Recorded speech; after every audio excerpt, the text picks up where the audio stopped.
E aí? Quer entrar ainda mais no clima do Itacoatiara Pro? Dá uma passada na nossa loja oficial. Estamos ao lado da entrada do evento e também online. Itacoatiarapro.com.br. Dá uma olhada lá. Tem camisetas, canecas, moletões e bonés. São peças iradas, confeccionadas exclusivamente para o evento e pensando em você. Esperamos lá! Good morning, everyone, and welcome to the second day of competition at the 2024 Itacoatiara Pro. Good morning, Jay. We're so excited to be back. Bom dia, buenos dias, bonjour. We have so many people tuning in from so many places, so I don't want to leave anyone out, but it is really going to be an exciting day. I was out there checking the surf earlier. Bego, it is absolutely pumping today. Yeah, me too. The conditions are perfect. A bit shifty, but still very good waves, and we were watching some free surfing. Everyone was really having a blast. We're going to check the highlights from the first day of competition, and then we're going to come back for the first heat.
Well, there's the highlights you saw from the first day of competition, and we have actually bigger surf today, and of course the world's best are teed up to do battle out here in this solid swell here at Itacoatiara.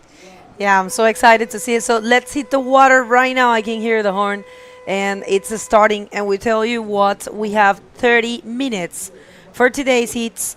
And this is the round of non-elimination. Round number 3, we have in red Dave Hubbard, in yellow Sasha Damianic from Chile, in blue Benji Oliver from South Africa, and in white we have Luis Enrique from Brazil.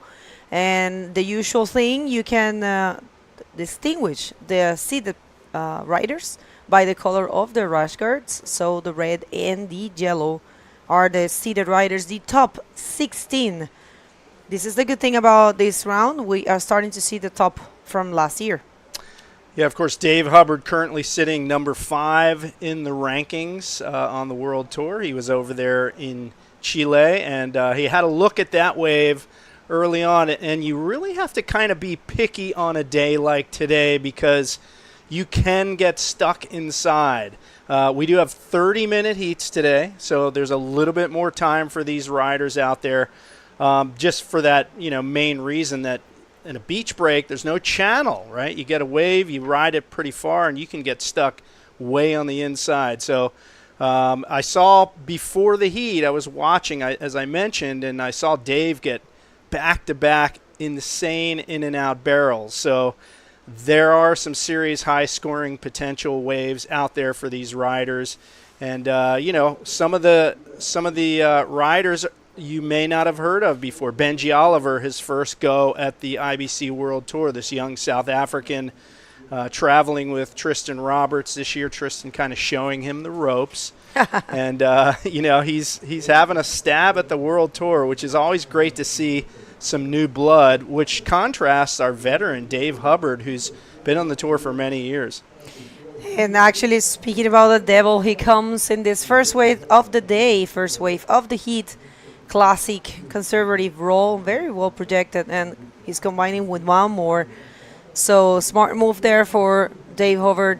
And like you said, yeah, there's no channel. The thing here, you have to really get to know this place. There's a few currents that will push you out, but you have to know where they are. And also there's places that you get stuck. So, oh, that was actually, I'm just so impressed by the waves we have today, because yesterday it was, like you said, it was, waist high? Yeah, I surfed just before dark. We'll get into that in a minute. Benji Oliver from South Africa on a frothy insider here.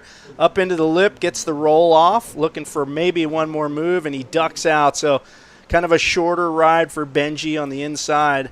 But, yeah, I was out just before dark with Tristan and Benji, and we were riding waist, maybe chest-high waves. And you can see right there, some of our competitors just sneaking under that one. So definitely some bombs out there. And, you know, you take another look at this wave from Dave. Wave knowledge comes into play out here today. And Dave perfectly timed that roll off the crease as the wave pitched out and gets up to the lip for yet another one. And so a good finish there for Dave Hubbard on his opening ride. He gets a 6.0. And Benji Oliver on his second wave, again, we mentioned that frothy insider, a little backwashy on that roll. He could not get another lip move, and he gets a 3.75. All right, so if you're just getting here, this is the second day, so expected second day of competition. We had such a blast in those 3 days of, lay day. It was perfect. I have to say kudos to all the technical team and, of course, Giuliano Lara for taking that decision, because the 3 lay days were perfect. Sunny, people got some time to do tourism or, just chill at the beach, enjoy with their families, eat well, rest well. And today the swell, it's here. So it was accurate. We all seized the opportunity of, taking advantage of what Brazil can offer. And I think everyone is super energized and everyone is super motivated. So first one here for Sasha Damjanic. This is actually a bomb. But yeah, he's not able to find a section there. Yeah, that was actually looking big. Yeah, you want to get that big outside move. And he didn't see that opportunity. So he was, I think, in my estimation, very wise to kick out quickly. Don't ride it to the inside looking for that lip move. If you can't get the big move on the outside, get out quick. Get out of the wave quick so that you don't get caught inside and stuck in there. So he gets a 1.5. Probably going to end up being a throwaway score for him, but nonetheless, points on the board. And Luis Henrique from Brazil yet to score. Meanwhile, Benji Oliver, another frothy one for him. And again, we mentioned no opportunity on the outside, so he ducks out.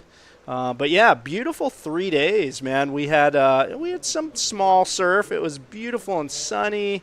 I think we all went for some hikes. We hung out at the beach a little bit, and everybody just kind of rested up. But I got to give kudos to my man Giuliano Lara. We'll get into that in a minute. Dave Hubbard on this one. Yeah, this is actually one more look to his first wave, which is a 6. And, it makes a lot of sense. The judges know how difficult it is and how much he's putting in stake there. So, yeah, good job there for Dave with a 6. And Benji, his first wave was a 3.75. And he has a second wave of 1 point. And Sasha still haven't been able to, put any score. And I don't see Luis Henrique. Where is he? The white Rushker competitor. Is he here? Yeah, that's a good question. I don't know. Maybe he's not out there. Of course, folks, we're looking at what you're looking at. We see the same screen, and you can see 3 competitors on your screen all out there. And, yeah, there are 4. So, yeah, Luis has yet to catch a wave. You can see him actually over there, and he's looking for something out there. He's got first priority, obviously, by virtue of not having caught a wave. But I was saying earlier, kudos to Juliana Lara. I'll get to that again in a minute. And here we go, Benji Oliver. Another really throwaway wave for him, that one not producing.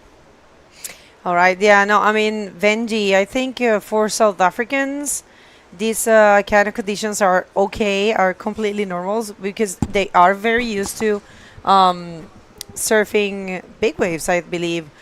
I mean, South Africans coming from a long-term, tradition of bodyboarding. Yeah, well, Benji is from Cape Town, and I know, it's cold water. They go take trips up the West Coast to some big, heavy waves. I was talking about this with them yesterday with Tristan and Benji, and, they're no stranger to heavy conditions, and I'm sure they're loving the relatively warm water that we have here at Itacoatiara. Water temperatures today in Celsius, it's about 22 degrees, and Fahrenheit, that's going to be around 74. So about what it is in Hawaii in the winter, in my opinion. So comfortable out there in the water, not boiling tropical like we see in Maldives, but certainly comfortable and keeps these guys nice and loose while they're, moving around out there. But again, Giuliano Lara made the call. This guy knows this spot. He's been running this event for so many years. This is the 11th edition of the Itacoatiara Pro. And Giuliano said, swell's coming, it's coming. And, I was out just before dark. There was not much surf. It was still only waist to chest high as the sun went down yesterday. And, man, today, absolutely what a difference a day makes. Overnight, the surf jumped up, and this is what we have this morning, and we have next few days are looking solid. All right, so one more here for Benji. What a beautiful invert. Is he gonna hold to his board? Oh yes, he does. Oh no, he doesn't. No. Well, he didn't ride out of that one, right? We mentioned that the other day at day one.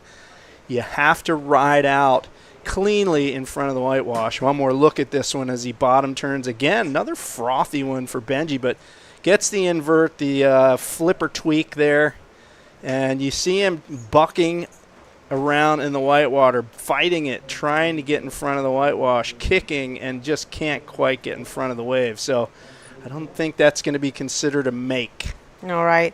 So if you're just getting here, remember, stay tuned with us. Scan that QR code. It's super easy with that.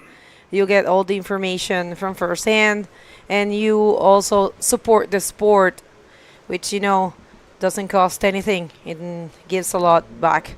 So support us and link with us. Stay tuned. Bom dia a todo mundo que está chegando. A gente vai tentar fazer um pouquinho de português. Desculpa qualquer coisa. Meu português está aí mais ou menos. Mas sim, hoje é o segundo dia de competição aqui. E a gente está fazendo a ronda não eliminatória. E depois a gente vai fazer a repescagem. E é isso por hoje, né? Então, obrigada, galera. A gente não fala perfeito português aqui, então por isso fala mais ou menos. Eu quero ter um sotaque que não tenho ainda, mas é isso, com muito respeito, muito amor. Hoje é o segundo dia de competição. Segundo dia de competência, aquí en el Itacoatiara Pro. Tenemos a Sasha Damianich de Chile, tenemos a Benji Oliver de África del Sur y tenemos a Dave Hobart en el agua. Es una ronda de no eliminación, ¿vale? Esta ronda no saca a nadie de competencia. Lo vamos a hacer esta ronda hoy y después vamos a hacer la ronda de repechaje y terminamos el día. Un día de 2 rondas de 16 hits. Muchas más olas, es impresionante cómo subió el swell. De verdad que fue una súper buena idea de haber tenido esos lay days que tuvimos 3 días descansando, no había nada de olas, así que fue perfecto. So here we go, finally opening ride here for Luis Enrique, and he bottom turns up into the lip. Solid roll for him, and he's got to ride out of it in this whitewater piston, and he does indeed. So he finally gets an opening ride at the 18-minute mark remaining in the heat. So a very slow start for Luis, and he has to now hustle his way back to the outside. But a solid opener here for him. He gets around that whitewater section, just kind of slightly delays the roll and gets a little projection in front. And look at that, the whitewater coming together as that wave wedges and just shoves him right out in front. So, he waited a while, but he got rewarded. All right, one more wave here for Dave Hubbard. It's another bomb, and not really happening there for Dave. But I was talking to Giuliano. I said like, it's too big, Giuliano. He's like, no, not at all. It's super surfable. I mean, you guys know this place. It gets way bigger and way more difficult. But today he says is perfect. And we have a little bit of a texture, a bit shifty, but still there's really good A-frames, waves out there. And this is kind of common, no? When a swell arrives all of a sudden, because this swell arrived during the night. Like you said, last night there was basically, wayside waves, and during the night the swell arrived. And usually it comes a little stormy, this is the Atlantic, so it's the way it works. And there's also a system out there, and it's affecting South America. It's actually even affecting Chile. It's a little stormy system, so that's why we're getting this kind of texture, but super contestable. Yeah, so great panoramic drone shot. You can see it's pretty raw out there. 11 second period, so it's kind of close together. And here we go. Sasha Damjanic up into the lip and punches through the roof on that one. So he pops out front of the whitewash. So a little different take on the rollo there, the through the lip roll, as opposed to just really getting launched right at the crease where the lip begins to separate from the wave face. So Damjanic gets his wave. Luis Henrique, by the way, a 5.0 on his opener. And Damjanic certainly going to improve on that 1.5 opening ride. So those two riders, a slow start out there today. But, you mentioned, the waves coming up quick. This beach actually faces south-southwest, which is, kind of counterintuitive because we are on the east coast of South America, of course, here, just to the east of Rio, technically, if you're looking at a map. And, so the swell from the Southern Ocean just comes straight up into this beach, and it really kind of funnels it. There's these two headlands you can see right there, Costal, this big rock right here in your aerial view, and that helps to refract the swell and form these wedges like this one. All right, one more look to this last wave of Benji, and I think that might happen while we're watching another replay, because I don't remember seeing that live. And he was not able to land that. But this last wave, I'm going to do it in Spanish. Esta la primera ola de valor de Sasha Damjanic, que hizo un rolo through the lip, o un rolo que rompe el labio de la ola. Y esa ola fue de 5.75 para Sasha.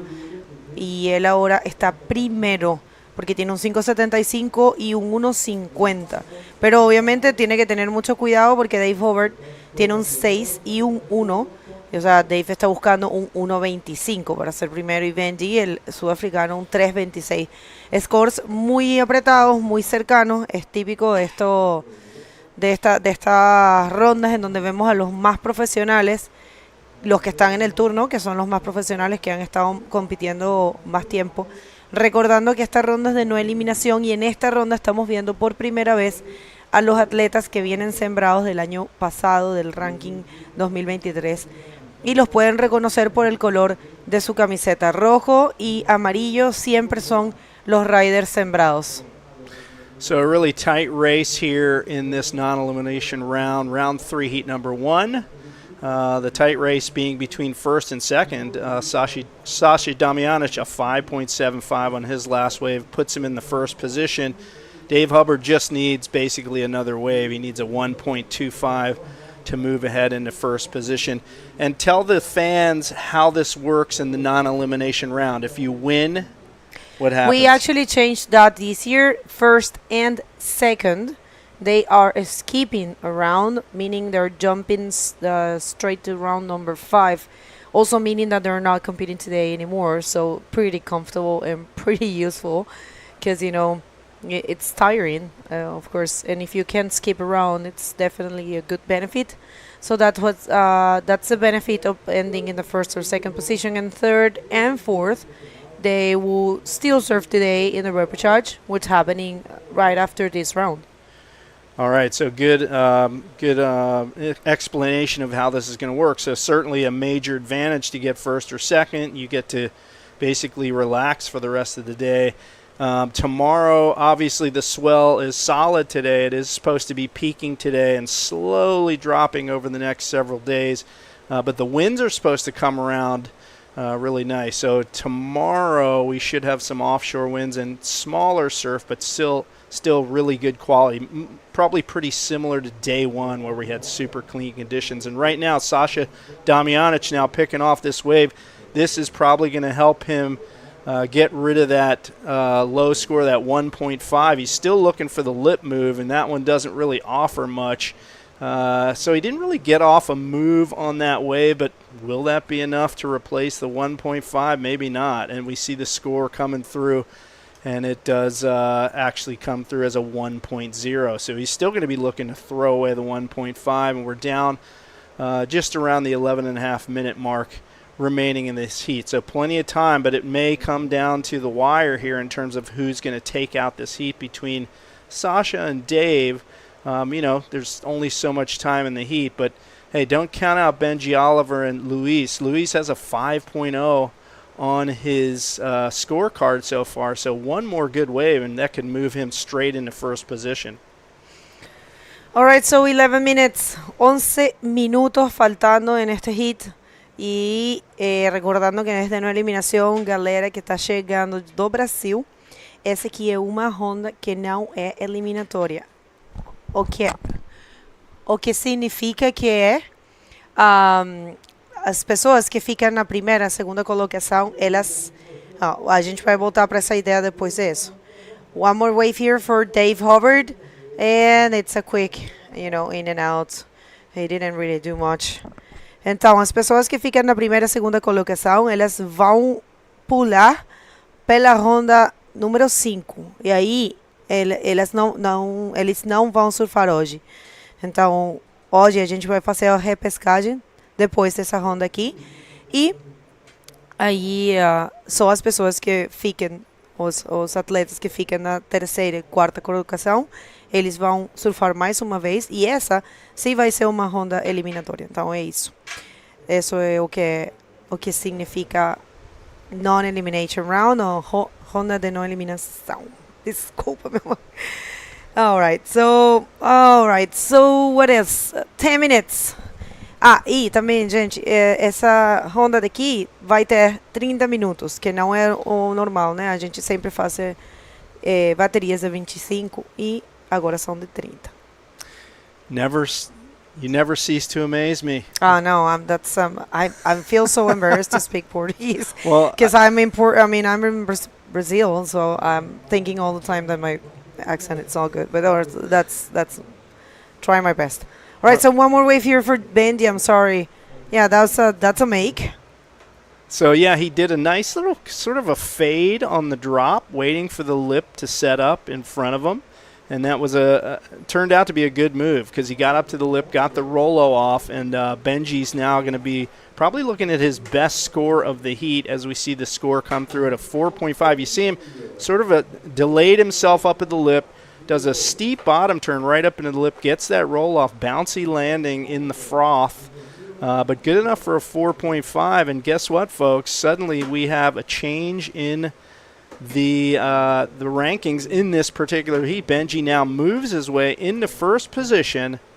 Sasha Damjanic in second position, and now Dave Hubbard on the ropes here with about 8 minutes 45 to go. He does need a 1.25 to move back into second position. So now Sasha and Dave are going to battle it out for that position where they've got to move ahead into the round 5 competition tomorrow, if it turns out to be tomorrow. And here we go. Benji Oliver, he's on a tear at this point. He's on his second wave in a row in just a couple minutes here, and hits the roll and a little bit late on that one. So Probably going to be a throwaway for him as well. So, yeah, things changing dramatically here with 8 minutes to go. You know, with scores so tight, this can happen at any given moment. It's just a matter of, getting the wave, and these riders are capable to post a score. So, French boogie crew right there. Pretty cool to see the ladies as well. Many of them are, that's Lola, that's Ethan's girlfriend, and, that's Amaury Laverne's son. That's Oliver. Yeah. How cool is he? He loves to bodyboard as well. I know, it's so good. He's out there. I saw some pictures of him on Instagram, and everybody's calling him Mini Maz, which is super cool. Amaury actually went out and took some GoPro pictures of him pulling into little barrels out here the other day. So will he be the next generation of World Tour competitors? Remains to be seen. Of course, he's out there enjoying, his dad's favorite activity. And it makes sense. I mean, Amaury, he does so much for the sport. He teaches new people how to ride. He's followed the tour for so many years. He's a multi-time world champ. So, of course, his son's going to look up to him, I would assume, right? Yeah, no, for sure. He is going to be a star. And look at that beautiful wave rolling there. And, just so great to have the opportunity of surfing equally, of choosing rights or lefts. That's actually very good for the riders. And check this bump for Dave Hubbard. Is he going to find something? Of course he is. He only needs a roll, I believe, to get back to the first position. So that might do the trick. I think it will do the trick. I don't know. Maybe. What do you think? Yeah, I mean, he only needed a 1.25 to move back into second position. He did complete the move. Watch this one more time. This is a really peaky wedge, so he has to do a sharp bottom turn up into that froth. He pulls the move, and that piston of whitewater just pushing him right out front, so you can see he completed it. He ducks out. We'll wait for those scores to come through. My guess is Sasha Damjanic is now going to be on the hunt to find a good wave to move ahead as we wait for scores to come through. And I'll tell you what, Luis Enrique has been very quiet in this heat. Just one wave under his belt. It was a solid score, a 5.0, one of the higher scores of the heat for sure. And again, he could be the dark horse in this heat at this point. We're coming down to the 5-minute mark, and Luis only needs one good wave, but it's going to get to the point where he's only going to have one more chance. So he's running out of opportunities here, and he's got to be sweating it out. The lone Brazilian in this heat, I'm sure in his native country, he wants to do well, and he has that chance. So it still is, at this point, anybody's heat to win or lose. I think we're going to see a dramatic finish here. Call me crazy, but I think it's going to be one of those last-minute heroics type heats. For sure. I mean, check that out. I mean, of course, Dave just got a 5.10. So, all right, one more wave here for Sasha Damjanic. And Sasha, he's going to get rid of one of those 1 points. So watch out, people, because he's needing only a 2.50 to take the second position from Benji. Así que esa última ola puede ser importante para Sasha porque solamente necesita 2.50 para subir a la segunda posición y irse en ese beneficio de saltarse una ronda, que es lo que te entrega la ronda de no eliminación. All right, Benji Oliver on a boldy one here, punches through the roof with the roll, coming to the inside here. He's in third position right now, and yet another roll, and he ducks out. So Benji Oliver's probably going to like that one. He has his two high scores are a 4.5 and a 3.75, so he needs a 5.16 to move into advancing position, at least advancing to the round 5. But another look at this one from Sasha Damjanic. The roll into the little check turn, and that was good for a 3.9 from him, and one more from Benji. Yeah, Benji right there trying to get that second position again, but he only gets a 4.70. Oh, maybe that's not it. Is that the 4.70? I think it's not. Are we waiting for that score? I think so. I think that was it. So, yeah, he fell just shy of that, and he still needs a 4.96 to advance, and we are getting down to the wire here. 3 minutes to go in this heat. Ok, 3 últimos minutos. Esa última ola de Benji no fue suficiente para tomar de vuelta la segunda posición de Sasha. Así que hasta ahora Sasha Damianic avanzando con Dave Hubbard y Luis Enrique y Benji Oliver se quedarían para la ronda de repechaje que pasa hoy mismo después de que termine esta ronda. Así que hoy tenemos preparados 16 hits. Uma onda mais pelo Luis Enrique. Ele está precisando 4,66 para pegar a segunda colocação e essa não vai ser a nota. Ele não completou. Então é isso. Lembrando que ninguém sai da competição porque essa aqui é uma ronda de não eliminação. So that was a bit of a heartbreaker there for Luis Henrique. I mentioned he really had to take advantage and was running out of opportunities.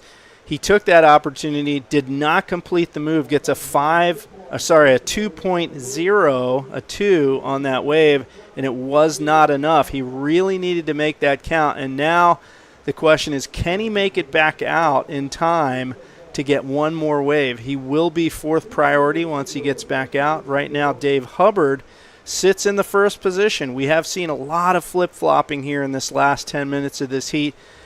Dave has moved into the lead. Sasha Damianic in 2nd, and Benji Oliver hunting down that 4.96 has 2nd priority.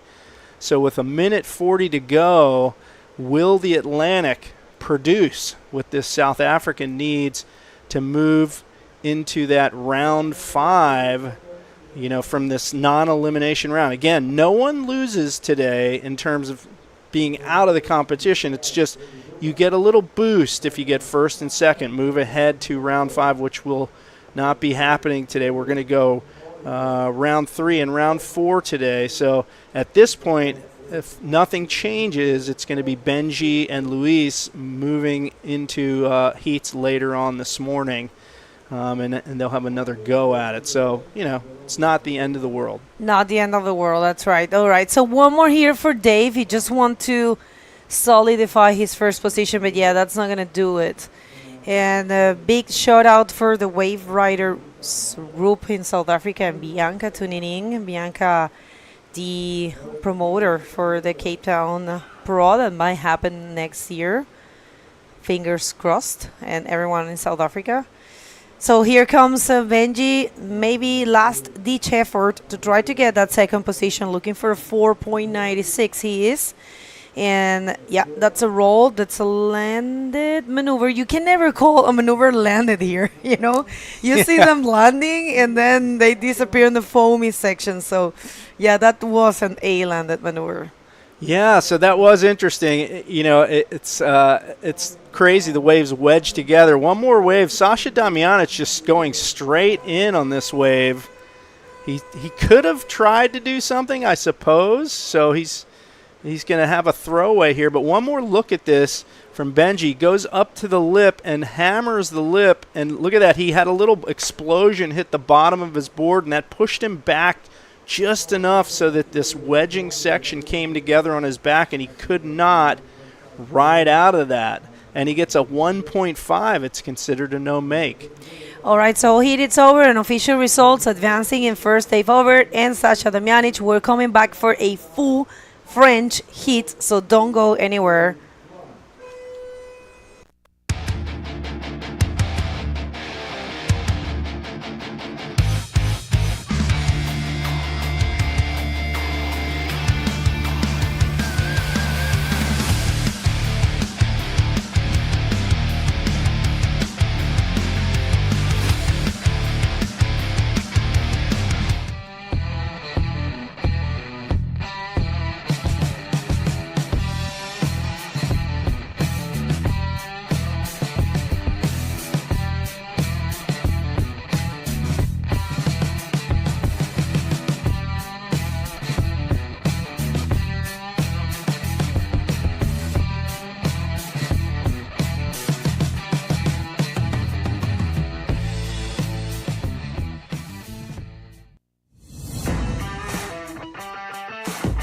Fala, galera! E aí? Quer entrar ainda mais no clima do Itacoatiara Pro? dá uma passada na nossa loja oficial. Estamos ao lado da entrada do evento e também online. Itacoatiarapro.com.br. Dá uma olhada lá. Tem camisetas, canecas, moletões e bonés. São peças iradas, confeccionadas exclusivamente para o evento e pensando em você. Esperamos lá! Welcome back, everyone. Second day of competition at the 2024 Itacoatiara Pro. Bem-vindo, Lucas. Bom dia. Obrigado, Bego. Obrigado, Bego. Um bom dia. Bom dia a todos aqui nesse segundo dia de competição. Altas ondas aqui em Itacoatiara, o que a gente tem, como vocês puderam ver nessa primeira bateria. E agora vamos para uma segunda bateria que vai ser apenas com franceses e atletas das Ilhas Reunião também. Maxime Castilho em vermelho, Pierre-Louis Costet em amarelo, Clément Loderro, que vem das Ilhas Reunião, em azul, e Guian Salon em branco. There comes Pierre. All right, the first one for Pierre-Louis, of course, an invert. It's key. I don't know if he landed that one. We're going to get to see that. But yeah, Maxime going for the right. So we'll see how this one unfolds. A full French affair. And check this out, Pierre, he already have a 7. So when that happened? While we were in the commercial break. I mean, 2 minutes and Pierre already coming up with everything. Let's see, that's the 7-point ride going to the right. And another invert, wow. It's a pretty good maneuver, very clean landing there. You guys could see in front of the white water, even though the wave became very wide beforehand. And that's the first one for Clément as well. 4.50, running to that closeout section and granting one roll to start this heat with an average score of 4.50 for the Clément in blue. And one more here for Pierre. He tried to do the same thing, only to the different side. It's so crazy to see that he can perform these maneuvers perfectly, identically to both sides. Not everyone can say that. And this is the first for Maxime. This score still to drop. And yeah, I think he went for the roll, Maxime Castillo, in this first wave. And it's, yeah, I think, yeah, that will be it for him. But yeah, good exchange there for a full French affair. We have, like you said, one Reunionnais as well. And Jan Salon, Pierre Licoste, Clément Lodejo, and Maxime Castillo.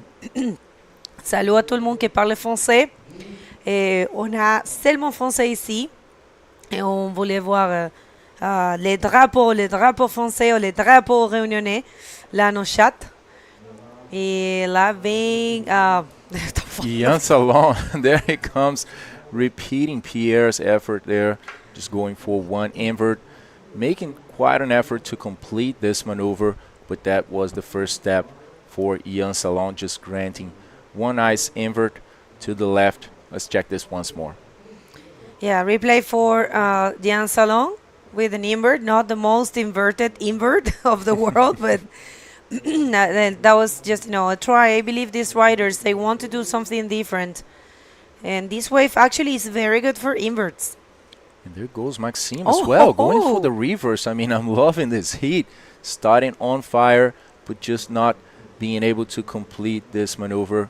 Very good effort for Maxime that lost in the quarterfinals in Antofagasta. Maxime hasn't found pretty good results in his careers recently in the World Tour, but in the quarterfinals on a heat against Brahim Educh, his very dear friend as well, he put on a show against Brahim, and I saw, you know, the light being lit up again in Maxime's eye. So yeah, there he goes, just looking at that closeout Bowley section. Goes for a very well projected reverse, nice rotation, but just got hit sideways by that white water, not letting him complete this maneuver. Wait, that's right. All right, so while we're waiting for more action, we're gonna throw it to Jay and Dave over. But wait a second, we're gonna see this one live for Pierre-Louis. Oh no, he's going into the barrel. Is he gonna come out? He is. Pierre is just looking on point, and check this out. He actually keeps going, goes for a reverse spin, and that was very good for Pierre. I just want to see this again. My God. I love that, Pego. I mean, what a first 6 minutes of this heat with just amazing waves. Let's see this once more. Just late takeoff with the legs in the water, driving perfectly, coming out after the spray and just pumping up a little bit more to keep going and hit a nice reverse. Perfect combination to close after this beautiful barrel. Wow. Check the size of the lip right there, the thickness. This is what Itacoatiara can do, and we are on a very good day here of waves, so don't get confused by that texture, because today it's a good day of Itacoatiara. Let's throw it to Jay if we don't have anyone else. I think, wait a sec, is anyone taking off? No one. So take it away, Jay. Thank you. Thanks. I have someone else here. The Dub train has left the station. This is an ongoing theme. Dave, congratulations on your win in that heat, first of all. Before the heat started, I saw you get 2 insane barrels, like yeah, I wanted to get a feel of the water, and those almost gave me a false sense of confidence, because I was thinking, oh, there's good ones out here. I'm going to get some good ones. I did start off at the 6, so that was a good start, but then I felt like I'm going to find those waves that I had before the heat, and they just didn't come. So about 8 minutes to go before the horn, I was like, I need a backup. I got to just get onto something here. Well, yeah, there was a lot of flip-flop in the lead change in that last 10 minutes. Was it getting tense out? Because, I mean, literally you were in first, then third, then second, and back into first. Yeah, but the whole time I kind of knew that they were just putting small scores on the board, so I was only in a small requirement situation. But still, I knew, hey, if they keep building, I could get farther behind, so I didn't want to get too far behind them. But it's pretty relaxed as far as we weren't like sitting on top of each other. There's plenty of open ground out there, and the paddle outs are a little tricky, so you're going to get a little bit of a beat down on your way out, and that kind of spreads us all around. Okay, so now you've advanced through to round 5. You don't have to surf again today. What's the plan? Chill for the rest of the day? You're going to surf at the end of the day after the event's over, or what's your plan? It's a good question. I'll probably try to put eyes on Pompo right now, because there's no heats happening down there, and there were some good ones this morning. So if I really feel into it, maybe I'll go for a paddle right now, but I'll kind of play it by ear. But yeah, rest, watch the water, watch heats, be down here, enjoy. It's going to be a great day. All right, so the froth is alive and well with Dave Hubbard. Congratulations. We look forward to seeing you tomorrow. Thank you so much. Aloha. All right, Lucas, Bego, back to you guys. Great interview there for, Jay, of course, enjoying that interview. But check this out. While we were at the interview, a lot of action. We were just, listening. 8.5 is what Pierre got for that amazing barrel, and this wave right here is a 5.75 for Maxime Castillo. It was a roll, and yes, of course, the judges, judging by what they have seen for Pierre, they are going to be a little bit more conservative in throwing those points, and that's why Maxime gets a 5.75, and this last wave is a 6.25 for the Wonder Kid, or not kid, but 28-year-old from Reunion Island, Clement Lodejo, has been impressing us so far. Yeah, that's true, Bego. Clement was actually the guy that took the highest score of the comp so far. That was in the first day. He found a 9-point ride. Don't know if you guys remember that. But yeah, Clement is just showing up on tour. He's just beginning with his career in the World Tour and pursuing it. And yeah, this guy is just showing himself so consistent, so technical, in all types of conditions. Big waves, smaller waves, good and bad. He is always scoring well. So yeah, that's definitely one to keep your eyes on.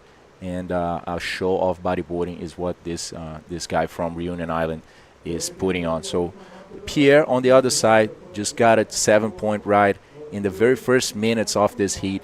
After that, with the barrel, he managed to get an 8.5, guys, a barrel and a reverse. Just amazing waves in this heat. And Pierre managed to put everyone else in combo land. So Maxime right now actually just got out of it with that 2-roll wave where Maxime scored 5.75. Now he needs 9.75. Clement on the second position, 9.25. And Jan Salon still in the combo situation, needing 15.5 just with one wave reading so far. So yeah, bit of a hotter heat for Jan Salon, just not finding the waves here. And on the other side, the two other guys are just finding very good ones. There's still 18 minutes and 30 seconds to go on this heat, and the vice world champion in 2023 is taking the best out of it. Você quer falar pouquinho em português pelo pessoal? Vamos falar. Eu Pra não estava explicar. falando, eu não Não, tava então falando tá tanto certo. porque aqui são mais Tá certo. franceses, Só né? para explicar o que está acontecendo, né? Mas fazendo uma atualização aqui dessa segunda bateria do dia. Lembrando, esse round, pessoal, número 3, é um round não eliminatório. Portanto, ninguém vai ser eliminado dessa competição aqui nessas baterias. O que acontece é que o primeiro e o segundo colocados na bateria avançam direto para o round número 5. E o terceiro e o quarto vão se reencontrar numa repescagem, que vai ser o round número 4, que vai acontecer hoje também, depois que a gente acabar essas 8 baterias. Então, aqui o Pierre ele acabou saindo muito bem, né, na frente, na bateria, tirou um 7 logo no início. Depois ele pegou um aéreo gigante assim para a direita, né? Depois ele pegou um aéreo gigante para a esquerda também. E com essa onda foi um 8.5, olha aí, um tubão, saiu lá por cima, continuou ainda dando um gás ali para tentar achar alguma coisa e fez mais um invertido na última sessão. Altas ondas aqui, Itacoatiara do jeito que a gente gosta, pessoal. All right, one more wave here for backflip master as well. Clement Lodejo has been showing off with those. But you know what? That's a small wave, fairly small wave with what's, the potential here. So for sure, that's not going to be a 9.25 that what's Clement's looking for to get the first position. But yeah, Clement, like you said, holding the highest score of a single wave of these competitions so far, because he, posted a 9 on the first day of competition. He is capable to find those scores. Right now, he got a quick 4.75, and then still looking for a huge score, 9.25. And Maxime Castillo looking for a 5.16, and unstoppable Pierre-Louis Coste just betting for that right. And for me, it's always refreshing and inspirational to see riders surfing equally as good to left and right. He serves so easily and makes it look, so easy, so smooth. That's Pierre, and Pierre has always been like that. But I have to say he is having, I would say, not a second run. It would be more like a fourth run, because he has been, in the tour for a long time now. Of course, he's holding 2 world titles, and he really wants to get, I think in his mind, is to get that 3rd title. We had a very good meeting yesterday with all the athletes.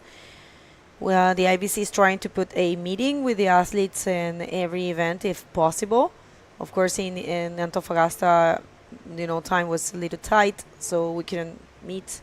But yesterday we had an all-man division meeting, and he was super active. And I just love to see, the professionalism in a rider that's not only related to the way he surfs, but to, the way he behaves in the sport in general. So Pierre-Louis right there is definitely one of our role models for, in bodyboarding. And, just also surfing really good. Imagine that, like you said, it put everyone in combo. I mean, Clement is not in combo, but 9.25. Yeah, that's a lot. And there he goes. Speaking of the devil, there he goes to the left. Spread legs in the water to control that takeoff, riding into a big barrel, coming out of it, and going for a reverse. Textbook Pierre-Louis Costes, guys. What a show. Beautiful wave there. And we have to say also that Pierre last year had a very good year. I mean, he won in Maldives. Then after the cancellation of the Morocco Pro, he had a situation with Tanner, but let's see this one. All right, just loving that technique. It's spreading legs, perfect, to get the, the stall he needs to get into this barrel. And that was such a good barrel. Actually, it was a bit shorter than the first one, but, it was bigger wave. And just the fact that he knew specifically how to read it, how to surf it, You know, it is just so very nice to watch. So pretty similar score is dropping for the first barrel, and I think he is changing that 7 and 1 a wave here for Yann Salon. Yann, the Brittany hero, les Bretons. On va voir qu'est-ce qu'il y a rien pour lui là-bas. Yeah, so Yann not finding very good waves. That was actually the second wave for Yann Salon, and that's the guy that developed a lot of the systems that we use today. Salve, Mano Ziu. Grande abraço. Tá aí descansando em paz e olhando por nós aqui. É isso. 7.75 for last wave of Pierre, and yes, he did increase his lead. So right now he is holding a 16.25, the judges area right there. Head judge of the IBC World Tour, Chico. We have Frankie, we have Tony, we have Hano from Chile, and a few other, that's Kaká from Portugal, and a few other judges from Brazil. Of course, everywhere we go, we use the majority are from the country that we are in, and then we bring number of international and elite judges. That's how it works. So right now, Pierre Cost threw everyone back into Comboland, and of course, I believe. Yeah, thank you so much, Director. We're comparing the two barrels. So this is the 8.5, and as you can see, Lucas, this is deeper and longer, but this was bigger. Yeah, on this one you can see he was looking for the barrel, just using the legs to stall a bit more and position himself perfectly for this train. Check this out, Bego. Thick wave. He ran quite a lot on this one and just coming out on time to do that reverse off the lip, but unfortunately losing the grip of his bodyboard. And yeah, there you guys can see what Pierre was trying and was actually able to attend to the judging criteria, the high degree of difficulty and commitment, radical controlled maneuvers, and Clément Lodejo coming on a big left-hander, going for a roll, kind of through the lip there, but just managing to lean it cleanly, softly. Good maneuver for Clément. He needs 10 points to go to the lead, Bego. Yeah, but you know, I think in his head right now, and I will do the same, you know, he needs to take care of that second position. So this last wave, I believe it's going to give him a higher score. It's a very difficult roll there. You know, he was smart enough to not try to do something too crazy and just try to put a bigger score so he can put distance between him and the rest of the competitors. And it's a seal deal. He actually got a 7.60. Good job there for Clément. And now, Maxime, he needs an 8.10 for the second position. And Yann Salon, a 9.20. And I tell you what, I'm just going to dare to call it. I believe no one is taking that first position out of Pierre's hands. Yeah, Bego, that's a lot of work for all these guys to actually reach them. I mean, Clément, if a very good wave comes by, one such as Pierre found, it's possible for him. He needs 8.65. But the other two guys, Maxime and Yann, they will have to start over, basically, and get two more waves and two very good waves, which it's not easy to accomplish here at this point in Itacoatiara, because as Jay was speaking in the first heat, it is pretty tough to come back there sometimes. If you get caught by a set, you know, it'll take some more time, some more effort as well, and especially in these last 10 minutes of the heat where the athletes are getting more tired, you know, it definitely also makes a difference for them to, you know, not select the best waves, such as Yann. Yann just caught his second wave. And, you know, in 20 minutes, if you're not moving too much, that adrenaline is going to start to kick in. And here, if you take one bad decision on a wave, you might pay very, very expensive for that. Dave said it. It's, you know, when you paddle back, you're getting a few bumps in your head and, you know, everyone's spread. So, yeah, that's very accurate what you just said. Et on sent les Français alors partager cette transmission, le soutien le sport. C'est très facile, il faut seulement partager, connecter avec nous, stay tuned, connecter, on va, vous va voir alors c'est cette QR. c'est connecter avec nous, rester avec nous, et partager, ça c'est très important pour le sport. Et c'est la manière avec on soutient le sport. Merci à tous. Thank you everyone. So you just have to scan that. It's super easy, you know. It's nothing and it makes a lot of difference. So that's a way that you guys at home can support our sport, our beloved bodyboarding, which is growing, which is, you know, bringing different faces, different nationalities, and it's happening right now. All right, so situation in the water. What a great performance for Pierre-Louis Coste. You know, keeping that first position since the very first minutes of the heat. You know, 30 minutes heats, and he posted a 7 when we were in commercial break. So that's a Pierre-Louis we know. And I'm telling you, he is looking for that third title for sure.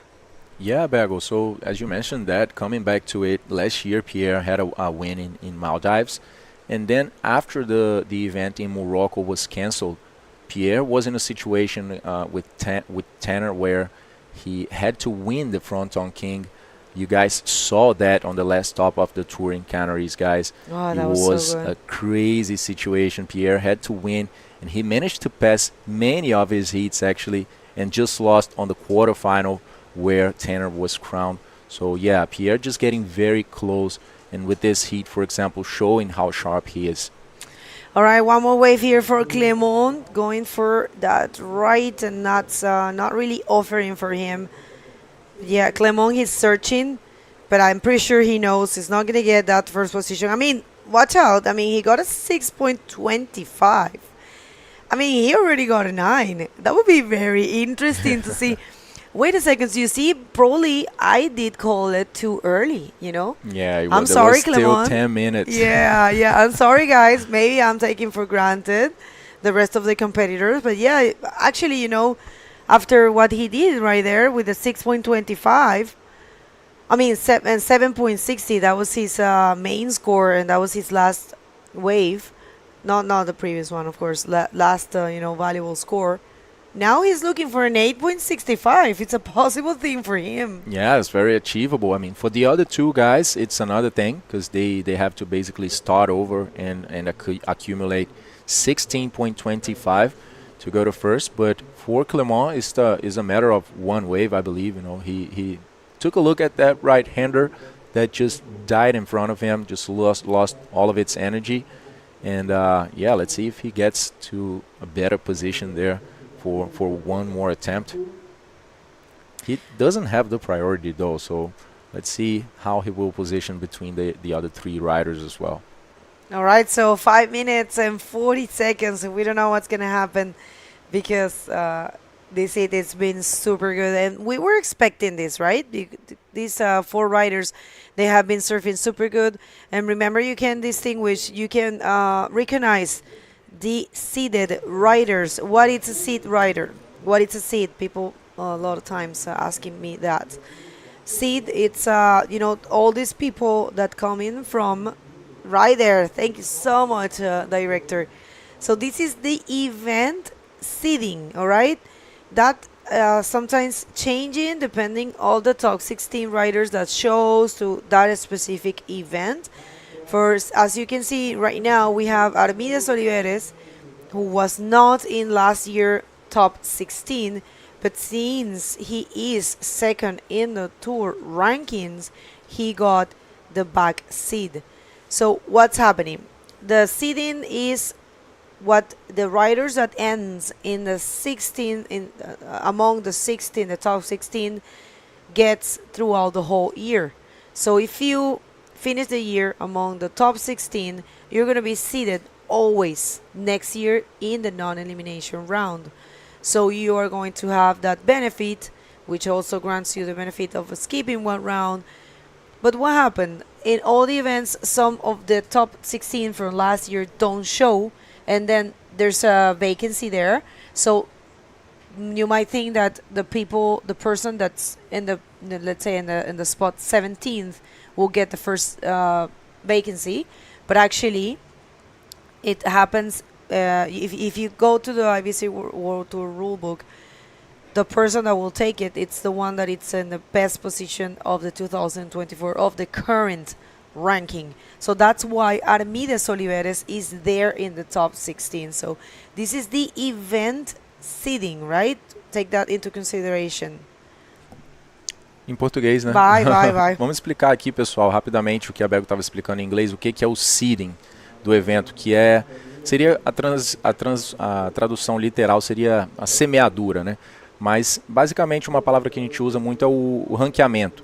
O que acontece é os atletas que ficam posicionados entre os 16 melhores do mundo no ano passado, né, 2023, nesse ano eles vão entrar nessa lista de atletas semeados. Ou seja, eles já são posicionados, né, os semeados ali no round não eliminatório, nesse caso está sendo o round número 3, ou seja, eles têm o benefício de não surfar, né, não ter que competir no round 1, no round 2, eles entram só nesse round número 3 e eles ainda têm o benefício de que é um round não eliminatório, ou seja, seria mais voltado como uma exibição, algo nesse sentido. E aí os primeiros, o primeiro e o segundo do round não eliminatório pulam o round repescagem, que é a próxima, e o terceiro e o quarto vão para o round de repescagem, que é o round 4, para tentar manter-se na competição. One more wave here for Jan Salon, going for that quick, no, really invert, but yeah.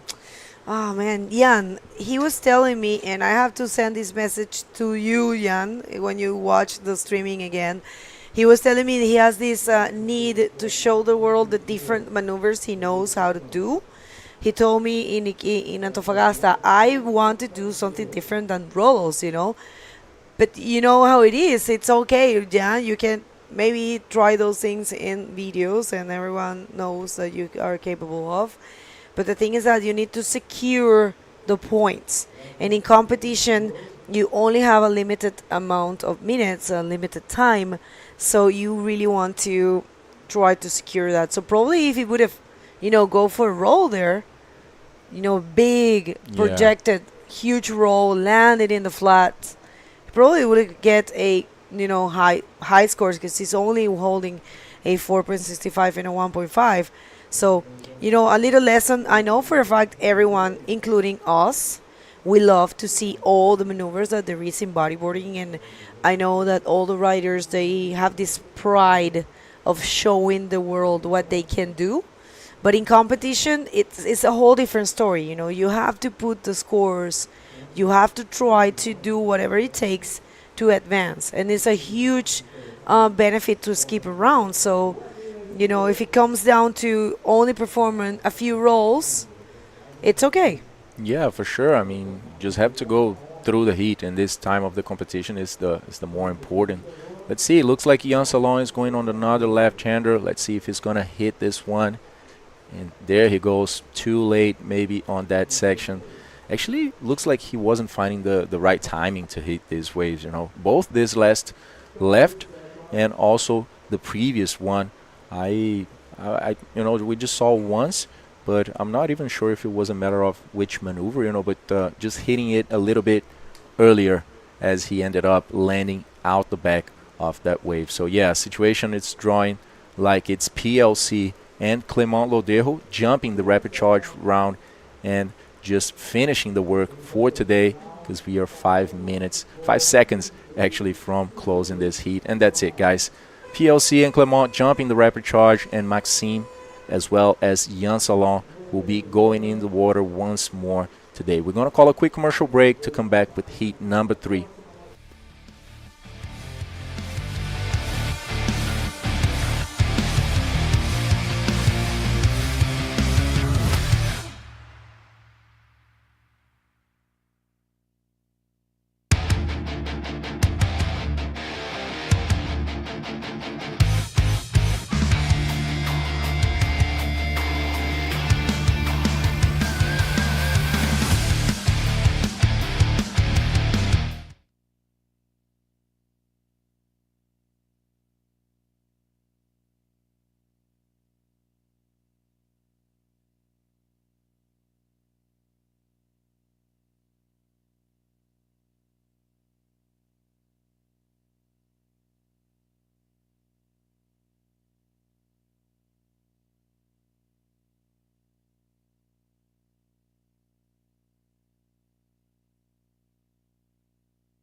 Welcome back, ladies and gentlemen. This is the second day of the Itacoatiara Bodyboard Pro, and I'm here with Jay Real to commentate heat number 3. Welcome back, Jay. Stoked to be back. I had a good interview with Dave Hubbard. He said the waves are super fun out there. In fact, he mentioned he was going to take a look at the other side of the beach here. And so a lot going down. That last heat, we saw PLC get an 8.5, an insane barrel, right? Crazy, just starting with 2 inverts, one to each side. So yeah, let's jump in the water right now because we have 4 different nationalities right now in this heat. Socrates Santana coming from a very close place, Posto 5 in Rio. Amory Laverne coming out of Reunion Island. Michael Gianci from Peru. And Joaquin Soto, who just placed 2nd right now in Iquique with the show that he just put on against Tristan Roberts on a final. So yeah, craving to see these 4 guys in the water right now in different conditions. Big Itacoatiara beach break, 2 sides, and a lot to come. And some world champions in this heat. Talk about that, Lucas. That's it. We have Amory Laverne, 2 times world champion on the man division. Michael Gianci, which is the last world champion, the defending world champion actually on the junior man division. And we have Socrates Santana, who was actually also a junior man division world champion a few years ago. So a lot of trophies back in the water. All right, Amory Laverne picking off a wave on the inside, wedging left-hander, tons of speed. You see him eyeballing the lip and catapults off that oncoming section. A completed maneuver for Amory. That's going to be the opening ride of this 30-minute heat. And we are in round 3, heat 3. Again, non-elimination rounds. Take one more look at this. There comes Moss just doing that long bottom turn, looking for a moment, and finds it. Very round roll, cleanly completed, and just going to put some scores in the leaderboard before the other guys. So some solid scores popping on the board for Amory for his first wave, a 5.5. And now White picking off this wave, Joaquin Soto from Chile. Huge backflip, Whoa. Just bouncing on the landing. And that is a solid opener for this young Chilean. And we will see. Michael Yance also had a wave in there. We didn't see that one, but wow, what a huge backflip here. Just bouncing off that first section, getting speed, and there he goes. Classic Joaquin Soto backflip, not using the legs or anything, just completely controlled. And definitely he's going to put a good score in the leaderboard after this one, Jay. Yeah, so a lot of action happening. We had a ride here from Red, Socrates Santana. We did not get to see the opening part of that wave. We'll see if we can get the replay on that. But all 4 competitors now posting points on the board. So a rather solid start. Here we go, Socrates Santana. We are picking off this wave in a replay here. Punches through the ceiling on that one. And I thought he was going to get completely swallowed in the whitewater, but he is kicking hard to get the completion. And can he get in front of the wave? Yes, he does, but not without a hard fight. So Socrates Santana, our prior junior world champ, has now posted a solid wave on the board for himself, a 5.0 for his opener. So this heat is off and running and pretty close so far. Michael Yance, the only one who has yet to post a decent score on the board. Yeah, with 5 minutes into this heat, we are starting to see the guys let out that surfing. Joaquin Soto, no worries about that first wave. 7.5 for the Chilean, jumping in the first position. And in the meanwhile, Amory Laverne and Socrates. Hold on, there's a split pick here. Amory to the left. You guys can see Joaquin Soto flying to the right, and Amory closing that big one off the set with a roll in the closeout section. So good. We got a little split screen there. It is tough, of course, when both riders go at the same time for everyone involved. The judges have to watch 2 riders at the same time and, basically come up with a score for both. So it's very labor-intensive, if you will, to be a judge and figure out what's going on when 2 riders go at the same time in opposite directions and then post scores on the board there. Yeah, so just going to make an update in Portuguese also for people watching for Socrates. Pessoal, 23 minutos, 24 minutos restantes nessa bateria agora. A gente tem Sócrates Santana, do Rio de Janeiro.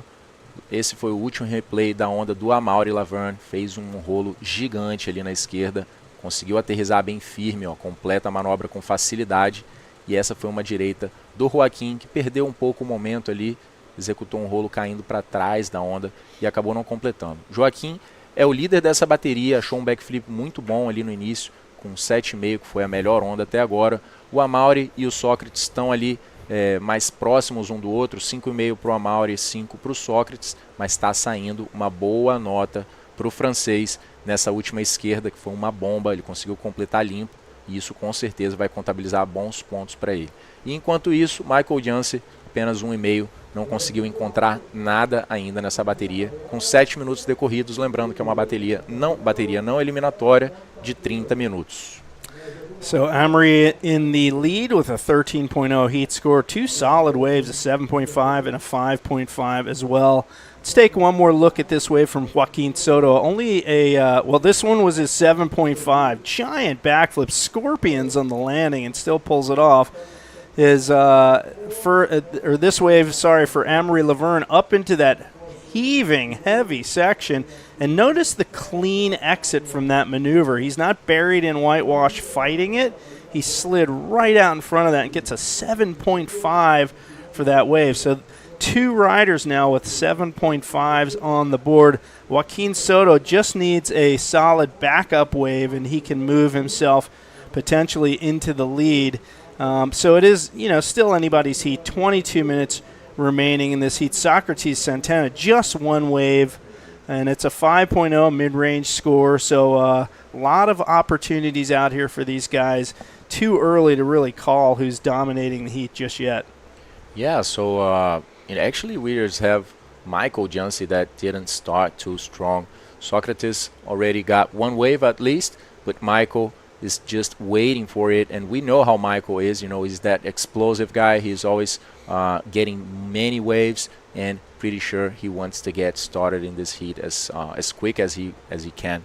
But we are basically 8 minutes and 30 seconds into this one, and the junior world champion wasn't able to find anything more than a 1.5.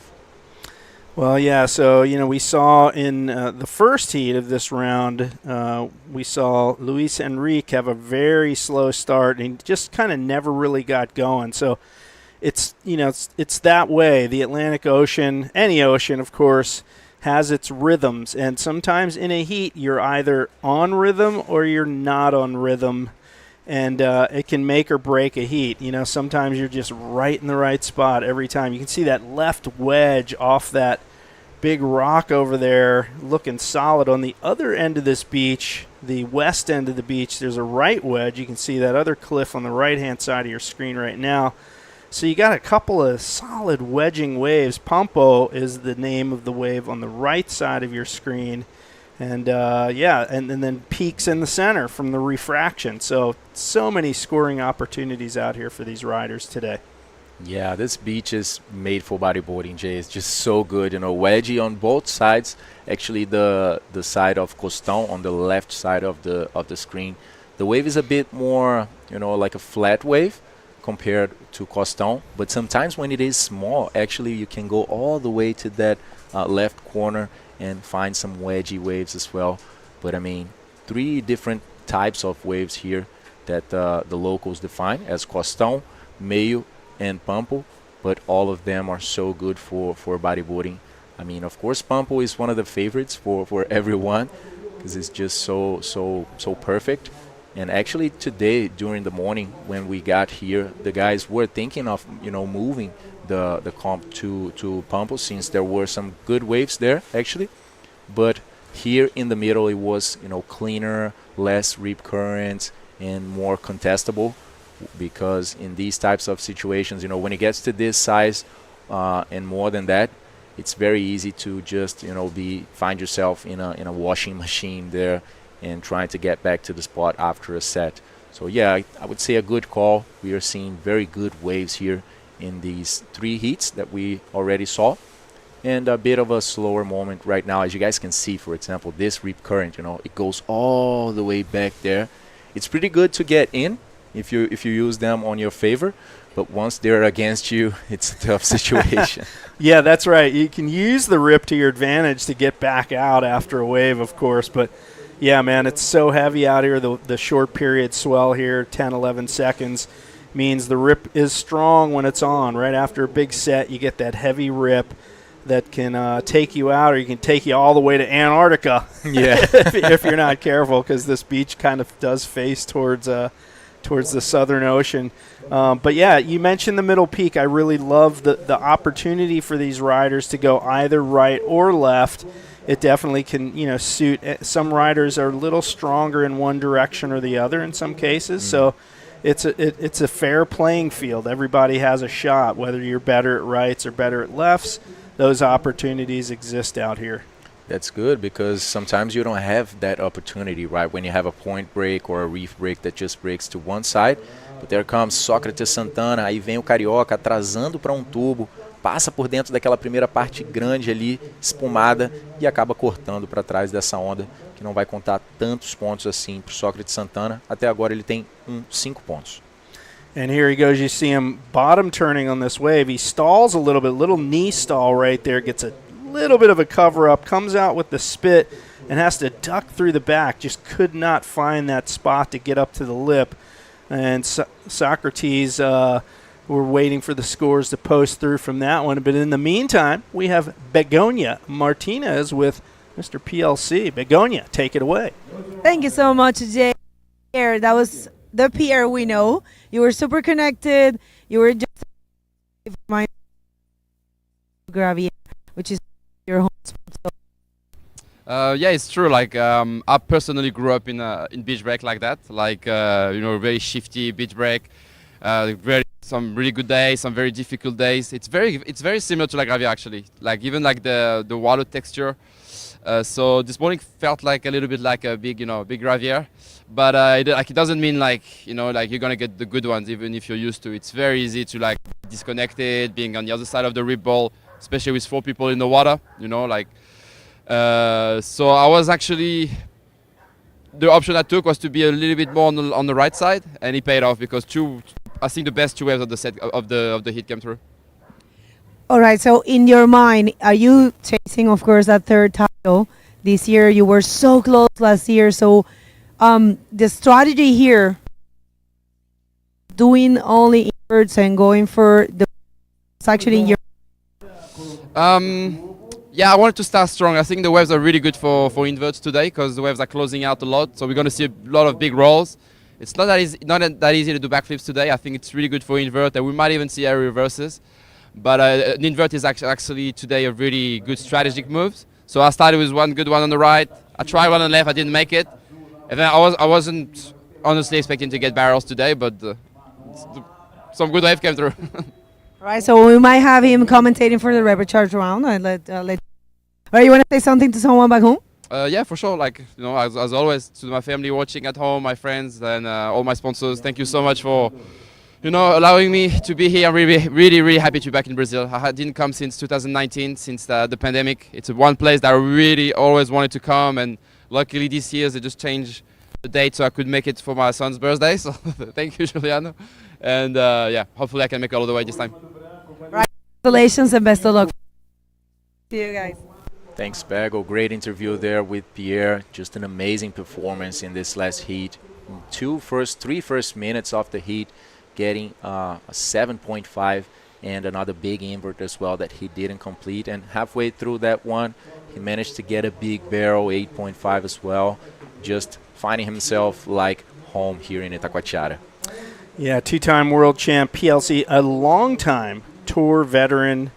He's been at it for many years and very analytical in his approach, known as one of the best in the business when it comes to the backflip, of course. And, we had a few waves ridden during the interview, as we always do. This place always keeps these riders super active, and we're seeing scores come through. And in fact, one of the highlights was Michael Janse pulled a dramatic backflip, and we're seeing scores just now pop on the board. And this will be one of the top scores of the heat, no doubt. We already have 2 7.5s, and Michael Janse posting high scores as we wait for the final score to come through for that one.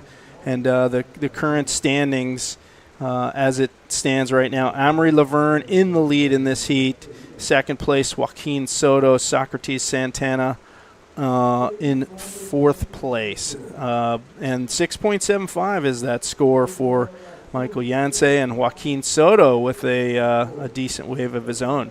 And that's the 6.75 Jay's talking about, just getting a lot of speed, and now he finds the moment, goes for a clean backflip there, powerful maneuver on the face, and just duck diving out of that one as quick as possible. Very powerful maneuver. That's the Michael Janse that we are used to seeing. I mean, not usual at all to see him holding back, and just sitting for so long in a heat, but there he's showing his teeth right now.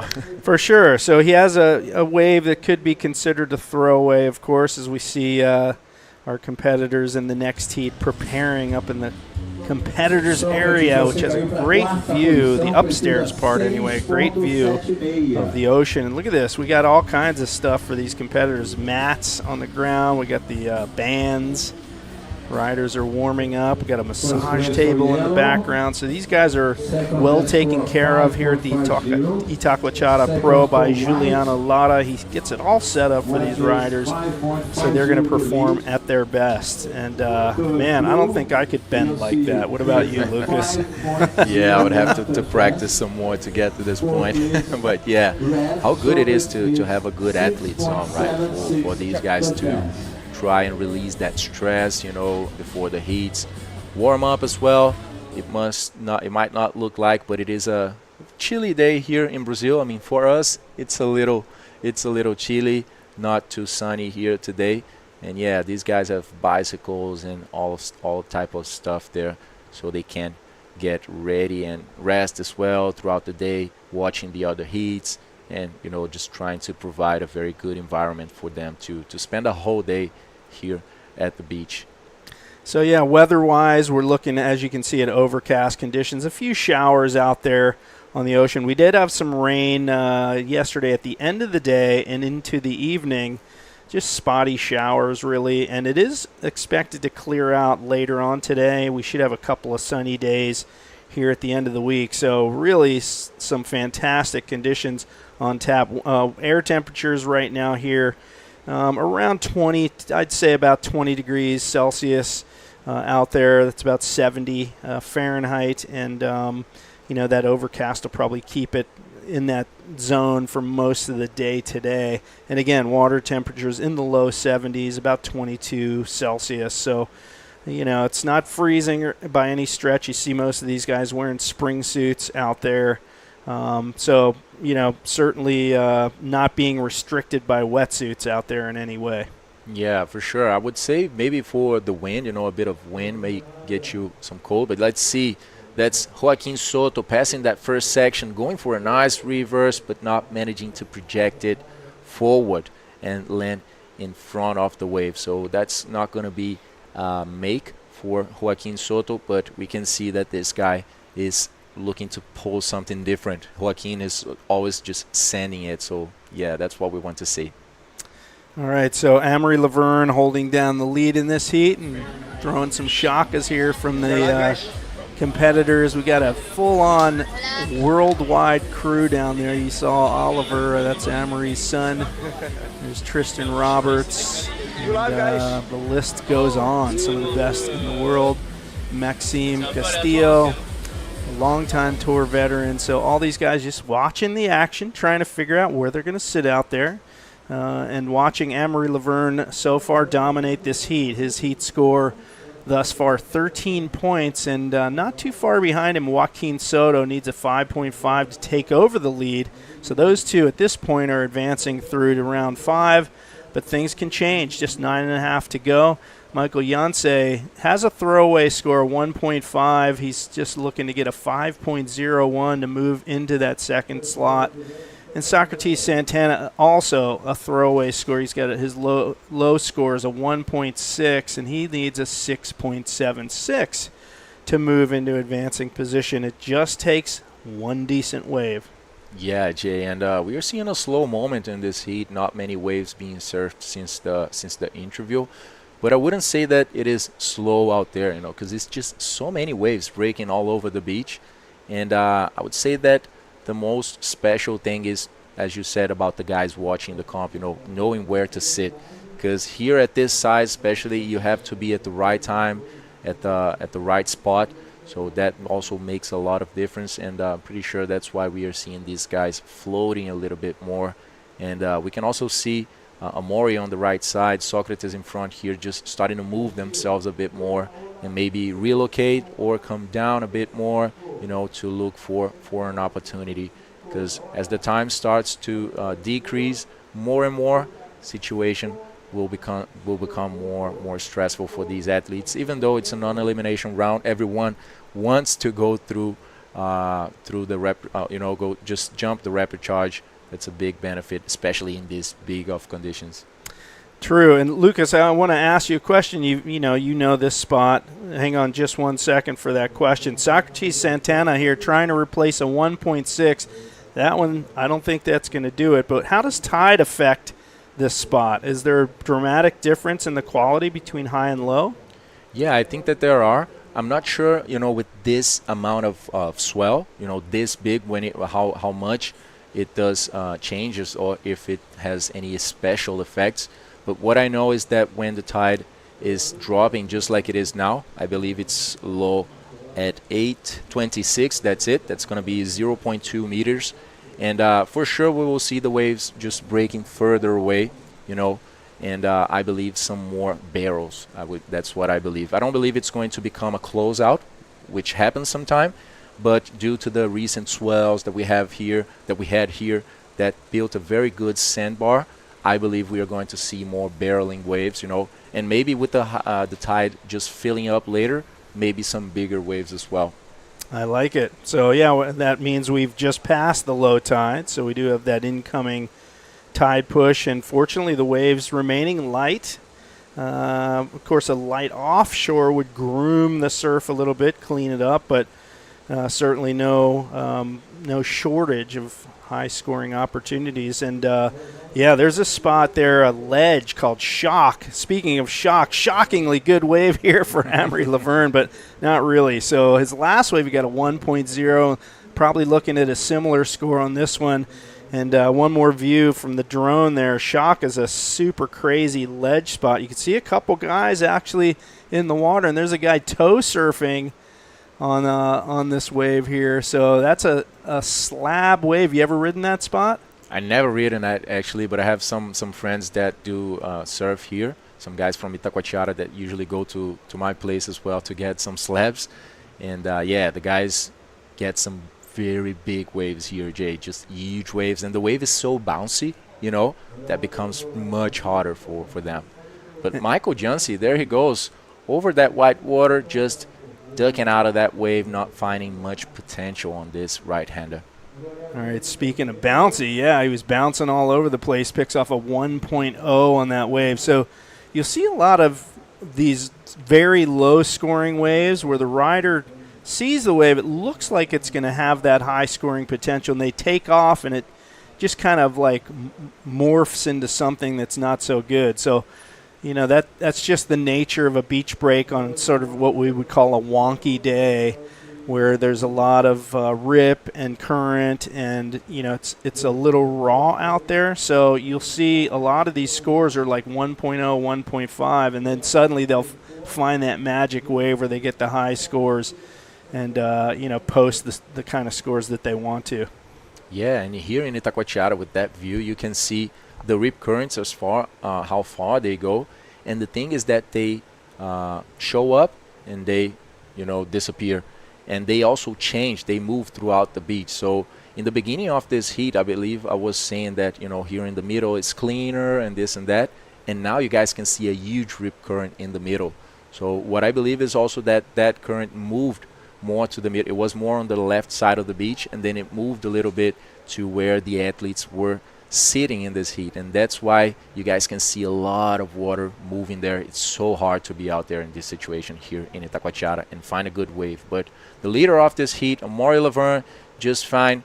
just finds the moment for a perfect backflip in this wave. He is exchanging at 5.5 and securing one more roll as he knows how hard, you guys can see him pedaling there, as he knows how hard it is to find an opportunity in the water right now.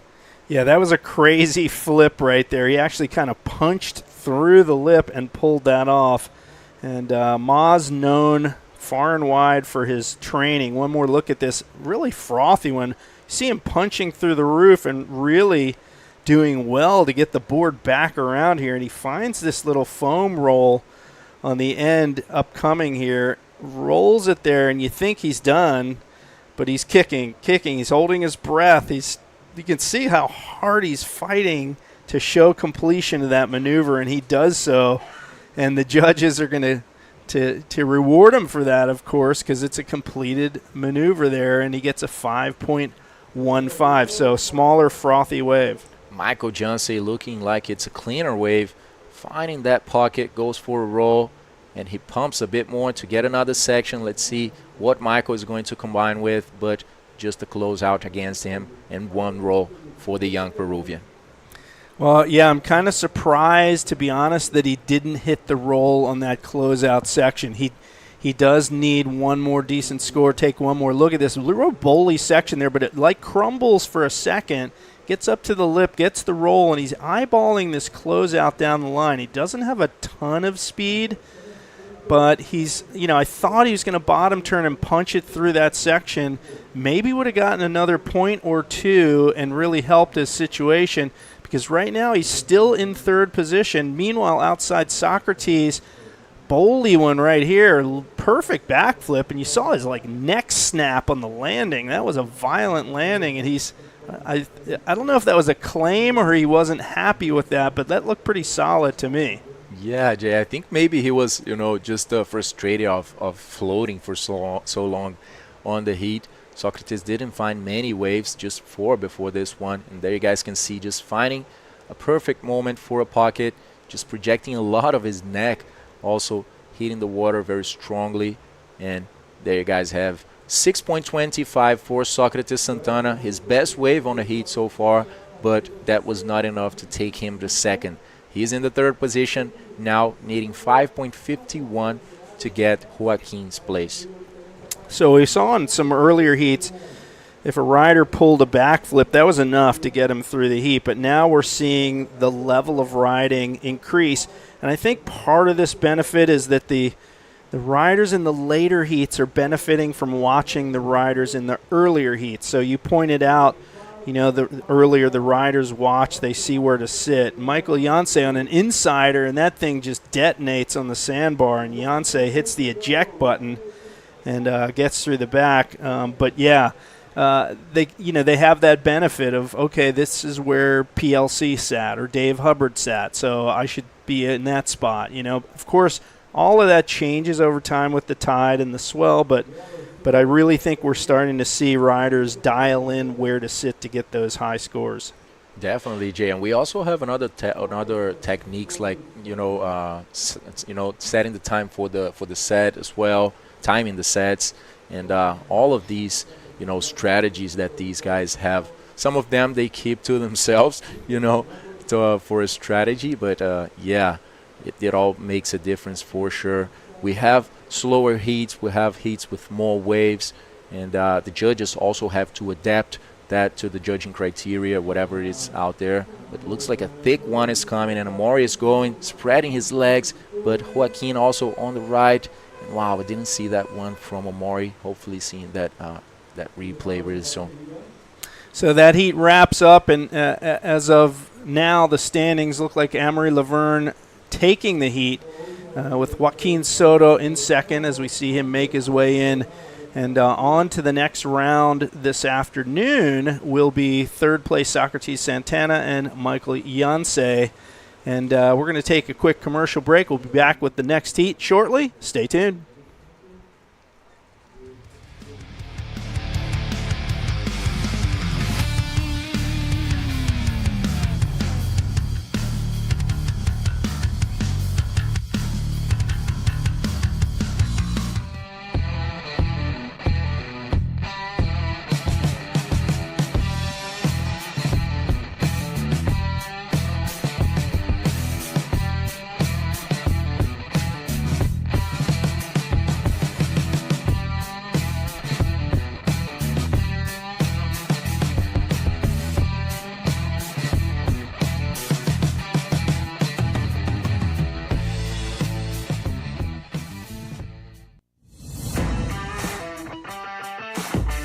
Fala, galera!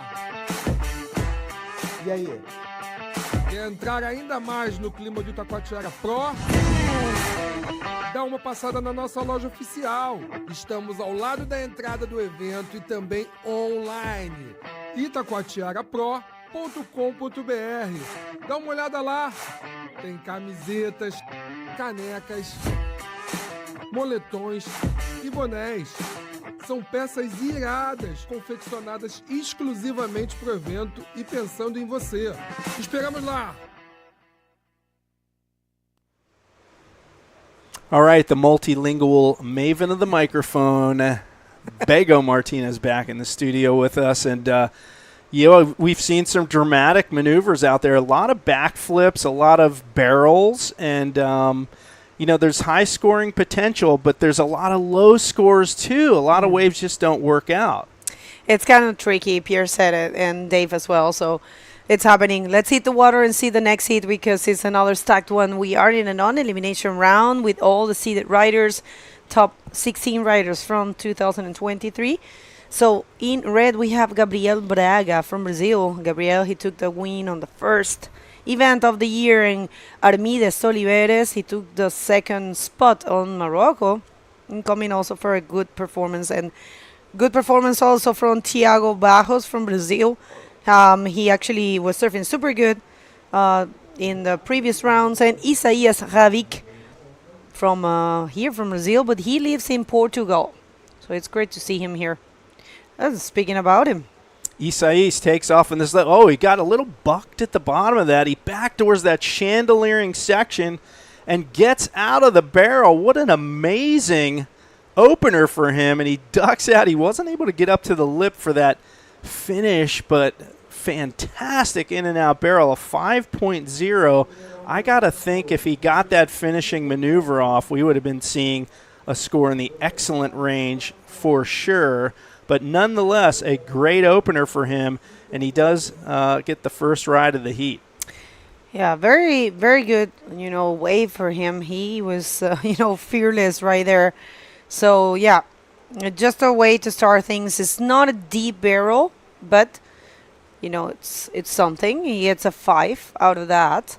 And, I think judges are aware of the difficulty of finding those good waves.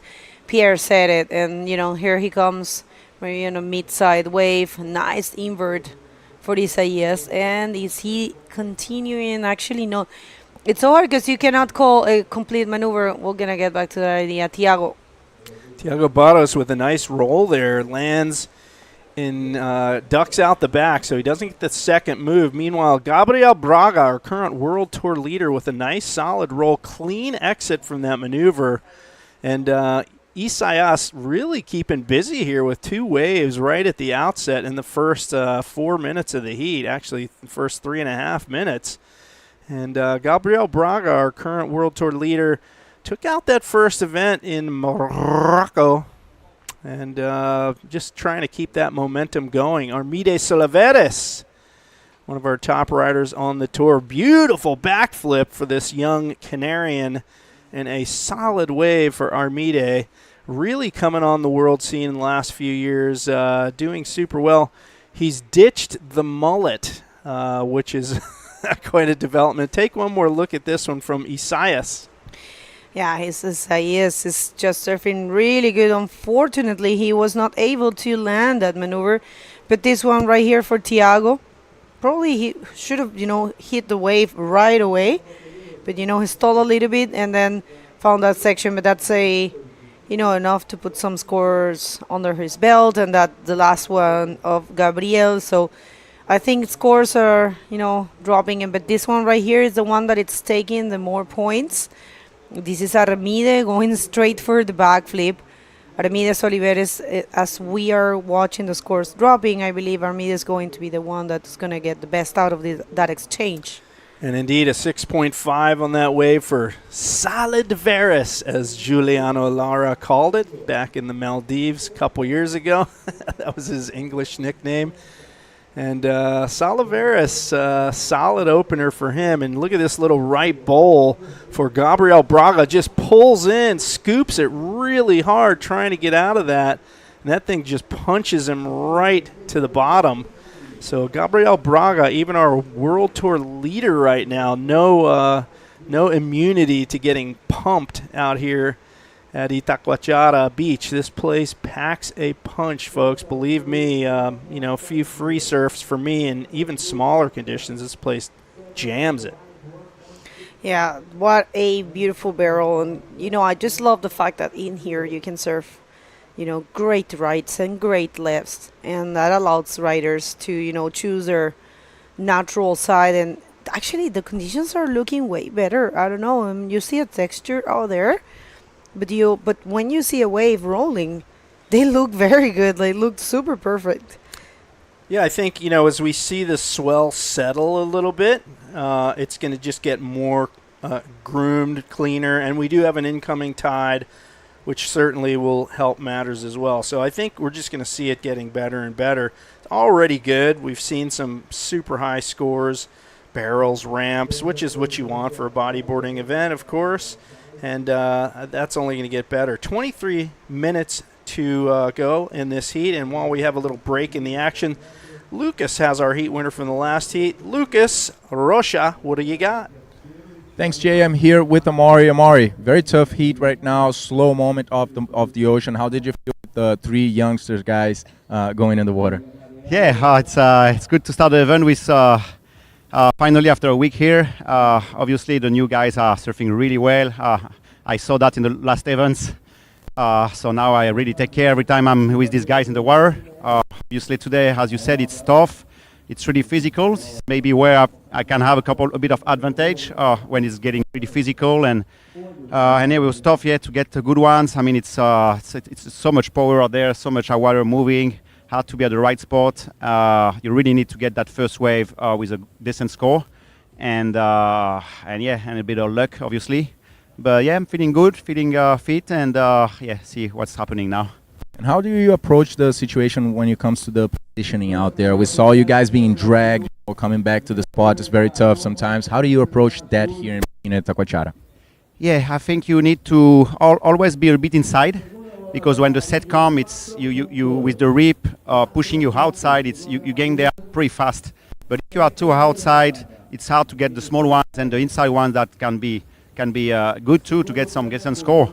So it's always you always paddling. I mean, you can't just wait, and you're always in movement, always trying to sit a bit inside and get out of the white water, trying to find the clean spots.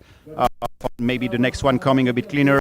So yeah, it's a constant effort to be there and try to be at the right spot. Do you have any word for people watching you from back home? Yeah, thanks to all the guys tuning in. Un abrazo a toda la gente de Canarias, a tous les bodyboarders français qui nous regardent, à la famille qui est aquí. Merci à tous. Valeu! Congratulations, Amari. Back to you guys. Yeah, super cool. Amori is the only rider that has taken this event twice. So he's looking forward to that third win here. So, of course, Amaury Laverne took it back in 2013 and also in, he actually was third 2014 and took it back in 2015. So a long time, almost, 9 years from now, that he hasn't been winning here. Of course, he has, he's very well known by his performance, but yeah, I remember that. It was really good to watch. All right, so if you're just getting here, this is the non-elimination round for the 2024 Itacoatiara Pro, an event that it's brought to you, that it's presented by the Prefectura de Niterói, Secretaría Municipal de Esportes y la SER. And we also have the support of Eco Ponche, SGA Toyota, Pregionet, Puro Suco, também a Itacoatiara Inn, Academia Aquafish, Pousada Dunas de Itaipu, BW Serviços, Vitali, Genesis, Pampo Clube, Casa das Margaridas e Instituto Skate Cuida. Thank you so much, everyone. We also would like to thank Risex Peset Eso a mí. Thank you, everyone, for bringing this event, and of course, Giuliano Lara for organizing it. 11th edition. It's a lot of work, with a lot of, Juliano was explaining to me that he works 6 months in a row. So for him, the first 6 months of the year are super tough. He gets everything ready, everything done. And it shows. Some people think that a World Tour event can be organized in a couple months, but actually it takes more, some events as Antofagasta takes a year, a full year of, organization. And in the case of this event, which is one of the best, actually last year this event was voted by the riders, the men riders, as the best event of the year. We had, of course, the ArcelorMittal Wahine Bodyboard Pro as the best event award by the IBC World Tour. But the men riders, they voted Itacoatiara Pro as the best event. And as you can see in your screen, we have a pretty cool calendar. What else do we have after this? Well, our next event will be going back for the third time for the Maldives Bodyboard Pro. That's going to have men's, women's, and junior men's divisions August 1st to the 10th. So that's coming up just in a couple of months from now. Then we move on to Sintra, the longest running World Tour event on the tour. That event was on the tour back in my day. There's a men's and women's division. That's in early September. Then we move, we're waiting for confirmation. Hopefully it happens on the wave pool event back here in Brazil. That's at a Wave Garden wave pool where one of our part-time commentators, Fabio Aquino, is involved down there. And then we'll wrap it up with the crown jewel on the World Tour, one of the best bodyboarding venues on the planet, Gran Canaria, Fronton King. And that's going to go through the middle and latter part of October. Nice long waiting period for that event. Always some drama, always some thrills and spills at that event. We've seen some guys get injured at that event. We've seen some crazy last-minute heroics. The last time I worked that event, of course, Jeff Hubbard took it out a couple years ago with a giant ARS in the final. And that year, Tristan Roberts won the tour. Of course, Tanner McDaniel sealed his World Tour title in that event in 2023. That was really good to watch. Yeah, so a lot of drama happens at that event. Yeah, it's a one event that everyone's looking forward. All right, so one more here for Tiago Barros. Tiago from Macaé. He serves really good and also coaching a very nice projected roll. I kind of say I love those flying rolls, those. All right, so one more here for Armide. I don't think Armide is going to get much that what he's holding right now, much more. And Tiago, he will definitely be changing that 1 point right after that last one. So, yeah, slower start to this heat. We're down to the 16.5-minute mark. And so far only 6 waves ridden in this heat. And we're going to take a look at an earlier wave from Armide, 4.0 on this wave. And you just saw him get the one roll in that foamy section. Meanwhile, Tiago punches through the ceiling on this one, gets a roll, lands on the foam cushion there, gets the forward spin off. He's maybe looking for one more maneuver. He kind of stalls it and ramps it with a little backwash roll and lands that cleanly. So scores coming through. And one more look at this one from Armide. This is his last wave. Pulls in the barrel. Goodbye, Armide. And hello, Armide. And look at this gouge. Look at that. I love that old school move there from Armide Solaveres from the Canaries. And gets the roll off for just a little icing on the cake for him. So, wow, what an exchange right there. Yeah, that was really good to watch. And as I was telling you, it's getting glassy right now. So I think we're getting rid of that texture and that little wind that we had. It wasn't a proper wind. I might call it only morning sickness. So, yeah, pretty cool. Okay, so we're waiting on that last wave score for Armide. I believe it's 2 waves that we're waiting for Armide. Yeah, well, we're getting some scores popping through for his last wave here. So, and also for Tiago Barros, waiting for scores from him. So, the judges are getting busy up there. They're working with the head judge. They're recounting what happened on the wave. And one more look at this one from Armide. Look at this, just pumping barrel. Goodbye and hello. So a nice entry exit from that tube. Clean exit with the gouge on the shoulder. He's not done yet. and he's getting to work on this inside section. Armide Soliveris a 5.75 for that one. So he's solidly in the lead, and he has a 12.25 heat score.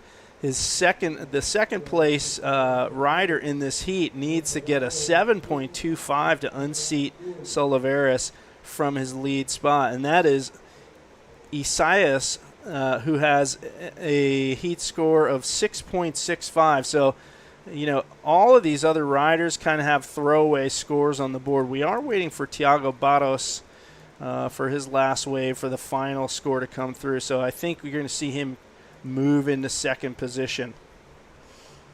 Ok, y en español, un poco una pequeña actualización para quienes están sintonizando que apoyan a Armide. Armide Soliveres, la última ola 5.75 el tubo. Fue un tubo no tan largo, fue un bonito tubo, pero se sabe el potencial. Lo vimos con Pierre, que logró un 8.50 hace 2 hits. Y pues los jueces saben ese potencial, pero de todas formas es suficiente para que él esté primero. Luego Isaías está buscando 7.25, Gabriel Braga 2.16 para la segunda posición y Tiago lo mismo. Estas son rondas de no eliminación. Armide consiguió un lugar dentro de los sembrados en este evento, recordando que las semillas o las personas sembradas cambian según el evento y según quien se presente a los eventos. I was just saying that Armide got a seed for this event, and trying to remind everyone that the seeding changes at every event depending on how many top 16 riders we have present at the event. So sometimes the backup athletes are not specifically the 17th. Gonna get back to that idea after that. Isaias bottom turning, punching into the lip right there. Can he get out in front of that piston of whitewater? Kicking underwater, no, unable to do the complete exit from the whitewater there, so that counts as not completing. And again, folks, we mentioned this time and time again, you can do the biggest move, but you have to ride out of it. And the cleaner you ride out of it also impacts your score too. Are you fighting the whitewater the whole way before you get out front of it, or do you just slide right out of the maneuver? All of that makes a slight difference in the scores. So, yeah, there's a lot to swallow here as a judge, and as a competitor, what you have to do to get those big scores. Armide solidly in the lead. Tiago Barros did, in fact, move into second position after that last wave. He got a 4.5 for it earlier. Isaias getting some scores that match are slightly below his last score, so he's still looking at 2 very low scores. Needs a 4.0 to move into that second position. And right now, Gabriel Braga, our current World Tour leader, struggling out there. Just 11 minutes to go in this heat, and he has a 4.5 and a 1.9. I know he wants to ditch that 1.9. He is playing that waiting game out there. All right, so maybe we can check the rankings. We're going to get to see the rankings now, because you just mentioned that Gabriel is leading the World Tour rankings. One thing is the seeding, another thing is the rankings. The rankings are result from this year events. So as you can see right there, they're pretty similar, but Gabriel is in first, Tristan second, Armide third. So the best result Armide has had this year and in his career. So you see it right there. Uri fourth, and sharing with Dave Hubbard, and Joaquin Soto also with his best result so far, being sixth, followed by Moises Silva from Chile as well, Maxime Castillo, and the rest. So pretty cool World Tour rankings. And if you want to know a little bit more of the IBC World Tour, it's all available for you at the IBC World Tour website, which is ibcworldtour.com. And check that out. Actually, we do have Fabian also in the 16th position. So pretty cool rankings right now at the IBC World Tour. Yeah, no doubt. A good mix of both veterans and newcomers, of course. Several world champs in there. You're just looking at the top, 5 riders on the tour. You've got Dave Hubbard, Uri Valadal, Tristan Roberts, all prior world champions. In fact, Uri Valadao goes way back to his world title. It was, what are we talking? I don't even remember how many years ago he won his title. 2008? Yeah, so 2008. that is quite a while ago, and still riding at the top of his game. He's super good, super consistent. Yeah. So, and here he is in the top 4 in the world title ratings. Of course, Tristan Roberts trying to gain back the title that he lost last year. He's a 2-time world champ as well. And look at that frothy one. Oh. That one didn't want any part of Thiago Barros, so Thiago was unable to pick that one off. And things starting to get a little edgy for Gabriel Braga. Of course, again, non-elimination round. There's no risk of getting knocked out of the contest, but you, of course, always want to get top 2 in this heat, so you move through to that round beyond this one, and that's round 5, which will not take place today. But we will get into round 4 later today, which will be the third and fourth place getters from all of the heats this morning. And word is that we might finish on Friday, meaning because, you know, this swell is really good and it's going to be lasting until Friday. So we might finish that day. But the event is not over. So if you're in Brazil and you want to check it out, we're going to have a TOAT session on Saturday here at Itacoatiara. The swell's dropping considerably. And that's actually wait a minute, we'll call nothing there for Armide. Yeah, it's actually a tradition here every year that, you know, it's if it's flat, if it's small, they will do the TOAT session, and it's pretty cool. Last year they did it. It wasn't too good because, you know, it was small, but this year they say there's gonna be a, you know, decent size for that. So that's might happen on Saturday, and Sunday, of course, is going to be a full day of, you know, activities here. So eu estou falando em inglês aqui que o evento talvez vai terminar na sexta, mas o evento continua. Lembrando que a Itacoatiara Pro é um festival, né? Festival que está planejado até dia 16, e a gente vai ter atividades todos os dias. No sábado vai ter um show de TOAT, actually. Se você está aqui na praia, se você está no Rio, está perto daqui, vale a pena vir para cá e assistir o que está acontecendo. All right, Armide Salaveras on a bouncy inside one. He's eyeballing that lip and throws the air reverse, and Armide Salaveras really solidifying his lead at this point. And a solid wave for him. His second scoring wave is a 5.75. Will that be enough to replace that second wave? You see him eyeballing this. Perfectly timed. Really gets not a ton of height on that, but he was certainly above the wave in the air and gets the completion out front of it. So Salaveras scores coming through. I don't think we've seen a solid air reverse, at least in the heats that I've called this morning. So, you know, that's good to see. Our highest score in this heat is a 6.5, and he gets a 6.4 for that one. All right, one more here for Gabriel Braga. Nice roll. Gabriel wants to change. He will be changing that 1 point ride. And yes, this is the first landed A reverse that we see. Armide Oliveres right now. We'll see. It will be interesting to. Okay, so this last wave. So Braga up into the lip, a little underneath the lip there, but beautiful execution. And Braga, just a one-move wave for him. And we're going to see scores popping through, probably in the mid-range. But you mentioned that's going to be erasing his second score, which was a 1.9, with replacing it with a 5.15. So now that moves Braga ahead into second position, which he's going to love here as we wind down. We're getting down to the 5-minute mark remaining in this heat, and Braga now in second place. And check this one out for Isaias, bottom turning. This one's not really offering up anything on the outside, so he calls it quits on that one quickly. And Isaias trying to replace one of these low scores that he has. He really needs a 4.66 to get himself into that round 5 tomorrow. Otherwise, he's doomed to the reprecharge round this afternoon. So he's running out of time. 4 minutes, 30 seconds remaining in this heat.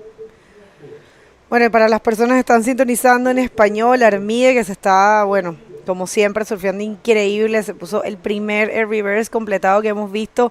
Y aquí viene en esta ola Armides Oliveres, que está sólido en la primera posición, como le llama Juliano, Armide Solid Beres. Super solid there in the first position, Armide. So yes, Armide, it's really good right now. We're gonna get one more look to that last wave. And so this one, not the greatest wave for him. You see him bottom turning, heading. Oh, this was an earlier wave, the one he got a 6.4 on, the air reverse. And he's keeping super busy out there. He's had, look at that, air time for sure. Nice form, legs crossed, well done. And this wave earlier for Gabriel Braga up into the roof, punches it with a nice roll, but just a one maneuver wave for Braga. A 5.15, that was his high score of the heat. And again, that was enough to move him into second position. 3 minutes 25 to go. Salaveras and Braga in the top 2 slots here. Barros needs a 5.15. Isaias just needs a 4.66 in 4th position here to move either one of those two and bump Braga into the reprecharge round. So things starting to come down to the wire here in this heat. You can see some ominous clouds on the horizon down there, but again, we should see some clearing later on today.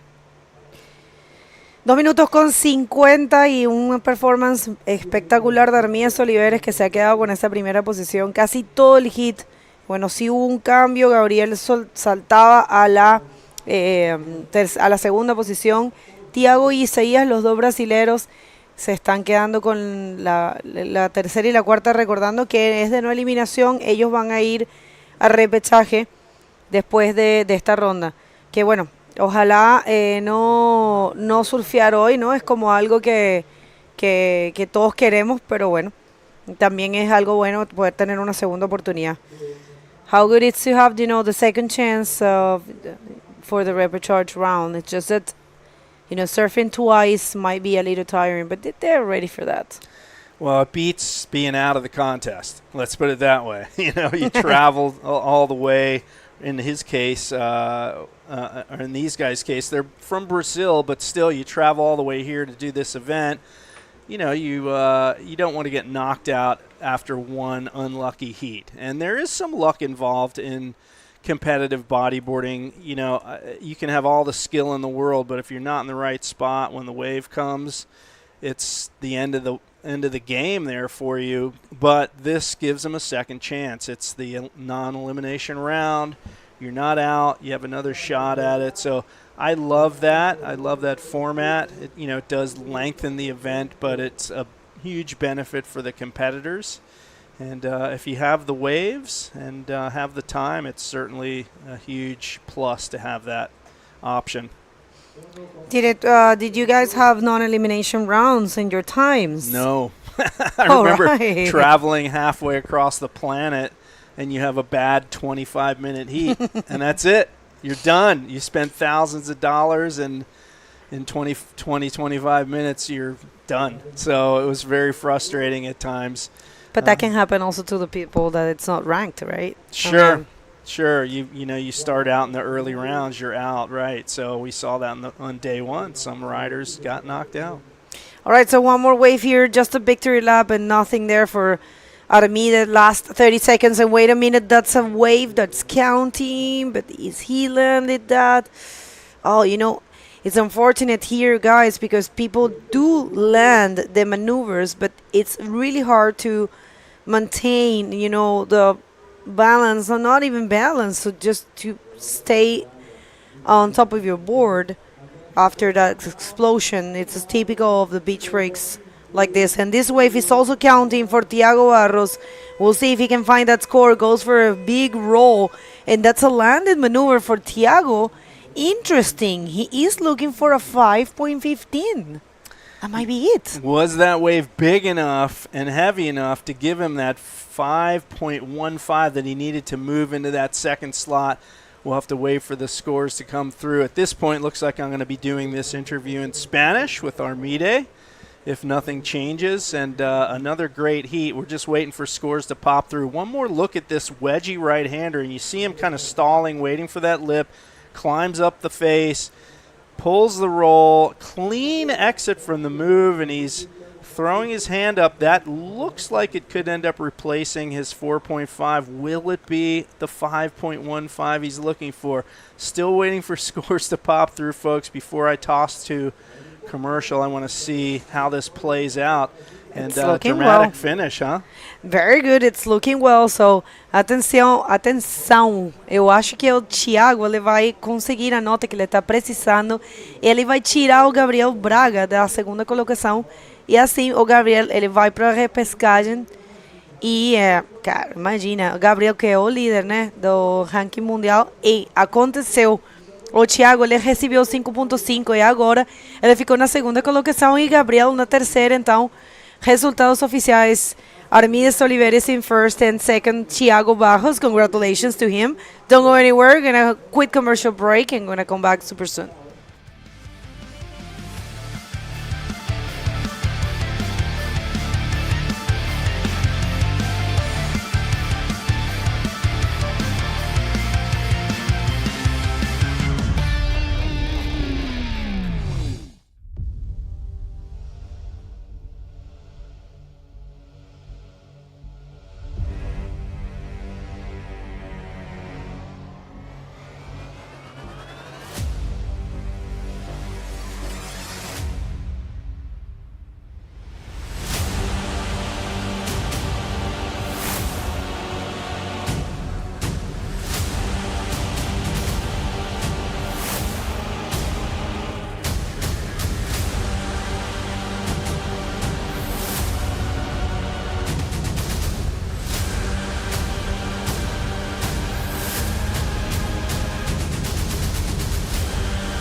Well, welcome back, Lucas, and welcome back, everyone. This is the second day of competition at the 2024 Itacoatiara Pro, and the day is amazing. We're seeing amazing situations and maneuvers and everything, so we want to jump in the water and check the next heat because it's, you know, super exciting.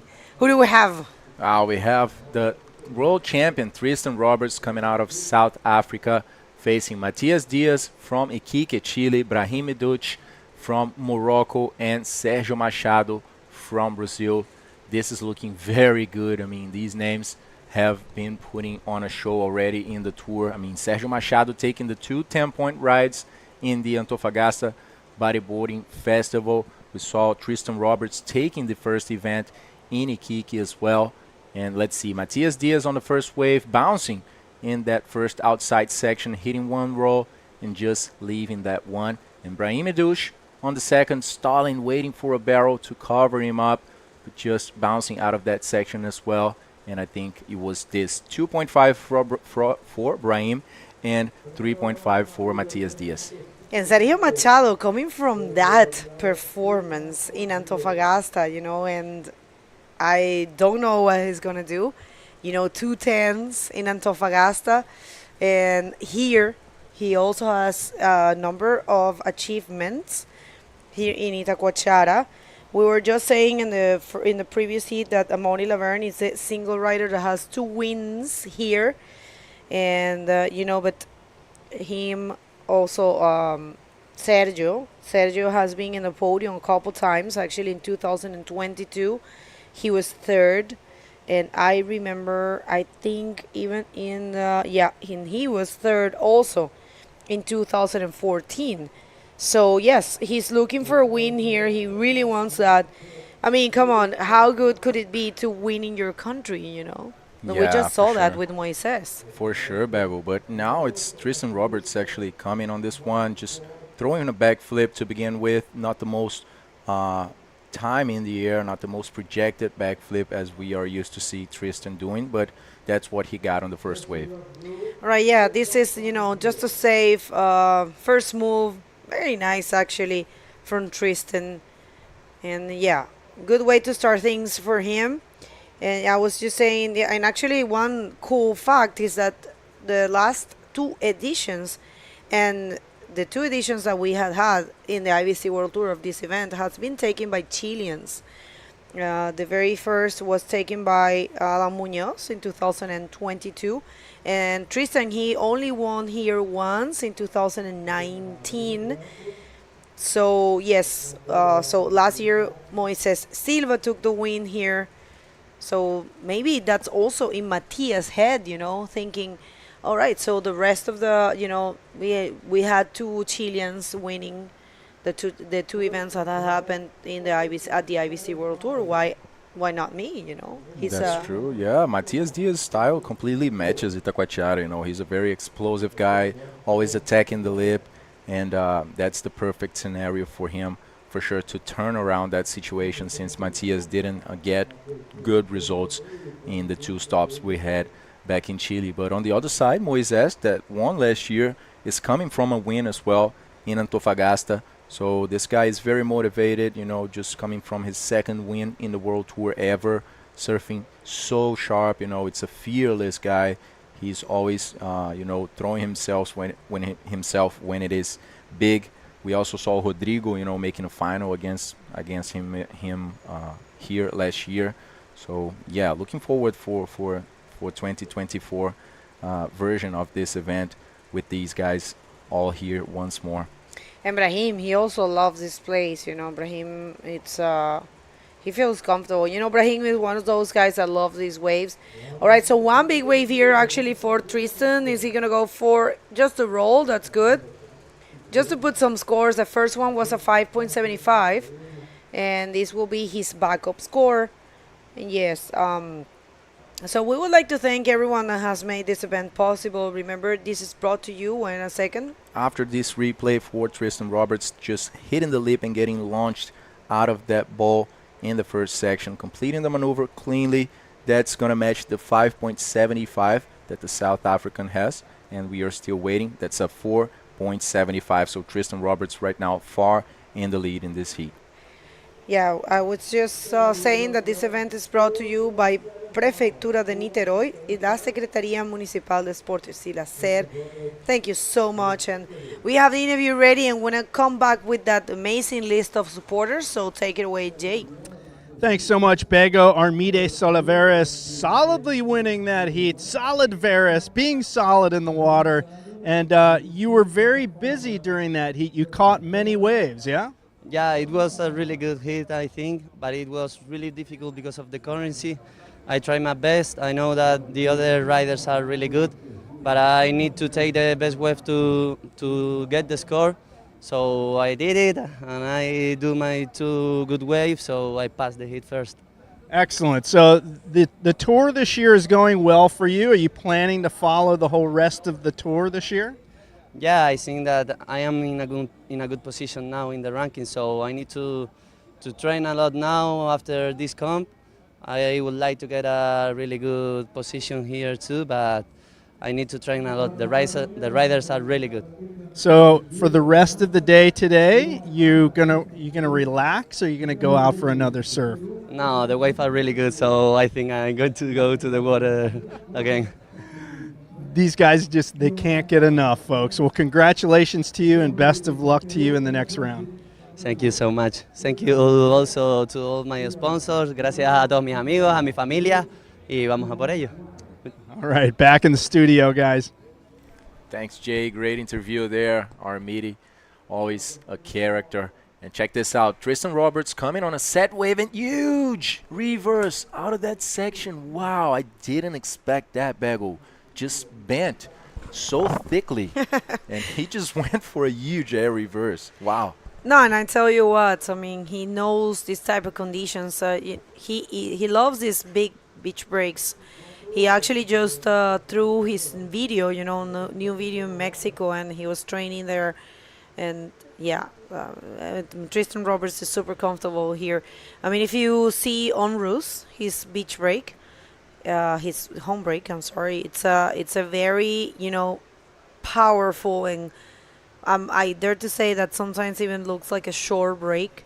Closeouts really, and for me, called my attention when I was there that the South Africans, the locals there, they go for backflips and air reverses and inverts in those closeout sections.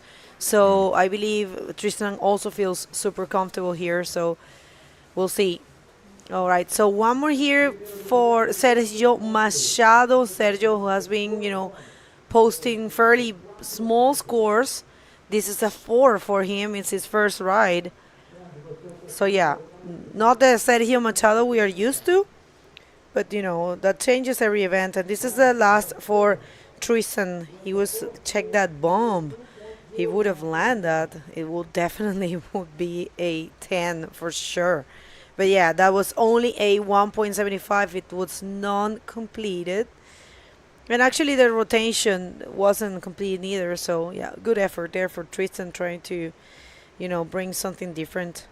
Yeah, what would have made a difference was if Tristan really hit that section a bit later. That would have made it a lot different. I mean, this guy would fly so much in that section. But yeah, it's a lot of commitment, guys. You have to calculate the whole heat, not just throwing yourself on one attempt. So yeah, Tristan Roberts going back for another opportunity. As you guys can see, he is drifting to that right side where we have some wedges popping up, and there he goes, getting a lot of speed, marring that lip, bottom turns, and now he goes for a reverse and completes it easily. Yeah, no, we kind of knew it, huh?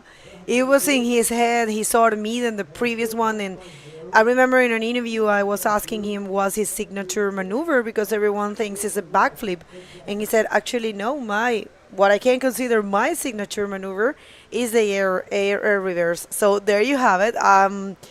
Anxious to see that replay, but that was a very well executed air reverse there for Tristan, and that's gonna be, of course, a change of his scores.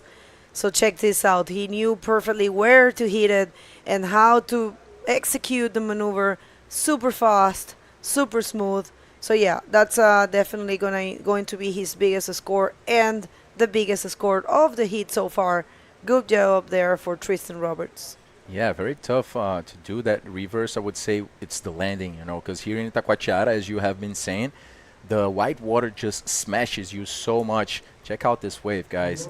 And managing to complete a reverse, there he goes. Brahim Educh bouncing off of that first section, looking for a lip, and he finds it in the closeout. Not sure if Brahim is going to be able to hold that, as there was a lot of white water. If you guys can see, there are so many side waves coming by every time these guys finish one maneuver. That makes it so hard to complete. So and it hard. looks so big inside. I served the last day of competition, and check this out, guys. This is a 9-point ride for Tristan Roberts. Perfect execution, very well projected, and completely rotated air reverse there. So a 9. He is matching Clement Lodejo with this one. And right now they are both holding the biggest score of the competition so far. So good job there for Tristan. And yeah, no, he was that's an accurate score for sure. As you can see, that's the IBC World Tour criteria right there for you. So he completed those for sure. And he was looking for that. He was chasing. Yeah, I think he had that in mind, Bago, because we are seeing many rolls, inverts, some backflips as well, but we haven't seen many reverses actually attempted in the heat. So I would say that differentiation, showing that different range of maneuvers in these conditions that we haven't been seeing them. I think that's maybe what Tristan had in mind before going for those two reverses. The first one was just an attempt, and the second one he went for real, and a very well-deserved maneuver, just raising the bar and achieving that 9-point ride now in the first position. All right, and we see that I think Brahim is trying to go for those lefts. Is that Brahim? Oh no, Is that actually, him? I don't think so. yeah, but the thing is that I've been told that you. Oh, check this out. The 9-point ride. Once again, thank you, director. We can't get enough of that. So yeah, very well executed. Full you know. rotation in the air, Bego. That's I would say that's crucial for now, because with these tough landings and a lot of white water, you can't really complete the rotation, you know, in the middle of all that chunk of water. So just landing, you know, facing the beach. That's Yeah, the open faces. That's perfect maneuver. You need to know how to project those. If you don't get the projection, you're not gonna land those things. And well, check this out. The rest of the competitors are in combo situation, and here comes Matías Díaz. Vamos a ver Matías Díaz in this wave. I don't know if he's gonna find a section. You know, probably the rights are not delivering all of them. You know, I think you gotta choose the ones that are breaking towards, you know, Pampo a little bit. But of course, Pampo is not part of the competition area. This is actually, the beach looks small, but it's not that small. We're competing right in front of, you know, of where the stage is. And so if the riders want to surf all the way to Pampo, that's not possible. The competition area, it's not reaching there. So yeah, you got to be careful with the ones you choose. And I think what Brahim was doing, he was paddling through the, you know, the Pampo current. Because if you paddle very close to the mountains, you're not getting pounded too much, and that's what he was doing. Yeah, what we can see Tristan doing is drifting a little bit to that right side, kind of going in direction on the Pampo direction. But he's not going all the way. He's just catching that shoulder that comes after the right-hander that comes from Pampo to, you know, to get in the middle and find that section in the middle of the beach. So that's a very good strategy. You know, he probably was checking for that. As you guys can see right now, you know, the side wave just coming towards the middle of the beach. And yeah, we can see Tristan just took off when it comes to scores. Brahim has a 475, Matias 4.5, and Sergio only a 4-point ride, one wave. And we can see Tristan just with 14.75, just very far away in the lead right now as we are halfway through this heat. Right, and that's our beautiful elephant. Some people probably don't know, but that's a mountain that's behind here, Itacoatiara Beach. And it's got the shape of an elephant, which I thought when I got here. I thought that thing in the middle was, you know, the face of the elephant, and, you know, sideways it was the ears, but actually no, it's a lying down elephant, and the biggest mountain will be his face looking sideways to the beach. And that's you know, Costão, actually the mountain that you see closer to your screen. It's you climb that thing, and I'm just by watching, I'm getting tickles in my hands because I suffer a little bit of vertigo. I tried to climb the other day and I It's failed. pretty steep. It's pretty steep, Bagel. We Pretty could see steep. that Yeah. you know, upways path. That's actually the path that we take to go there, and it's pretty steep for sure. I failed. All right. Yeah, I try to look this place, how beautiful it is. You know, Itacoatiara is a protected area. It's super safe. It's got only one entrance, only one exit. You enter and exit by the same, you know, little entrance, and it's got a police station there. So you can walk here super cool and calm. It's very protected. It's very, very safe. And that's the beach. It's beautiful. And then you have Prainha, which is a mini beach that you see all the way there, close to all those houses at the very end. And that little bridge of sand, how beautiful it is. And you can see Pão de Açúcar right there, the sugar loaf. Yeah, that's actually the whole south region of Rio. There you guys can see on the left part of the mountain in the back. That's Trilha da Gávea, Pedra da Gávea, Muito which is a bonito. very high one, just very close to São Conrado there.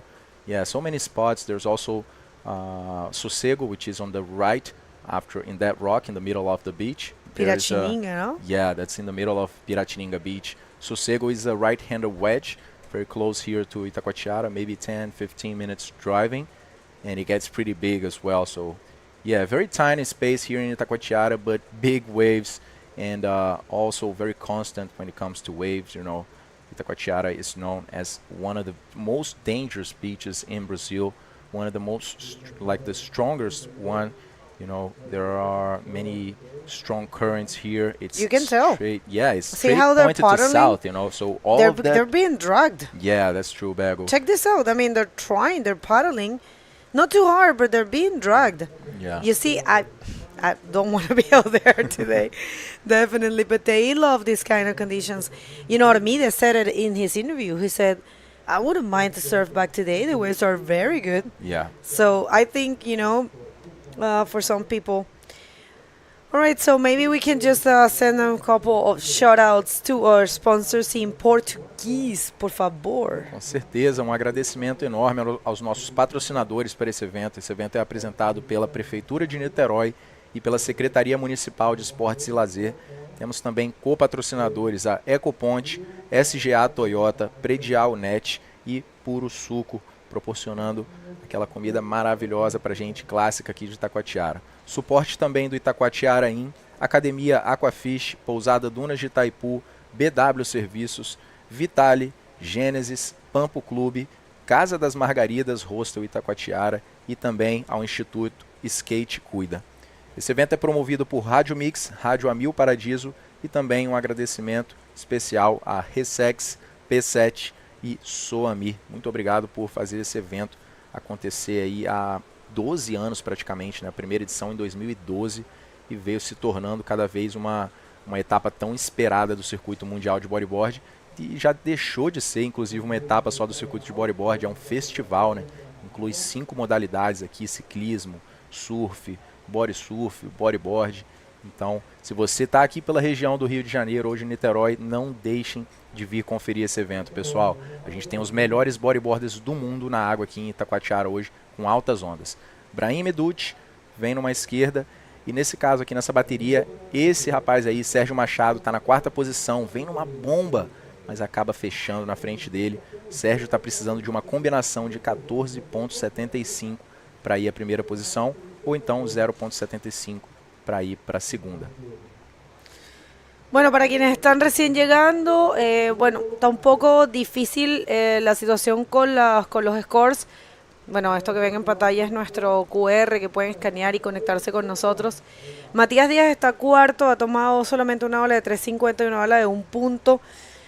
Aquí es como que o encuentras una ola muy buena y te pones un score gigante como lo hizo Tristan con un aéreo reverse, o te cuesta un poco conseguir esas olas.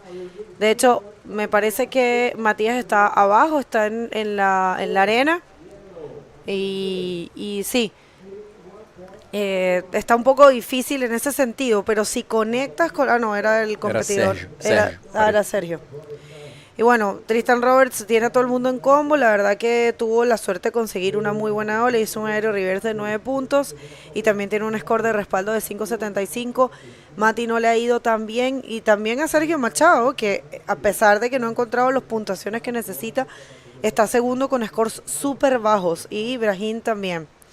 So the situation right now, it's all about the second position. I mean, you can never take anyone for granted, but take the scores that they had.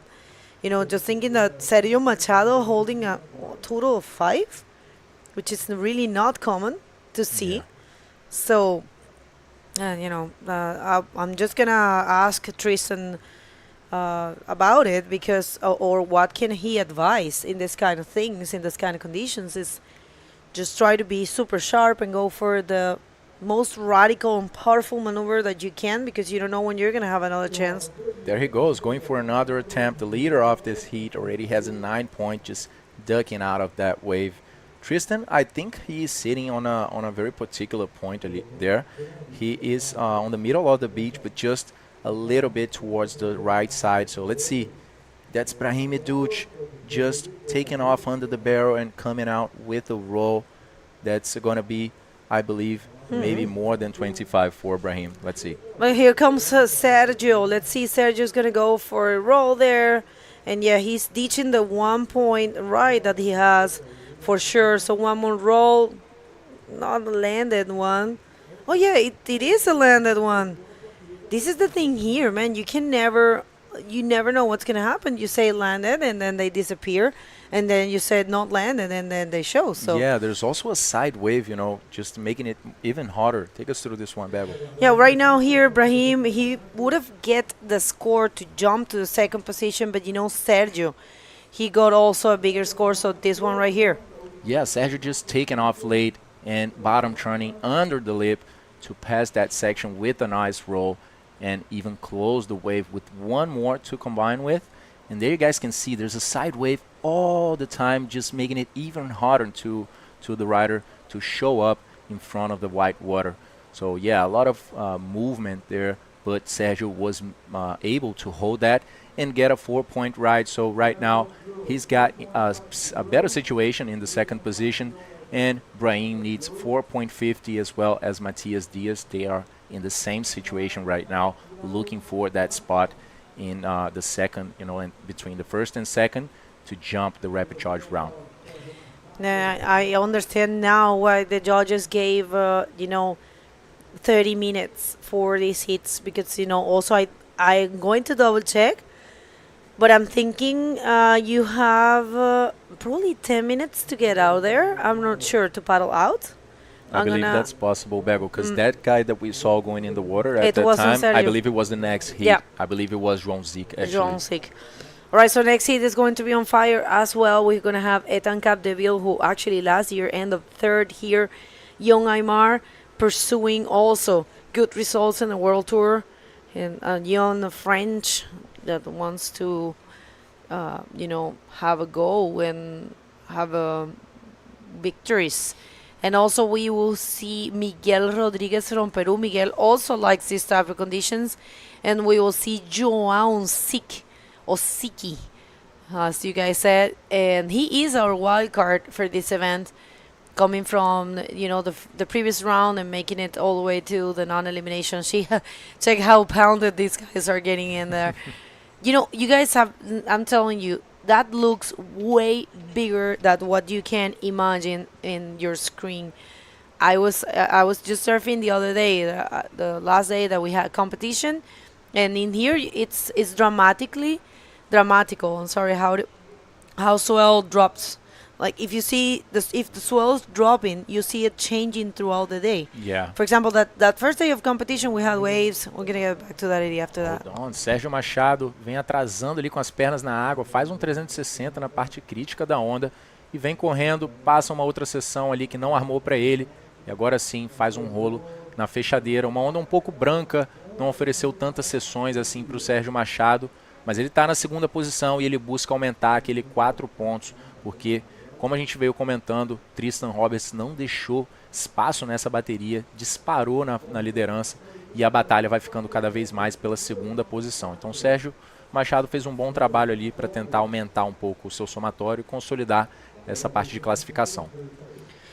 All right, last wave of Sergio. You can tell he's not, as comfortable as he was in the point breaks. I saw him, I might say, probably he was surfing more comfortable in Antofagasta and Iquique. But yeah, it's still just putting the scores. He's getting a better score after that one. It's a 4.40. And he needs to do that. He needs to take care of that second position. There's no way anyone can take the first position. And this is really happening now. To see who do we have? There are two-time junior woman champion, Luna Harman, beautiful Luna Harman. She is here early because they're having the Brazilian national event, and Gabriel Costa right there. And, a couple more riders from here from Brazil. Pretty cool.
Fala, galera! E aí? Quer entrar ainda mais no clima do Itacoatiara Pro? Dá uma passada na nossa loja oficial. Estamos ao lado da entrada do evento e também online. Itacoatiarapro.com.br. Dá uma olhada lá. Tem camisetas, canecas, moletões e bonés. São peças iradas, confeccionadas exclusivamente para o evento e pensando em você. Esperamos lá! All right, we're back, so we apologize for that brief hold. We did have a power outage here on site. That last heat did continue and finish. We're actually into the next heat already, so the event has resumed, but a dramatic finish to the heat before. Explain to the viewers in Portuguese what happened. Então a gente teve um problema técnico aqui com a energia no evento, acabamos ficando alguns minutos aí off. A última bateria foi finalizada, tivemos uma mudança de situação onde Brahim Dutch, com aquele rolo que a gente mostrou, conseguiu se classificar junto ao Tristan Roberts, como vocês veem ali. E a próxima bateria já começou, já está rolando na água e vai ser entre Ethan Capdeville, Jon Neymar, Miguel Rodrigues e o local aqui, wildcard desse evento também, João Zic. All right, so yeah, that last heat with a dramatic finish there. But let's pick up this heat. We're going to see some of the earlier waves and just a dredging closeout for one of our competitors. Big Rolo right there. We're just recapping some of the waves that happened in the early portion of this heat. And we saw Yanamir and Miguel Rodriguez both get some waves there. And so, yeah, we're in round 3, heat number 6. We're down to the 26-minute, 20-second mark. So this heat is about 3.5 minutes in. And, yeah, that last heat we did see Brahim Dutch pick up a wave at the end, which moved him into second position. Tristan Roberts thoroughly dominated that heat, was well ahead of everybody pretty much throughout. So he will move through into that round tomorrow, round number 5. Along with Brahim Dutch. And this heat already heating up with a couple waves ridden. Yeah, Brahim Dutch, full buzzer beater on that last heat. Let's see this one. Ethan Capdeville, big set wave, nice bottom turn, goes for a big roll in the first section. Looking to see if there's something else, but it's just João Zic on the last part of that right-hander he caught, just not being able to complete this roll in the white section. All right, so winds remain light. You can see the red flag in the foreground of this shot. Just barely moving out there, so still nice, relatively clean conditions. The surf is still pumping in here. Maybe an ever so slight decline in the size here today, but certainly this swell arrived right on schedule. And we're going to take another look at this from Ethan Capdeville. Bottom turn, nice off the bottom into the lip. And notice the head and shoulders arching out to really accentuate that maneuver.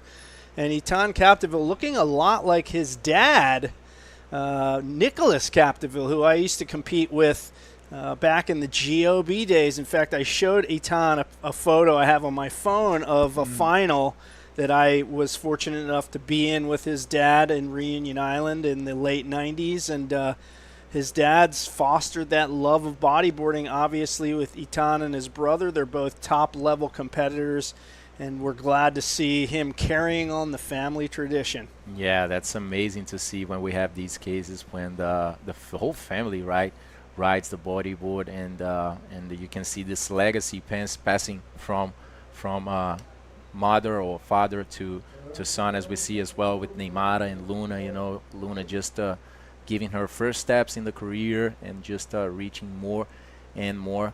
But yeah, Ethan is a show apart. I mean, this guy was the rookie of the year last year in the IBC World Tour.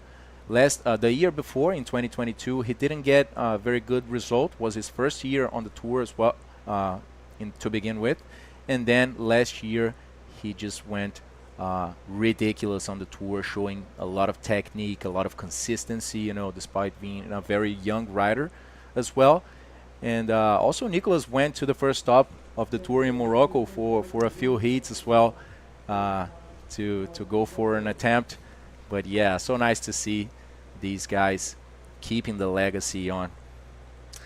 Yeah, I love it. In fact, you mentioned Neymara and Luna.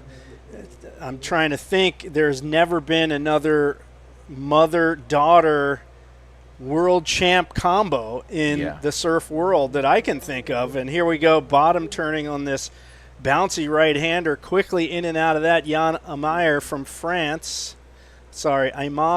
from France.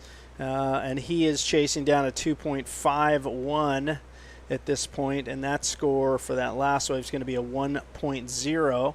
Etan Capdeville, 7.25 on his opening ride, so on his second ride, a solid one. And here he goes again, backdooring this barrel section. Does he hang that high line? He does. Insane exit from that tube with a huge air roll. So Etan Capdeville, wow, what an amazing wave. And he already has a 7.25 on his scorecard, and that will most certainly erase the .75 second wave that he has. And wow, amazing. Looks like he's getting out of the water here, Lucas. Flawless action by Etan Capdeville. Deep ride on this barrel, just driving through it, coming out with a lot of speed, as you guys can see, doing that bottom line, and then bottom turning for an air roll in the closeout, just taking off of this wave. Beautiful one. Was not the biggest of the sets, but it was a very good and well-ridden wave by the young Frenchman, and this wave is going to match really well with that 7.25. I wouldn't say it's impossible for him, to put everyone in combo. Maybe we can see. I mean, we will leave it to the judges. All right. So while we have a break in the action, Bego is down with our heat winner from the last heat, Mr. Tristan Roberts. Bego, take it away. Thank you so much, guys. Well, Tristan, that was such a good performance. You matched Clement Lodejo with the highest score of the event. And you actually were chasing for that air reversal. How was it? Yeah, I'm just really stoked. It's really hard and messy out there, but there's a couple really big ramps if you want to commit to them. And the first big ramp that I got, I kind of felt like I timed it really good, but the explosion was just too much. And happy I got a second swing at it and a second opportunity, and with a slightly more friendly ramp, and managed to get a 9. So I'm happy to just skip the next round and rest and come back tomorrow. Well, you actually tackled a thing that I wanted to ask you, because you see that it's a tendency that it's either you get a big score or you get mid-range, or even poor scores out there. So was that in your mind when you were partying out? You said, I need to get the highest possible scores. Yeah, I just think that's just how I like to surf. I don't think it's really a strategy. It's just that it is a really risky, type of surfing that I do in terms of when the waves are like this, because I want to push myself and hit the 10-point rides, but it's, kind of, you can also make the heat on 2 5s and by playing safe. So it worked out for me this time, and I'm just super happy. Yeah. I say something to someone at this point? Yeah, just thanks to all my friends and family for tuning in, my sponsors, and yeah, just appreciate all the support from back home and around the world, and tune in. It's going to be a great show. Bye, Aleka. Congratulations and best of luck for the rest of the competition. Back to you guys. Great interview there with Tristan, just boosting 9-point rides. But let's see, Jan Aymar just getting hit as well in that landing sideways by a white water. And Miguel Rodriguez, that's his second wave. He got a 1-point ride, and just racing this one until it closes out, and Miguel just leaves out the back. All right, so the standings so far, Etan Capdeville, we saw that 7.25 wave, that insane long barrel. And our scores are just getting updated on the screen, folks, so we may have miscalled a couple of the waves in terms of what's posted on the board, but we're trying to get updated at this point. We did have that power outage, so all the systems are slowly coming back. But Etan Capdeville well and truly way in the lead in this heat. 16.75 heat score. That's a massive heat score. And the person in second place is at 2.4. So you can see the vast gulf between our fourth place and our first place in this heat. Let's take another look at this wave. Jan Aymar with a lot of speed, just hitting the wall in that finish off this left-hander and managing to cleanly execute this roll. A bit under the lip, very tough maneuver, but I believe that's going to be the best score for Jan Aymar or at least is going to ditch that 1 point ride for sure and get a better situation in the second position right now. Okay, so we now do have some updated scoring. I want to point out Etan Capdeville got a 9.5 for that in and out barrel where he packed that pit for the longest time. That is the high score of the day so far, in fact, of the entire competition, to my knowledge. Really close to a perfect 10 for him. We're going to take one more look at that. Look at that. Just that section was impossibly long. He starts to move higher up in the barrel as that thing squeezes him, and he pops out right through the midsection in that clean exit. And look at this. Finish is amazing. Arches the head out, gets fully airborne, clean landing.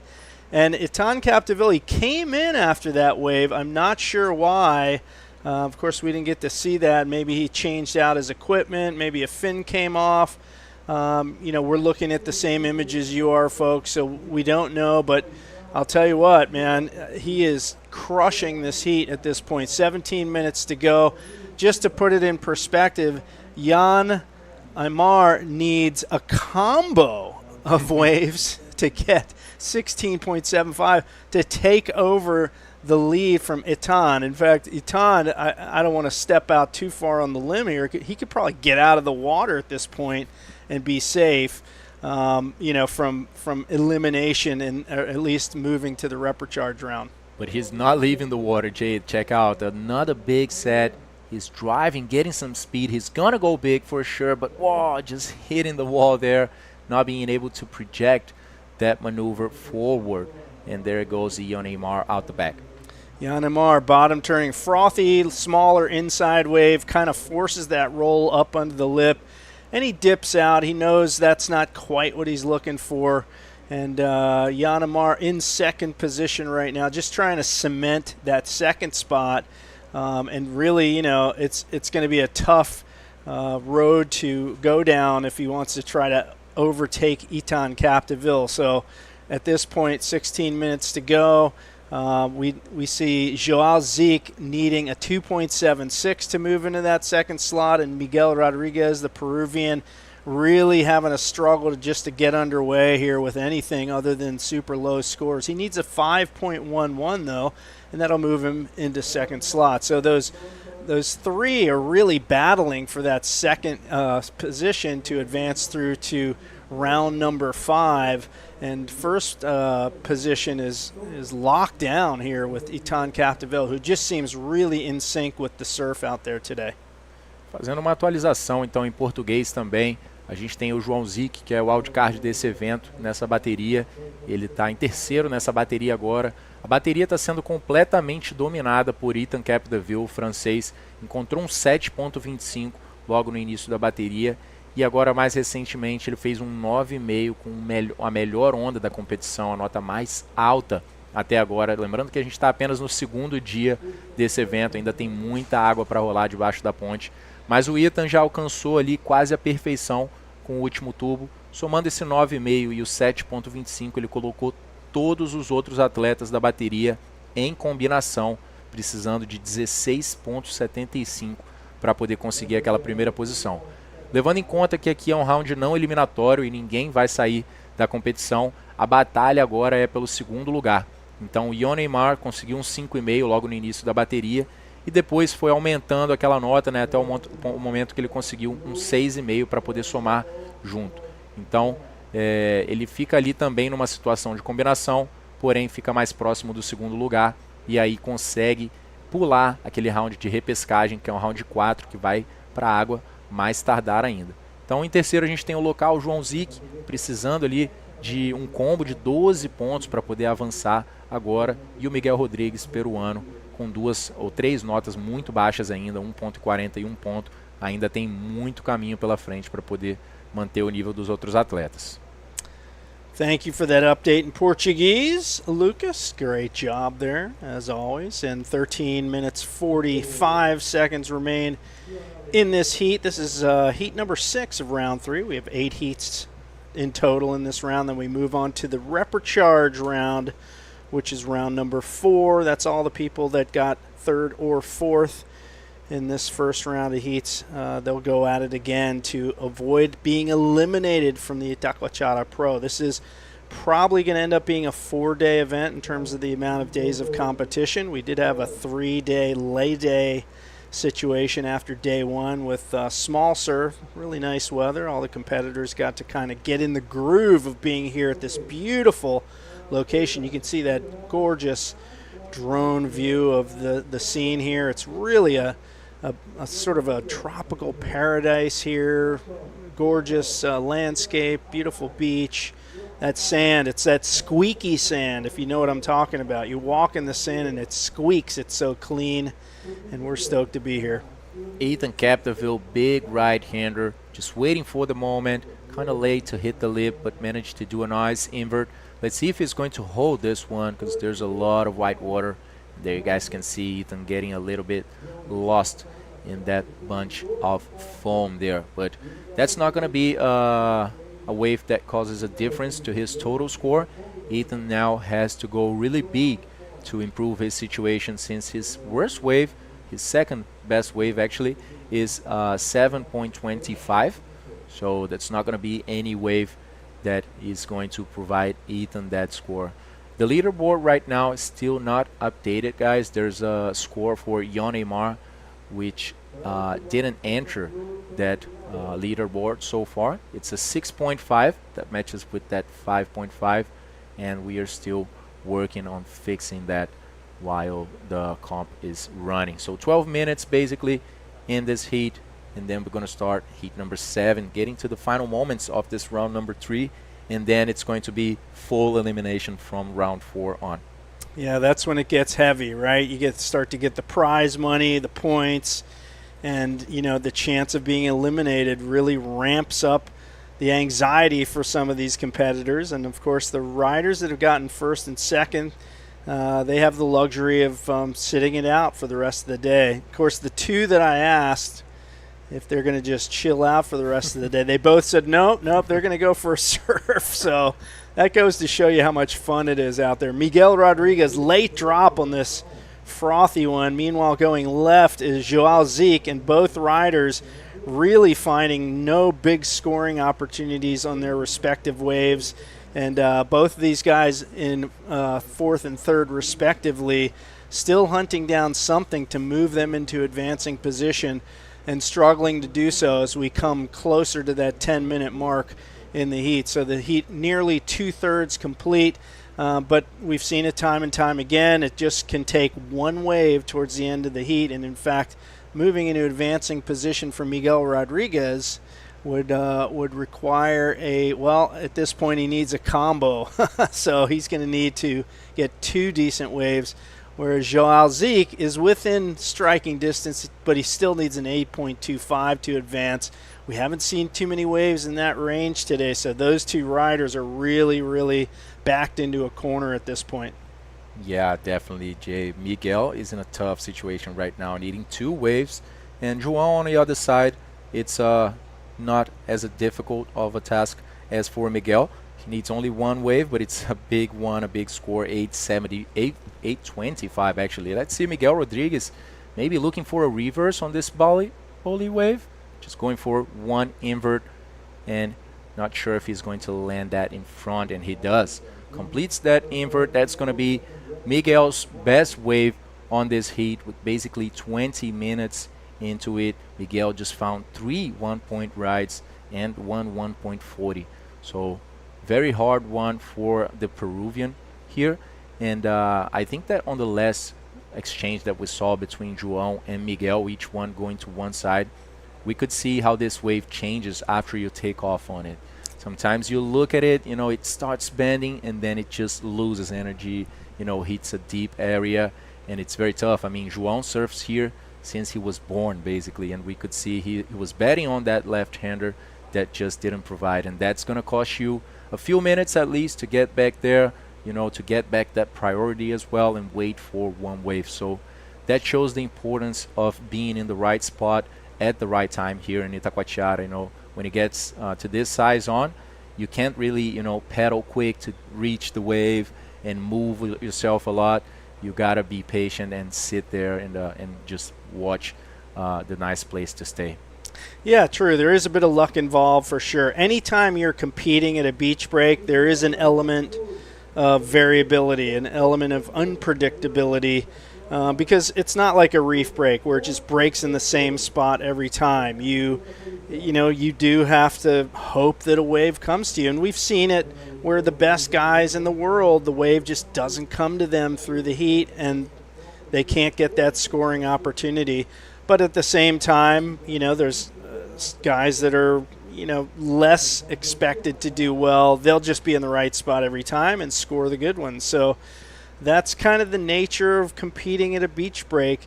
And wave knowledge, just the feel for the lineup has a lot to do with it. You feel like, oh, this is the right spot to be. This is where the waves are coming. And you go with that feeling, and sometimes it works out, sometimes it doesn't. Yeah, and we usually say sometimes that we can't control, the conditions of Mother Nature, the wind and stuff, and that sometimes it brings us smaller, choppy days of competition, but we also have to stand out that this element of being unpredictable, a heat, and these guys, it just adds a sauce as well to the bodyboarding contest, right? I mean, not knowing what's really gonna happen. We have some favorites sometimes, a local or a guy that is just being very consistent in the tour, but every now and then we have new names that just surprise completely. And this meet between the two, these two is just so good and just adds that element of surprise for sure. Well, what's interesting is the priority system is in place but isn't really coming into play today. And for those of you unfamiliar with how that works, basically after everyone gets a wave, you make it back out to the lineup, you get a priority allotted to you in the order you get back out to the lineup. So and what that does is if you're first priority, you get first crack at the wave. Doesn't matter if somebody's behind you, in front of you, whatever, you get the crack on the wave, and they may be already on the wave. You can drop in on them if you want, if you have first priority. And what that does is it prevents riders from pushing each other too deep. Particularly comes into play at reef breaks or any spot that breaks in the same spot every time. But here we have such a broad playing field, and you see all these competitors, they're pretty scattered. They're not right next to each other. So the priority system, while it's there, I don't think it's really a factor at this point in the competition. It will become more of a factor as the swell drops, but for today, I haven't seen anybody really utilize their priority to keep another competitor off of a good wave. That's true, Jay. I think we might see that in the following round, since the next round we start the man-to-man format. So we might see the guys, as it's not unusual, sitting in different spots, so each one of them can surf by themselves, or we might have two guys, together in one spot, and then I think the priority works pretty well when you're on a man-to-man heat. It's just like natural, right? Back and forth action. Each one has the right of getting a wave. You also have to play it very well, being patient and choosing the right waves. And of course, in the last minutes, it counts a lot, because then it gives you also the opportunity or the tool to avoid the rider that is right after you getting a wave that might change the situation and knock you off. So I believe we're going to be seeing maybe on the next round the priority being played. I think you're absolutely right as we watch Moises Silva, the defending champion of the Itacoatiara Pro, making his way down the beach for the next heat. He'll be coming up soon. Took that title over Tanner McDaniel last year at this event.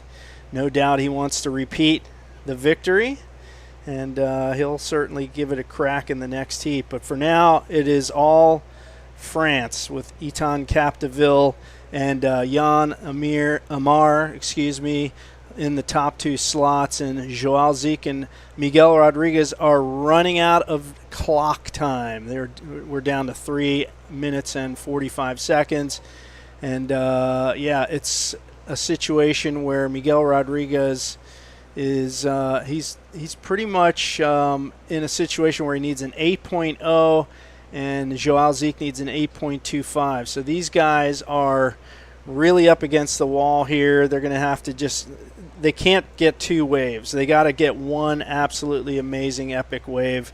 And in terms of priority right now, it's looking like Jan Amir and Itan Capdeville holding down the first two priority slots. And Itan Capdeville picks off yet another sick one, pulls up under the hook there. Not super deep in that one, but it spits him out. Goes a little top turn there, and nothing else left on that one. But he's just continuing to dominate this heat, and that wave certainly yet another example of that.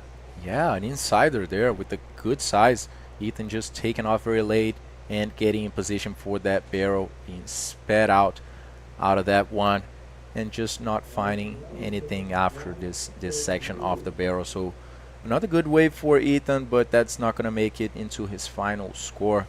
So guys, if you're just tuning in, this is the second day of the 2024 Itacoatiara Pro, an event brought to you by Prefeitura de Niterói, Secretaria Municipal de Esportes e Lazer. Thanks to our co-sponsors as well, Ecoponte, SGA Toyota, Predial Net e Puro Suco.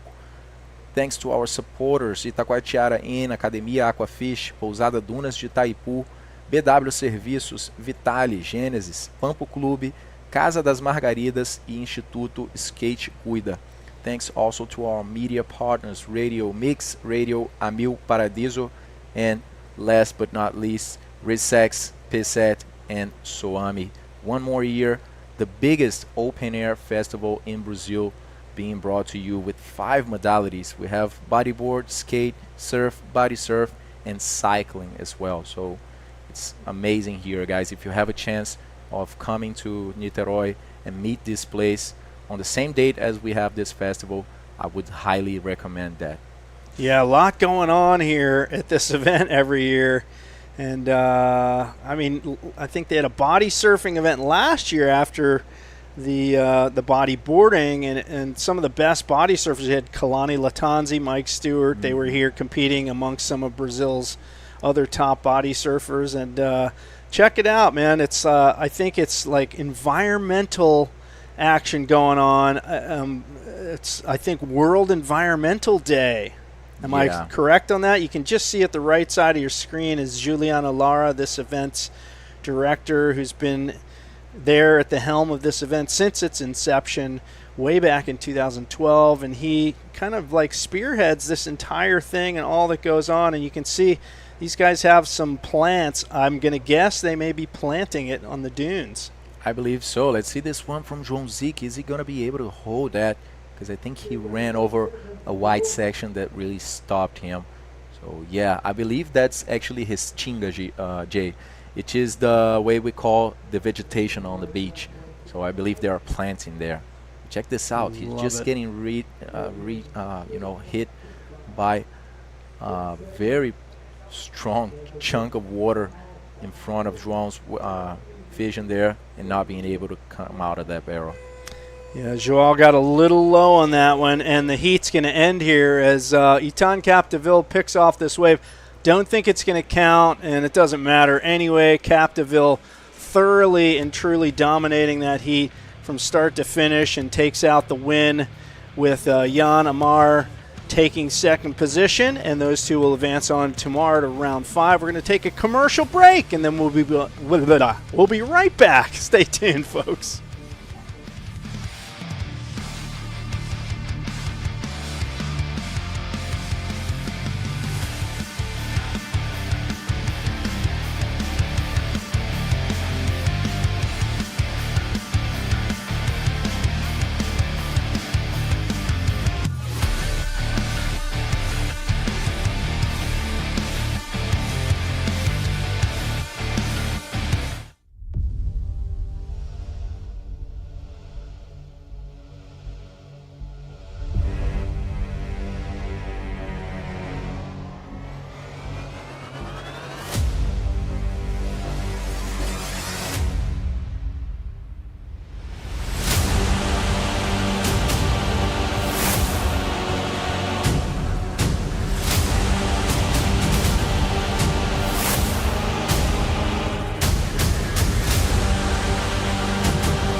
Back in studio, Jay Reel on the call with Bego Martinez. Welcome back, Bego. We're glad to have you back in the booth. And we saw that last heat. I don't know if you caught any of it, but Etan Capdeville posting the highest score of the entire competition so far. So he's really on a roll right now.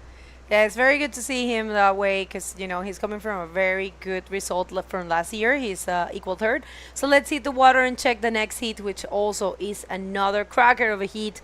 We have a defending event champion and coming from winning the last event of the IBC World Tour, Moises Silva from Chile, from Arica. Lionel Medina also doing a great job in Chile, coming from Canary Islands, from Gran Canaria. Rodrigo Silva, twin brother of Moises, and this guy right here, Fabian Tazar, looking super sharp in the prawn division, coming from being the 4th in the World Tour rankings for the drop knee division. Yeah, I love the fact that Fabian Tazar is a well-rounded rider. You know, that's a thing. It was a thing back in my day to be good at both prone and drop knee, and Fabian Tazar right up there with Amory Laverne. You know, you don't think of Amory as a great drop kneer, but he is one of the top guys in the world, and Fabian Tazar, coming from Reunion Island, also puts on his drop knee skills, but obviously ripping in the prone position as well. He gets first points on the board in this heat. And Tazar, with that wild hair, man, really wows them both in the jack stance and in the prone position. So great to see him as a top combo rider, as I like to call him. I like to call him Fabian Tarzan. It looks like it. Yeah. But in a very respectful way. And I love Fabian, and I love so much his wife. It's a beautiful lady, and they have this beautiful kid as well, and I'm pretty sure they're tuning in, so hello to them. And of course, everyone, un gran saludo para todos los chilenos que están sintonizando, que están viendo a los hermanos gemelos Silva, que el año pasado lograron algo que no se había logrado nunca en la historia del bodyboard, que es que dos hermanos estén en el podium, y de hecho batallaron una semifinal juntos, así que muy bonito volver a verlos a ellos acá. Lionel Medina también, el canario, que viene también de hacer muy buen trabajo en Antofagasta, en Iquique, surfeando excelente, tomando un podium, ¿no? Allá en Iquique, quedando con un tercer lugar. Viene con los dientes afilados acá, que creo que le encanta Itacoatiara. First wave for Rodrigo Silva. All right, the Chilean bouncing across that bottom turn does nice to get the rail in the wave and up to that roll. Can't get there for the second move. And Silva with one big move on that wave to put some points on the board here as we come down to the 25-minute mark. A slower start to this heat. One more look at this one. Bottom turns, a lot of bouncing on this one, but he gets on the rail just in time to hit the crease there with a lips throwing. Foam landing, nice clean. He's looking for another one, but this one just shuts down in front of him before he can get there. 4.75 score, mid-range score for him on that opener. Enough to hold him in the lead, of course, well early in the heat. And two of our competitors yet to put points on the board. Okay, aquí viene la primera de Moisés Silva, que es el campeón que viene defendiendo, se decide salir. Él es quien tomó la victoria en este evento el año pasado y ha sido llamativo porque el Itacoatiara Pro tiene 11 ediciones, pero bueno, la IBC World Tour empezó en el año 2022 y solo chilenos han ganado desde que la IBC World Tour comenzó aquí. Ganó Alan Muñoz el evento del 2022 y en el 2023 ganó Moisés Silva, con un hecho histórico de haber llegado al podium con su hermano gemelo. No se había visto en el bodyboard eso nunca, así que se viene bien bueno. I was just saying that for the IBC World Tour, since we started, you know, this event has 11 editions, but the IBC started in 2022, and since we started, this event has been taken by Chileans, because in 2022 it was Alan Muñoz, last year was Moises Silva, with an historical achievement. We're going to get back to that after this wave. So Rodrigo Silva, bottom turning up into the roof, rolls it out on the shoulder. He's looking for the finish, getting to work on this inside section, stalling, kind of rolls it over on a foamy section there. And Silva with a 2-move wave. Second maneuver being a little on the softer side, but that's good enough for a mid-range score for him, and it's going to cement his first position. And Lionel Medina yet to get a wave, so continue. Oh, sorry, we got a competitor up and riding, and this is Fabian Thazar once again. A lot of foam there. He ducks out, and he'll head back out for more. All right, I was just saying that, you know, historical fact for the Silva brothers, we have never seen twins in the podium and twins facing each other in the World Tour event. It was really good to watch last year. But you know what? We have the interview with Lucas and Ethan Capdeville posting the highest score of the competition. So we definitely want to hear from them. Take it away, Lucas. Thank you, Bego. I'm here with Ethan. Ethan, 9.5. You were just boosting big maneuvers and finding the right barrels. How was it out there? Yeah, the wave was difficult. I begin with a big roll and I get like a 7.5, I think. And after I see a little wave, not too big, but really clean. I go, I make a big, long barrel, with a roll to assure. Maybe in my mind I was go for a reverser, but I just assure, put a roll, and yeah, I make the roll. I made the hit, I made first, so yeah, with Jon, so very happy. Yeah, that was very hard in the water. And how do you feel of coming back to Itacoatiara, a place where you had a good result last year? You finished third, your second podium actually, and also a place that you said that looks kind of like home. You're feeling very familiar here in the beach break of Itacoatiara. Yeah, it's such a pleasure to come back here in Itacoatiara. It's like a paradise here. My girlfriend is with me, so yeah, I'm very, very happy. And yeah, the wave, like today, it looks like La Gravia, and I surf a lot out there because my girlfriends live next to this place. So yeah, feel a little bit like home, and I'm confident, and I really want to go as far as possible in the contest. Amazing. Do you have any words for people back home? Ouais, ben gros bisous à tout le monde, ceux qui me regardent. Voilà, la Suite Surf School, les gars, petite dédicace. Un gros merci à tous mes sponsors, et voilà, on va essayer d'aller le plus loin possible. Congratulations, Ethan. Back to you guys. All right, some bon vogues for Ethan Capdeville. How's that for French, huh? Oh my God, he looks super stoked. I love Ethan because he is actually pretty humble. And look, that's Lola. Lola is his girlfriend for a long time now, and second time she is here with him. And also, you know, the French boogie crew is huge and they support each other a lot, so pretty cool. All right, so we have a lot of people tuning in supporting the Silvas, and just going to shout out real quick in Spanish. Wait a second, a wave here for Lionel Medina, the first one. That's a bomb. And he's going to go for the roll. I don't know if he landed that. No, he didn't. Oh. Quick shout out. I think we're going to see a replay maybe, but that was not a make for Lionel Medina.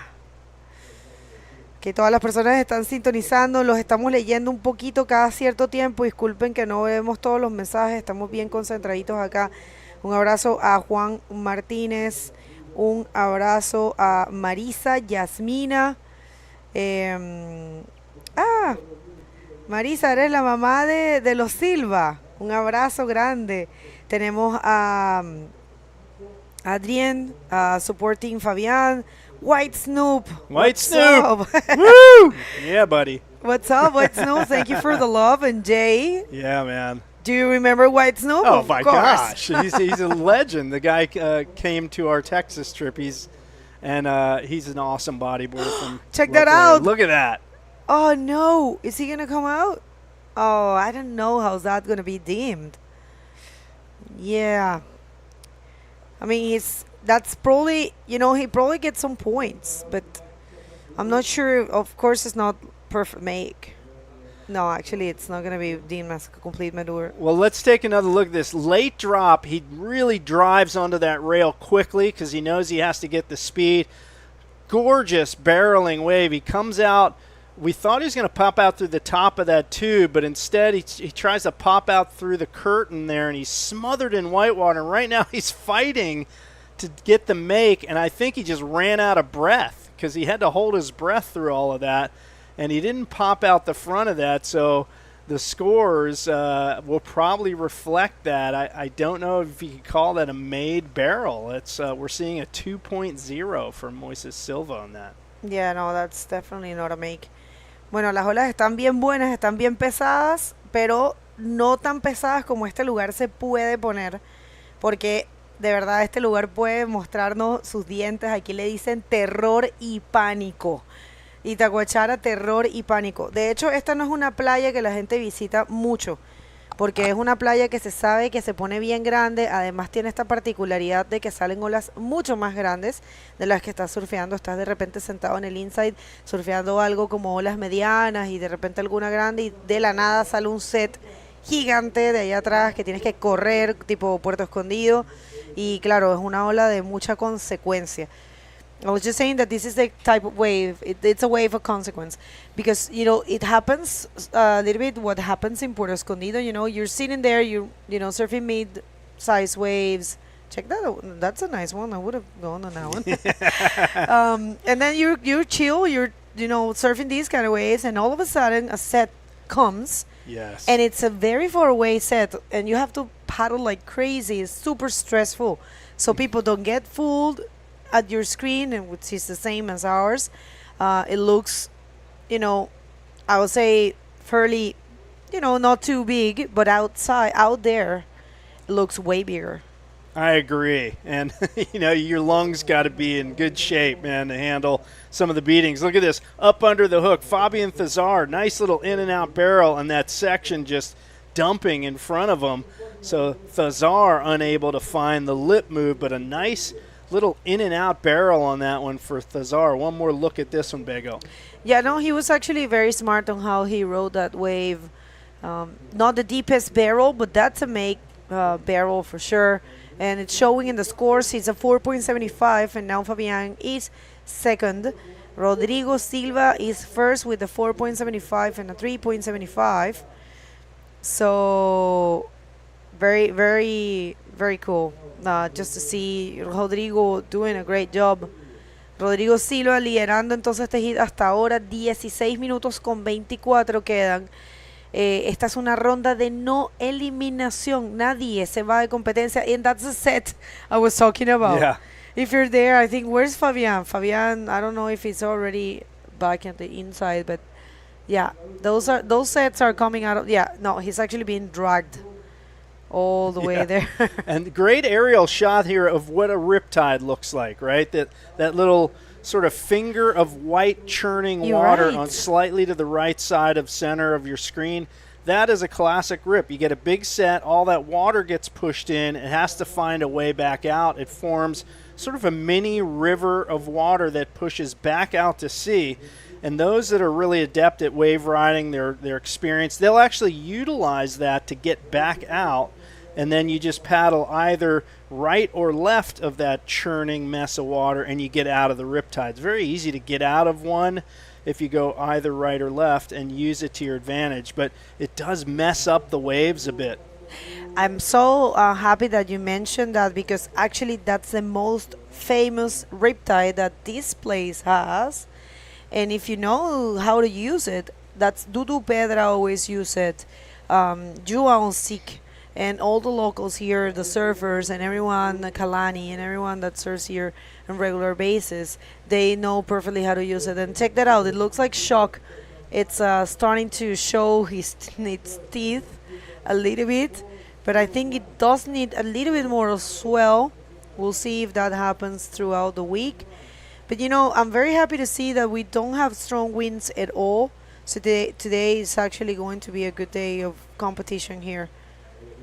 All right, speaking of a good day of competition, here we go. Yellow bottom turns, rolls it off the top. Kind of a basic wave, nothing flashy. Certainly enough to get some points on the board.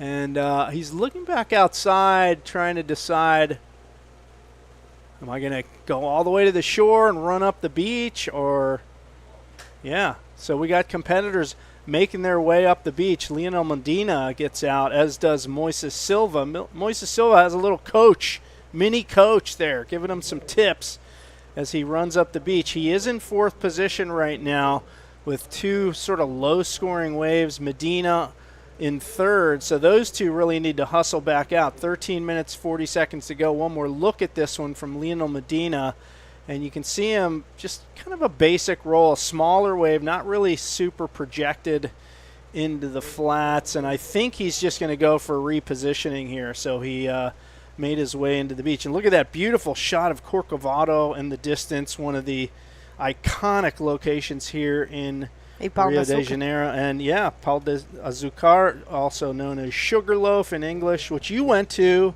2 days ago, right? So beautiful. I tell you what, I've been in Brazil, I've been in Rio de Janeiro at least 5 times, and I have never visited any of those touristic places because I'm always straight to the beach, surfing all day, and specifically in Rio de Janeiro, every time I come here, I spend all day in San Conrado because I have a thing for that place. I have an addiction of that for that wave. I don't really enjoy big waves too much, and Itacoatiara will be my first option if I would have been a chicken.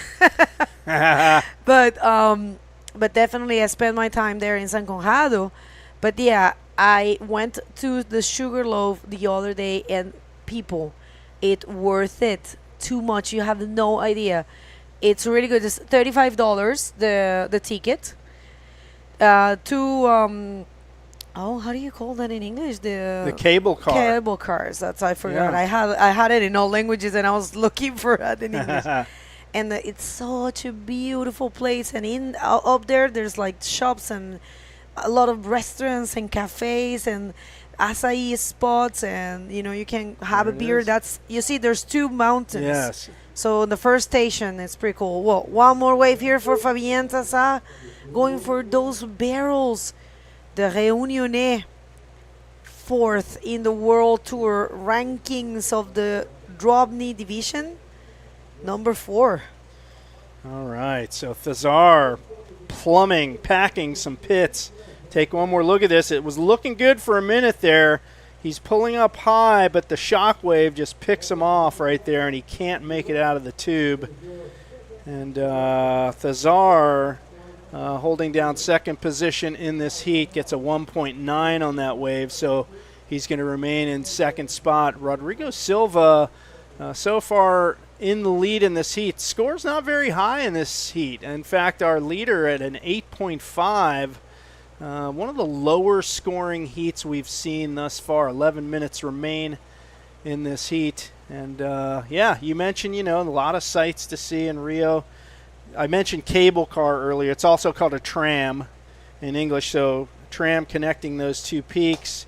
You spent the day there. So if you ever get down here to Brazil, folks, of course, those are iconic places to visit.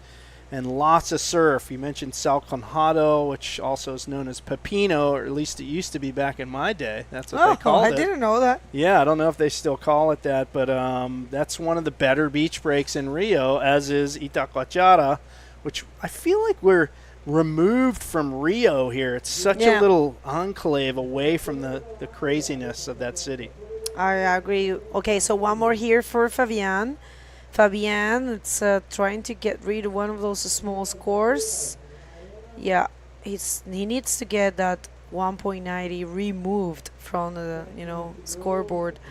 But yeah, this place is very special. 1 entry, 1 exit, protected by the police, and I mean it's not a secret of what happened in Rio de Janeiro. It's a little, but although there's a lot of crime, of course, here in Latin America and in Brazil, I feel that it's super controlled here. I mean, I felt very safe in Rio. Rio is one of the biggest cities of the world, and of course, it's surrounded by favelas. But I've been told, for example, Rio, right there in San Conrado, you have La Rocinha, but they don't really mess with anyone. Like, they don't bother anyone at the beach. They have their own thing going on there. But they have a lot of tourists, They have even tours that takes you up to the favela. And I saw a lot of German people, a lot of Americans. I went to actually have lunch at the favela, and everyone was super nice. And so maybe it's a stigma. We don't really know. I mean, because we don't know. I mean, I do know. I'm coming from Venezuela, which is way worse.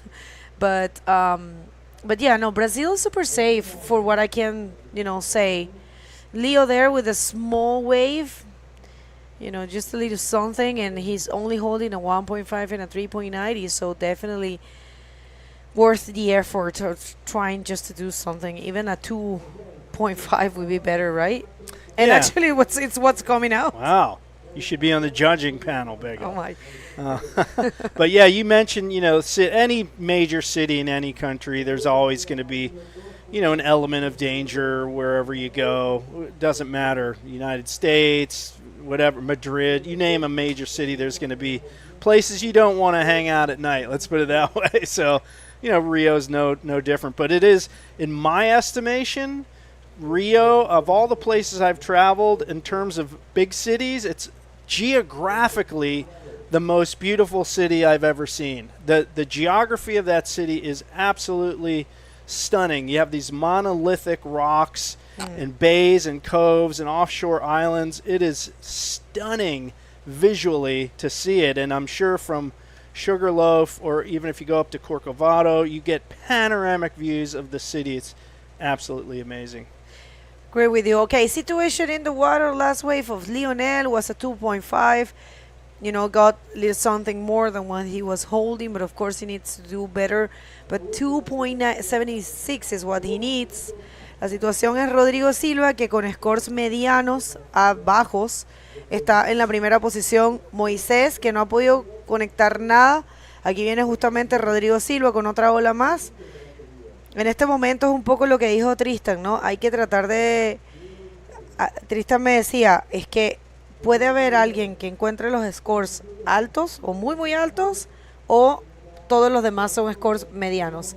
Y es como o bajos, porque está un poco difícil, gente, a pesar de que la ola se ve muy buena y hemos visto grandes olas como tubos con salida de maniobras. Es difícil seleccionarla y sobre todo no quieres que te caiga ese set en la cabeza cuando vienes subiendo, porque de verdad puedes tomar puedes tomar un rato un poco complicado. Vamos a ver una ola, nada, en realidad nadie tomó esa. Y si ves, ellos están yéndose un poco más hacia la izquierda. La izquierda es un poquito más segura. Costão, que se llama. La izquierda pegadita de allá es un poco más chica, con un poco menos de corriente y un poco más segura, que te ayuda también a subir más rápido. Me parece que está haciendo la estrategia de estos riders aquí. Ha sido un hit diferente, con scores muy muy bajos en comparación a lo que hemos venido haciendo, pero buen trabajo de cualquier forma para todos estos riders. Well, it is very interesting that the riders in this heat have chosen to move over there closer to Costal, the peak wedging off the cliff. You understood that. You understand Spanish very well. A little bit of what you said I could understand, but yeah, the context. We have an all Spanish-speaking heat here, so I got to get in the mode. Bottom turning on this wave. Moises Silva, our event champion. The rail comes unstuck for a second, but he regains it, pulls in the barrel, and he cannot come out. So Moises Silva trying to plumb the depths of that pit, and unfortunately it just bucked him right out of the barrel. Meanwhile, on the same peak here, Rodrigo Silva with the Rolo. Can he hang on? Oh, he gets punched by the oncoming section, tries to roll that, and he can't ride out of that one. So this is a young group of riders in this heat. We have 3 Spanish-speaking riders, 1 French-speaking rider. And look at that, another wave ridden here, all in rapid succession here. And once again, shoved out the back. That was, I believe, was that Fabian in the white jersey. So, yeah, tough times for these riders, really posting high scores. In fact, the highest score of the entire heat, a 4.75, and 2 riders, Rodrigo Silva and Fabian Thazar, both credited with those scores on their waves, and that is enough to keep them in first position and second position.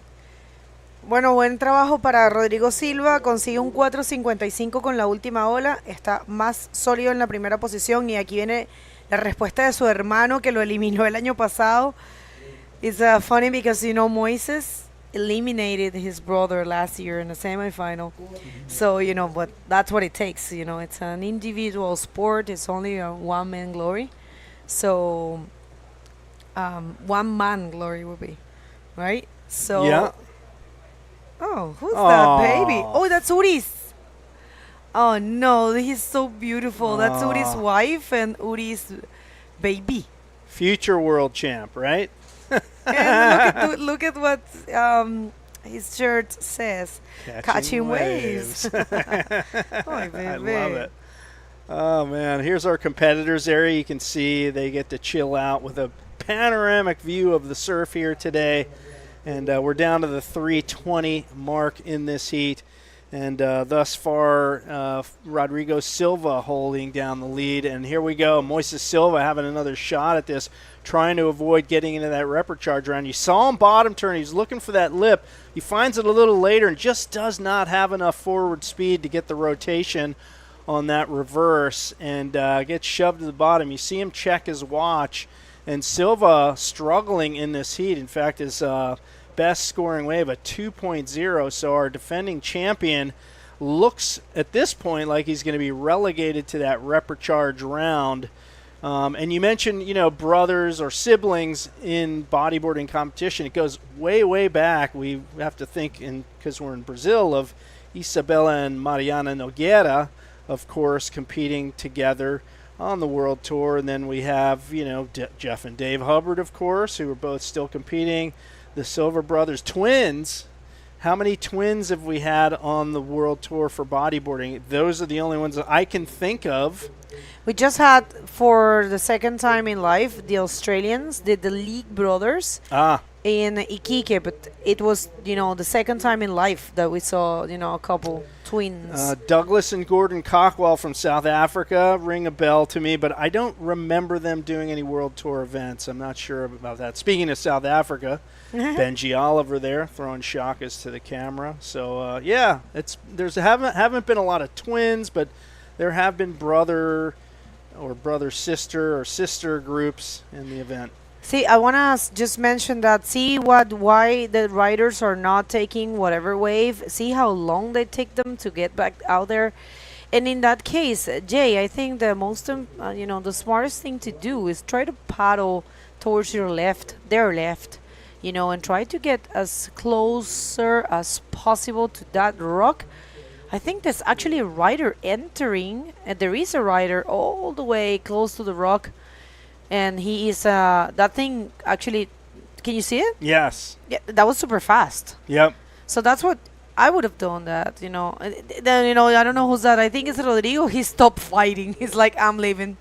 Look at the three of them. They're like, all right, so the last minute is over. I'm not fighting. I'm saving my energy for the reprecharge round in the case of Leo and Moises. So very weird to see Moises Silva and Lionel Medina following in at the reprecharge round. That's really unusual. Yeah, it's we've talked about this. I talked about this with Lucas earlier. You can be the best rider in the world if the waves don't come. You just don't get the canvas to do your painting, as they say. Fabian Thazar trying to do some painting of his own on this wave. Goes up into the huge backflip, and Thazar clean landing on this one. He's going to call it quits with 15 seconds to go. A great way to finish that heat, and that may be enough to move him into the lead. He needed a 4.56, and he gets that and then some. A 6.5. Take another look. Very good, super well projected and executed backflip there for Fabian Thazar. So yeah, what a great job. I think he got a 6.5. It was a no-brainer for the judges. Everyone gave a 6.5. So perfect right there for Fabian getting the first position. Heat it's over, and we're going to call a quick commercial break and going to come back with another great heat. Don't go anywhere.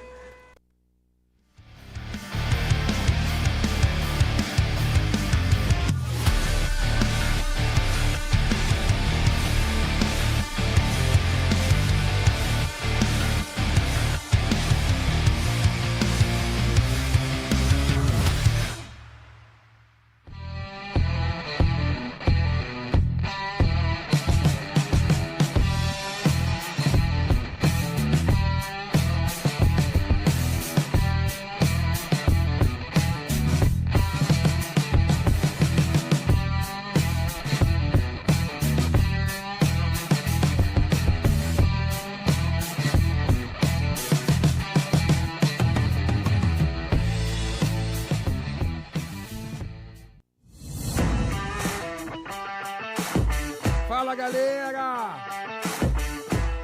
E aí? Quer entrar ainda mais no clima do Itacoatiara Pro? Dá uma passada na nossa loja oficial. Estamos ao lado da entrada do evento e também online. Itacoatiarapro.com.br. Dá uma olhada lá. Tem camisetas, canecas, moletões e bonés. São peças iradas, confeccionadas exclusivamente para o evento e pensando em você. Esperamos lá! Sejam bem-vindos de volta, seja bem-vindo, Lucas. Okay, this is our second day of competition right here at the 2024 Itacoatiara Pro. So let's hit the water and see who do we have. We do have Uri Valadão, the Brazilian that was the last Brazilian champion of the world in 2008. He will face the younger Christopher Bayona from Peru and two more Brazilians, Raul José and Vanderlei Jr. So, one Peruvian and three Brazilians. Temos 3 brasileiros aqui nessa bateria, enfrentando um peruano, um atleta da nova geração, Christopher Bayona, que vem muito forte da armada peruana. Ele que vem aí nessa primeira onda, faz um drop atrasado ali, tenta colocar um pouco para dentro do tubo, mas a onda espumou, não proporcionou nada para ele, e o Christopher sai ali no meio da praia, no meio de 2 pirâmides gigantes ali, pessoal. Altas ondas aqui em Itacoatiara nesse segundo dia de competição, e essa é a última bateria do round não eliminatório.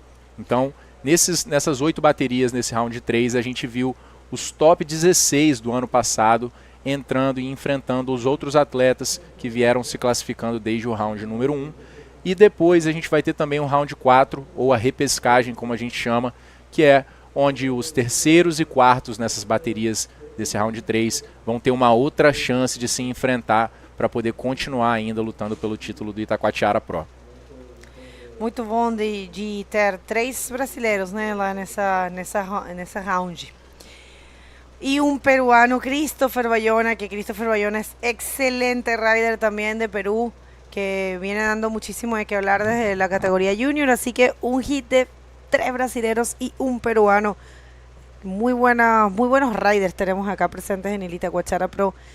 Y bueno, si se lo perdieron, este es el último hit de la ronda número 3. Es una ronda de no eliminación.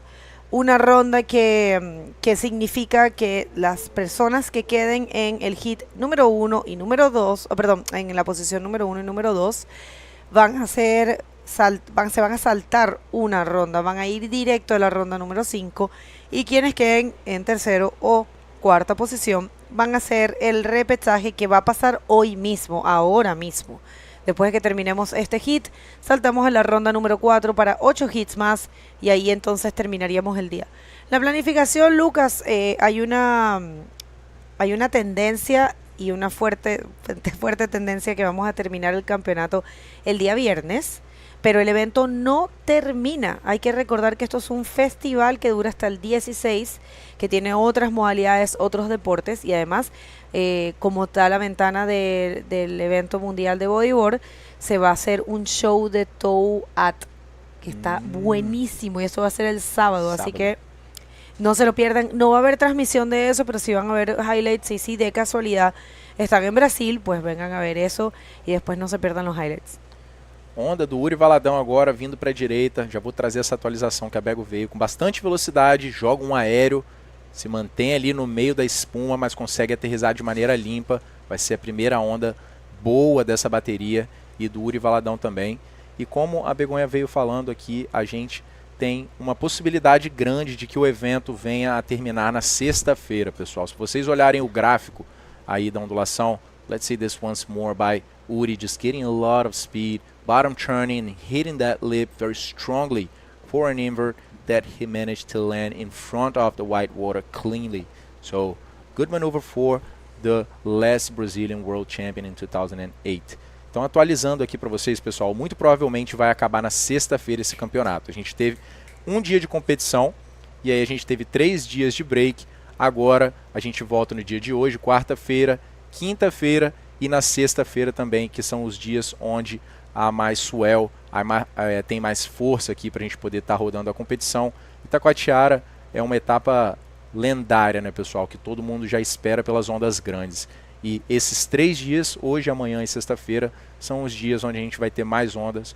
Então, muito provavelmente, esse evento se encerre aí no decorrer desses dias na sexta-feira. E a gente tem uma novidade bem legal, que no sábado, aqui na praia de Itacoatiara, a gente vai ter uma sessão de tall-out também, para quem quiser vir aqui na praia e observar. É muito importante, né, de falar português, porque pode ter uma galera do Rio, né? Claro. Para assistir. Alright, so last wave of Uri Valadão is a 6.75, so he is first, of course, the usual suspect, Uri. And that's the replay of last wave, yeah, of Uri. And the 6.75, very difficult invert, but well projected. And riders like him, you know, might follow the lead of what Pierre marked in the first heat of the day, you know, the second heat of the day. He said that the inverts are looking like the most, you know, I say the most doable maneuvers here. But we're gonna get back to that idea after we hear from Fabien Tassa and Jay at the beach. So go ahead, Jay. Well, here he is, Tarzan himself, as you pointed out, Pego. Fabien Tassa, heat winner from the last heat. That heat was kind of slow. There's not a lot of good waves, yes? Yes, just looking for the good wave to pass the heat. The condition is very hard for hull, you know, and just chose the two great wave to pass my heat. I find a good barrel, and after I waiting to the last wave in the backflip, and yes, so happy to pass my heat. Yeah, that was an amazing backflip at the end of the heat. You were hunting for that wave all of the heat, and you got the good one at the end. Yes, just one wave on the long time of the heat, at just waiting the second wave to the backup, and yes, I just enjoyed the wave. Any thanks to your friends and family and sponsors back in Reunion? Ouais, merci à tout le monde qui me suit de loin en France, à Réunion, partout, et ma famille qui me suit, ma femme, mon fils, et voilà tous mes sponsors qui sont là sur ma planche, et la Réunion elle est là. All right, into round 5, Fabien Tassa, congratulations. Trop content. Take it away, guys. Yeah, that's pretty cool actually to advance and skip around. And Vanderlei there, he was looks like he was taking a wave. We'll see. Whoa, Vanderlei has a fresh haircut. Yeah. Check this out. Vanderlei lá de São Conrado, instrutor da escola da Rocinha, vem numa onda branca ali, mesmo assim insiste em fazer um rolo, consegue cortar o lip, aterrissar na frente da espuma completa, e são 4 pontos nessa onda para Vanderlei Júnior. E por outro lado a gente tem o baiano, 6.75, foi a melhor onda do Uri com aquele aéreo, e a nota de backup dele ainda muito baixa, e o Christopher tá ali em terceiro ainda, basicamente dando os primeiros passos na bateria, 0.75 e 1 ponto. Enquanto isso, o pernambucano, lá de Enseada dos Corais, Raul José, que ficou em 16º ano passado no circuito brasileiro, foi campeão também do circuito Enseada dos Corais, lá em Pernambuco. Raul está na 4ª posição, ainda não pegou nenhuma onda nessa bateria, com 10 minutos decorridos. Alright, so if you're just getting here, last heat of round number 3, non-elimination round, and then we're jumping to round number 4, where the report charge is going to take place. And that will be a full elimination round, so all or nothing. And Lucas, I think the swell's actually building up. Check that bump that's rolling out there. That's the one that you don't want in your head. Yeah. You don't want to be paddling out when that thing shows. You know, and also since we had the low tide at 8:30, 8:20, I think that with the increase, you know, the tide filling up, it might increase a little bit. But I think that's also possible that we see the dropping swell match this high tide, and we can see maybe waves not increasing too much. I mean, Mother Nature always surprises us here in Itacoatiara. To be honest, watching the forecast these last few days, I was seeing that we had 3 days of waves in the last moments of the window. but I wasn't sure how big it would get, you know.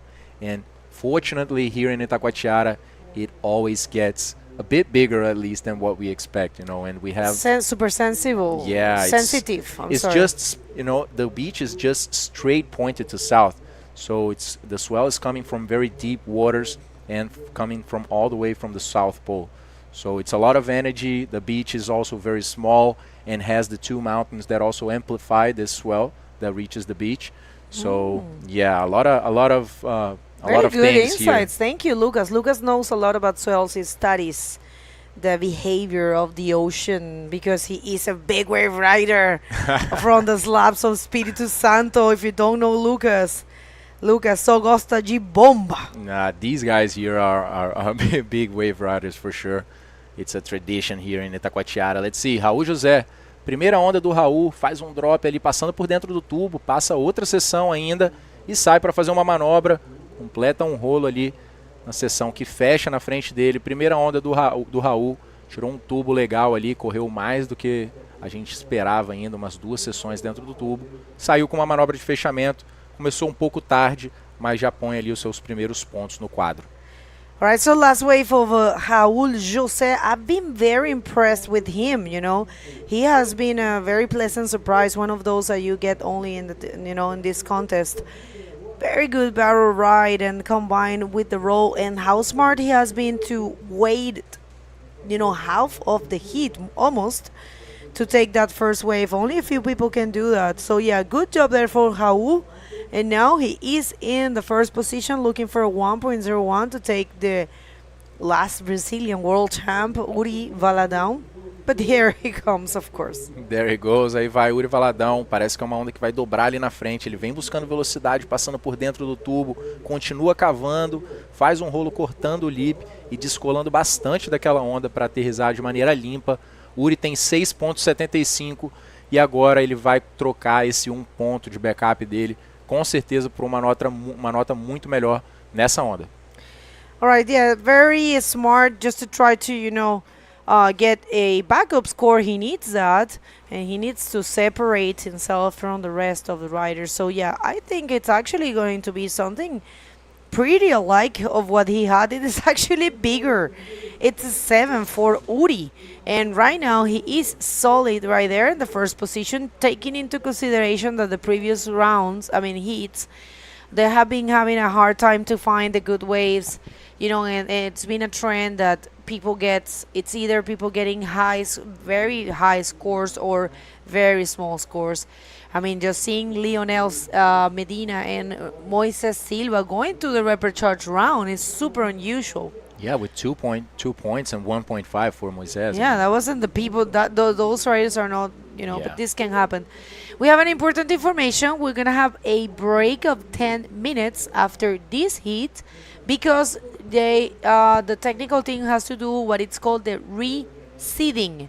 Reseeding happens after the non-elimination round, so for the repechage. So it's important that you know that we're going to be on hold for 10 minutes. And check this out. This is the shop that we have here. The Itacoatiara shop with all the souvenirs. Thank you, director. And if you don't know, there's a website. It's itacoatiarapro.com.br, and you can find all these goods there. Maybe you can ask your friends to buy it and leave it, bring it to you to your country. But yeah, super cool. A lot of merch and a lot of good stuff there for the Itacoatiara Pro. Você quer falar essa informação em português? Eu quero. Então eu também vamos lá, quero. pessoal. A gente vai ter um intervalo aqui de 10 minutos depois dessa bateria.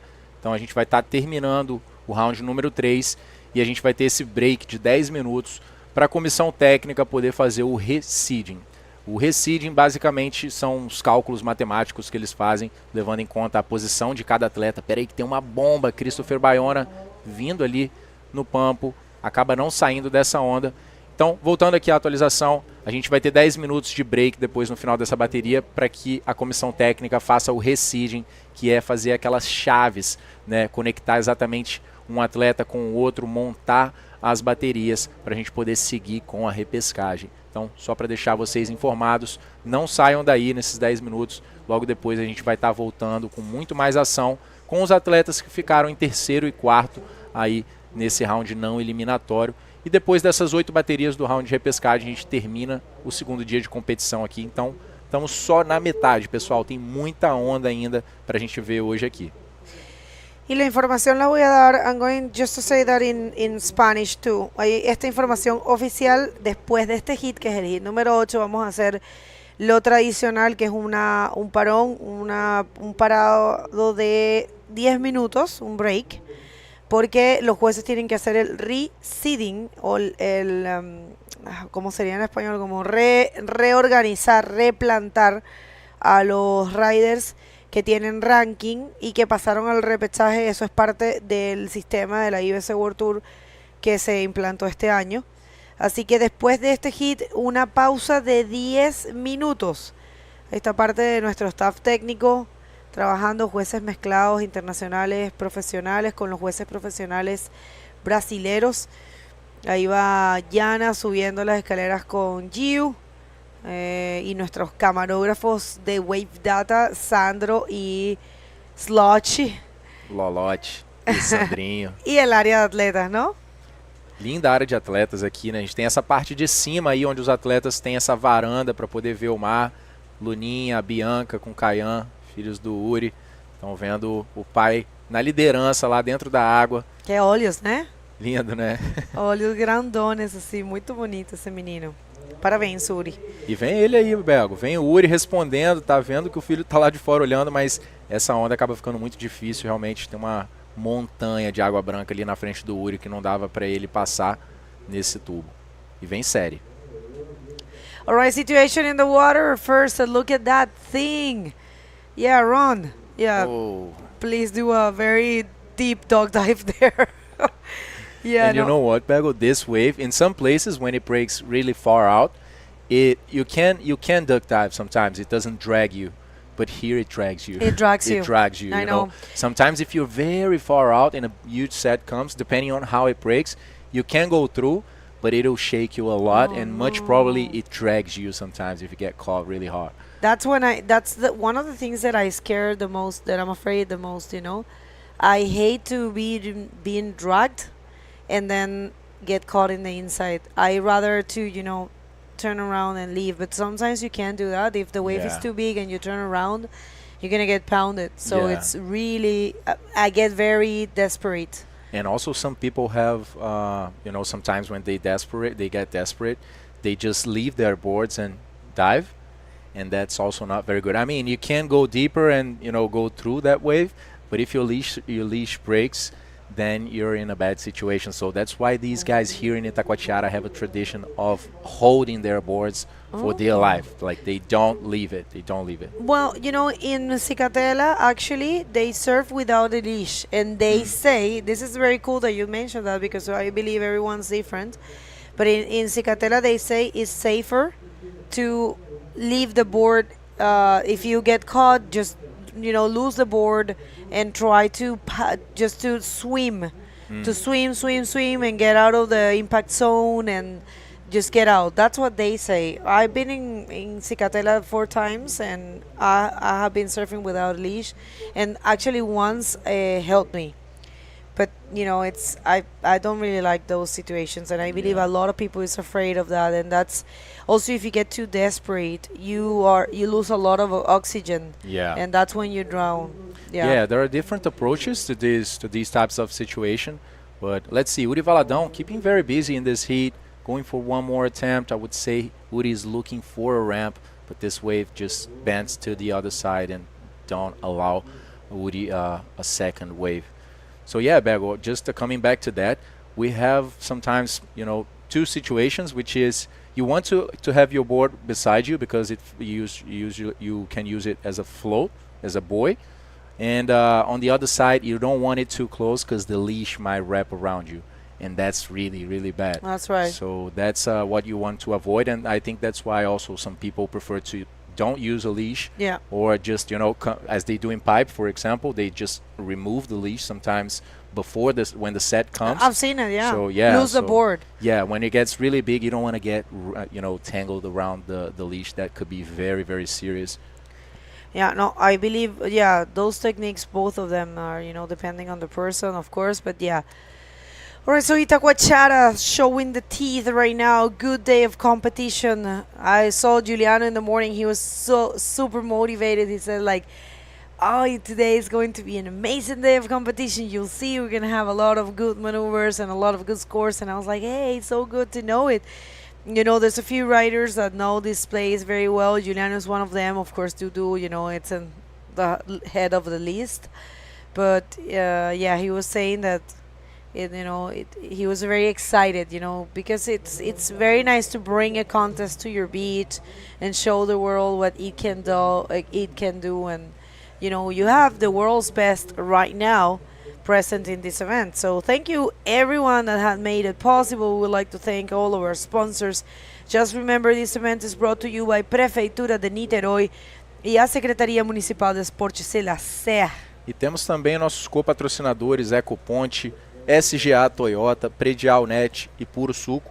Suportando esse evento também Itacoatiara In, Academia Aquafish, Pousada Dunas de Itaipu, BW Serviços, Vitale, Gênesis, Pampo Clube, Casa das Margaridas, Hostel Itacoatiara e também Instituto Skate Cuida, que faz um trabalho incrível de transformação utilizando o skate como ferramenta. Esse evento é promovido por Rádio Mix e Rádio Amil Paradiso, e também um último agradecimento a Ressex, P7 e Soami. Muito obrigado. Mais uma versão do Itacoatiara Pro, trazendo um show de bodyboard para vocês. Christopher Bayona vem numa onda bem branca ali, acaba ficando preso na hora de sair daquele tubo pequeno que ele entrou e acabou não encontrando muita coisa, e vem Vanderlei Júnior. Vanderlei, who impressed us in the previous round. That's a roll. That's a fully complete maneuver. So Vanderlei, he's only looking for a 2.76. I think that's going to be the score for sure. I mean, he might take, I think it's taking the second position, but Raul José, he's very dangerous too. Yeah, Raul needs to answer to that. Let's see, this wave just hitting a foamy section, but managing anyway to get enough projection to land in front of the wave. So good wave by Vanderlei Júnior. I would say he's going to get what he needs, but Raul José, that took quite a long time to get his first wave, will need to answer, because Vanderlei Júnior's wave just came out at 4.5. He jumped in the second position, but now the blue is needing 1.75, a very, very slow, a very low score for Raul José. I mean, just a one maneuver, any maneuver in a wave could grant him there. But let's see, Christopher Bayona going on a right-hander, stalling and executing that bottom turn to go for one backflip, just getting lost in the middle of all that white water. The Peruvian couldn't complete this maneuver. So that's a 1.5 for Christopher Bayona. And let's see, Raul José has the priority. There's still 5 minutes and 45 seconds on the clock, and he's definitely going to go for one attempt. Let's see what he's going to come up with. All right, so last wave of Vanderlei, of course, gave him the second position. But Raul, I can feel Raul. He's waiting patiently, and I can feel he's thinking of doing something big. And how experienced and how smart he has been. I have been very impressed by Raul on this event. So very good. From Nordeste, né? Yeah, he's from Pernambuco. Enseada dos Corais. Olha só, Pernambuco. Só gente boa lá, né? Yeah, tem um monte de meninas também, muito boas. Mulherada fortes. A Kirtes também vem lá de Pernambuco. Pernambuco é berço de muitos bodyboarders super fortes aqui no Brasil. Uma escola muito forte lá também das gerações passadas. E atualmente muitos talentos sempre vieram de Pernambuco para competir o circuito brasileiro, passando aqui pelo Rio de Janeiro, pela região sudeste, o sul também. Sempre marcaram muita presença. E eu me lembro da época que eu competia, Belgo, lá para 2008, 12, por aí. E eu lembro do Raul. O Raul estava sempre nas cabeças, assim, sabe? O Raul estava sempre entre os tops. É um competidor muito forte, sabe? Com as regras da competição. muito consistente também de não errar, entendeu? E agora o Raul está numa outra fase da vida dele, né? Ele tem o seu trabalho, tem todas as suas atividades aí para fazer, mas continua competindo ainda no circuito brasileiro, tentando ir ao máximo de etapas para poder manter aquela chama acesa. Very nice. So he was saying that Raul José, it's a experienced competitor from the times that he used to compete, Lucas, and he was always on the top. So here he comes, you know, with a small spin and probably a roll there, that's actually super small. Smart, I'm sorry. He knew he can't wait too much of Vanderlei. Oh no, Vanderlei gets stuck. But yeah, you know, very smart. But check this bump here for Uri. Gets into the barrel. Gets out now. Wow. Uri, he wants to go for barrels, huh? He has seen a couple. He wants to do it himself too. What a beautiful takeoff. Completely vertical there. Uri just very deep on that wave. 3 minutes remaining, guys. We saw an exchange of waves there. Raul just got a 3.5. That was more than enough to get him to the second position, sending Vanderlei back to third. Now in need of a 5.75. That's what he needs right now. And in the fourth position, we have Christopher Bayona staying a bit behind, needing 8.25. And that's the last wave for Raul. He needed only 1.70 something. And then he came up with this spin and a roll on an insider that was more than enough. But check this out. Vertical takeoff, putting his knees and his legs in the water, trying to stay in control, but just getting a bit behind on that exit, not being able to come out. Uri Valadão. All right, so cloudy day here in Itacoatiara, but very good in waves wise. We have seen big scores. If you missed it, scroll back. We're going to have a 10-minute break after this heat for the reseeding, which is part of the new rule this year. It's being requested by the riders. Riders that have rankings and fell into the repechage round will be reseeded. So that's, like reordered there. So it's a trial that we're doing this year that as per request of the professionals. They wanted to have that opportunity, so that's happening right after this heat. 10-minute break. Don't go anywhere. Don't leave us. Leave you can go to the bathroom, cook something, sit with us, and you can leave the live feed on, and we'll be there. We're not turning off, of course, the streaming.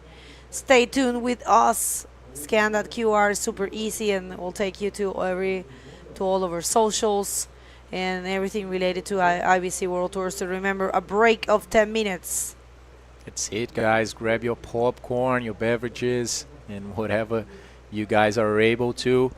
But stay with us because it's been amazing already. We already saw 9.5s, 8s, 7, many big barrels and ramps. That's what we are looking for here in Itacoatiara. And the show is on one more year, guys. All the best in the world are here, facing some guys coming from the first rounds of competition. The level is just rising after each round, and we are closing one more here. That's the last non-elimination round that we are going to have in this competition. After that is all or nothing, guys. So next round we have a repechage, and it's going to be a full elimination one where only the first and second will stay on the comp. And there you guys can see some beautiful lines and beautiful waves breaking here in Itacoatiara with a very decent size. I would say some sets are coming pretty big, to be honest, and that's providing the guys some nice ramps for maneuvers. But let's see.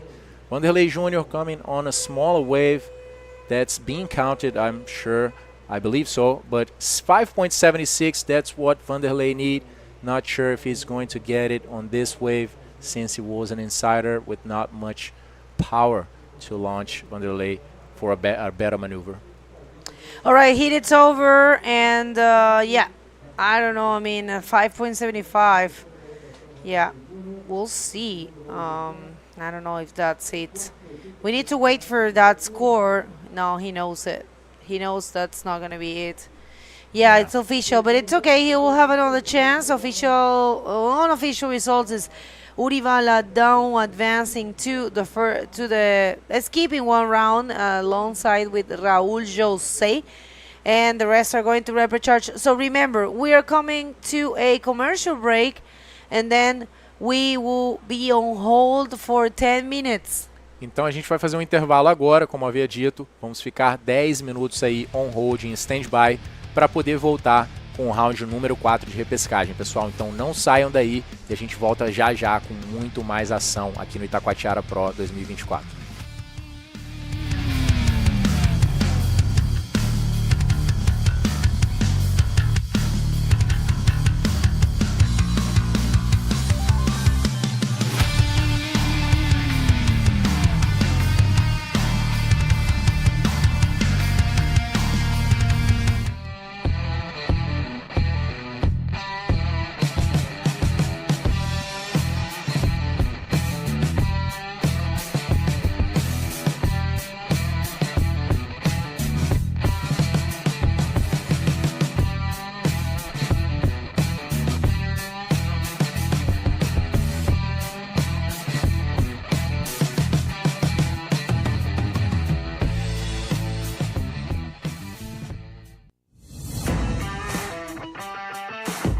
Fala, galera! E aí? Quer entrar ainda mais no clima do Itacoatiara Pro? Dá uma passada na nossa loja oficial. Estamos ao lado da entrada do evento e também online. Itacoatiarapro.com.br. Dá uma olhada lá. Tem camisetas, canecas, moletões e bonés. São peças iradas, confeccionadas exclusivamente para o evento e pensando em você. Te esperamos lá!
Welcome back, ladies and gentlemen. Now we are on here. We just finished the round number 3 for the men division in the Itacoatiara Pro 2024. Now we are working on the reseating. Actually, the technical staff is doing this, where they are going to mount those next heats for round number 4. That's going to be the rapid charge round. It's been an amazing day. Stay with us because it's just about to come back. What do you think of this second day of competition, Jay? Yeah, I mean, it's been amazing. We've had a few heats that were very low scoring, like the riders just weren't in the right spot, but then other heats where everybody was blasting. Of course, we saw the highest score of the whole competition with Tristan Roberts.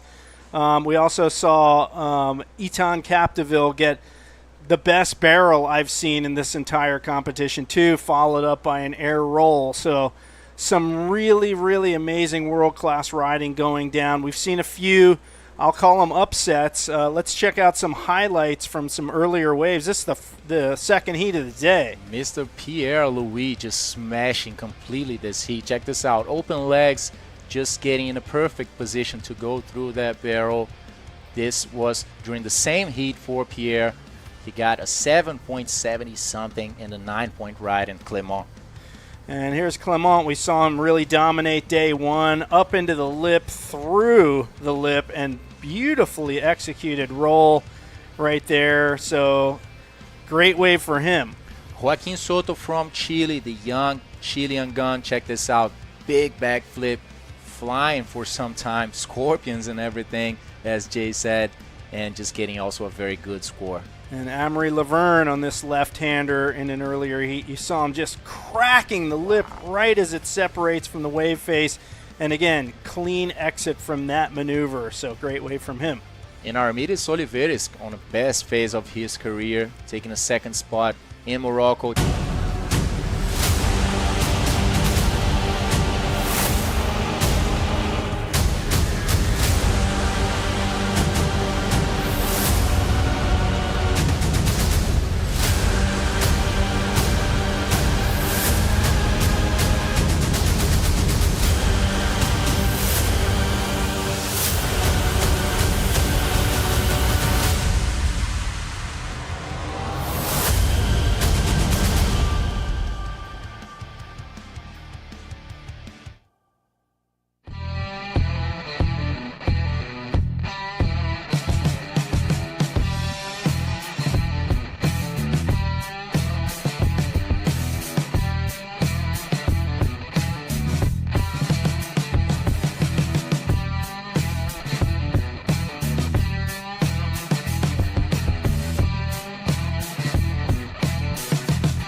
Fala, galera!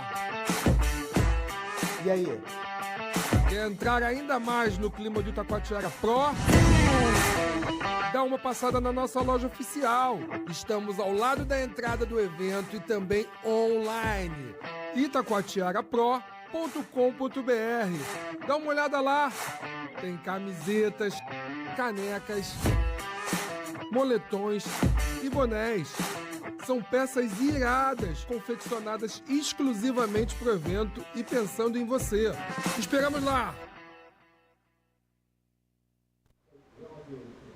All right, so you saw that there's a web store. You can buy all the merch for the contest. I actually just went out and bought myself a rash guard for a friend of mine to remember this great contest. And speaking of the contest, we are well underway. We did have another slight power outage situation, but there was a 10-minute break scheduled in anyway so that we could do the reseeding for this next round of heats. Então, voltando agora aqui, nós terminamos o round número 3 da competição há alguns minutos. Tivemos um probleminha rápido também com a energia aqui da estrutura que acabou caindo novamente, mas como a gente já tinha esses 10 minutos reservados para fazer o reseeding, voltamos a tempo aqui e agora a gente vai começar a repescagem. Esse é o round de número 4 e finalmente baterias no formato homem a homem.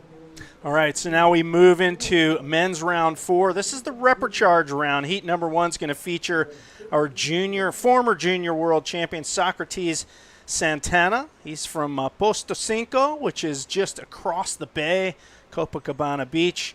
Really powerful beach break in its own right. And Miguel Rodriguez also out there in this heat, the Peruvian. And these two will go head-to-head. And now this is where the priority system can potentially benefit one competitor or another. But as you look at that wide shot of the surf, these two are separated by probably, 30 or 40 meters. So they're not near each other at all. Good looking left-hander for Socrates Santana, just taking off, extended bottom turn, and goes for a huge invert on the closeout section.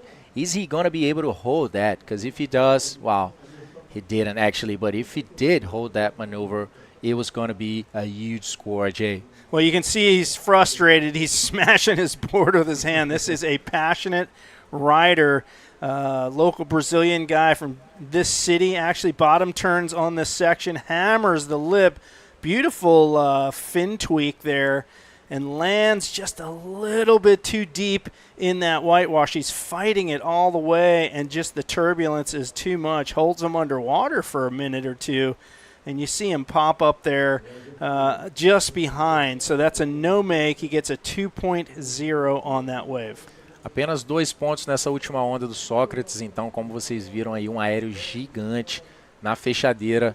Aterrissou bem ali, controlado, na verdade. Por um momento até parecia que o Sócrates ia sair. Vamos dar uma olhada nesse replay. Olha, ele pega bastante velocidade. Quando a onda fecha, ele joga um aéreo, perfeita execução, as pernas abertas. Aterrissa de uma maneira controlada e aqui, ó, basicamente aqui, ó, aparece um pouquinho ali a cabeça do Sócrates, como se ele fosse completar mas ele acabou não conseguindo segurar. É muita água movendo aqui nesse inside de Itacoatiara e completar uma manobra desse tamanho não é para qualquer um. Então 2 pontos, não foi completa a manobra, para quem não entende muito bem, né? Não interessa o tamanho da manobra ou a dificuldade que seja, ela tem que ser uma manobra completa na frente da espuma. E se o atleta não consegue se mostrar depois ali da manobra firme na prancha, equilibrado em cima da prancha, que completou aquela manobra, vai ser uma nota 1, 1,5, 2 pontos. E é isso que a gente viu para o Sócrates nessa primeira.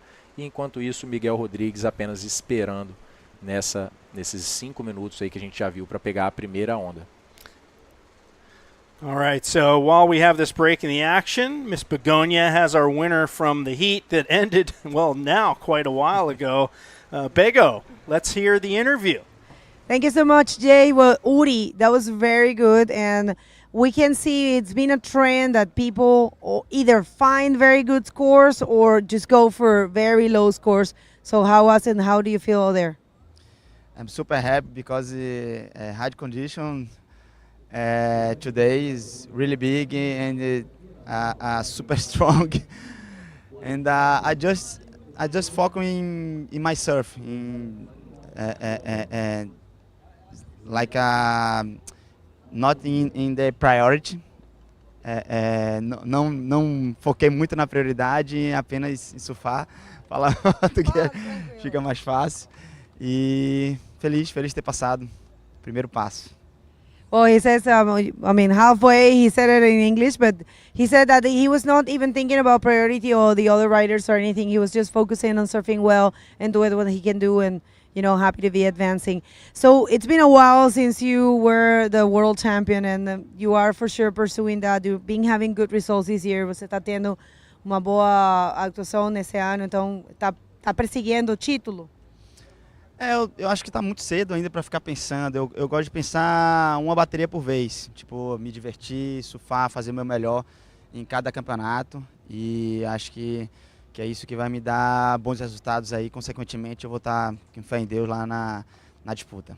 Mas não quero ficar pensando muito em título e pensar em fazer o meu melhor. Etapa por etapa. Well, he says it's a bit early to be thinking about the title right now, but he wants to take it hit by hit, event per event. And right now he just wants to give the best of him and, try to keep advancing. You want to say something to someone? ¿Quiere mandar un alô para alguém? Muito obrigado, galera. Bateria, difícil sempre a primeira bateria, mas deu certo. Obrigado pela energia, pela torcida, todo mundo. Beijão, valeu. Obrigada, parabéns. Best of luck for the rest of the competition. Back to you guys. Thanks, Bego. Always great to hear from Uri Valadão. Hold on, let's see this wave by Miguel Rodrigues. Was bowling quite well, but not a lot of potential seen by the Peruvian. But yeah, great to see Uri saying, it's too early to think about the world title. This guy has been looking for it for over 16 years right now. I mean, it was 2008 when Uri became the last Brazilian world champion. And I think it's pretty interesting, what he said of not thinking of it too early right now, because there's so much to go on. There's so many stops off the tour, traveling to different places. It's a long-term view going for the world title. Even if you take, 1 year as a time frame, it's a long-term view. You have to get to those last events in a good situation with a good amount of points. So taking it heat by heat, that's how the Baiano, the Brazilian, is playing this out and just advancing in the first position on the last heat of round number 3. But now we are back to man-to-man action, and so far, very low scores. Sócrates Santana winning by 1 point. We basically didn't see these guys getting started with those big maneuvers. Yeah, that interview with Uri last year at the Maldives event, super inspiring performance by him. He got a perfect 10 on a wave, and it was almost like his comeback, his reemergence on the world bodyboarding scene. Not that he's ever been gone, but 2008 was quite a while ago, as we know. So to see him back at top-level form is really inspiring. And, another veteran competitor in Miguel Rodrigues. Miguel is 34 years old. He's been around for quite a while. He's from Lima, specifically. And, these guys stay at the top of their game. Miguel's really into running. Obviously, on a day like today where it's heavy, gnarly surf, you got to be fit. And both of these riders certainly well-suited. And look at that, just absolutely dredging left-hander right there in front of your screen. It collapsed at the end. So some of these waves, we've talked about it all morning, look absolutely amazing at the beginning, and then they just collapse or clamp or close out. So it is, there is a bit of wave knowledge that comes into play as far as which wave you select and how it plays out. Definitely, Jay. I think that, positioning yourself in the right spot, it's, the first step, as we are seeing, for example, this A-frame just breaking here in front of the contest area. But there's also this factor, which is sometimes you look at the wave when you're about to take off, but it just changes. I mean, right after you take off, sometimes it changes. You're not sure if it's going to be a long continuous barrel or if there's going to be a wide section in the middle of that. But yeah, Itacoatiara always surprises everyone. But when it surprises you for good with a big ramp, if you are really committed to that, it's going to be the ramp of your life, possibly. No doubt. This heat, we got the younger rider, Socrates Santana, currently in the lead in this heat. Of course, only 2 waves ridden, both low-scoring waves, 19 minutes to go in this heat. And this is the end of the road for one of these 2 competitors. One will make it through to round 5. The other, it's the end of the line for them. So there is a lot at stake. You can see that flag in the foreground. So we do have a very, very light south-southwest wind, which is basically just straight on shore here, but it's so light. Not really playing a factor in terms of, chopping out the surf, but then again, on the other hand, it's not really grooming it. You need an offshore wind to really groom things, and I think we may see that tomorrow morning as the swell slowly declines. There's still some bombs out there. I think the ocean is slowly but surely settling. But it is a very slow decline in the surf size. And here we go, Socrates Santana teeing this one up.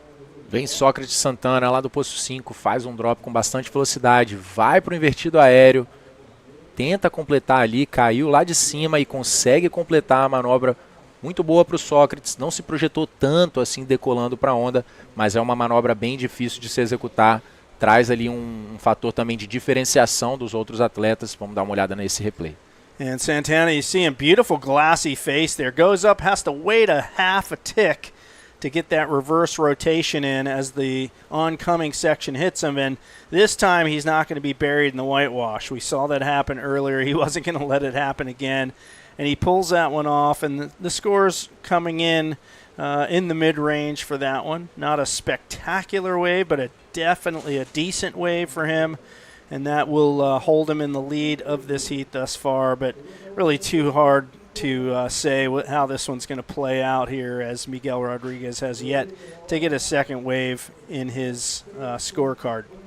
Então saiu 5,5 para o Sócrates Santana naquela onda. Como eu disse, não foi a manobra mais projetada, né? Ele não aterrissou lá na frente da onda, na parte reta, na parte seca.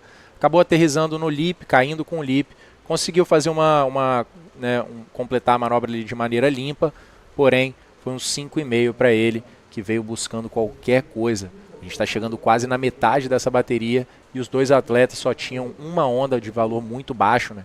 Então esse a gente vê que foi um esforço do Sócrates para conseguir se distanciar, mesmo que um pouco, do Miguel Rodrigues e tentar garantir uma posição melhor nessa bateria, já que o relógio está chegando na metade ali do tempo da bateria de 15 minutos. So Socrates Santana, 25 years old.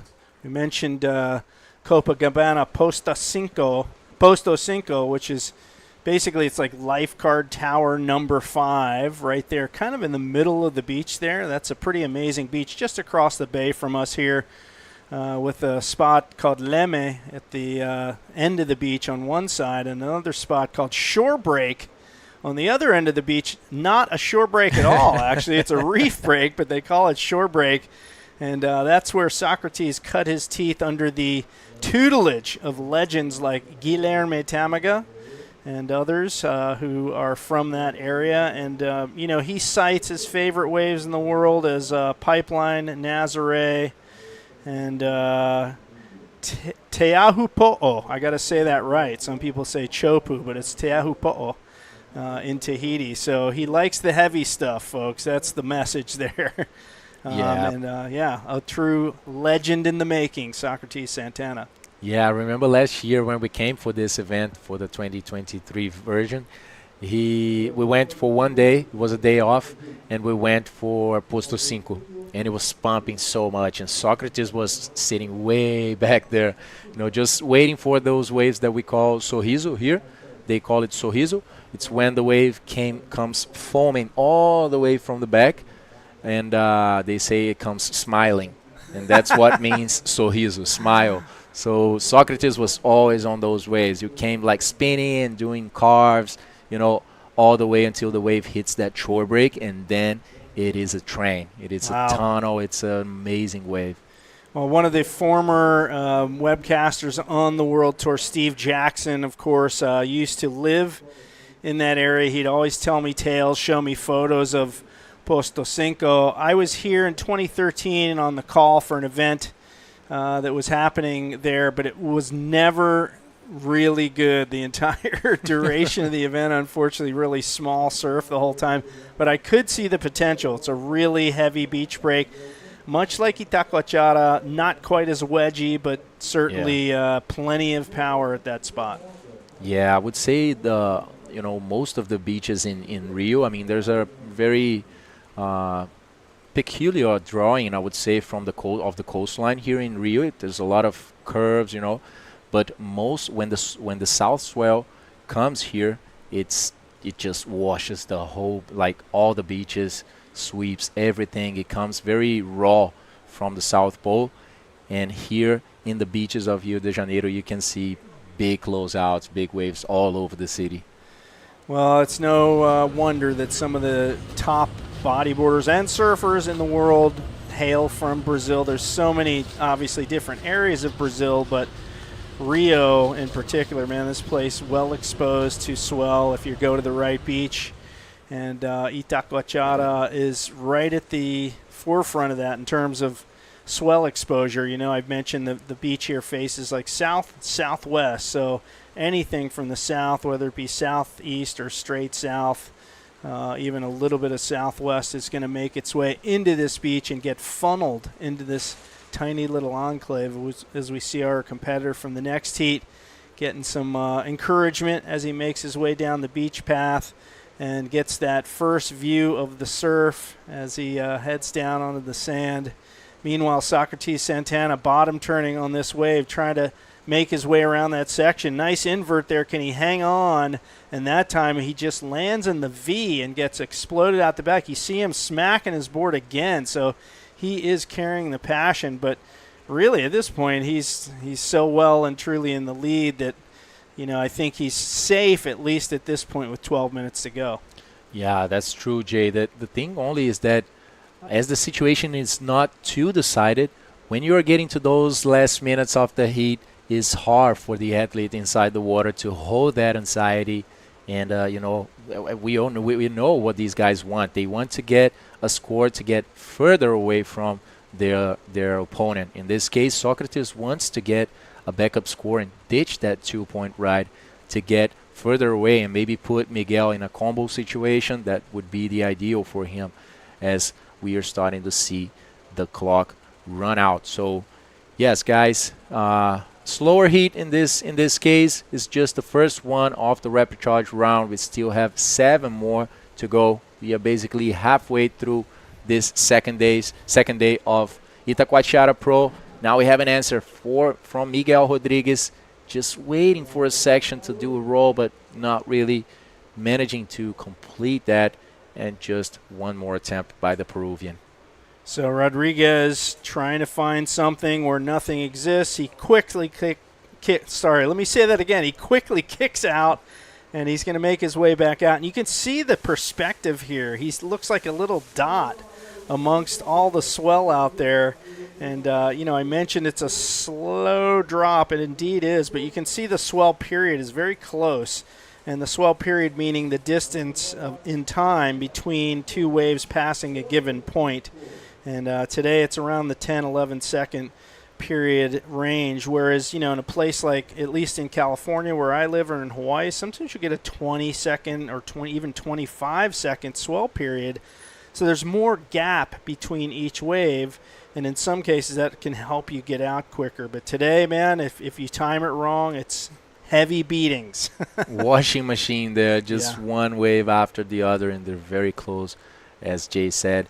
Yeah, here in the Atlantic, in this part of the Atlantic, actually the south part of the Atlantic, it's we are used to smaller periods, 25, 20. Actually 20 sounds like a lot, but 25, that I never seen in this part of the world. But for us, a high period would be 17, 18. It's pretty high actually, but I mean, we don't have those high periods that you guys see, for example, in Nazaré, in these types of waves in pipe, where you get, I don't know how much it gets in pipe, but you can see those lines, pretty distant from each other. Here, it's a bit less than that. But anyway, low period swell. It's providing the goodies here in Itacoatiara on this second day. We were watching the forecast this previous day. Actually, I was watching, and I was kind of scared, of how these 3 days would show up. But it actually showed up better than I expected here. Thankfully, a lot of swell, so we have more room for the swell to drop and still give us good conditions on the next days. Yeah, originally, the forecast was for a little more wind today, as I saw it. And, we all trusted in Juliano Lara and his local knowledge, because he called this on Saturday. He said, hey, we're going to have 3 days of small waves.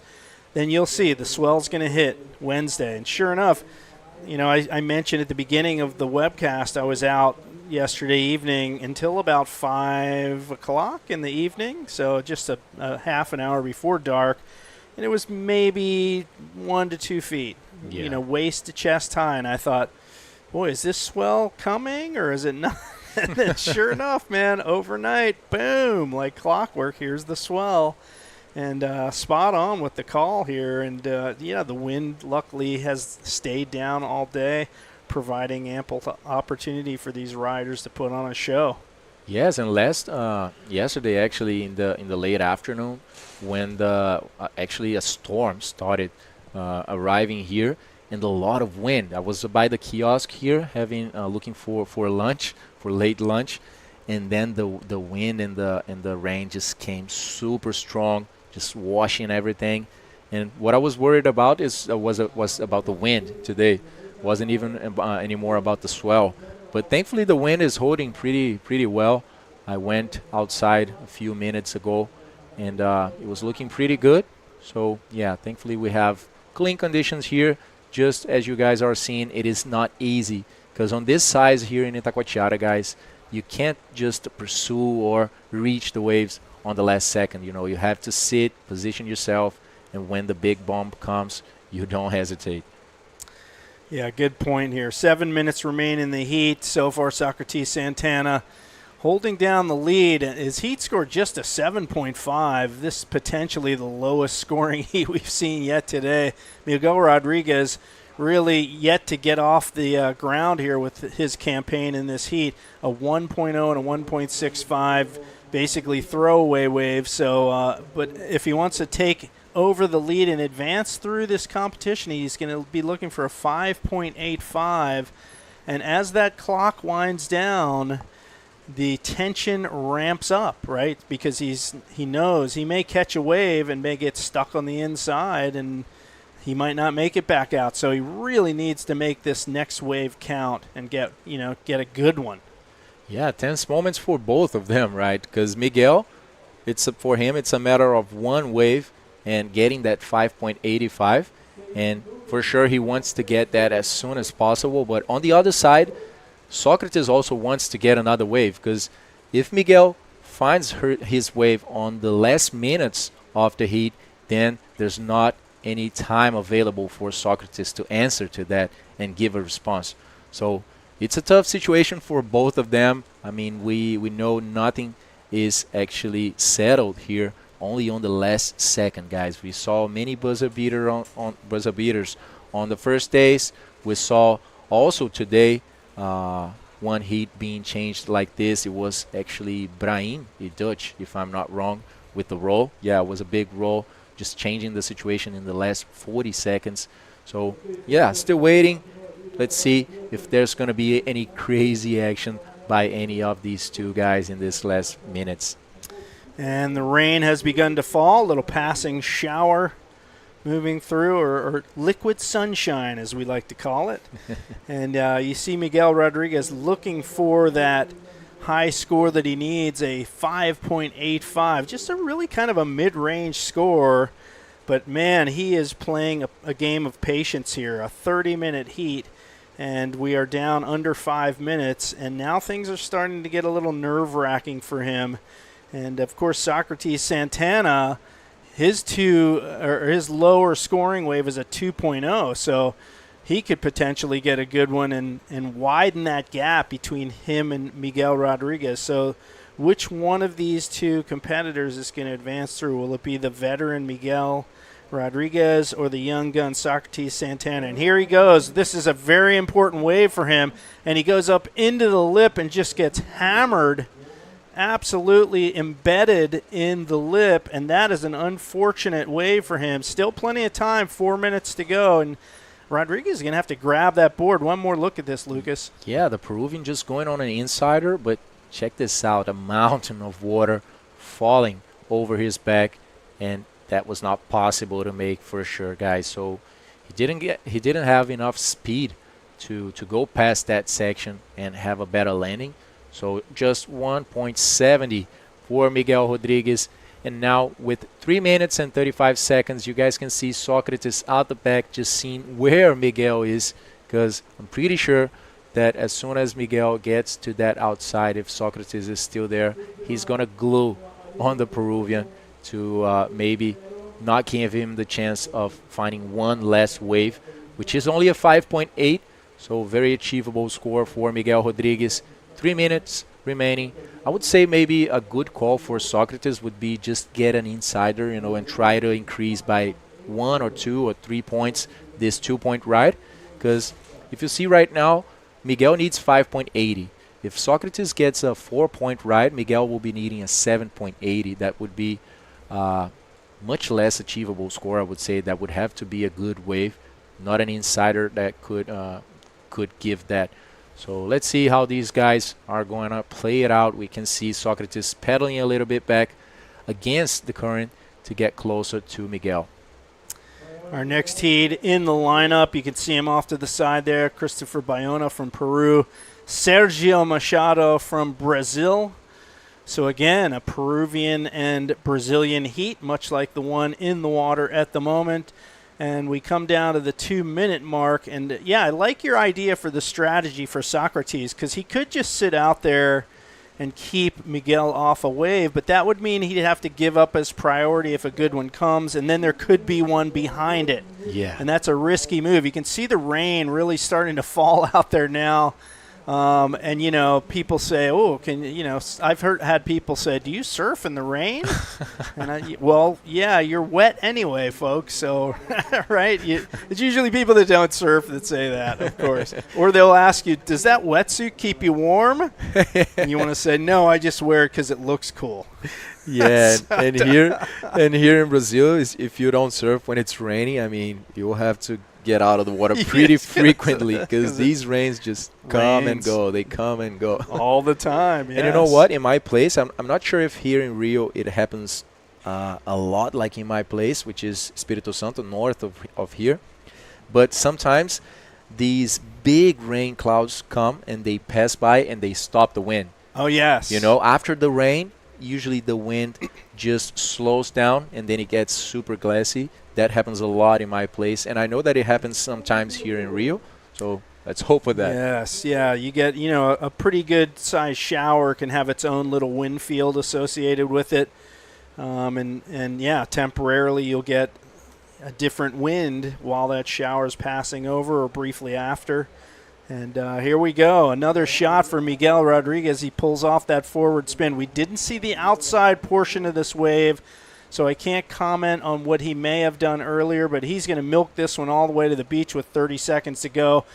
Gets the roll off on the end. Can he hang on for the finish? And not quite on that last move, but I'd be interested to see, Lucas, what he did at the beginning of that wave. Was it something that's going to give him a high score?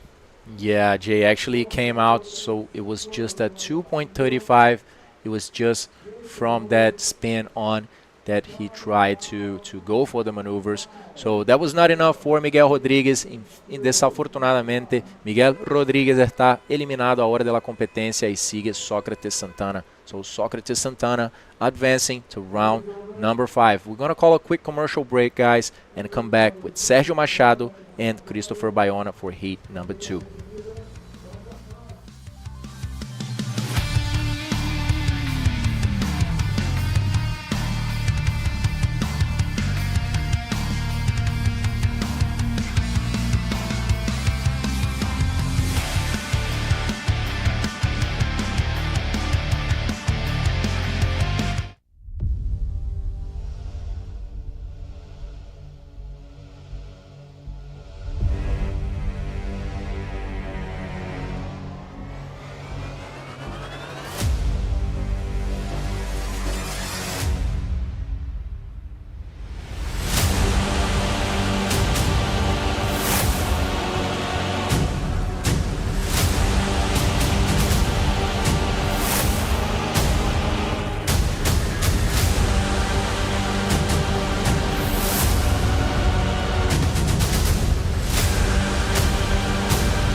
Rejoined in studio with the voice of the IBC, Bego Martinez. And Bego, a little bit of rain has begun to fall out there, right? Yeah, I mean, if you can see my sweater, I was out there a little bit, and yeah.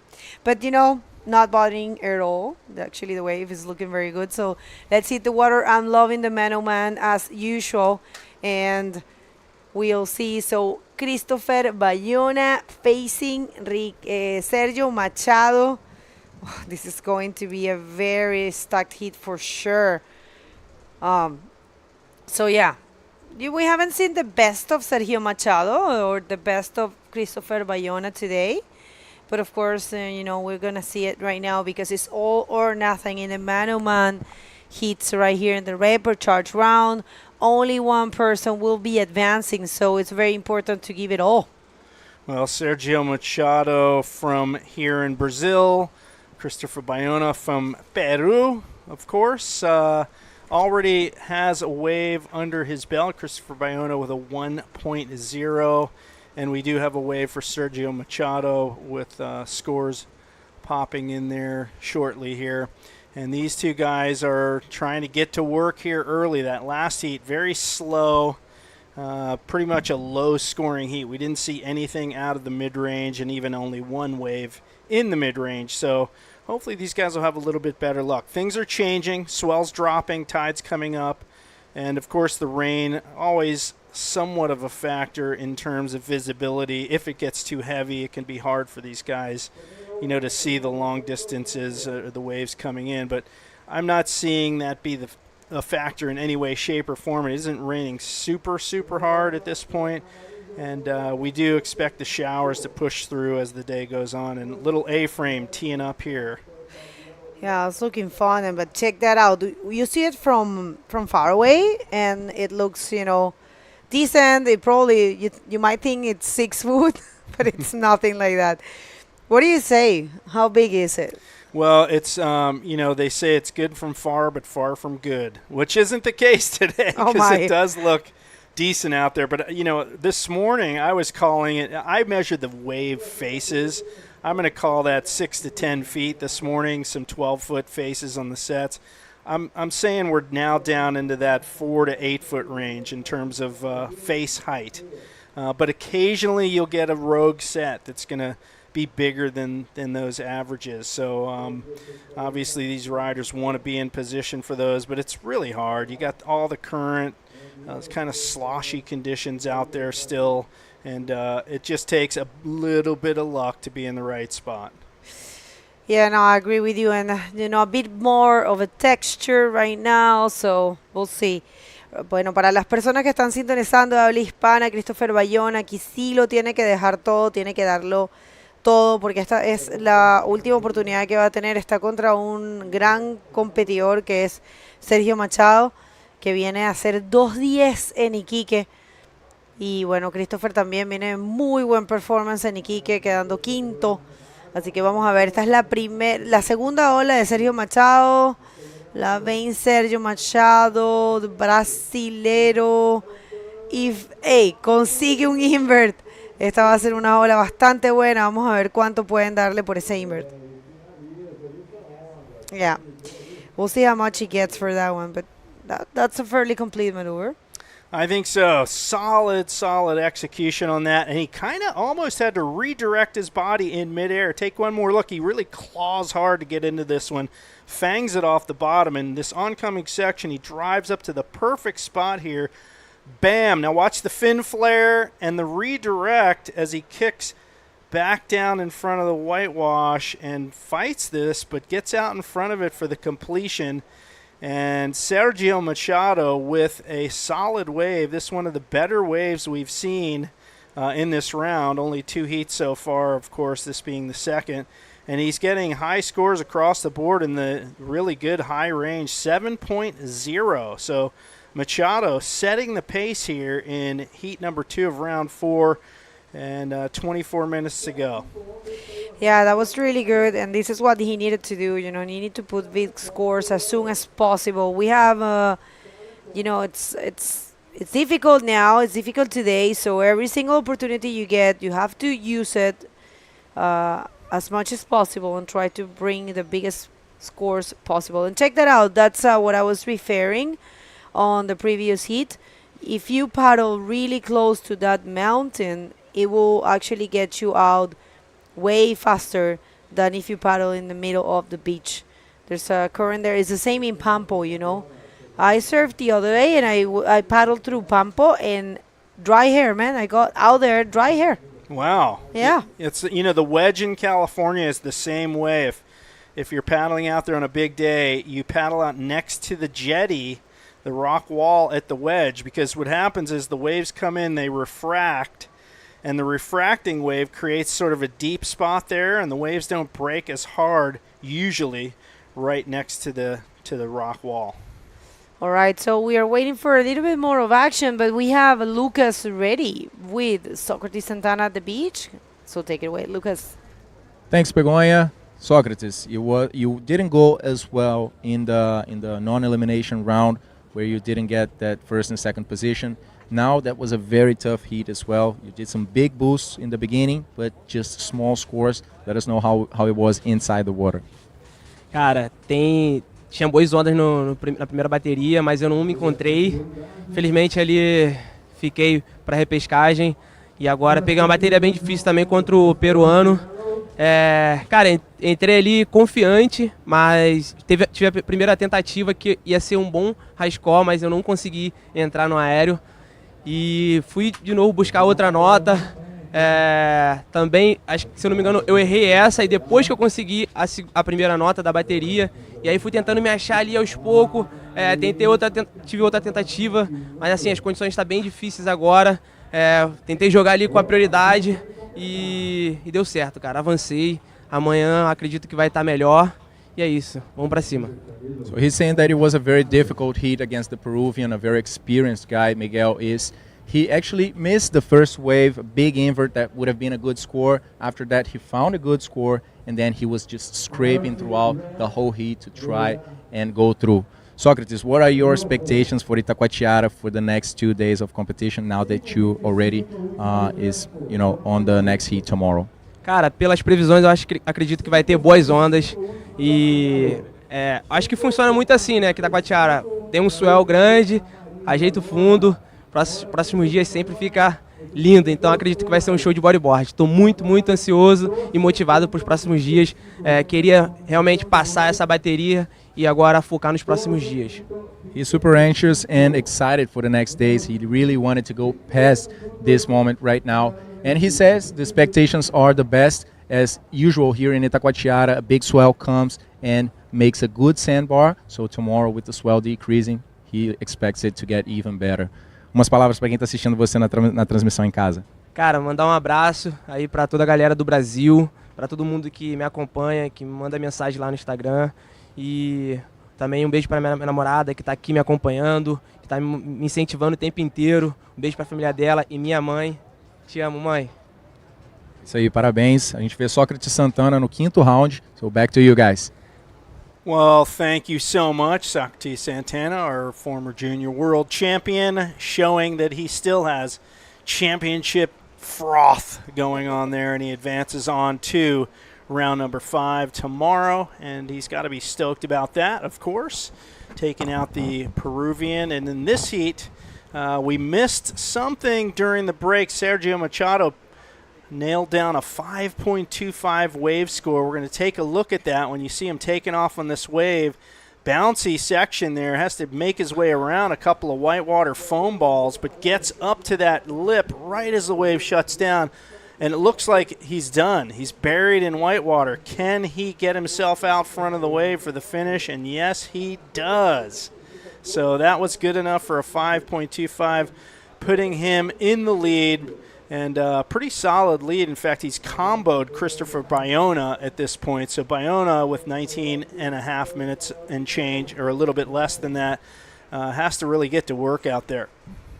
You know, it's interesting. I was, a thought came to my mind that Pierre, in the second heat of the day, kind of set the pace for all these riders. You know, a person that like Pierre, who is a very professional rider, and everyone really look up to him. You know, he was just boosting the inverts and the barrels. And then after that, you saw almost everyone try the same maneuvers. Of course, those are the most, I say practical maneuvers or functional here now. But it just came, I don't know if that's true or not, but kind of feels like he set the pace. Well, he did mention that was the safer option to go for an invert because there's so much turbulence and so many waves wedged together that it's difficult to do backflips, ARSs, even air reverses because of all that turbulence. So I think you're right. A lot of these riders probably heard that and said, yeah, okay, well, this guy knows what he's talking about, PLC. And we're seeing a ton of inverts as a result of that, and successful ones at that. You know, Christopher, he hasn't been able to take anything. That's weird, halfway through this heat and, only won 1 point. But yeah, it's just a trend that we have had today, It's either getting the big points or nothing, almost, or super small scores or super low scores. Well, if you're just getting here, we would like to thank all of our sponsors. We would like to tell you who they are. This event is brought to you, is presented by the Prefeitura de Niterói and la Secretaría Municipal de Deportes y la SER.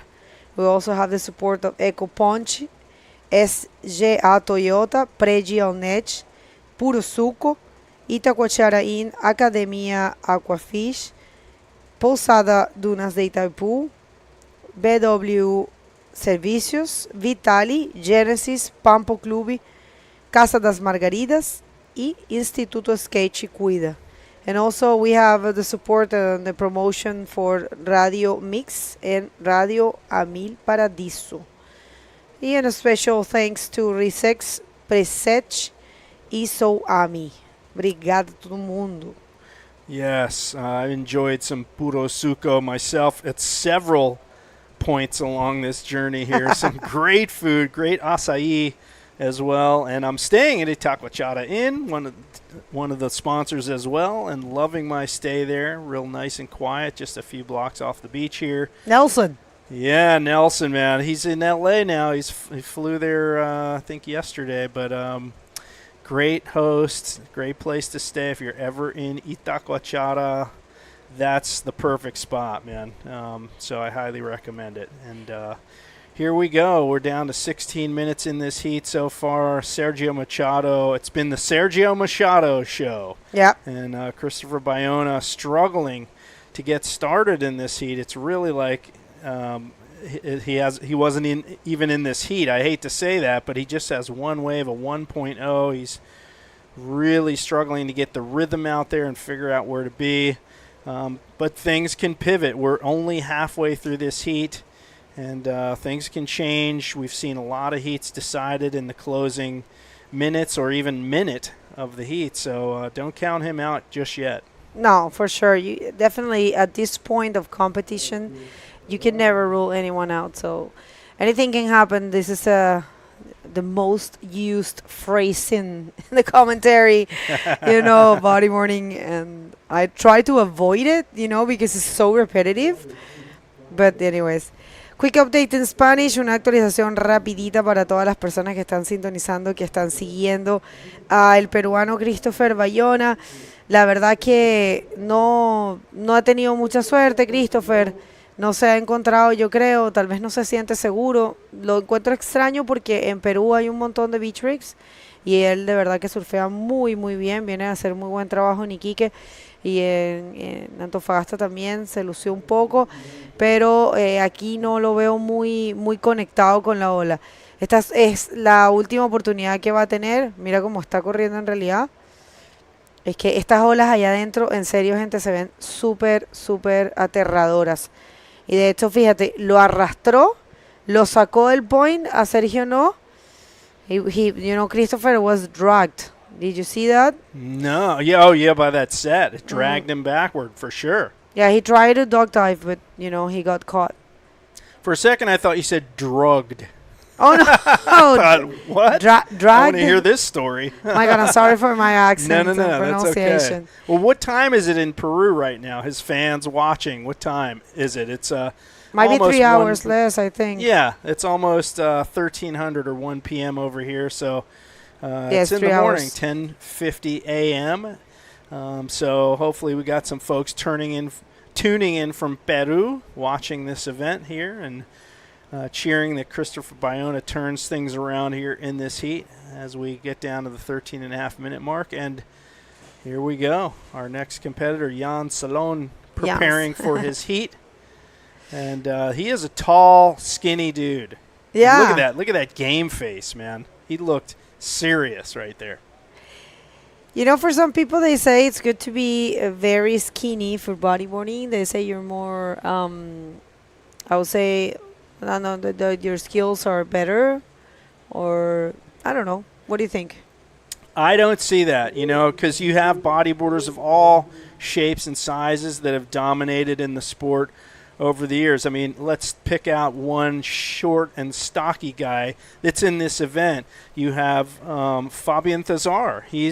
I would consider him a well-built, shorter guy as opposed to Jan Salon, who's a tall, skinny guy, and they both rip. So there's really advantages maybe in different surf conditions, but to me, the most successful bodyboarders are the ones that are the most flexible, I think. Flexibility, to me, seems to be the common denominator of the best bodyboarders. They can bend a lot because, let's face it, this sport has a lot of impact. A lot of the impact is absorbed by your lower back, your shoulders, and your ribs, and you need to remain flexible. I mean, a guy like, Jeff Hubbard and, Amory Laverne and PLC, they're all very flexible, and they have a strong core. So whether you're tall and skinny or short and stocky, that seems to be the thing that really helps you to excel in this sport, in my eyes.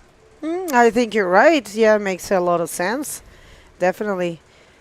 Strong core and a lot of flexibility. So there you have it. Words from a long-term bodyboarder. 45 years, yeah. Oh, my. One more wave here for Sergio Luis. Very smart. Sergio is just getting the job done in this heat. I believe he might be changing that 5.25. So now situation will be way more difficult for Christopher Bayona. And yeah, it looks like it's a Sergio deal. Yeah, it is a replay here on this wave, and as we see him carving right around, just gets under the lip in time to punch through the ceiling, and I thought it was lights out for him, but he pops out through the front. And Sergio Machado just continues the momentum in this heat, putting yet another nail in the coffin of Christopher Bayona. As we get down to the 10-minute, 50-second mark, things are looking more and more difficult. Bayona basically needs 2 new waves, and they both got to be decent because 6.5 is the score that Sergio Machado picks off for that last wave, and rightly so. That will replace his other score of 5.25, and he now has a heat total of 13.5. And Bayona in combo land really is going to have to hustle to get 2 decent waves at this point. Bueno, última ola de Sergio fue 6,5. Ahora la cosa sí se pone mucho más difícil para Christopher Bayona, que no ha podido conseguir nada más que una ola de 1 punto, y este swell lo único que hace es crecer y crecer, así que creo que Christopher, mira a Sergio luchando contra esas montañas de agua que de verdad se ven gigantes, pero esto es Itacoatiara, esto es lo que siempre ha sido este lugar, es lo que se espera de esta playa. Es una playa fuerte, es una playa que está hecha para el bodyboard y se va a llevar el jet ski si no se cuidan, porque I think tide is, there's not much of a variation here of the tide, but now the jet ski, it's, on a risk right there. Yeah, well, you mentioned, I just heard you say mountain of water. Indeed, we saw Sergio Machado get hammered by a couple mountains of water, which just goes to show no matter who you are or how good you are, the ocean is the boss out here. We see that flag flapping, a light wind, a light south-southwest wind blowing in. Maybe it's picked up a tick or 2 here, and this could be just related to the particular band of showers that's passing over us, but it does seem like the ocean has a touch more texture on it. You did allude to that a little bit earlier in this heat. We're down to under 9 minutes remaining in this heat, and we do have a little bit more bump on the ocean here. Our local time just before 1 p.m. here in Itacoatiara. And again, we're the 2024 Itacoatiara Pro, the 11th edition of this event. Points and prize money on the line. This is a men's-only event. There was a women's-only event earlier in the year. That was back in, I believe, in April, up in Espiritu Santo. And who took that one out? In what division? It was Luna in the junior women division. It was Sari O'Hara in the women division, and Mariana Nogueira. So we had 2 repeats. We had from the prior year. We had Sari taking it for the second time, and Luna didn't take it on. But Mariana, did she win the prior year? 3. No one has taken that from her. Okay. Actually, I want to pick your brain on that one. What do you think about the fact that Mariana is the woman with more titles in total? Because she's holding 3 in the professional and 3 in the master. So, we have, of course, Isabela Sosa and Neymar Carvalho with 5 titles. Yes. But that's in one single division. So do you say that she broke a record, or it doesn't really count like that? Yeah, I mean, that's you can measure titles, but let's say somebody has 3 amateur titles and 3 professional titles. In terms of titles, yes, but when you're talking about, world champion, you expect that to be against the world's best. In my eyes, if she had won World Tour events in the women's division as opposed to the Masters division, for me, that's what I count as, like, let's say she won it 5 times. That's 5 world titles. But that's just me, That makes sense. I believe the Masters is different. Yeah. Although the Masters there in Brazil, they have such a level of bodyboarding. Yes. It's impressive, and they are like, I don't know, like 40 or 50 people, 50 women, competing in the master division, and they're very good. And, Gica Vargas, she is 61, and she was the oldest one in the event, and we have the youngest, 11 years. I love it. So, yeah, that was all for the first event of the South American leg, the Arcelor Mittal Guajine Bodyboard Pro So a very good way to start things for the IBC, you know, in Brazil, starting with an only woman event and closing the South American leg with an only men event here in Itacoatiara. And now we are having a little break of more or less 3 weeks. And then we are flying to Maldives for the third time. Tropical paradise, once again hosting at Varunala Ralugandu. I'd just love to say that. That's right. And, man, the local bodyboard crew, you know, so welcoming, so hospitable, and that event is always a pleasure to attend. It's tropical, warm, waves are very consistent there, and a lot of opportunities for excursions on the lay days. So, yeah, very much one of the favorites on the tour for the riders, as is this one. You said this one voted like the top event, and look at this massive set. You see these waves in the background. That's a huge peak over there by the rock, by Costal, and this thing is wedging in left. Let's see what happens here. Look at Christopher, where he is. It's big. It's big. It's picking up. Well, but this is Itacoatiara, you know. This is gente. Esto es Itacoatiara. Después, si tenemos olas muy chicas, nos dicen que las olas están muy chicas. Esto es lo que se esperaba, en realidad. Este lugar siempre ha sido así. Siempre ha tenido esto y los riders lo saben. Y muchos de ellos vienen a correr esto. Vienen a correr olas grandes, saben que tienen que entrenar. Tú no vienes a Itacoatiara sin entrenar, sin prepararte. Es una ola de consecuencias, una ola con corriente, con grandes tamaños, con grandes swells, con la posibilidad de que te tome un swell y que te deje bastante tiempo debajo del agua. Entonces, es algo que se sabe, es parte del bodyboard. De hecho, esta ola es tan parte de Bodyboard que este evento se ha celebrado 11 años. O sea, 11 veces, perdón. Este evento empezó en el 2012 y se ha celebrado 11 veces. Entonces, es algo que se conocía. No importa, no pasa nada, es una experiencia más. Por ejemplo, en el caso de Christopher Bayona, él es súper joven. Hace poco ya era todavía un junior. Entonces, todo esto es una experiencia. Y yo les prometo que Christopher Bayona se va de aquí con una gran experiencia digamos, en su currículum, y el día que vuelva va a volver con mucha más hambre, preparado, tal vez ya sabiendo a lo que se venía a enfrentar, ¿no? Que era una ola bien pesada. Es como, ¿te acuerdas el caso de Chilca? Cuando había el evento del Inca Challenge, que lo hubo creo 2 años seguidos, en Chilca la gente sabía a lo que iba. Se iba a correr olas pesadísimas de arena, porque eso es lo mismo que pasa en Perú. Entonces, no hay problema, yo les digo, realmente, esto solo suma para Christopher Bayona y nada le resta. Y también les cuento que en esta ronda hay buenos puntos y ya se empieza a cobrar algo de dinero, entonces él se va de aquí igual con algo de plata, que también es muy bueno para apoyarlo en su carrera, ¿no?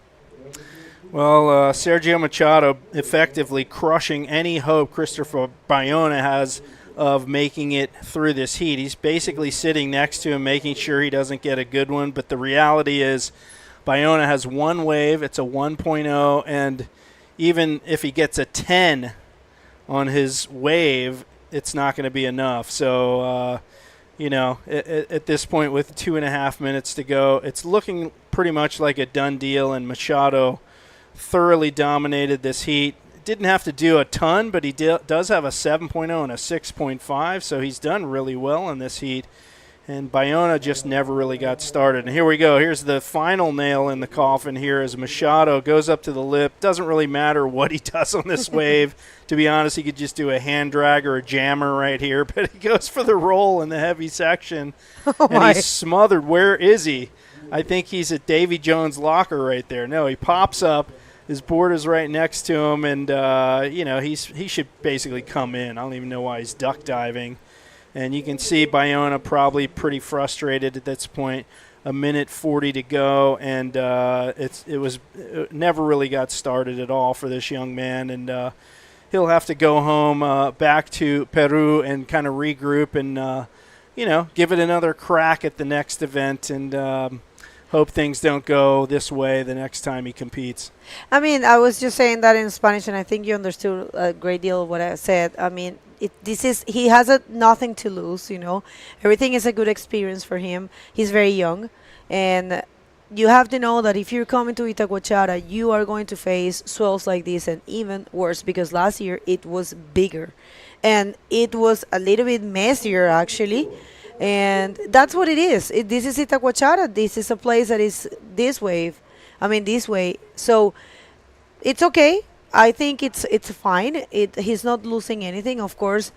You know, sometimes the athletes, they need to feel this feeling, you know, of defeat, of, you know, challenge, and let's see if he can, you know, probably just save the honor and get out of the combo land. But no, that's okay. Don't worry, Christopher. It's all good. You are just adding up. Nothing is, you're not losing anything, you know. And he's getting some points, some good points, and some prize money as well. You know, he made it till this point. So I had to say just a round of applause for him. It's okay. You know, I don't even dare to paddle out. And look at that. Sergio is just thanking God as he usually does. And he's a very religious person. So pretty good. So completely domination for Sergio Machado in this heat. We're going to continue with the round number 4, which is a elimination round. Heat number 3 coming up. So don't go anywhere. We're coming back right after this.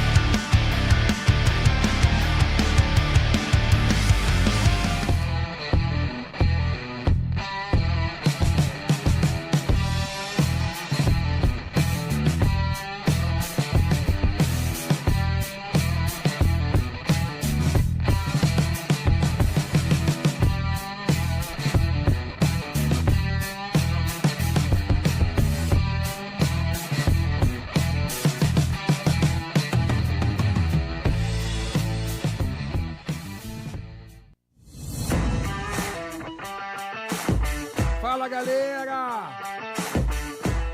E aí? Quer entrar ainda mais no clima do Itacoatiara Pro?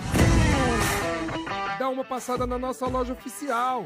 Estamos ao lado da entrada do evento e também online. Itacoatiarapro.com.br. Dá uma olhada lá.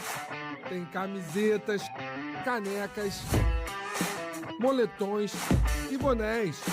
São peças iradas, confeccionadas exclusivamente para o evento e pensando em você.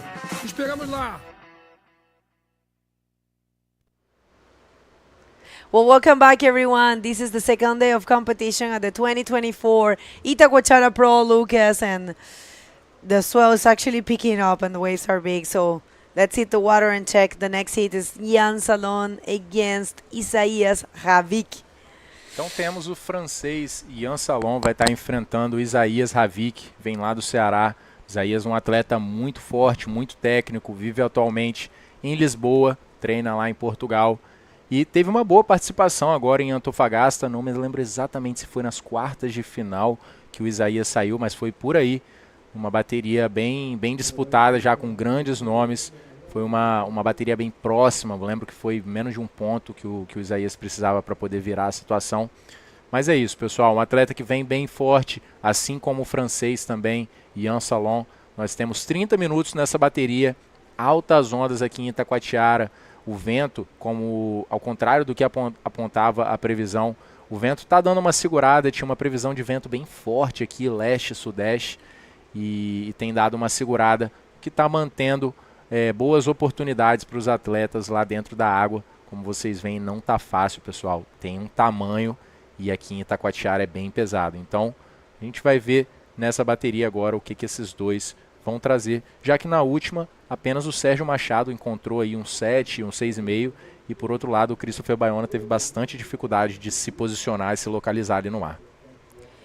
Yeah, that's right. I agree with what he was saying, that the conditions are not easy. They call this place terror and panic. Itacoatiara is like a saying, but here comes a Frenchman, Jan Salong, just docking out of that one. And Cope, come on, paddle fast because you don't know what you're going to get. And the first one here for Isaías Habik. Let's see this one for, he's coming from Portugal. And in Portugal, you do have big waves like this. So nice invert there to start things in this heat.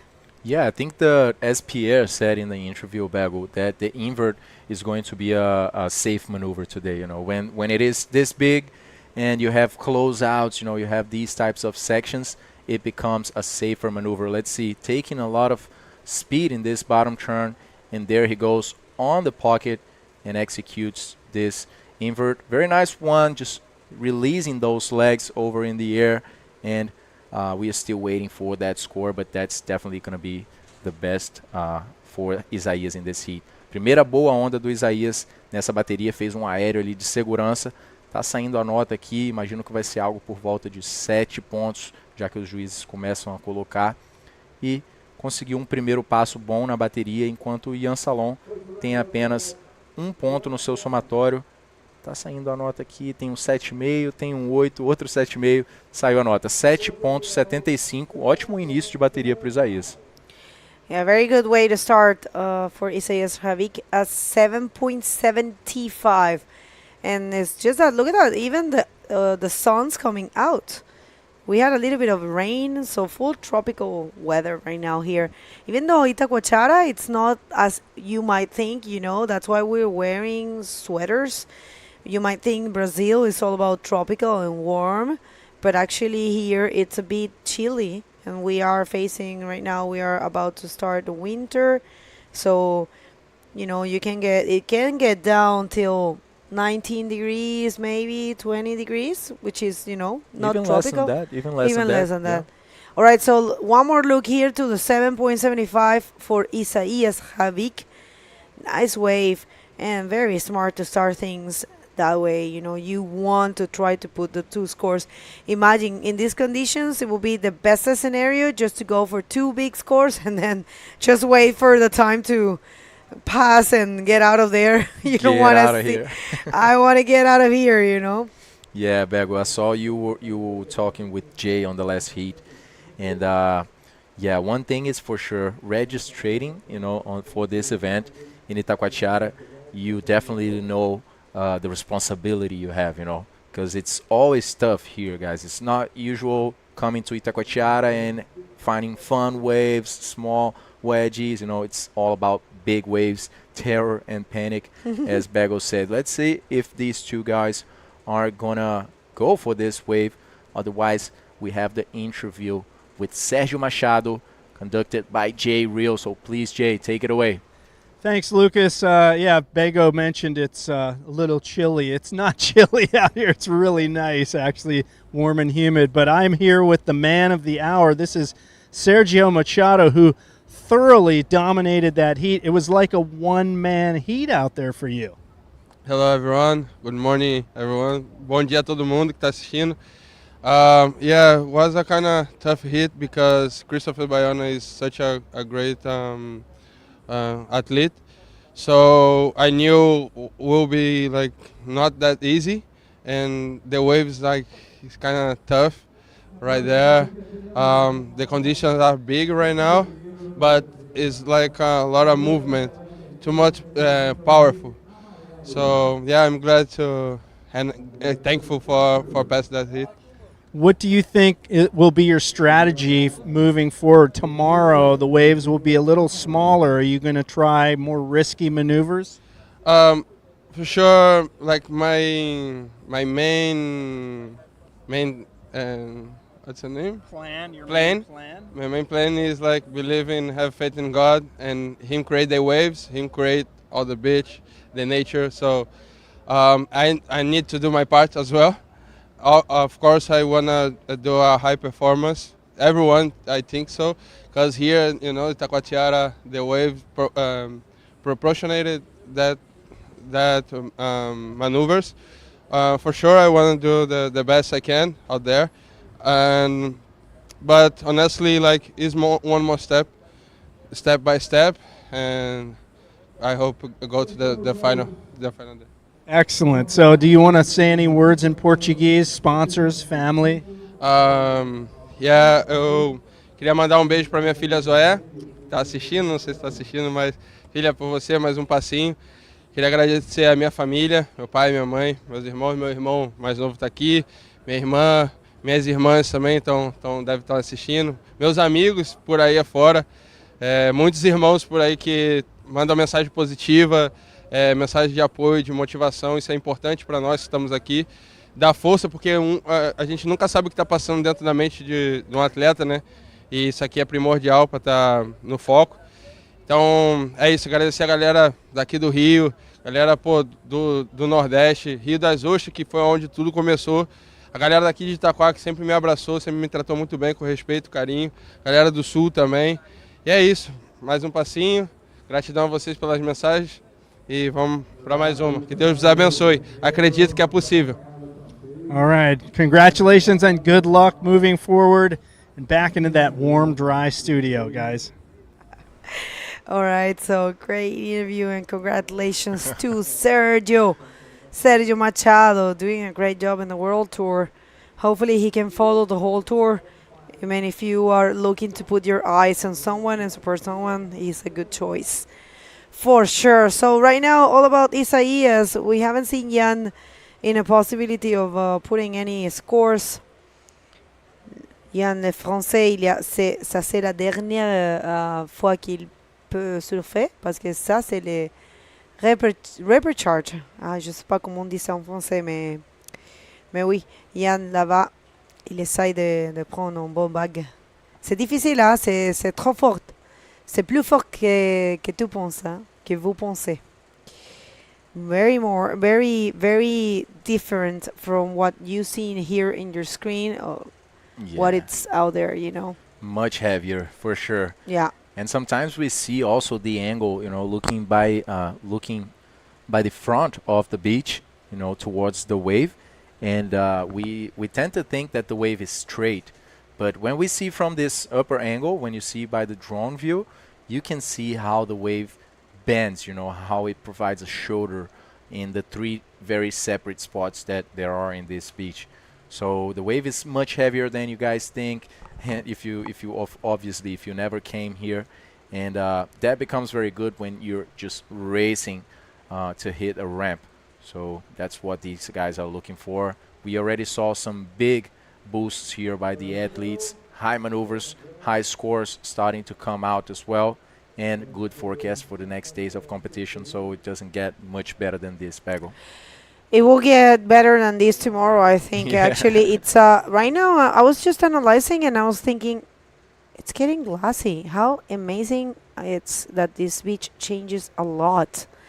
And yeah, today, people, it's the biggest day of the swell. We were checking here where we were watching and listening to Sergio in the interview. So today is the biggest day. We have a lot of energy today. It's dropping considerably tomorrow. So tomorrow is going to be very good. A little bit, no, wind it's more or less the same, and for Friday we dropped a lot. So yes, we are finalizing the competition on Friday, so definitely that's happening. For tomorrow we have 2 rounds planned, and then we have the finals on Friday, because Saturday and Sunday and Monday, which are the last days of the waiting period, you know, it will drop all the way to the floor, you know. It will be like the previous days, no waves here. So now it's pretty glassy, pretty nice. And Isaías Ravik in this one, as you can see in your drone shot, it looked way smaller, but yeah, very nice roll, very smart Isaías Ravik, just, you know, going for that roll, what's gonna grant him that backup score that he needs. And now Jan Salon will be left in combo situation, so he needs to start the engine now. Bom trabalho pelo Isaías, a gente vê ele vindo atrasado, depois passa aquela parte da primeira sessão e atrasa um pouquinho mais para ficar na posição, faz um rolo ali na boca do tubo, aterriza bem, controladamente, e vai ter uma boa nota para somar com esse 7.75.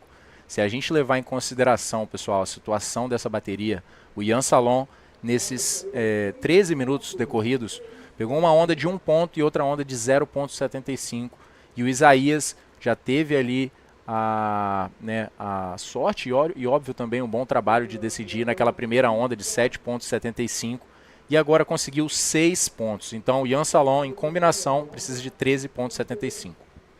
Right, let's see if Jan can find something. Did you see that bump? Oh, that's unfortunate. But you know, Jan, I know for a fact Jan is not scared to these conditions. He serves big. Have you seen any of the Anael Challenge events, Anael Challenge? I've seen a few. You seen? Yeah. He actually got a very good result. I think in the last event that they have. He got a second in 21. In 21, actually, yeah. No, it wasn't the last one in 21. Was it 21 the last one? No. I I'm think not we did sure. have one in 22. I know for a Not fact we didn't have it last year because you know Anael is a little bit tricky. The conditions are not there all the time, so if they don't have the conditions, they won't run it. So we didn't have it last year.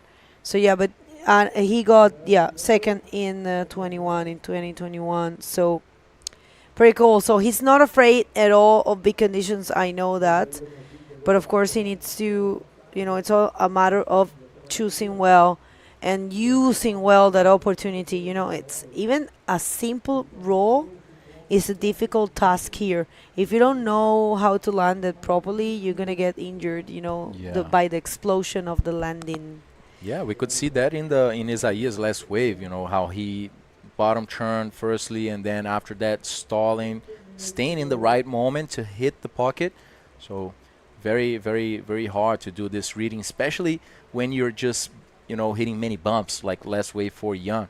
One of those bumps, sometimes it's enough to just destroy the line that you are building or you're drawing on the wave. So staying with speed, in a controlled manner in the wave after hitting so many bumps is very hard. So you got to be positioned well here. You got to be patient in Itacoatiara. That's why the judges, the technical staff actually decided to make these 30-minute heats so the athletes have more water.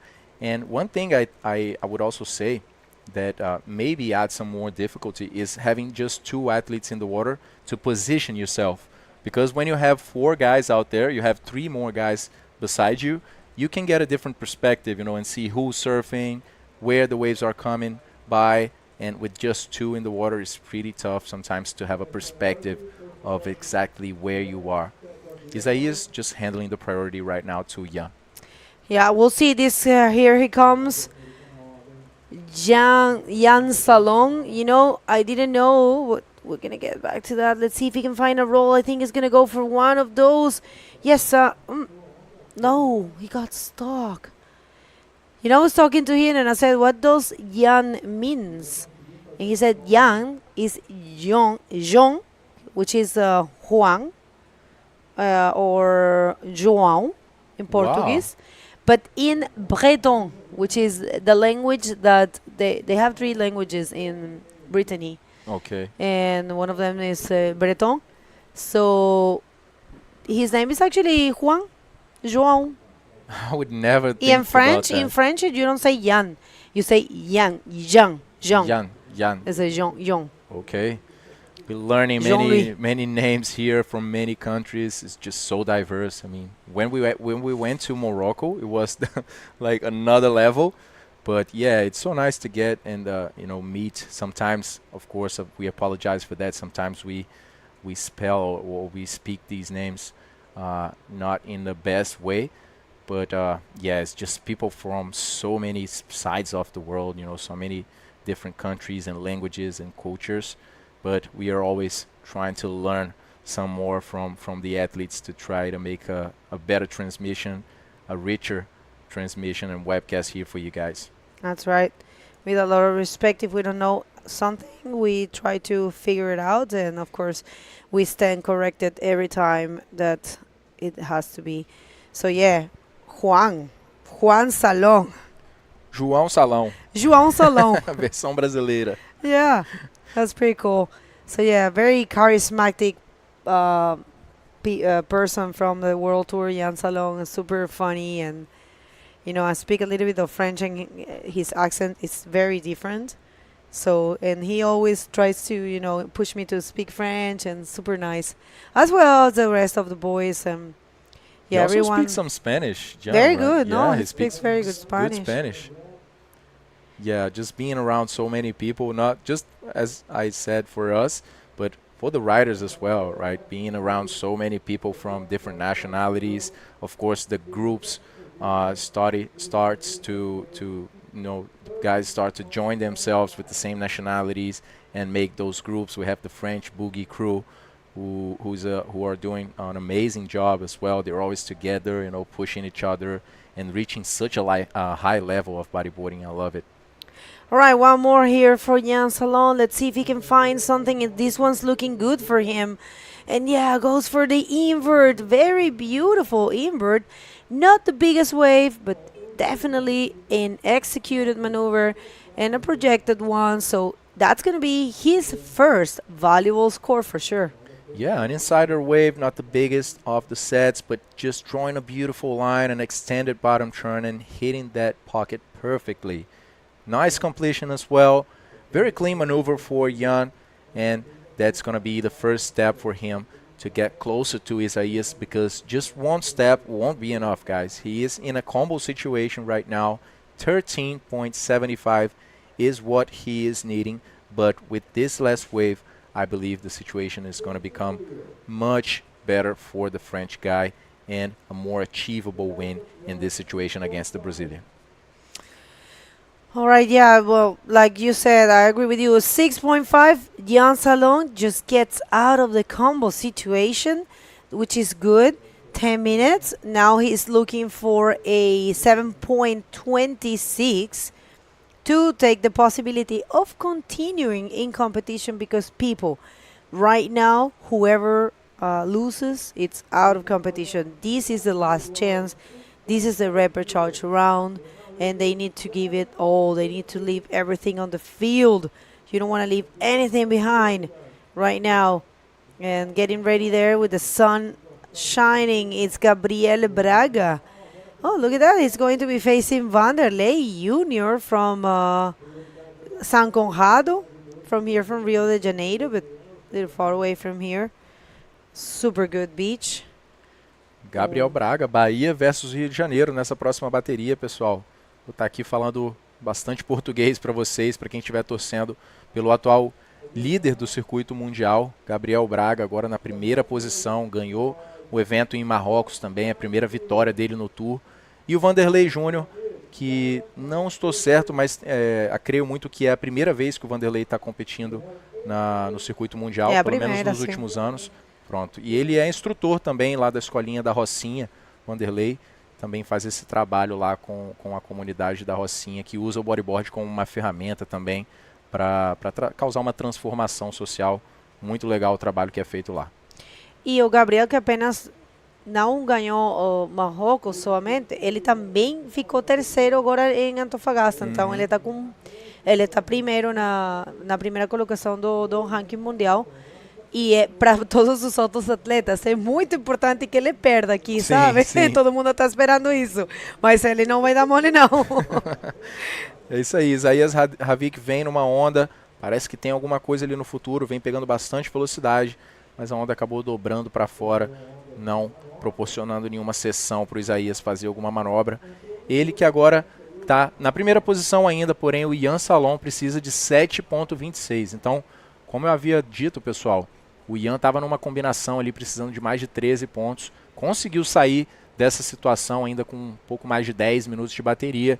Então agora fica uma situação mais sensível para o brasileiro, já que a liderança dele está posta em ameaça pelo francês, que está precisando de uma nota que não é baixa, mas que também não é uma onda impossível. Nós já vimos notas mais altas que essas nessas mesmas condições. 7.26 é o que precisa o 4 vezes campeão francês Jan Salon para poder passar essa bateria.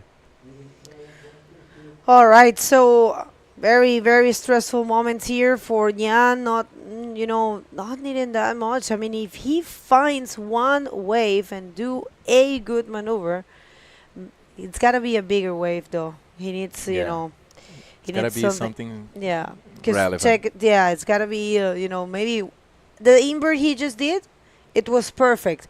only in a bigger wave. Yeah, that's true. That's all he needs, you know. It's a matter of one maneuver. Or also, you know, also if he goes for a big roll, a big projected roll can actually grant him the points. But it has to be a big wave. Sure, Bego, because we are seeing more of the maneuvers being executed, the majority of them at least, in these insider waves, on these medium-sized waves from what we are seeing today. But for sure, the big scores, you know, the big boosts on the set waves, these can give you for sure 7, 8, 9 points, as we already saw earlier. And there you guys can see our athletes on the Silva brothers, Matias Dias, João Zic, super local here, Christopher Bayona, Miguel, Irpo, Benji at the back. And those two are going to face each other. Can you believe it? Check this out. The heats are upcoming. It's going to be Moises Silva with Luis Enrique, Matias Diaz, and Michael Janse. Wow.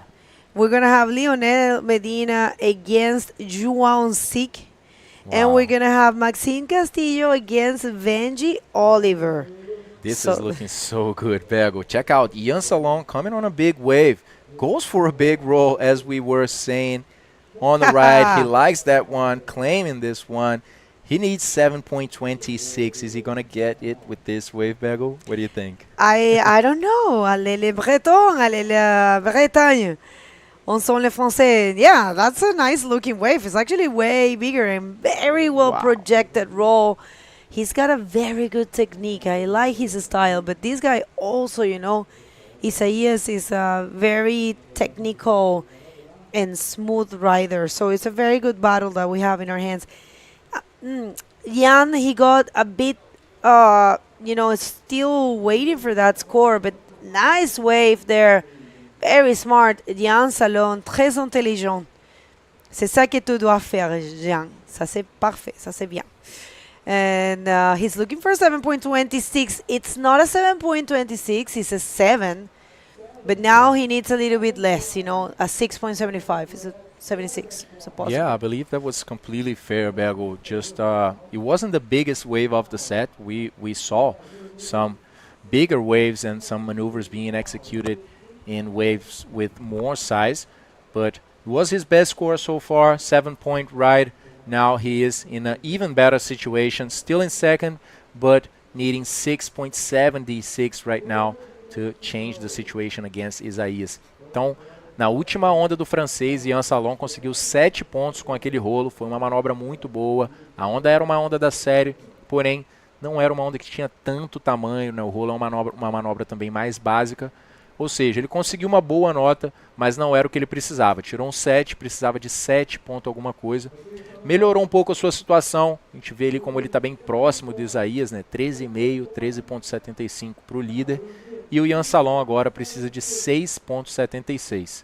Para isso, pessoal, também não vai ser qualquer onda do inside. Ele vai ter que pegar uma onda pelo menos mediana ali, fazer uma performance boa, uma manobra limpa, para poder conseguir essa onda aí na média de 7 pontos. Então vamos ver, porque agora a gente tem um pouco menos de 3 minutos e meio. O tempo já vai virando contra os atletas nessa bateria.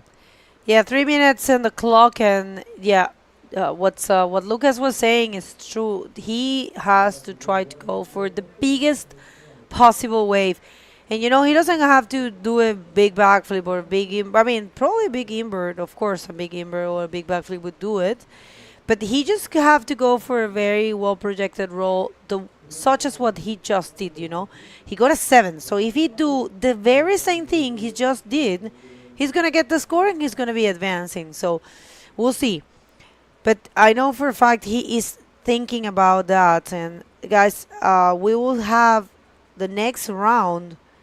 It's a round number 5. It's one round before. Check this out. This is a big wave, and no, Isaias is using his priority. Of course, he has to do it. He knows how dangerous Gian can be and goes for the roll. El rolito. Wow, that was a strong roll there. He actually went just to block Ian Salon. A good wave, but not sure if that's going to be bigger than a 6 point. And now tense moments for Isaias that with 2 minutes remaining, used his priority to go on this wave and left Ian Salon out there needing 6.76. So very delicate situation now for Isaías that probably doesn't have enough time to even get out there. Well, Isaías, good job there also to take that wave. But yeah, dangerous moments for him. We'll see good picture there from one of the photographers that are in the athlete zone. But yeah, all eyes on the rider. We have 1 minute and 35 seconds. 1 minute and 35 seconds, and I'm sorry, 25 now. So could Jan Salong get the 6.7? Now it's 6.91 because last wave of Isaías is a 6.15. So he actually needs a little bit more. So this might be the last option. No, he decides not to go. I think it's a good call. He needs to try to get a bigger wave. One last minute. Could the Frenchman get that 6.91? Bego, you know, he has been hitting the wall for the last 2 waves. He got a 6.5, needing a 7 point something that he was needing. He got a 6.5. After that, he got a 7-point ride. So after getting very close to what he needed for 2 times, I think that now Jan has to go for a wave that leaves no doubt. You know, probably he's looking for a wave with some considerable size and maybe doing something special there as he wishes. But he's got to get a wave that leaves no doubt. That's the safest way to go through on a heat. But only 16 seconds remaining. Maybe Look how one he line. is. Maybe one line coming afterwards. No, he knows it. Look at that. Maybe is that the one? Is he going to go left? I think he has to do it. He has to do it. This is the last chance. This one's counting. He's paddling before the horn. Is he going to find it? Oh, no, he closed out. Oh, man. Well, congratulations to Isaías Arabic for a very good performance throughout this heat. But huge congratulations to Jan Salong. He fought till the end. Yeah, for sure. It was a fair fight. It was a fair fight. Very And good very fight. close one as well, Bego. Good heat, actually. I like it when it's, you know, very similar level of bodyboarding. Okay, don't go anywhere. We're going to come back real soon, right after this commercial break.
Welcome back, ladies and gentlemen. Heat number 4 of round number 4. We have Gabriel Braga, the current leader of the World Tour, facing another Brazilian, Vanderlei Jr. from Rio de Janeiro. Welcome back. Jay, how's it going? Thank you, Lucas. Great. I was just out there, you know, I was like assessing the surf conditions.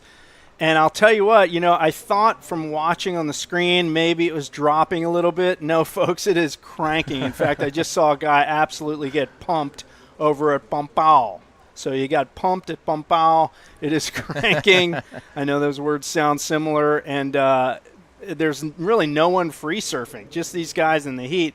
And up and riding right here, quick in and out of that wave was Gabriel Braga, our current World Tour leader. So, yeah, there you go. It looks like Vanderlei Jr. also already found one wave there. We can see Vanderlei duck diving to get back on the outside, and that was the wave.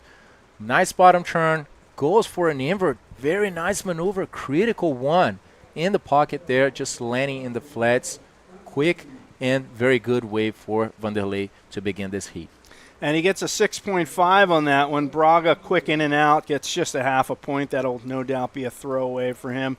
One more look at this 6.5. You can see him carving hard off the bottom, straight into that lip as it begins to pitch very early, tweaks it out, hard landing, comes out, throws the fist to the crowd on the beach. And you got to love starting out the heat with a 6.5 in the first couple minutes of the heat. That's the way you want to start a heat.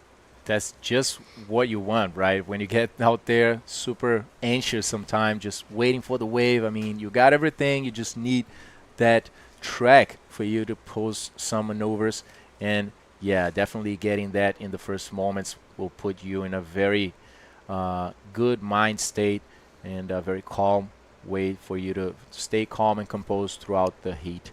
I'm going to ask you guys excuse and speak some Portuguese here since we have two Brazilians in this heat. Vanderlei Júnior começou ali nos primeiros minutinhos da bateria, conseguindo um 6.5 naquele aéreo que vocês viram para a esquerda ali, bem envergado, bem projetado, no crítico foi executada a manobra. Então já conseguiu dar um primeiro bom passo aí na frente do Gabriel Braga, atual líder do circuito mundial. Gabriel que veio de uma vitória em Marrocos na primeira etapa do circuito mundial e agora também teve um bom resultado em Antofagasta. Então voltou para a primeira posição e tem muita gente querendo que esse menino perca para poder ter uma possibilidade de subir aí nesse ranking que vocês estão vendo. Esse ranking é um ranking atual de 2024, com as etapas que já aconteceram nesse ano. Como vocês veem ali, o Gabriel está com uma boa vantagem até em relação ao segundo e os outros atletas posicionados no ranking desse ano. All right, so we continue on. We are in heat number 4, round 4, just 4 heats to go after this one. And plenty of time for these riders, 30-minute heats, ample time here. And we are seeing a lot of riders get out of the water after each wave, run up to the corner there by Costal, the rock, the big rock you see on the left side of your screen in some of these broad drone shots. And there is, as Bego has pointed out a couple times, a bit of rip running out next to that rock. Makes it a little easier to get out. And the wave's not quite as focused on that little section of the beach. So it does behoove some of these riders to come in after each wave and make their way back up the beach in 30 minutes. Gives them time to do that. Yeah, that's a good thing that people do here, usually when it gets this big. And yeah, sometimes people don't have an idea, but how tired these guys get in the water, right? Sometimes people might think, oh, it's just 25 minutes. You know, people spend much more than that in the water. But guys, having to perform in 25 minutes, you know, coping with the pressure that is on your shoulder. There you see Gabriel Castro from Ceará, Rapadura Storm. And yeah, having to cope with the anxiousness out there in the water, having some sets and being caught as well sometimes in the middle of that white water, handling some tough wipeouts after the big boost that these guys throw. I mean, that's very tiring here in Itacoatiara, guys. It's not unusual to get to interview one of those athletes and they're just super tired. So yeah, tough conditions. Well, you wouldn't see it by looking at their faces. These guys have plenty of energy, a lot of youthful energy. And there's Benji listening to some tunes. They're all getting ready for that next round of heats. And, yeah, it's all about work smart, not hard, right? So, you know, get out of the water, make your way to the easier paddle out, save a little bit of energy. You may spend a little bit more time, but you'll have that much more energy when you get back to the lineup. So it's all about, you know, making economy of motion your priority out there. And right now, economy of motion is working pretty well for Vanderlei Jr. with that 6.5. So each rider just one wave, and Braga looking to get really off the ground here. I'm hoping this may not be one of those heats where it's very one-sided. We saw that 2 heats ago, obviously, where Sergio Machado clearly dominated the heat, and Christopher Bayona just got a single ride during the heat. So let's hope this one's a little more even. Yeah, just like last one was as well. We saw Jan waiting for quite a while in the heat, but then in the end he managed to find those opportunities as well and get very, very close to Isaías. It wasn't enough for him to go through, but it was a fair fight, as me and Bagel said here, I would say, in this last heat. So looks like there are a few sets approaching. Parece que tem uma série entrando ali, pessoal. Essa simplesmente varreu a praia inteira. Vocês podem ver que ela fechou como uma régua ali, reta na praia inteira. E o que os atletas estão buscando é uma onda que tenha um pico, que faça uma curva para uma rampa ou um tubo, onde eles possam performar e buscar os pontos, né, tão desejados para passar para a próxima bateria. Para quem está chegando agora, nós tivemos a primeira ronda, um primeiro round que foi um round de não eliminação, onde os top 16 entraram na água enfrentando os outros atletas que se classificaram desde as primeiras fases. E agora a gente está numa ronda de repescagem, que é depois da não eliminatória, onde os atletas que não foram tão bem no round passado têm uma segunda chance de continuar na competição, dessa vez no formato de bateria homem a homem. Daqui para frente, todos os rounds são eliminatórios e no formato homem a homem. All right, so a bit of a delay here in terms of people picking off waves here. A little break, if you will, in terms of the action, but certainly no shortage of waves out there in a broad sense. And 21 minutes remaining while we have this short break in the action. Let's go down to Bego Martinez, who is on the outside. What's it like out there, Bego? Let's hear from the winner of the last heat. Thank you so much, Jay. It's pretty cool out here. Isaias, you look all smiles, super happy to be advancing. Tell us a little bit about how's the conditions and how was the heat? So, thank you. So my heat is so difficult, but I'm so happy right now, and I found two waves. Yeah, I'm so happy. I want to pick your brain. What were you thinking when you were seeing the other athletes competing? Okay, você estava olhando o mar, né? Olhando todos os outros atletas. Então, o que passava por sua mente? O que você estava pensando? Estava pensando. Primeiro, a gente foi para a terceira fase, terceiro round. Não consegui me encontrar bem. Errei todas as manobras que eu mandei, todas. E agora eu tive o privilégio de acertar, se não me engano, todas as manobras. E pronto, para ser para a próxima fase. Agora vamos com tudo. Well, he said actually in the previous heat that he competed, he failed all the maneuvers he tried. So that was in his head. He said, all I need is to land my maneuvers. And in this heat, he landed all of them. So he's very happy to be advancing to the next round.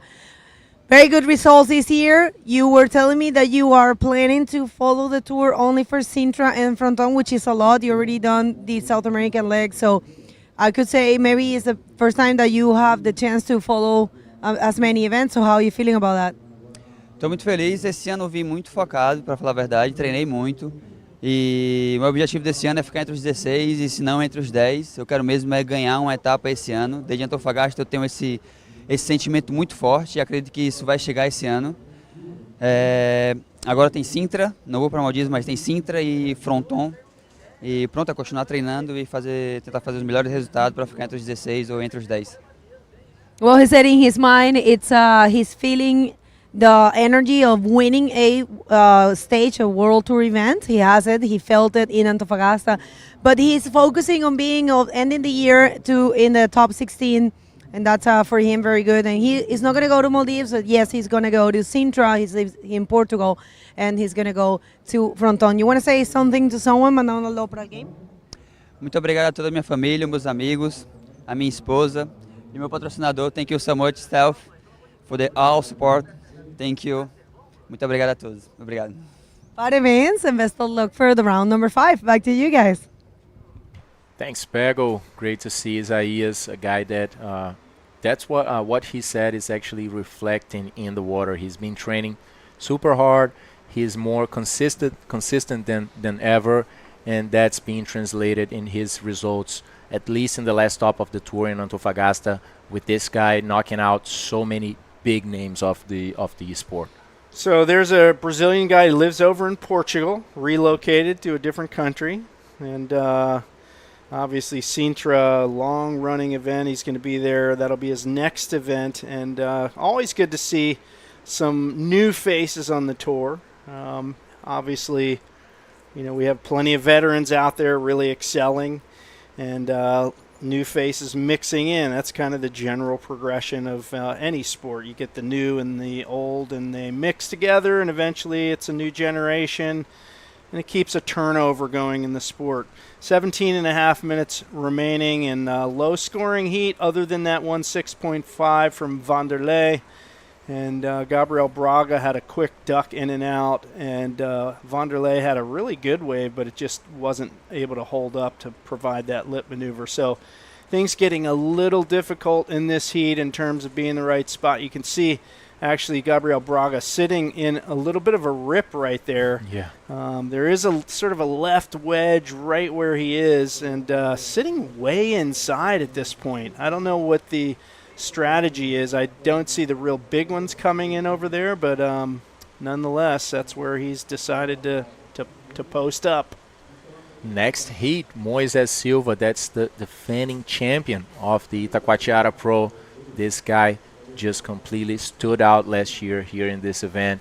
A lot of willpower, a lot of potential from this young guy coming out of nowhere else than Arica, one of the most dangerous waves for the practice of bodyboarding.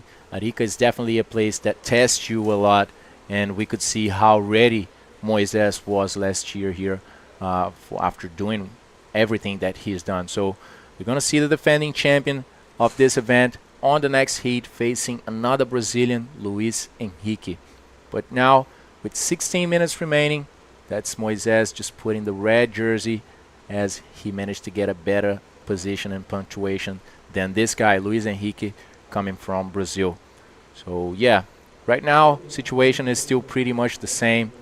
I'm gonna make an update for that in Portuguese. Pessoal, a situação continua a mesma que a gente vem vendo desde o início dessa bateria até agora. A única onda surfada que realmente foi uma onda decente, uma onda de pontuação mais relevante, foi a onda do Vanderlei logo no início, aquele 6,5, e depois disso aí Gabriel Braga apenas um meio ponto, depois um ponto também. Algumas ondas que ele olhou ali, mas não viu muito potencial. Então Vanderlei continua na primeira posição e Gabriel precisa de 6,51. Very tough and slow heat. Huh? Yeah, and look at this one. Kind of a smaller one for Vanderlei. Let's see if he can make something happen with this. Punches through the roof. Nice Rolo. But yeah, a much smaller wave than we've seen in a lot of heats. Riders picking off. These guys are both, as I mentioned, sitting kind of on the inside now.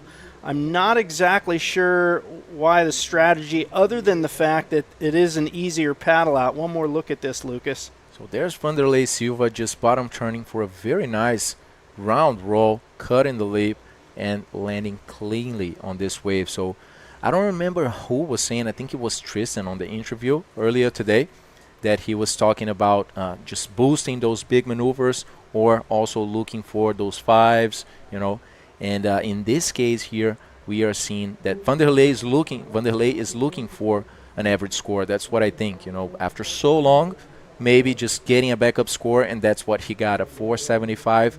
Now Gabriel is in a combo situation. That also affects a lot of your psychological side, at least, I would say. No doubt. It's basically like Gabriel Braga now has a 14-minute heat. It's almost like he has to start over and get two good ones.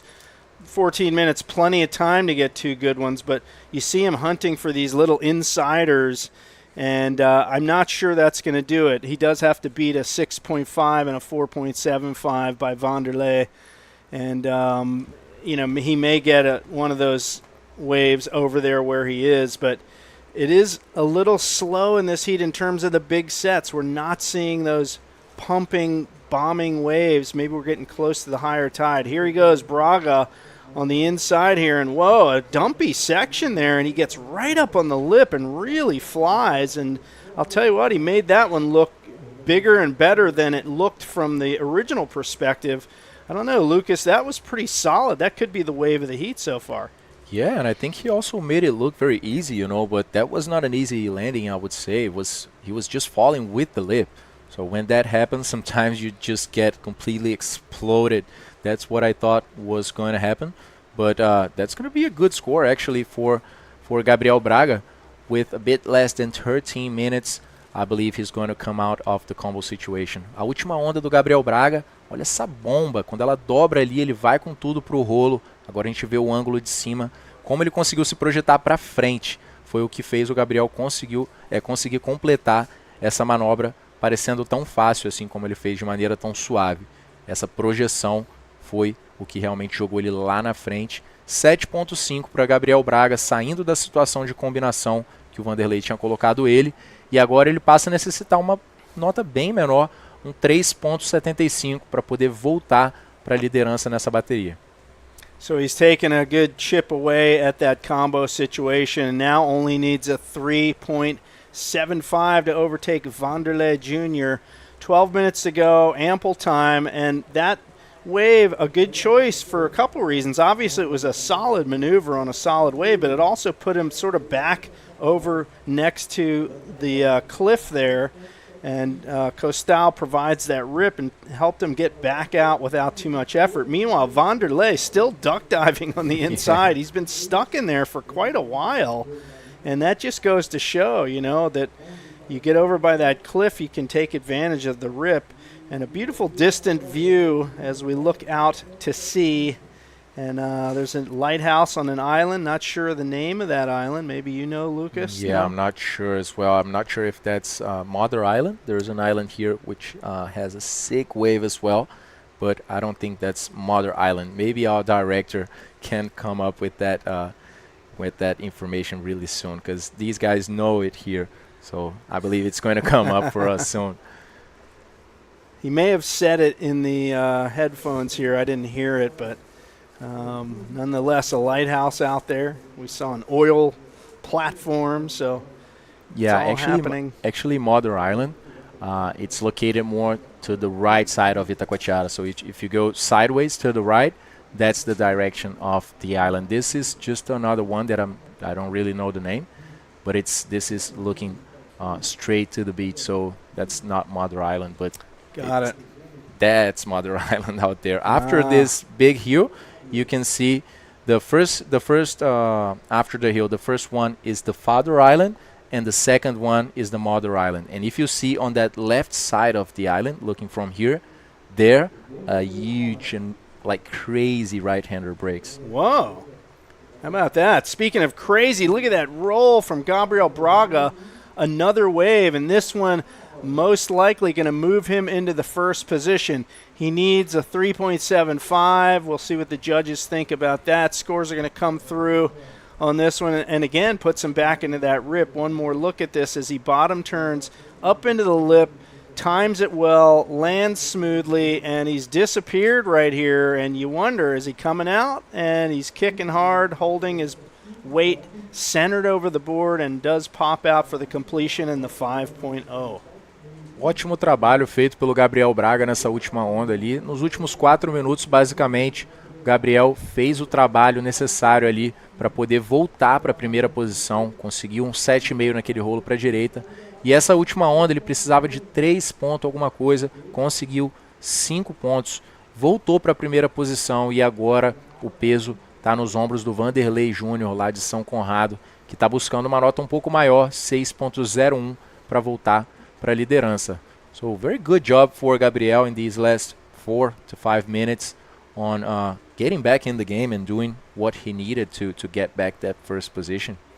Indeed, he went from being comboed to leading the heat, and now 8 minutes and 50 seconds remaining. He has the advantage in the lead there, and Vanderlei Jr. needs a 6.01 to retake the lead and avoid elimination in this event. So will our current World Tour leader maintain his momentum and advance through the heat and continue in his quest to be a world champion for the first time, or will Vanderlei pick off an epic wave here and crush his hopes in this event, the 2024 Itacoatiara Pro? Yeah, Gabriel is really in a situation right now where we didn't have any Brazilians winning a stop of the World Tour for very long right now, and Gabriel, changed this. Gabriel actually put Brazil back on that, the champions list for the events, and a lot of pressure comes out with that too. In the first, especially if it happens in the first event of the year. I mean, you have a whole year ahead of you, and there you guys can see Father Island and Mother Island.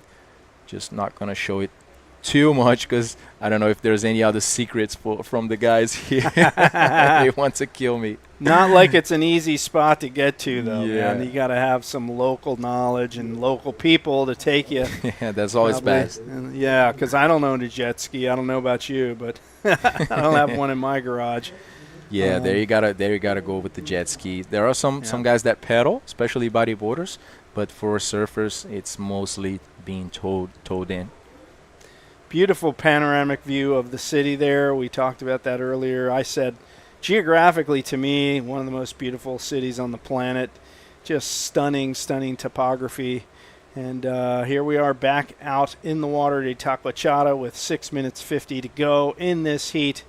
And still within reach for Vanderlei Jr. to take out Gabriel Braga. He does need, as I pointed out, 6.01 as the clock continues to tick away. We're in heat number 4, round 4. 4 more heats to go following this before we wrap things up on this Wednesday afternoon here in Brazil. And 2 more days of competition should wrap it up. We do believe that tomorrow and Friday will be those 2 days. Conditions are looking good in terms of the forecast, weather-wise, wave-wise. It's all looking peachy keen, folks. So do not miss a single minute of this. Stay tuned to all of the IBC World Tour social media and website, and of course the live stream here on YouTube. And hope you're enjoying the broadcast with Lucas Rocha, myself, and Bego Martinez. And check out these guys just trying to get out of the way of that white mountain coming in front of them. Gabriel just got caught, but managed to go through. And on the other side, Vanderlei just being dragged a bit more as he was in a more critical position. There you guys can see, you're on the spot, you're on the lineup, you duck dive pretty deep as these two did, but anyway, you're gonna get dragged. Sometimes when you are surfing on the lineup, there are some spots where the wave just comes foaming and doesn't really drag you, but here it does. I mean, sometimes it drags you all the way to the inside. And imagine you're just resting on the outside, just waiting for another wave, calm, and then all of a sudden you're in the middle of that washing machine trying to get back to the spot. So very tough. We saw Vanderlei get stuck inside earlier in this heat for a bit, and we can already see the competitors in the next heat now making their way into the lineup. They paddled out right next to the rock Costal for that easier entry into the water. And at this point, Vanderlei Jr. really hoping for a good left or right-hander here to make his case. Still in need of that 6.01 to overtake Braga. And right now, in terms of priority, Vanderlei has first priority, so he gets his pick, and an A-frame may be shaping up for him right here. I believe Vanderlei is actually looking to the lefts, especially taking into account that he is from São Conrado. It's not usual to see the guys from São Conrado, that they surf better to the left, as the wave is just so constant, so good, and there's always those lefts on that corner of the beach. And there he goes. Aí vai Vanderlei, tenta passar por dentro de um tubo ali, mas que acaba não formando, joga um aéreo na fechadeira. Vanderlei está precisando de 6.01. Ele gostou, fez ali uma chamada para os juízes, mas o que a gente vai ter que esperar para ver é se essa onda realmente tinha tamanho, tinha força suficiente para poder proporcionar essa nota para o Vanderlei. So one more look at this little lip connecting with the back of his head for a brief second, and he launches that invert, tweaks it out nicely, and lands solid. Not a huge section where he did that invert, but will it help his case? We're waiting for the scores to update here. You see him making his way into the beach. He's going to try to get back over into that rip and have one more crack at it. And is that our score right there, or are we still waiting? Yeah, I'm not sure, Jay. I think that could be the score. But, I'm not sure. So let's wait a little bit more and see this once more. Essa foi a última onda do Vanderlei, precisando de 6.01. Faz um aéreo ali na fechadeira, bem envergado, a manobra foi bonita, mas ele acabou não decolando tanto, né? Já que não foi uma onda da série, uma onda com tamanho, como a gente tem visto aqui. Então acredito que os juízes também estão pedindo esse replay para poder ver a nota do Vanderlei. I believe that the judges might be asking for this replay, also to see once more Vanderlei's wave and maybe compare to other waves to give that score, as I'm not sure as well if it is that 4.5, Jay. Right. Sorry about that, folks. It's, for us, we're watching the action more so than the screen with the scoring on it. We want to not miss a single minute of what goes on in the water. So we're just confirming that. Right now, Vanderlei is still showing that he needs a 6.01. If that was, in fact, his score, the 4.5, not enough to do it. We're down under 2 minutes to go in this heat. And Braga is now holding priority on the outside. He's sitting there basically waiting for that score to come through if, in fact, that was the score for that wave. Yeah, I actually believe that it might have come out and we didn't see as we were looking at the wave. So, yeah, possibly is that 4.50. The wave was not the biggest. It was not a set wave that Vanderlei was looking for. So I would say that possibly that's the 4.50 that we are still waiting here. Not sure where these guys are. Gabriel is just leaving the water, looks like, with a bit more than 1 minute remaining. But I'm just not sure about Vanderlei, if he actually went back there for one more try in this last minute. And you see Gabriel looks a little spent as he makes his way up on shore. He looks tired, man. It's a lot of work out there, man. As we've pointed out, it is hammering if you get caught inside. And a sound victory for him at this point. Looks like Braga will continue his campaign, and he's sitting down. Looks like he's catching his breath there. Maybe he got flogged and we missed something. I don't know, but indeed, he has made his way to the beach, so the heat ends for him. There's still 25 seconds left on the clock. I think Vanderlei, as you can see there, also has exited the water. He looks like he got hurt too, maybe a cramp. I'm not sure. So our two competitors looking beaten. Look at these guys. They're hammered, and the heat's not even over yet. Both of them have called it quits. This is an interesting development here. Wow. Braga takes the win, Vanderlei in second position, and they're both just in recovery mode here on the sand. So it'll be interesting to hear in the post-heat interview what's going on with these guys. There's a lot of emotion going on there for sure. Let's take a break here. We'll be back with our next heat. Stay tuned.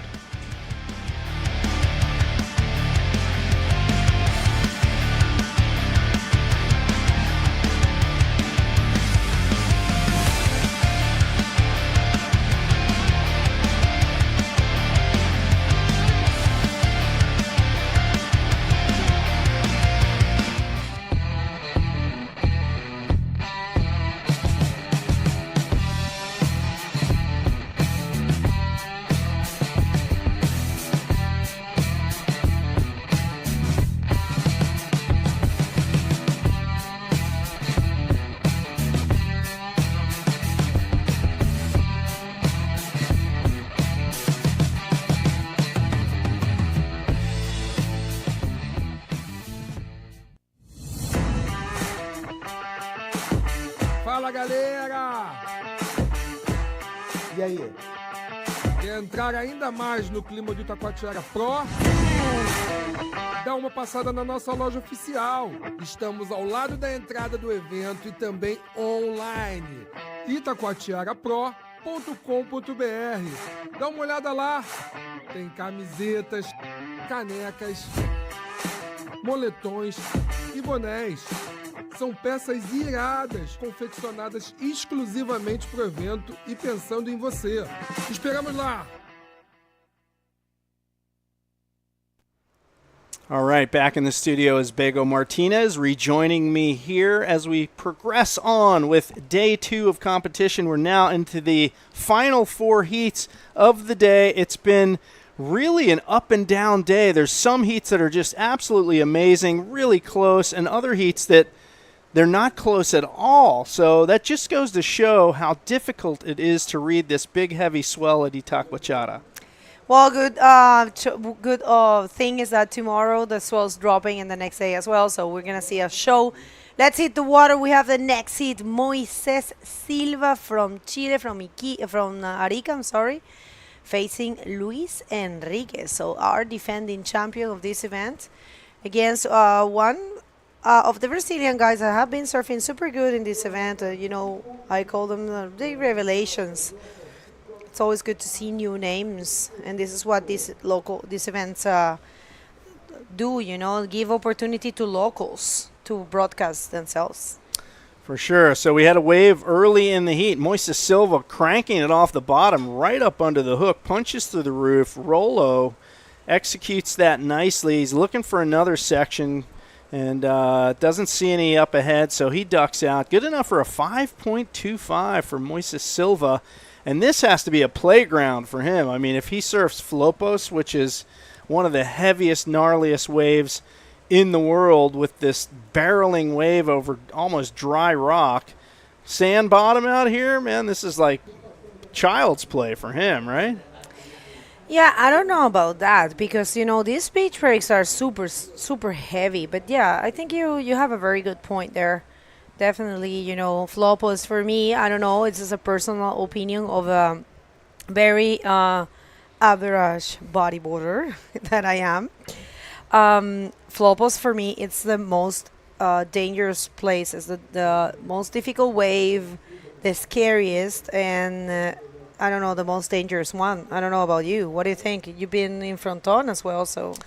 Fronton is pretty nuts, especially when it's big. It's breaking in inches of water. Of course, there's Shark Island. That place, one of the scariest spots in the world. Any place you have really shallow reef and unpredictable, some waves will actually suck dry. That unpredictability can spell disaster if you take the wrong wave. And sometimes you don't know if the wave you're taking off on is going to be a wrong wave or not. You just go, and then it just goes south right in the middle of the ride. So, yeah, I mean, that's super gnarly. At least here, it's super heavy and powerful, but you don't have to worry about, ripping your skin open on the bottom. It's sand. So it's really, the fear here is getting held underwater. It's getting pinned down and not being able to get up and get your breath. I think that's a fear. For me in a big beach break, that's always the fear. The older I get, the lungs don't work as good as they did in the younger years. So, yeah, these guys, they're not immune to that. We've seen some beatings already in this heat. In fact, we saw at the end of the last heat, Lucas and I were calling it, both competitors left the water before the heat was even over, and both basically crawled up the sand. So it'll be interesting to hear what Lucas gets out of Gabriel Braga. Yeah, definitely. Well, just a quick update in Spanish, una actualización para quienes están llegando que están apoyando, por supuesto, a Moisés Silva, que viene de ganar en Antofagasta por primera vez en la historia de ese evento, un chileno ha ganado, y aquí viene defendiendo su título porque el año pasado ganó, y un poco extraño haberlo visto caer en repechaje, pero bueno, son cosas que pasan, grandes nombres están en esta ronda. Y luego está Luis Enrique, que es un brasilero que también ha surfeado muy bien y que también, está aquí en esta última oportunidad. Una sola oportunidad más tienen estos riders, tienen que dejarlo todo, así que esto es así. Y hoy, para que sepan, es el día más grande del swell, viene bajando, mañana va a estar un poco más chico, pero no tan chico. Mañana igual van a haber olones y se dice que mañana puede que sea un día perfecto aquí porque va a haber un poco menos de viento y además después de que pase un swell grande aquí, que ojo, esto no es un swell muy grande aquí, esto se pone más grande, mucho más grande. Este es un swell bien, ¿sabe? Con tamaño, pero no está pasado como se dice allá. Así que nada, mañana vamos a tener unas condiciones muy buenas, vamos a hacer 2 rondas igual que hoy, 16 hits. Y tenemos planificado terminar el viernes con los cuartos de final, las semifinales y las finales para ese día, porque ya sábado, domingo y lunes, que son los últimos días del periodo de espera, no va a haber prácticamente nada de ola, así que al parecer la última oportunidad que tenemos es el viernes. Eso es lo que está planificado. All right, we have Lucas ready with our current World Tour leader, Gabriel Braga. Lucas, take it away. Thanks, Jay. I'm here with Gabriel. Gabriel, you were looking exhausted after that heat. Let us know what happened out there. Mata super difícil, forte também. Mas na metade da bateria ali eu fiquei na combinação, fiquei na correria. Mas tentei manter concentrado, pedindo a Deus as ondas. E encontrei uma de 7,5. Logo em seguida voltei para o pico, peguei mais uma. E aí eu fiquei mais tranquilo. Mas mesmo assim no final tomei umas 3 ondas na cabeça ali, acabei engolindo um pouco de água. Tô aqui ofegante, mas é isso. Graças a Deus e vamos para a próxima.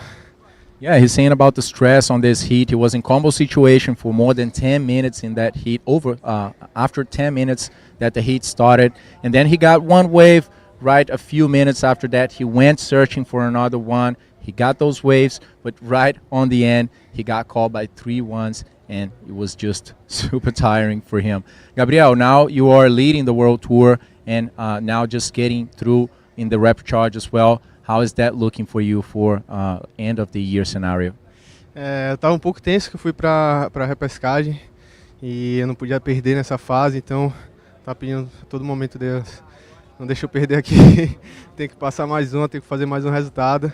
Ele me ouviu, estamos aí, passamos mais uma fase. Quero chegar à final, quero fazer mais um bom resultado para a gente conseguir manter essa liderança. É isso. So he's saying that he was very tense, actually. He was just asking God, please don't let me lose it over here, because now it's a full elimination round. So he really wants to get another good result here in Itacoatiara and get better points also for the tour. Gabriel, tem alguma mensagem para quem está assistindo você em casa? É isso, galera. Obrigado pela torcida. Quero mandar um beijo para minha família, meus amigos, todo mundo que tem torcido por mim, a galera do Brasil. E é isso. Obrigado. Obrigado, Deus. E vamos para a próxima. Isso aí, parabéns, and back to you guys. All right, yeah, parabéns, and definitely congratulations to him. But it looks like Luis Enrique took his first wave. And how important is for Gabriel Braga to keep advancing, and for, how a shame is for the rest of the competitors. They all wanted him to lose.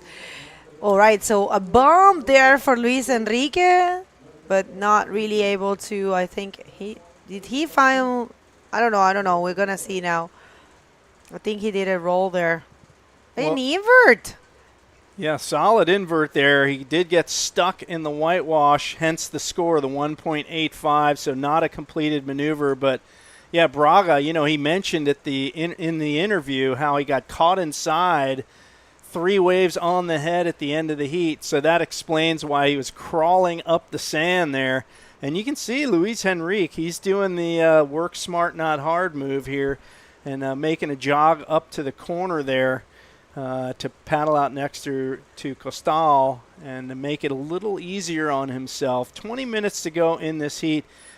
He's certainly going to want to replace that 1.85 if at all possible, leaving Moises Silva, our event defending champion, out there solo to really have his pick of any sets that come in. And we did see a wide shot earlier, the flag indicating that onshore winds have in fact picked up a bit, and you can see it's a little bit messier now, which makes it all the more ominous when those big sets come. Just have a little bit more teeth to them when you see that raw, chunky ocean out there. Certainly contestable as we see Silva paddling for this one, a dumpy inside one, and it just shuts down in front of him, and he quickly retreats back to the outside. So the Chilean trying to repeat as a winner of this event. We'll see if he can do it again. Plenty of heats to go if he wants to achieve that goal. Ok, si estás llegando recién ahora, esto es el hit número 5 de la ronda 4. Vamos a terminar con esta ronda el día de hoy y terminamos. Mañana volvemos con 2 rondas más y terminamos el día viernes. Lo que viene próximamente es una batería increíble. Es Matías Díaz contra Michael Janse. Así que Chile y Perú se enfrentan nuevamente en la próxima manga, en la próxima batería. Va a estar buenísimo, pero ahora es Moises Silva contra Luis Enrique en este hit número 5 de eliminación. Con olones hemos tenido una tendencia de que hay atletas que toman las olas y logran grandes scores, mientras que otros les está costando mucho seleccionar las olas y les está costando mucho realmente hacer maniobras. Yo no los culpo para nada porque está bastante fuerte la condición, como se sabe que es Itacoatiara. Le repito, es normal, esto es Itacoatiara, así es esta ola, así es este lugar. Ha sido así siempre. Si ustedes van y revisan las transmisiones de este lugar, esta es la edición 11ª. Entonces, si ustedes revisan las transmisiones, van a ver que este lugar siempre ha sido fuerte, siempre ha sido de consecuencia. Y los riders que vienen para acá hacen su estudio, ellos saben a lo que vienen. Tienen que venir preparados física y mentalmente, porque hay un componente mental muy grande para poder manejar la presión de surfear olas como estas. Did you understand what I said? Something about physical and mental preparation being That's so right. important, especially the mental preparation. And there's no question about that. You know, you have to have that warrior spirit when you get in conditions like this against the world's best on the world stage, the IBC World Tour. You know, if you want to excel, you can't just be physically prepared. You have to be prepared in your head to, you know, to basically, I don't want to say to die out there, but you got to be prepared to take some beatings at the very least. And Moises Silva being very picky in this heat. He's sitting on that 5.25 score. No real hurry, still 16:50 to go in the heat. You only need 2 good ones, folks. And, you know, back in our day, I hate to sound like the old man, but it was like best 4 waves counted in your final score. Really? So, yeah, some events you had to catch at least 4. And look at that big peak looming up out there. And we'll see if it makes its way into the lineup for him. I don't even know where Luis Enrique is. Cadê Luis Enrique? Eu acho que ele voltou para o Costão, que tá bom, tá certo, não tem nada mal, nada ruim em voltar para lá. Olha essa onda. A onda tá quebrando forte, pessoal, de verdade. A onda tá forte, a onda tá terror e pânico, como é Itacoatiara, isso é. Todo mundo sabe, né? Wow, wave here for Moises, and check that out. It's a big wave. And of course, like you said, you know, if he's ready to hit El Flopos, he can cope with Itacoatiara, but now, what would you do? I would get out of there and just paddle through Costão. Yeah, and I think you're going to see that fangs it off the bottom. This one really ledging up quick, so he has to get up to the lip quickly to hit it at the prime moment, and just gets engulfed in whitewash right there and swallowed alive, and he cannot pop out the front. So a no-make for Moises Silva, and we did see him sort of turn to come in and maybe make that jog up the beach. And right now we have an empty lineup here in this the jet heat. ski, did you see it? I did not see that. It was being dragged. Uh-oh. Somebody needs to get down there and rescue the ski. And we can see Luis Enrique down there by Costão, and Moises Silva no doubt making his way over there trying to get back out into the lineup. And under 15 minutes remain at this point. All right, so yeah, we have Luis Enrique battling there to get out. Very hard, a lot of water moving. So yeah, the good thing, people, the good news is that this is only today, and tomorrow it's going to be a great day of competition, and then we are finishing on a very mellow and chill, I believe, Itacoatiara on Friday. Because even there, even in Costão, it's getting a little hard to paddle out. But yeah, this is Luis Enrique. This is what he's doing, and I think Moises might be doing the same thing, because I saw him, you know, trying to paddle to the left, and we'll see how that goes for him. So we might have a little bit of a break, and I'm going to use that to say hi and thanks to all of our sponsors, all of these amazing companies and institutions that have made this event possible. And I wonder who is that person that's there. Is that a free surfer? That's a very brave free surfer. Yeah, that's a good question. And maybe somebody just, I think so. Getting a few waves over there. Yeah. And nice little peak pushing through, but that thing looking pretty raw. The right-hander maybe better than the left. Right on the corner, though, you get a little open face there to work with. So, yeah, wave selection super critical. Right now, Moises Silva 2 waves, Luis Henrique only 1 wave, and another sort of low-scoring heat at this point. Moises Silva probably looking for, at least a mid-range score to get some more distance between him and Luis Henrique, because Henrique only needs a 5.21 to move into that lead position and take out Moises Silva. And, ample time remaining, 13 minutes to go. And you can see these guys are still trying to get back out, man. It is a mission to surf a heat in these conditions. I mean, we kind of know it, and people really, if you just go, whenever this heat is over, this round, I'm going to go downstairs, and I'm going to film from there so I can show you in my social media what's that thing looking like. Yeah. Because in here it looks way different. I agree. It does look bigger in person, and especially when you're down on the beach, because in the camera here, all you can see is what's in front of on the screen. You can't see what's going on to the right or to the left, and there's chaos, and it's a maelstrom. There you go. There's the broad shot. You can just see froth and foam everywhere, giant rips. And I know we've been talking about it, beating the dead horse, so to speak, all day, but it can't be overstressed how much work it is for these guys. It's a major fitness test to be out here in these conditions, and it's the same every year for this event. This event, I was talking to Giuliano early on, and he was talking about, by the way, stay tuned to all the IBC links by scanning that code that's on your screen right now with your phone. Get your phone out quickly, scan that code, and you will see all of the links for the IBC World Tour. It will give you the scoring, the rankings, a link to the live stream. It's all there, and do not miss a single minute of this. But I mentioned I was talking to Giuliano and saying, what was the biggest year? And he kind of shook his head. I think it all blends together after 11 versions of this event. But he did say the very first year, 2012, was really big, and then 2015, I think he said there were 3 really big days. And you mentioned last year even there was a day that was bigger than this. And yeah, so this is always high on the list of challenges for these riders. It's what it is. It's what you get here, so everybody knows it. All right, so far so good for Moises Silva. He was smart enough to get those 2, one mid-range score and one poor score, but still enough to get him the first position. I believe he might just, regain his breath, say, right there, because it probably took him a little while to get out, same as Luis Enrique.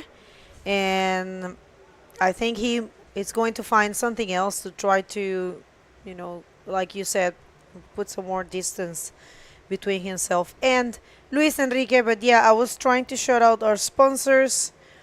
Yo quiero agradecer a todos nossos patrocinadores. Esse evento aqui apresentado pela Prefeitura de Niterói e a Secretaria Municipal de Esportes e Lazer.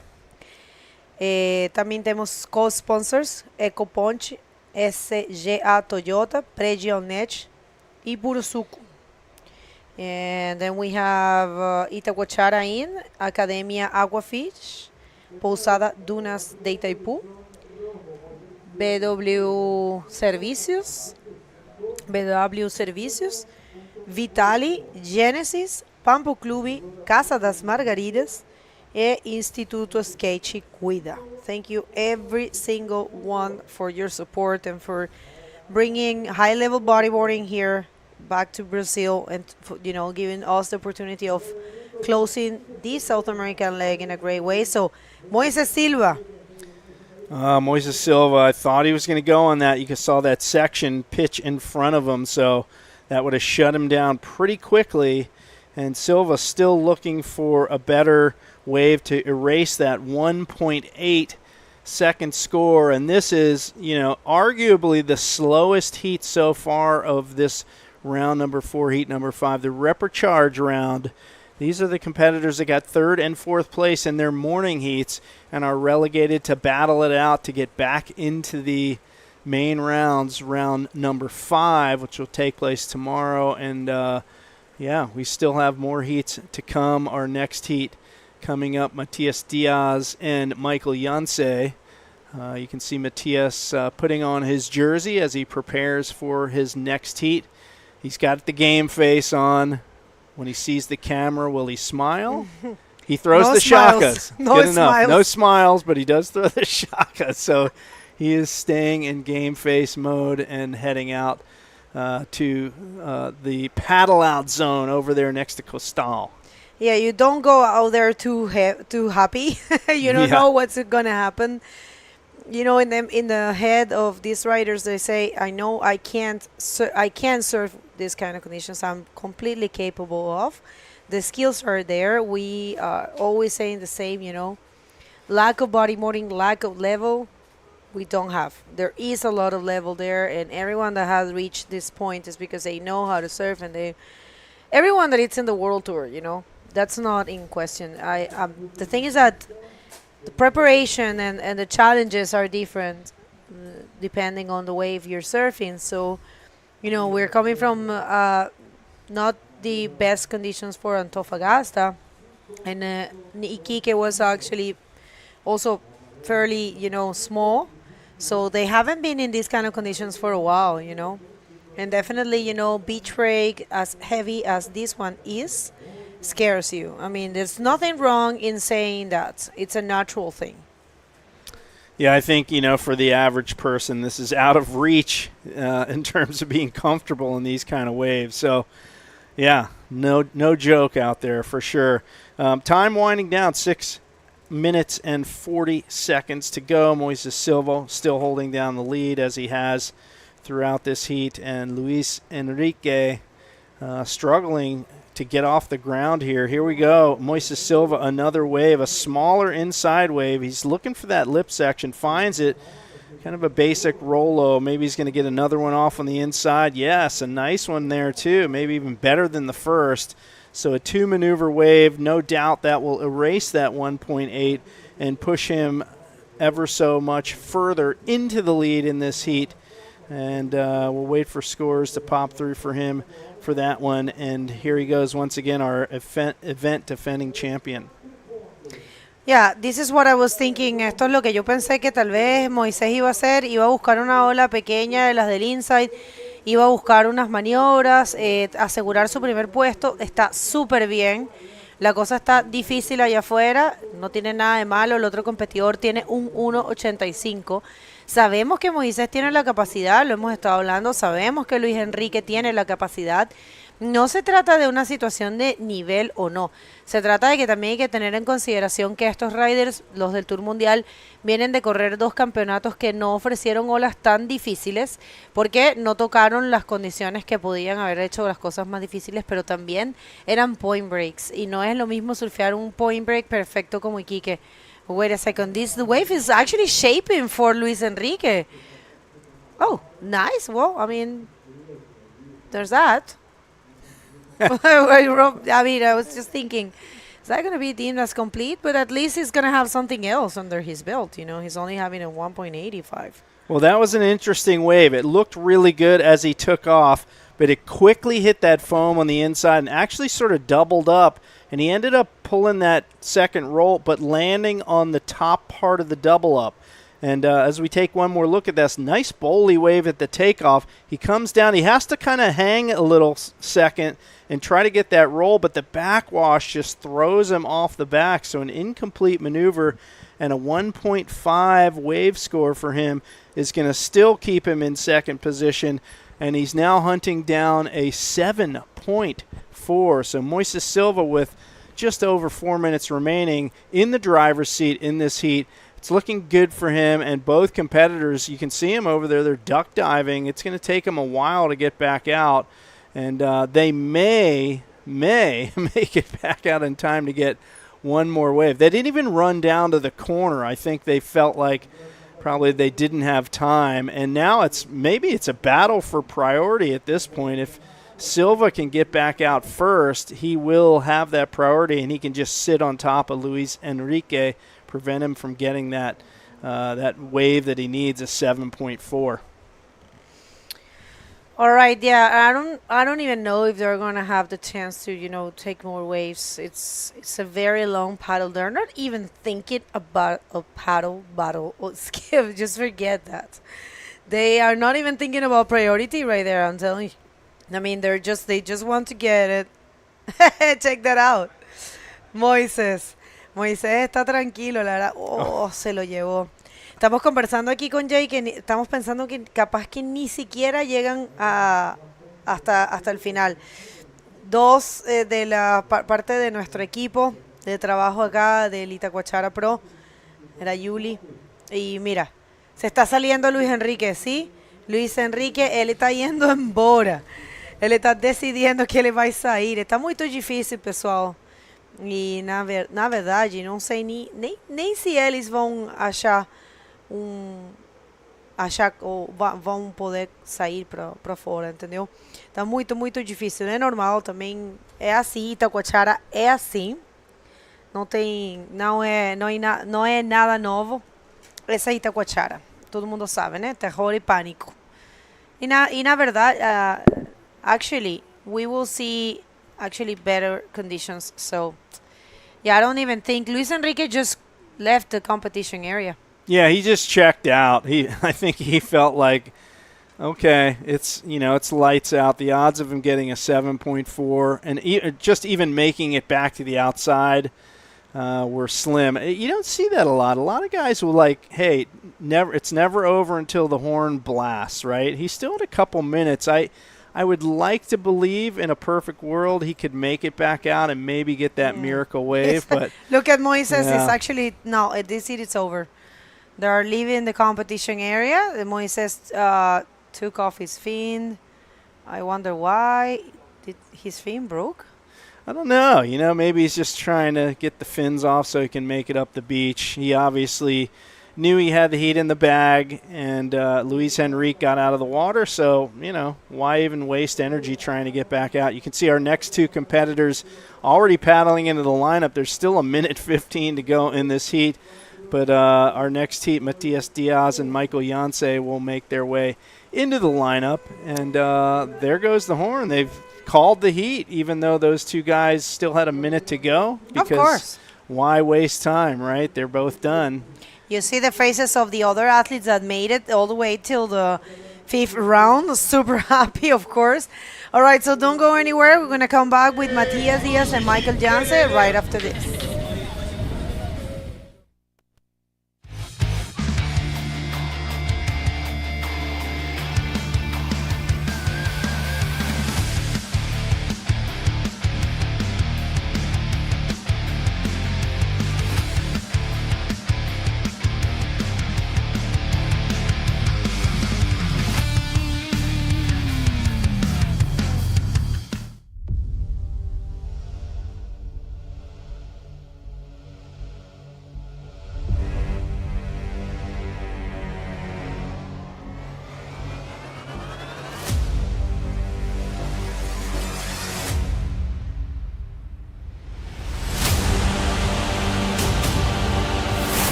Well, that was actually very difficult to watch. First time ever that I see a heat finishing before, but it's what it is. So welcome back to the second day of competition and a very big day here in Itacoatiara.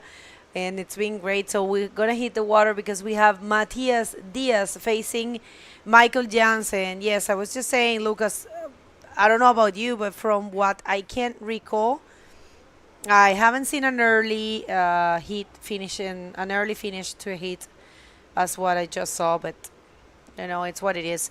I think Luis Enrique, he decided to leave, and I think Moises, when he saw Luis Enrique leaving, he said, "I'm leaving too." And look at that, even the lifeguard. Jet ski, the jet ski got stuck in there. And it's a place where you can't turn on the jet ski because otherwise it would just aspire sand. And check this huge left-hander, not even fitting on the frame, ridden by Matias Diaz. It was just a peak.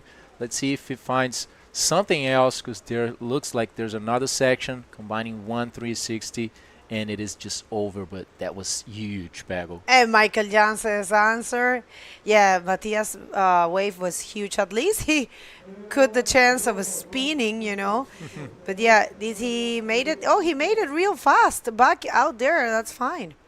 Maybe he got himself a rip current. So if you don't mind, I'm going to be throwing Spanish because we have Matias and Michael. Bueno, ahí la primera bola de Matías, una bombaza que la verdad estaba difícil de pegarle, pero bueno, por lo menos pudo hacer un 360 y sumó 2,5. Y Michael Jansen, que bajó la primera también, que no lograba hacer nada. Mira esta bomba atómica de Matías Díaz. Realmente gigante, o sea, como que esa era la sección para pegarle, pero ¿quién le va a pegar ahí? O sea, realmente, bueno, sabemos de muchas personas que le pueden pegar, pero realmente fuerte, bonito, 360, eso sí, clásico estilo perfecto de Matías Díaz. Y Pirpo, que tomó esa primera ola de un punto, nada más bajó y se salió rápido. Va a ser una buena batalla, pero definitivamente los chicos se están cuidando y yo creo que está bien. Yo creo que no pasa nada con cuidarse, no hay ningún problema con eso. No, and Bego is actually saying here that these guys are watching out twice as much for themselves in the water, and that there are no problems in that. And I would say that's even, that's actually needed here in Itacoatiara. That's why so many of the guys that surf here, when it is big, they're always watching for each other. Dudu Pedra, Zeke, all the other guys, they are always watching from each other. And in these types of conditions, as we saw the next heat just finishing a little bit earlier, it is really proving that it is tough out there, guys. When we are looking here from the camera view is one thing. When you look from out there, it's just huge. All the waves are bending, they are bending super quickly on the shore break. So not easy conditions at all, and that's what you're going to be facing much probably if you register for the Itacoatiara Pro. But in the meantime, we have that interview there with Moises Silva and Jay Real. But hold on, that's Matias Diaz actually going on a ride, getting a lot of speed. He looks for a section, but just passes by it and then closes with one roll. That was the best wave for Matias Diaz right now. Wow. Sí, muy inteligente Matías ahí de coger esa olita no tan, tan proyectada, pero suficiente para él poder hacer un rolo. Es lo que se quiere. Yo creo que los riders deben entender eso y ellos lo deben tener en su cabeza, estoy segura, que deben pensar, bueno, voy a tomar una ola tal vez no de las más grandes, voy a tratar de hacer un par de maniobras, voy a tratar de poner algunos scores. Acaba de pasar Moisés Silva con 9,25, ahora entonces Matías recibe un 4, tiene un 6,50 y mira, fíjate, Pirpo está tomando esas derechas. Aparte te digo algo, las derechas son bien inteligentes de tomar en este momento porque te dejan allá en el coast down y eso te va a arrastrar más fácil para volver a salir a la zona de donde se toman las olas, ¿no? Así que vamos a ver cómo se va este hit. Son 30 minutos y parece que ahora sí tenemos la entrevista con Jay y Moisés Silva. Can we throw it to the interview? Take it away, Jay. Thanks, guys. I was hoping you'd toss to me in English because I was having trouble following you. I'm with Moises Silva, the winner of the last heat, of course, our event defending champion. And Moises, it looks really exhausting out there, yes? Yes. La verdad, las condiciones hoy están súper complicadas, habitual de acá de Itacoatiara. Todos los años es un verdadero reto venir y intentar domar esta ola. No es tan difícil con el tamaño y las condiciones que hay hoy, pero aquí están los mejores riders del mundo y cada uno sabe sacar a relucir muy bien sus talentos, así que hay que hacer un muy buen trabajo ahí adentro. So you're the defending event champion. What do you think you'll need to do differently this year to win again? A lograr la mejor conexión con la ola, poder encontrar buenas olas durante el evento, hacer el mejor repertorio que tenga de maniobra y darlo todo en cada momento como lo vengo haciendo, y ahora aún más, cada día más, con todos los atletas que hay aquí, hay que siempre estar exigiendo los límites. ¿Y palabras por su familia y sponsors? Sí, agradecer a mis auspiciadores por apoyarme, Pride, Colegio Miramar, Rancio Bodyboard Tools, a mi tía, a mi familia, a Tubazo Company igual, y muchos más que están ahí, que discúlpeme que no los menciono ahora, estoy un poco cansado y no logro recordar, pero los quiero mucho y muchas gracias por el apoyo. All right, felicidades. We'll see him again tomorrow, so stay tuned. Back in the studio to you guys. All right, thank you so much. Felicitaciones, Moisés Silva, por avanzar, por hacer el trabajo, ¿no? Que es lo que en este momento necesitan estos riders. Hacer el trabajo en estos 30 minutos y de verdad que, ay, qué lindo, mira, con la tía. Ustedes no sé si lo saben, pero ella los ha acompañado. Bueno, por supuesto, ellos tienen el apoyo de su abuelita, de su mamita, de toda su familia. Pero miren, aquí viene Matías Díaz, que está usando su prioridad. Matías, que va por un rolazo. Esa va a ser la mejor ola y ahí sí que sí, Matías está contento porque ahora sí que Matías va a recibir un mejor score y va a tener más oportunidad de ganar este hit. Igual tiene que estar con cuidado porque si alguien tiene garra y tiene hambre y tiene ganas, es Pirpo. Y está en el agua. Sí, porque Pirpo no se deja vencer fácilmente, él es un guerrero de verdad. Así que vamos a ver, va a estar bueno este hit. Miren qué rolazo de Matías Díaz. 6 puntos y ahora sí, Matías con una sumatoria de 10.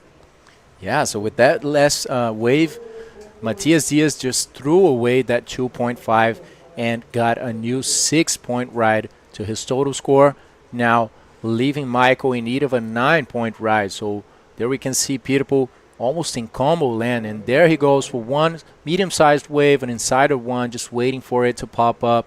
Does that bottom turn, but don't really find a place there to hit a maneuver.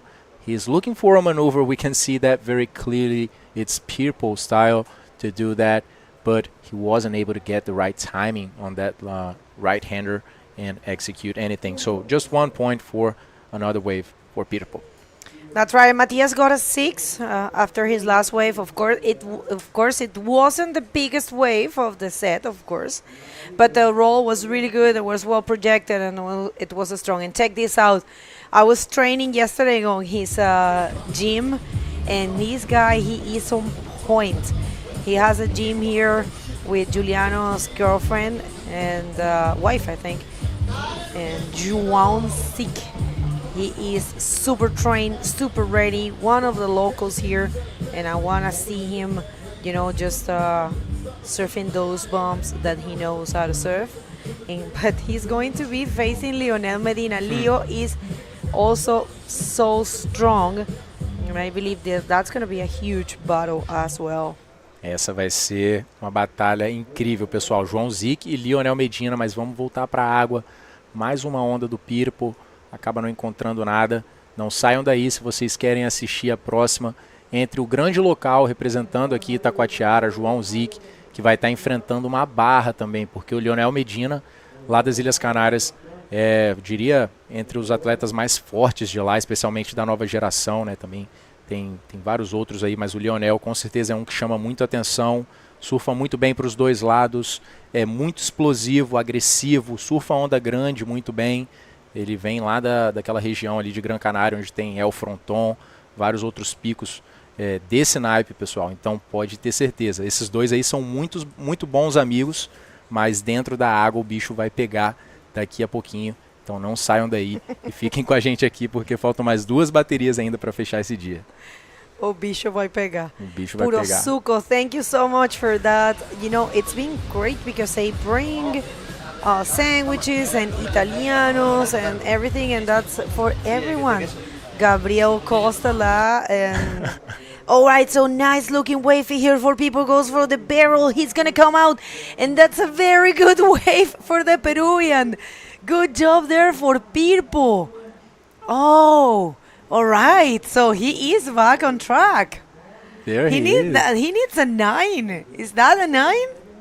I don't know. I mean, that's hard. Bagel. But at least he will improve quite a lot his situation. Let's see this once more.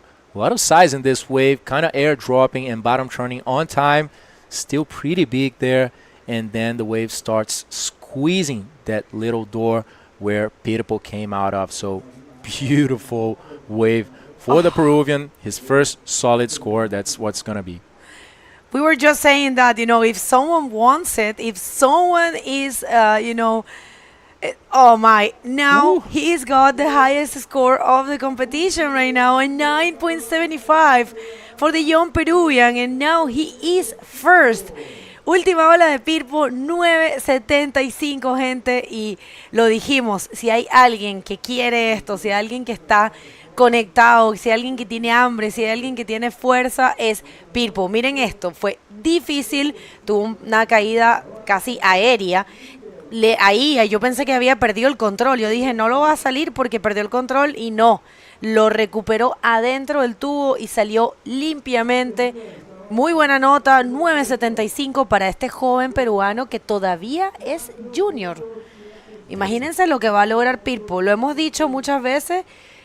Pirpo seguramente va a ser el primer campeón peruano mundial en PRON, porque ya Perú tiene a César Bauer como campeón Dropney mundial, pero Pirpo tiene todo lo que se necesita para lograrlo. Ahora Matías Díaz está segundo y está buscando un 4.76, pero claro, con esa nota tan alta que tiene Pirpo, si Pirpo consigue una ola más, olvídalo. Olvídalo, Pirpo con todo. Michael Jansi just getting that lead, guys, 9.75. That's what the young Peruvian at the age of 18 years old got here in this huge Itacoatiara. So he has only a 1-point ride as his backup right now. Pretty sure that Pirpo is going to move himself quite a lot there to get rid of that 1-point ride. But Matias on the other side needs 4.76 to get that lead back from Pirpo, but it's going to be a tough heat for Matias since the Peruvian already found an excellent ride of 9.75 with an amazing barrel here. We are not seeing too many barrels in this moment right now. We saw quite a few barrels in the early moments of the day with Pierre, for example, but in this moment right now, as we are seeing bigger waves, a higher tide, and tougher conditions, it is not being usual at all. But Pirpo just took it out, and wow, what a show of bodyboarding. 15 minutes remaining, guys. A lot to go in this heat. Muy buen hit, la verdad, entre estos dos chicos que yo creo que se motivaron de haber visto el anterior. Dijeron, tenemos que hacerlo, tenemos que surfear súper bien, tenemos que dar lo mejor. Y bueno, Pirpo, la verdad, un rider impresionante, 17 años. Que de verdad no tiene absolutamente nada que perder. Él está buscando el segundo título mundial junior. Pirpo, he's only 17 and he's looking for his second title. Here he comes. He knows he needs a backup score, goes for a round roll, and this is the nail in the coffin, I believe. But Matias still will need, the good thing is that Matias still has a 6. But yeah, look how happy he is, and he's just running away from that. Not too happy right now, maybe. What you do there, you just run away there and go to the shore, regain your breath, and then I think you paddle through Coast Town. Yeah, I think he's in the decision point right now, just looking at the clock. But check this zoom out right now so we can notice the size of this wave and Pirpo flying with this roll.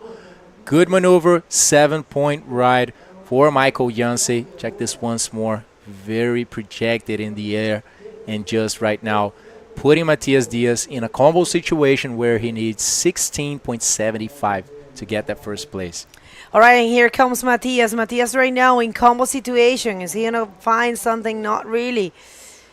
All right, so Matias, and now he is in the impact zone. It's either paddling really fast there, hoping that there is no big waves arriving or big wave rolling. Maybe he's safe there. I think he is safe. Yeah, he's using that rip current actually to get back there. We can see how he's being dragged. That's a good thing. I mean, if you get a wave and there's no waves on the back, and you are on the rip current, that's just one way. Just get out there as quick as you can. And there we can see just Matthias taking a few seconds to get back in the outside. Sometimes it helps you, sometimes it smashes you. But yeah, knowing how to play it will definitely make a chance, and will make you save some energy as well. That might have a lot of difference on the result of your heat. All right, so we're going to take another look to the best two waves, and this is, of course, the 9.75 of Pirpo. He was actually only holding 3 waves of 1 point, and with this wave, he got out of the, he got the chance of being first, and right here, he got a 7, and with this wave, he put Matias Diaz in the combo land. But yeah, you got to be careful with Matias as well. Yeah, I mean, Matias is definitely one of those guys that can come up with something ridiculous out of nowhere. He's a very explosive guy, kind of like Pirpo. They have a very similar style when it comes to hitting the lip and and looking for maneuvers sometimes over the barrels. But check this out, guys. The scenario is very hard over here. It's a war. I mean, every heat is war because it's not just you and your opponent. They're not even thinking about the opponent. Yeah, I mean, you're thinking about saving yourself and just putting on and couple scores. And I don't think as well that they in there can listen too much, to the beach announcer, maybe, especially because they are spending quite some time under the water. But yeah, taking a lot of waves on their heads as well. So it is a very chaotic scenario when you are out there dealing with the pressure, with the huge waves, and yeah, a lot of expectation. But thankfully, we are seeing these guys come up with the best they have. Pirpo just putting on a show in this heat. 9.75 in a 7-point ride after getting 3 1-point rides. I mean, that's crazy. He really found himself inside the water right now.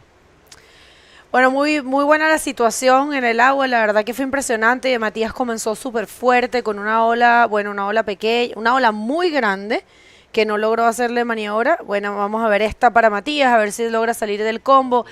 No, decide más bien salirse de la ola. Pues eso, Matías bajó una ola grandísima, una izquierda, no consiguió una sección para pegarle una maniobra aérea, pero hizo un 360, eso le dio 250. Y luego consiguió otra ola con un rolo que le dio 4 y después un rolo muy bueno, bien proyectado, bien aéreo, que le había dado 6. Y con eso se había mantenido primero durante casi todo el hit, pero Pirpo, que solamente había agarrado 3 olas de un punto, vamos a ver esta para Pirpo, que ya prendió la máquina, la Pirpo manía, que tiene a todo el Perú celebrando ya. Pero bueno, hay que quedarse tranquilos porque quedan 10 minutos, y Matías es un rider muy fuerte también. Yeah. Pues continuando con la actualización de lo que había pasado en este hit, Pirpo venía de haber agarrado 3 olas y en las 3 olas había marcado un punto. Nada, de repente tomó esta izquierdota, se puso un tubazo, salió escupido, mayor nota del evento, ¡pum!, tomó la primera posición. Y ahí no estuvo cómodo, se puso a buscar. La próxima ola que tomó, 7 puntos. Fue un rolazo de derecha. Así que ahí sí dejó a Matías Díaz en combo. Así que me parece, de lo que hemos visto en esta ronda número 4, que ha estado un poco difícil, al comienzo del día, la ronda número 3 estuvo un poco más fluida, como un poco más activa, más dinámica. Pero lo que fue la segunda parte de la ronda número 4, o después de los 2 primeros hits, ha estado fuerte, ha estado difícil, ha estado como que la ola está como en su condición más fuerte, los riders le está costando un poco. Ahí en pantalla pueden ver un poco lo que les estaba contando. Si ven, Matías Díaz comenzó más fuerte, pero ahora está un poco más débil, si se quiere, y Matías está en combinación, lo que quiere decir que tiene que cambiar esas notas que tiene ahora mismo. That's it, guys. So 8 minutes and 40 seconds remaining. You guys can see on the screen all of the scores there by each rider. As you guys can see, 3 1-point rides by Pirpo, and then all of a sudden he came up with a 975 and then a 7 after that. So Matias Diaz, that found a very big wave in the beginning of the heat, was just a 2.5. After that, he managed to get a 4 and a 6. That's these are his best waves so far. There you guys can see Max and Clement Lodejo just taking a look at the scenario here in the water in Itacoatiara. So good to see it when you're on a sweater outside and looking at the waves, but when you're in there, guys, you can get into some pretty challenging situations. And let's see right now, Michael Yancey taking a look at this wave, just deciding not to go. And there's Jay.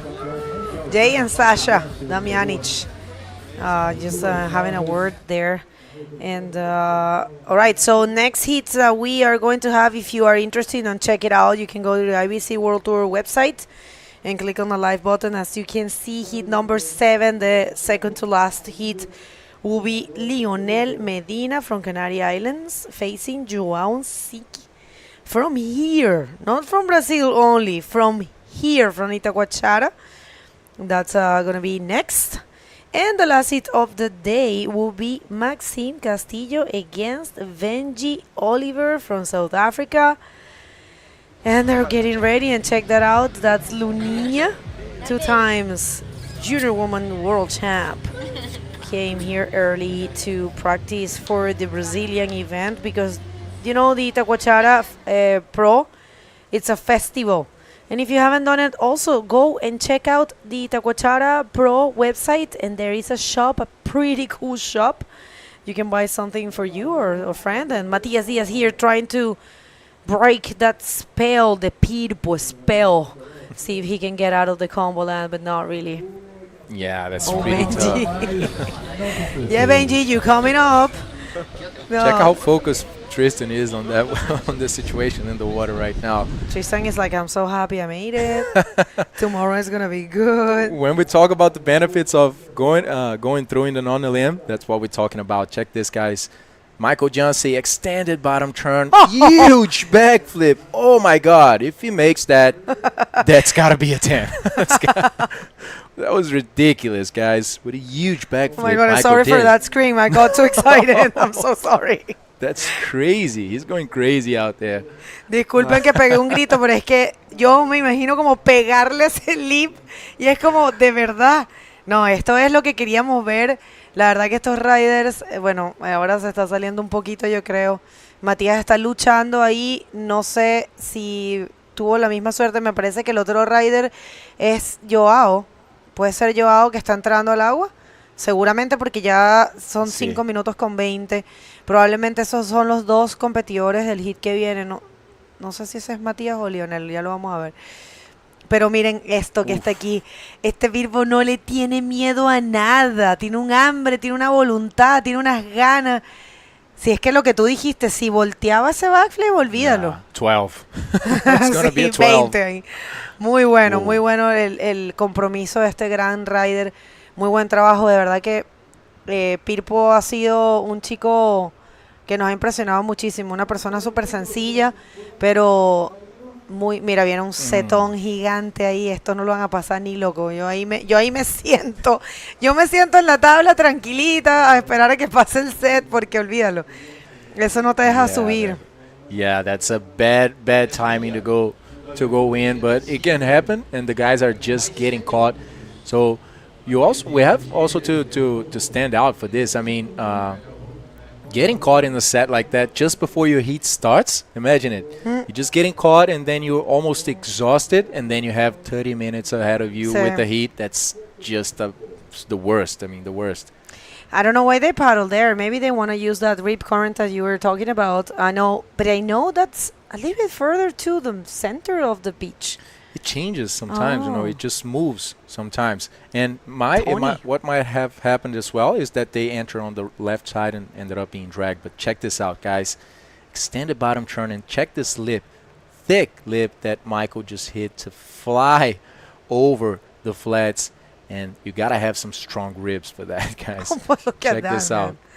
I had to scream. I'm sorry, I didn't interrupt you. Wow. I couldn't hold it, you know. That happens. I mean, that's normal. We're in the boat here and checking this crazy action that is very close to us. But, I mean, we can't really get to feel everything out there unless we exit the booth. So it's crazy. It's a crazy situation here, guys. But we're just watching the show as well. No, miren, lo que está diciendo, lo que dijo Lucas es verdad. Imagínense, estos son los competidores del próximo hit. O ese es Matías todavía. Creo que ese es Matías. I think so, Bago. Yeah, ese es Matías y Joao Sick. Creo que sí. Sí, ese no es no, el que viene es Lionel Medina. Que está Flaviño, que es nuestro operador de scores, que viene de Espíritu Santo, igual que tú. Mira eso, Matías no puede subir. No tira la toalla, no está No, pues tirando que la sabe, toalla. en verdad, ahí hay que voltearse. no da No, más. ya fue ya. Pirpo sí subió, Es que de verdad la técnica es irse bien pegadito allá al costal. Pero ¿qué va a saber uno que uno no está allá afuera, me entiendes? ¿Qué voy a decir yo? ¿Qué vamos a decir nosotros? Ellos saben lo que es mejor. Si Mati decidió subir por ahí es porque antes subió también bastante fácil. Está Chico Garritano, concentrado, por supuesto. Y Mati, yo creo que ya se va a salir. Y bueno, la verdad que una gran felicitación a él. Gracias por ese split screen, director, que es muy importante. Tenemos los dos competidores que están en este hit. Pero sí, yo creo que Mati ya está saliendo. Tiene sentido, la verdad es que es súper difícil llegar allá afuera con ese set que pasó. Y él está en combinación, entonces en realidad... No es posible. No, la verdad es que no. Pero bueno, empezó muy bien, Empezó muy, muy bien. Una gran felicitación a él también. Y bueno, quienes terminan en esta ronda igual tienen... mira el leash. Look at his leash. Used to be a leash. Now it's a cable. To put some clothes on when you get back to the hotel. Yeah, no, you can see the frustration. He started very well, so huge congratulations to him. But people just, he was showing off. Now people's out there, why did I came out? I should have, why did I paddle back? I don't know. Maybe he comes up with something crazy as he already did. But yeah, very unusual heat this one was, guys. Matias Diaz just started in the first position. He found those average scores. He's got a 6 and a 4-point ride, and that's where he stayed throughout the whole heat. But on the other side, in the last minutes, Pirpo just became crazy and with huge maneuvers, a sick barrel as well. And it looks like the heat is over. I think they ended it beforehand just because Matias was out of the water as well in combo situation, as you guys saw. So yeah, gonna go to the beach to get that interview with Pirpo as soon as possible, as soon as he gets out there, and leave you guys with this replay while we're throwing the commercial breaks.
Welcome back, ladies and gentlemen. Second last heat of this second day of competition here. And we have a man-to-man battle between the local legend here, João Zic, and also a local Canarian legend, which is Lionel Medina. So let's jump in the water to see, because I believe the heat already started between these two. And Lionel in red already found a 0.75, probably an attempt of something. And in the meantime, João is sitting back there. And wow, what a crazy last heat there for Michael Yance. That giant backflip. I was upstairs with the competitors. How was that perspective, and Jay? it was psycho. I mean, you saw him take off on that wave. It was a big, heavy section that he hit. Lots of commitment, and whether he made it or not, he gained a lot of fans in the bodyboarding world just for going for it. And obviously the heat went well for him. And it was fun to watch. His fellow countrymen up there cheering him on as well. So, yeah, great perspective from up top where the competitors are. And you can see the surf just continues to pump in. A bit more wind, of course. We do have a bit of an onshore this afternoon. And conditions have slightly deteriorated, but still absolutely high-scoring opportunities still exist out there. MC Nissim, artista aqui de Itacoatiara, bem próximo de todo o pessoal aqui da organização, o Pipoca, o Yuli ali também, Oriente, se Oriente, rapaz, é isso aí, tamo junto, pessoal. João Zic agora, local lá daqui de Itacoatiara, tá lá dentro, junto com o Lionel, dá para ver que eles estão bem próximos lá, decidiram ficar aqui, naquele pico aqui da frente da estrutura mesmo, bem no meio da praia, e agora a gente vai ver qual vai sair por cima, pessoal, se vai ser o local que conhece muito bem essa praia de Itacoatiara, é um discípulo do Dudu Pedra aqui, é aquele cara que sempre quando está gigante, ele vai lá para pegar uma, depois sai da água. E por outro lado também, um monstro canário, que é o Lionel Medina, surfa muito em qualquer tipo de condição, sempre um surf muito agressivo, então essa batalha com certeza vai valer muito a pena. Fiquem aqui com a gente que a gente tem essa bateria e depois vamos finalizar o dia com Maxime Castillo e Benji Oliver, como vocês podem ver aí na tela, um francês e um sul-africano na última bateria desse segundo dia de Itacoatiara Pro. All right, so yeah, we continue on, last two heats of the day, round number 4. Again, this is the reprecharge round, so competitors that got 3rd and 4th in their morning heats out here trying to battle it out for advancement really into round 5 with the heat winners from this morning, the first top 2 in each of those heats already into round 5. That will take place tomorrow morning. We are expecting improvement in terms of wind, weather, and actually more organized and smaller waves, so I think we're going to see a lot more waves ridden tomorrow. João Zic vem numa primeira direita, faz um drop reto ali, tentando atrasar um pouco mais, mas a onda não oferece nada para o local, que vai voltando agora, estabelecendo a prioridade, que é a do Lionel. All right, Lionel bottom turns on this wave up into the lip. Whoa, flings it just in time for the backwash, and that made it really dramatic and exciting there. What was going to be sort of a run-of-the-mill El Rolo turned into a catapulting air roll for Lionel Medina.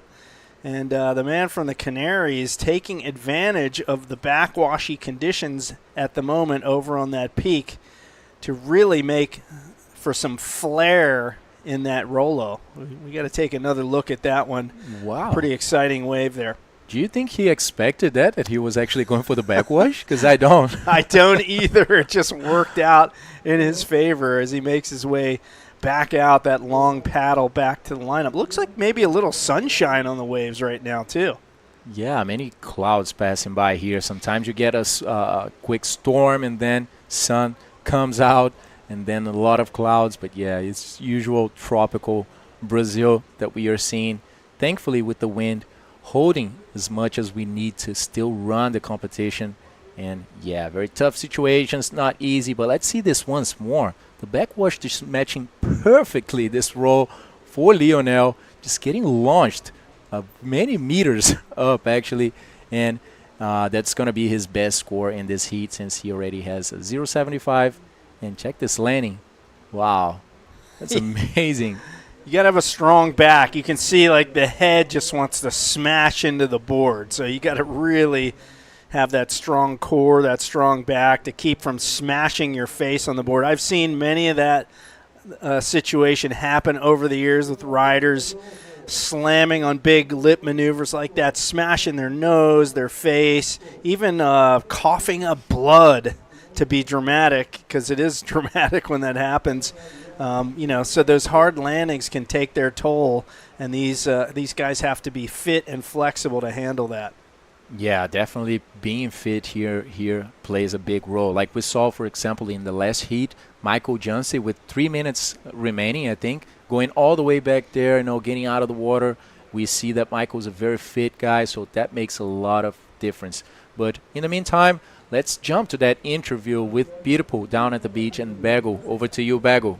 Thank you so much. Well, Michael Janse, our defending world champion in the junior man division and still battling for a second title.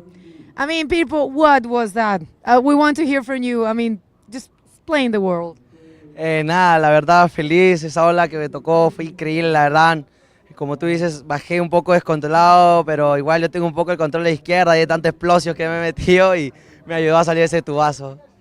Well, he said that the first valuable score, the 9.75, he actually, took off a little not under control, and he thought, I have to make it. He always trained in explosivos, which is a very powerful wave in Peru, in Lima. And he said, I have to make it, and I think he thinks that's what granted him the control, and he got out of the barrel, and then he got that backup score.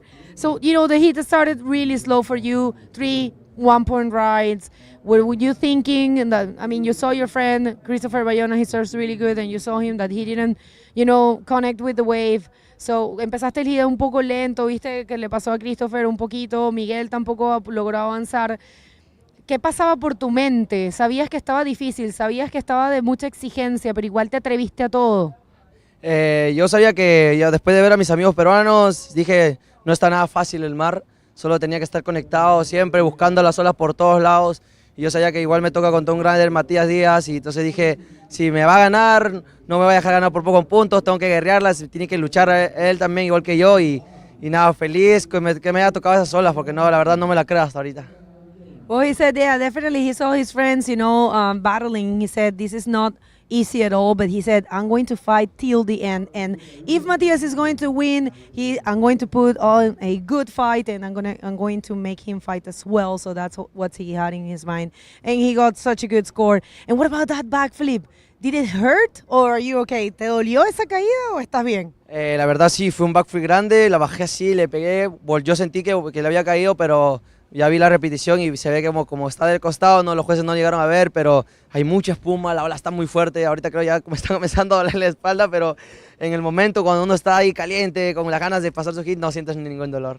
Well, he says right now he's feeling a little bit of, pain in his back. It was very powerful. Actually, he said he landed it. It's just that you don't see it very well from this angle. But yeah, no, he couldn't flip it around. But yeah, he said in the heat of the moment, you don't even think about that. You just want to go for the biggest thing, and that's what he did. You want to say something to someone back home? ¿Quieres saludar? Quiero agradecer a todos mis apoyadores en Penden, a Rumi Inmobiliaria, a la gentita de Mariyuntas, nada, muchas gracias a todos mis apoyadores por siempre apoyarme, gracias, yo estoy acá representando aquí en Itacoatiara y nada, ¡independízate ya! ¡Yuhu!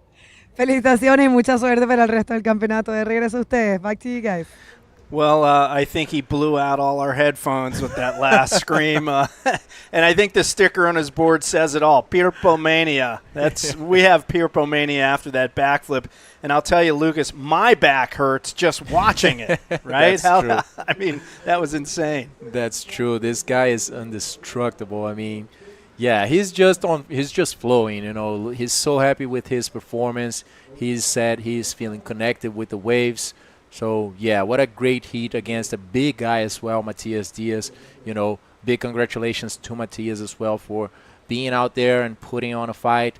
It's like that. Sometimes the opportunities are not as abundant, but Pirpo with a very well-deserved win as well. 975 in a 7-point ride in these types of conditions. Wow. Just standing out that besides the 975 and the 7, he had 4 1-point rides. So many attempts to get that, but check this out. Huge right-hander by João Zic. He knows this wave pretty well and just ducks out of it since there was no exit for the guy coming out of Itacoatiara. Well, you can see the weather's starting to clear slowly. We saw a few blue patches in one of those wide shots. I believe our director has indicated there may be another interview. Is that correct, director? Oh, I thought I heard you say interview again. Oh, sorry, I misheard you about that. Sorry. So, yeah, right now we have 4 waves ridden in this heat. Again, a low-scoring affair other than that one Really good wave from Lionel Medina with a 6.25. So 18 minutes and change to go in this heat. And you can see our drone flying like right over the lineup there in the shot there, and a few blue patches and a little bit of sunshine. So I think we're in for a couple more days of absolutely perfect weather here at Itacoatiara. And that's the Joao Ziki crew. There they are. They're cheering on their local ripper here at Itacoatiara, and they are pulling for their man. So hopefully Joao can get things started here and change the tide, so to speak, of this heat. It is really anybody's heat at this point. Still very early, only 2 waves ridden. So let's hope their cheering works for Joao in his case. I'm sure he's loving having the friend group there on the beach, and our drone shot. Just stunning topography here. This is a beautiful place, I got to say. Yeah, this place looked like it was drawn. I mean, it looks like, wow, yeah, that's crazy. I love it here. It's just the perfect scenario for bodyboarding as well. And plus, outside of the water, it's just a paradise. Good food, good people, good environment, safe place. And we have 5 modalities here in this event, guys. We have the Bodyboarding World Tour that goes all the way from the 1st till the 10th of June, but we are actually expecting the event to end on Friday due to the forecast. But after that, we have the Brazilian tour here of bodyboarding. We have body surfing, cycling as well. So it's just an amazing festival, and it's definitely worth a check out. Lionel Medina cranks it off the bottom, and he was looking for that outside lip section. It doesn't work out for him, so he calls it quits. Hopefully have an easy paddle out since he kicked out early on that wave. And there is going to be a tow-at event on Saturday. If you don't know what that means, basically they get a jet ski and a tow rope, and they tow people at high speed towards the wave, and then the rider lets go of the rope at the last minute and uses all that speed to fling an aerial off the wave. It is super crazy and dramatic, and riders can get really, really high in the air. That's pretty intense, right? Yeah. Last year we had a session like this too, but it was just too small. So it was pretty hard to find a section, and hit it because it was just too close to the sand. And the guys, it was actually before the comp, so the guys didn't want to throw themselves, and boost a huge invert over the sand. But, yeah, maybe after the comp, I think they might put themselves on the line a bit more, and hopefully we have a bit more swell so the smaller waves can make a good ramp for these guys to launch very high.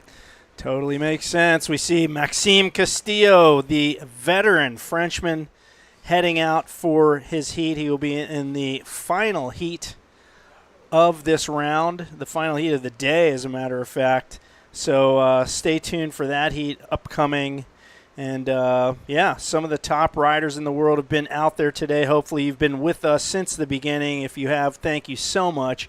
If you missed any of today's webcast, pretty easy to tune in to the YouTube broadcast. You can rewind it, watch heats over and over, and see these riders at their best. Maxime Castillo, I mentioned, number 8 currently in the rankings from France. Been on the tour for quite some time. He's kind of you could almost say the mentor of these young French riders that are coming up through the ranks, riders like Ethan Capdeville and others who are starting to make their mark on the world of bodyboarding. And one more note, stay tuned to the IBC by scanning that. Hopefully you scanned that code while it was up. Wow, that was crazy. Let's see. João Zic, actually, I thought he was going to lose that bottom turn and just go straight. But he actually managed to hold that and scoop in. But then I think he just took out of that wave as he turned a bit away, and we couldn't see. But we're going to see that replay pretty soon. That was a big, steep takeoff by João Zic. So at this moment, with these conditions, I would say that it's basically all or nothing. We are seeing 1-point rides, and then we are seeing big scores. So you got to be a little lucky as well to be on the right spot at the right time. But yeah, just getting the big maneuvers, I think it's what's going to get you through those last 2 heats of this day. since we are not seeing too many guys getting those average scores, those insiders, and being able to pass on to the next round. So yeah, a bit of unexpected situation here. We don't know really what we are going to see from these two. But yeah, there's still plenty of time on the clock, 13 minutes. We are seeing, I believe, João there getting back to the spot. Oh, loving that shot we saw a minute ago. The VW bus, the red bus right next to the event store. They're selling stuff online. There's a link on the IBC World Tour website, and they're here on site selling merch for the event. I actually bought a rash guard for a buddy of mine, Mike, back in Maryland, my old hometown from way back in the day. And Mike has me do that at every event. So, Mike, you owe me, buddy. so I'll be getting in touch with him when I get back home. But meanwhile, we have this heat underway with Lionel Medina leading the heat. João Zeke, our local, looking for a decent wave. Nothing better than a 1.85 for him. So he is struggling out there at the moment. You can see a solid rip over there next to Costal and a rider making his way out through that rip, which seems to be the call in terms of getting back to the outside with the least amount of effort. And we're down under 12 minutes remaining in this heat. João, he's needing a 5.41 to overtake Lionel Medina, certainly within the realm of possibility for him. And this local Itacoatiara ripper needs to get moving to get back out there and get one of those. And check how much effort these guys have to put on to get back there. I mean, just being dragged all the way to the left side of the beach and then still pedaling to go over that breakout zone. So yeah, very tough situation, guys. Almost 20 minutes into this heat.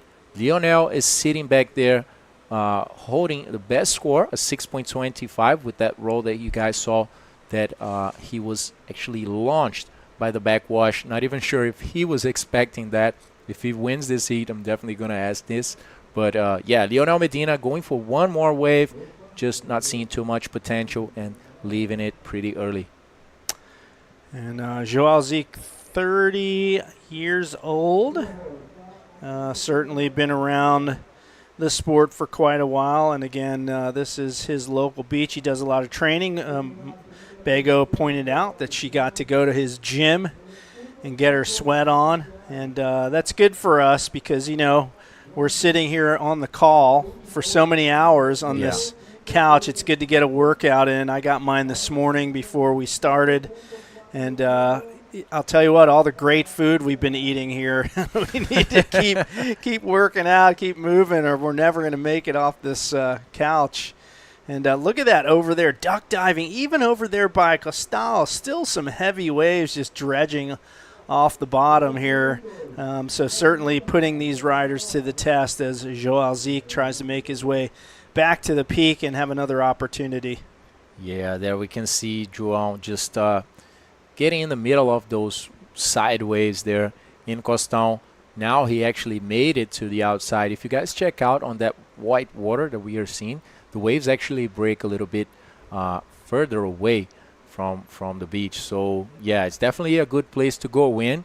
But once you go in, you want to get as close to the middle of the beach as you can, so you can be in position for the waves that the guys are taking in this heat. So last wave for Lionel was only a 1-point ride, just matching with that 6.25, and João still needing a 5.41.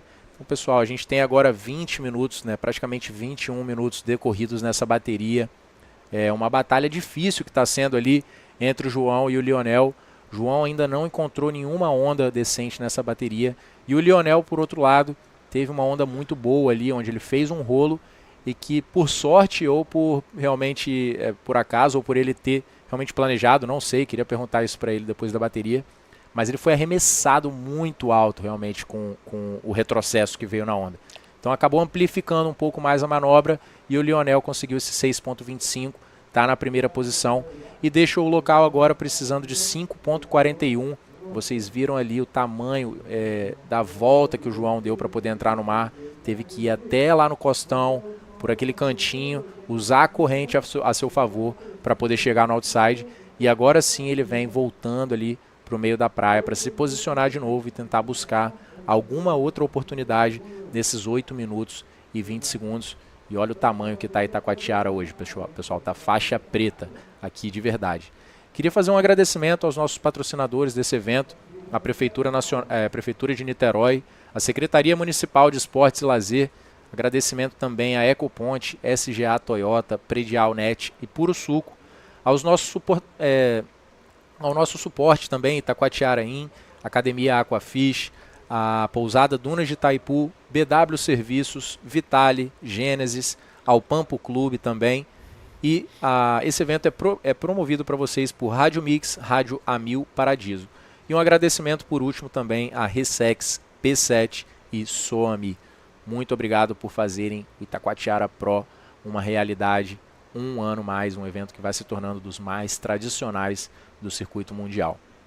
Great aerial view of the competition area. There's the scaffolding on your right side of your screen. That's where the judges are. Left side is the competitors area. We are underneath the judges in our studio here, broadcasting, webcasting live for you here on YouTube. And our heat continues here, 7 minutes remaining. Lionel Medina from Canary Islands, Joao Zeke from right here in Itacoatiara, doing battle out there. Joao Zeke now coming down to a point where he's going to have to really hustle to get a couple waves. Needs a 5.41. Lionel Medina is in the lead, but not, I wouldn't say comfortably in the lead by any stretch of the imagination. He really needs a backup wave, and this 24-year-old from the island of Gran Canaria needs to kind of get himself some insurance and get another wave. He claims his favorite wave is El Agujero, which is just down the coast from Fronton. Really just a quarter of a mile, which is less than a kilometer down the road. Really sick, draining right-hander. Breaks a lot like backdoor pipeline. And, a lot of the guys from Gran Canaria, they claim Fronton as their favorite wave, but he picks El Agujero. Really sick wave. If you've ever been there or seen it, it's a pretty amazing wave there. Yeah, that wave really impressed me last year when I met Canaries for the first time, and I didn't even know it existed, this name and everything. And very close to Fronton, and what an amazing wave. Just runs so much, holds a lot of size as well. And yeah, a lot of footage in Leo's Instagram if you guys want to check out this guy ripping on that right-hander. So João Zeke just pedaling for one more, but it's actually Lionel going on this very wide wave. Not such a good decision as he kicked out of this one. And now João is holding the priority, so there's still a chance for the Brazilian in this last 5 minutes to get a 5.41. It's not a big score, but it is pretty hard to separate, I would say, for the athletes. I need a small score, maybe just one little roll. There's no one little rolls in these types of conditions, right? Yeah, the big outside move gets the big points. If you want the score in the excellent range, you got to quickly get to the lip after takeoff or pull in the barrel and do something quickly on the wave, and the inside sections aren't doing it. Look at this, carving around the sections. Joao Zeke is getting denied on this wave, and that one just ran on him, hit the sandbar and took off, and he could not match the speed of the wave. So Joao Zeke with a frustrating heat thus far. He cannot get a score on the board over 2 points. In fact, he is now running into a situation where he has 4.5 minutes to go, and he does not have first priority. So Lionel Medina probably going to stay. If he's, if it's my money to bet here, I'm going to bet that he's going to stay close to Joao Zeke to prevent him from getting that good high-scoring wave at this point. Então agora a última situação, o João foi numa esquerda que foi apenas 1,10 para ele, não encontrou nada, a onda mudou bastante e não proveu nenhuma situação ali, nenhuma sessão para o João conseguir fazer uma manobra. Então, 4 minutos restantes e o Lionel tem agora a prioridade lá no outside. Então, como o Jay estava falando aqui em inglês agora, é bem provável que o Lionel se aproxime ali, talvez use essa prioridade para poder bloquear o João. Mas também acredito que é possível que não, eles são dois bons amigos. Creio que o fair play ali entre os dois é bem grande, então talvez diria que Lionel pode deixar o João talvez ali também, não levar muito em conta a situação da guerra, da prioridade. What I was saying is that these guys are very good friends. So I believe that maybe, I don't know, Lionel might not use the priority against him as well. It can be, but yeah, there he is, just blocking João from this one, handling the priority with 3 minutes remaining. Let's see if this white wave is going to be a good last one for Leo. He's definitely going to ditch that 1 point ride and increase the amount of points needed by João to change the situation with this wave, Jay. Yeah, I think that gap's going to expand. He's just doing some foam flops on the inside there just because he's already got the scoring in for that wave with a solid move on the outside. And you can see he's stoked. He's doing some fist pumps. He's going to call it quits here. 2.5 minutes to go, and I think he's just like, okay, I'm done. And he's just going to cross fingers that this isn't going to matter. One more look at this one. Frothy one on the outside. He comes to the inside. It's starting to dredge off the sandbar, and he cracks it perfectly with a nice, smooth, clean landing out in front of the wave. A 4.5, so not a giant score, but look at that. Boom. Solid, hard landing. And he's now expanded the gap to the point where an 8.9 is needed by João Zique. So 2 minutes remaining. Miracles can happen, folks. Can João Zique get an 8.9? We've seen a couple scores in that range today. It is certainly not out of the question. Mudança de situação com a onda de Lionel Medina. Usou a prioridade para bloquear João Zique naquela última onda. Foi uma onda bem branca, mas que no inside ali deu uma sessão para o Lionel fazer um rolo. Tirou 4,5 com aquela onda. E agora a diferença entre ele e Lionel aumenta. 8,90.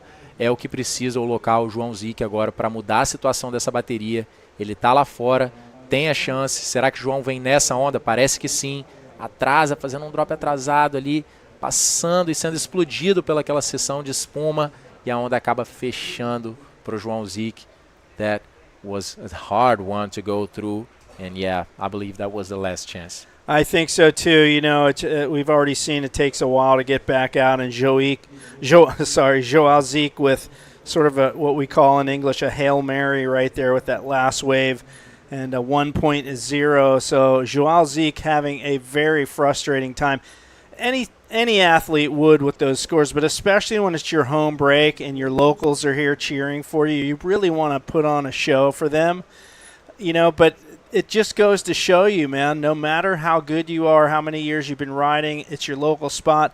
The ocean is always the boss. The ocean will always humble you. And, you know, I've had sessions where I felt like, oh, I'm having the greatest session, and then all of a sudden the ocean just says nope and beats you down and makes you remember that it is boss. And unfortunately, in this case, João Zique unable to find what he needed out there. That's it. Only one man can go through to the round number 5.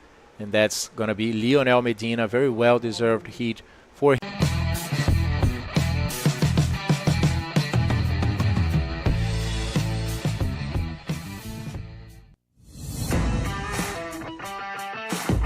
Fala, galera!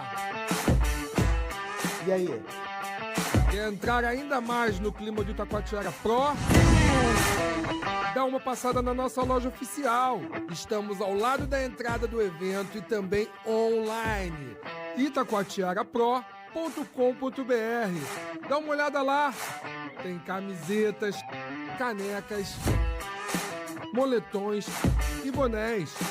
São peças iradas, confeccionadas exclusivamente para o evento e pensando em você. Esperamos lá!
Fala, galera!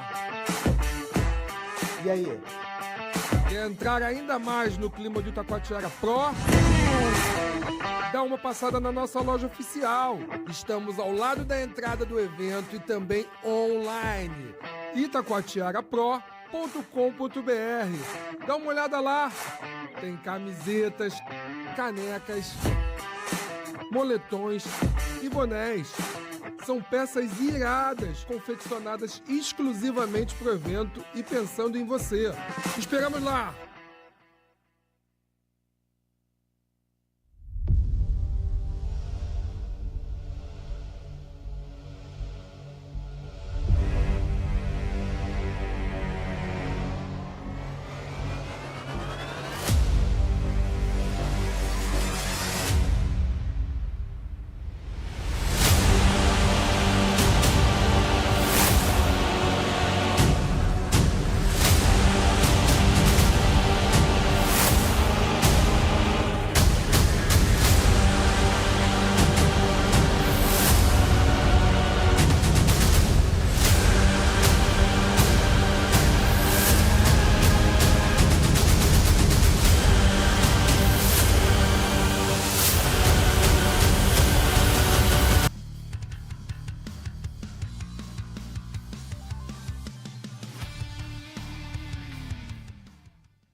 Okay, and we are in the midst of round 4, heat number 8.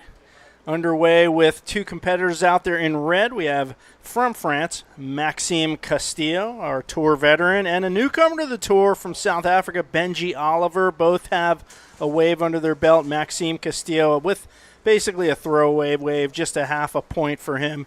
Benji Oliver picks off a 5.25.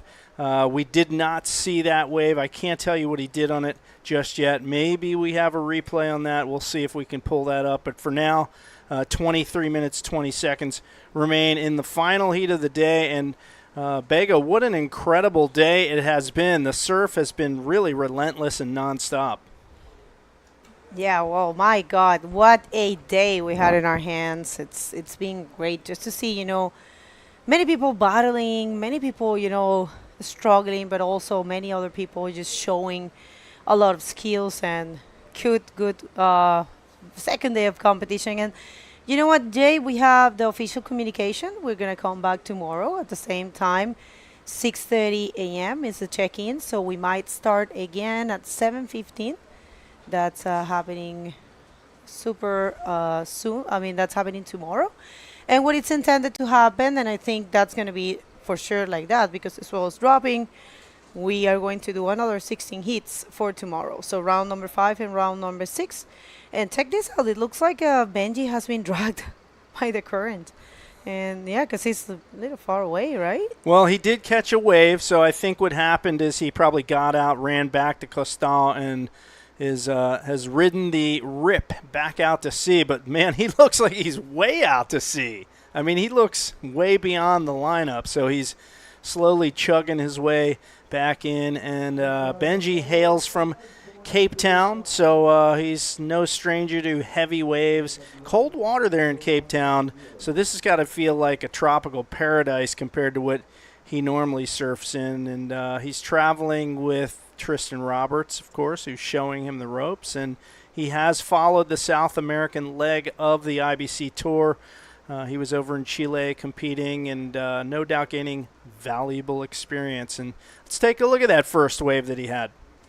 All right. So, you know, it's he was smart enough to get that 5.25. That's what you need to do. I think, you know, the good thing about being the last heat of the day is that you have been watching throughout the whole round, right? And since 30 minutes, he has been sitting there for a long time. So he has been analyzing what to do. And for sure, he put on a strategy. And check this out. He's coming on this one. And not really, but yeah, I'm pretty sure he said, all right, I'm just going to put a couple mid-range scores, and I'm just going to chill. And then if I find something big, I'm going to try to do it. But, you know, nice and calm, one step at a time.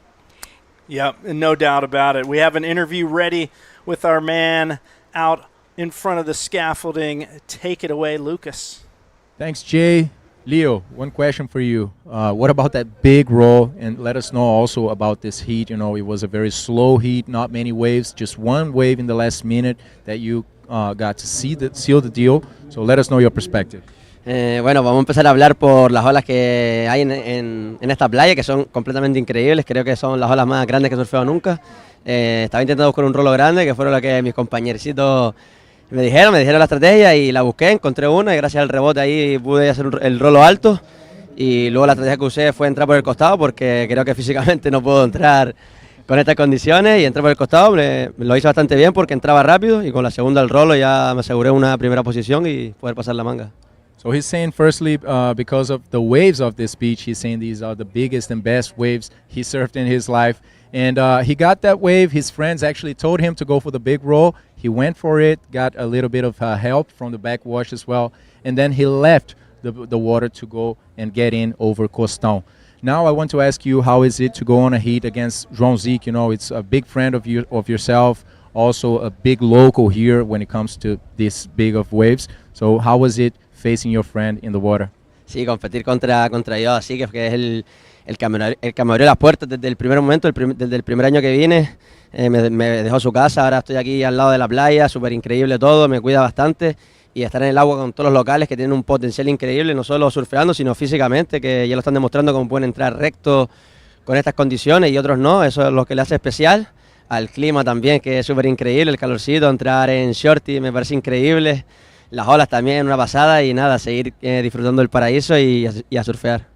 He's super stoked. He actually said that in the first year he came to Itacoatiara, he stood in João's house and he's been very well received by João and by all of the other guys here. Just warm water, you know, going in the water every day with good waves. And he was saying about the local guys as well, that they have a very special taste, which is going straight sometimes, not even using that way in Costão. So, ¿tú tienes alguna palabra para quien te ve desde Canarias ahora? Sí, que saludar a todos los amigos que están en Canarias disfrutando de este evento, a todos mis patrocinadores que gracias a ellos estoy aquí, a Irene, a Juan y que sé que me están apoyando desde casa, a mi madre, a mi padre, a mi familia, al Team Caleton, al Silencio Bruno que sé que también está ahí viéndolo y nada, a seguir disfrutando del evento.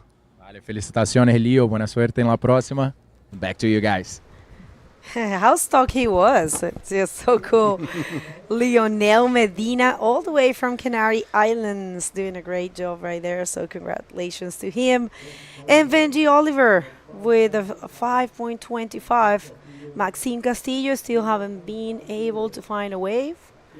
So, all right, yes, thank you, director. One more look to last wave of Benji. And Benji bouncing through this frothy section, gets up to the lip just in time to hit the roll, and it is wild right there. It's like riding a Class 5 Rapid when you're bucking that kind of white water.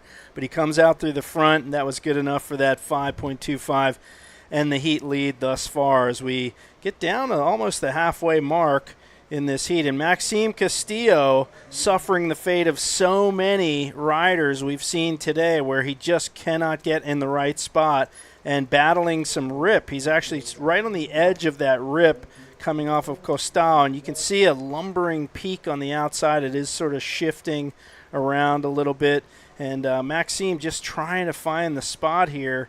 And frustrating for some of these riders. You know, they're some of the best in the world, but this beach break is really, really keeping them guessing. And here we go, Benji Oliver finding a little corner right here. This one really shouldering off quickly. Let's see what he does here. He's trying to stall at the beginning and wait for the section to jack up, and he releases that stall and hits the roll, and he stays with it. It looks like he's still on it, but now he goes over the back of that wave. So 2 waves now for Benji, and outside moves on both of those. So Benji Oliver getting the momentum going solidly in this heat and really carrying the weight of the heat leader at this point, while Maxime Castillo still hunting down a decent scoring wave. All right, yeah, that's very weird. Probably Maxime, you know, strategy has been thinking, all right, so I'm just going to sit quiet and calm and try to choose properly. And all right, so one more wave here for Benji, And yeah, no, Benji, he's just going for the basics, which I think it's accurate. It's good. So here he comes. Maxime Castillo goes for the roll. That's a valuable score for sure. And one more. So yes, Maxime Castillo now, starting the engine. Yeah, finally finding what he's looking for, and patience has paid off for him. We're just about halfway through the heat, and Castillo really not getting the momentum going until now when he catches his second wave in this heat. One more look at this. See him bottom turning, nice bowly section, gets right on the rail and up into that lip, gets that outside move and moves to the inside here where you're hitting that shallow sandbar, and another clean roll. So 2 solid clean lip moves from Maxime Castillo, the veteran. And, these guys, these veterans, they know how to make it happen. They can turn the tide of a heat in one wave, and he gets a 6.5. Still not enough yet to get him into the lead just by virtue of the fact that his second wave is a 0.5. But all he needs at this point is a 3.5 to push Benji Oliver into elimination position. So now the heat starts to get a little more interesting here as we get under the halfway mark. Yeah, I mean, very good exchange right there. So 3.5 for Maxime. He can do that in his sleep for sure. And as well, it's dropping. So tomorrow you guys will see a very different beach. Also, it looks like tomorrow we're going to have more or less the same kind of wind. But, it's going to be smaller, less energy, and I think less period as well, as you can see here. And, yeah, the wind looks more or less the same. But, yeah, it's gonna be a good day. Everyone's saying it, and I think, the fact that we're going to be seeing round number 5 and round number 6, 16 heats, which is, the last biggest chunk of the competition, will be great. All right, so backup score here for Maxime Castillo. He is going for that nice roll. And another one, so he repeated the first combo. And I know for a fact that's going to be more than a 3.5. So good job there for Maxime. Well, you saw him do the double fist pump on the inside. He's got to be happy with that. You're going to see him make his way to the sand and chug on up the sand to Costal, to the corner of the beach there where he's going to get that easier paddle out. One more look at this.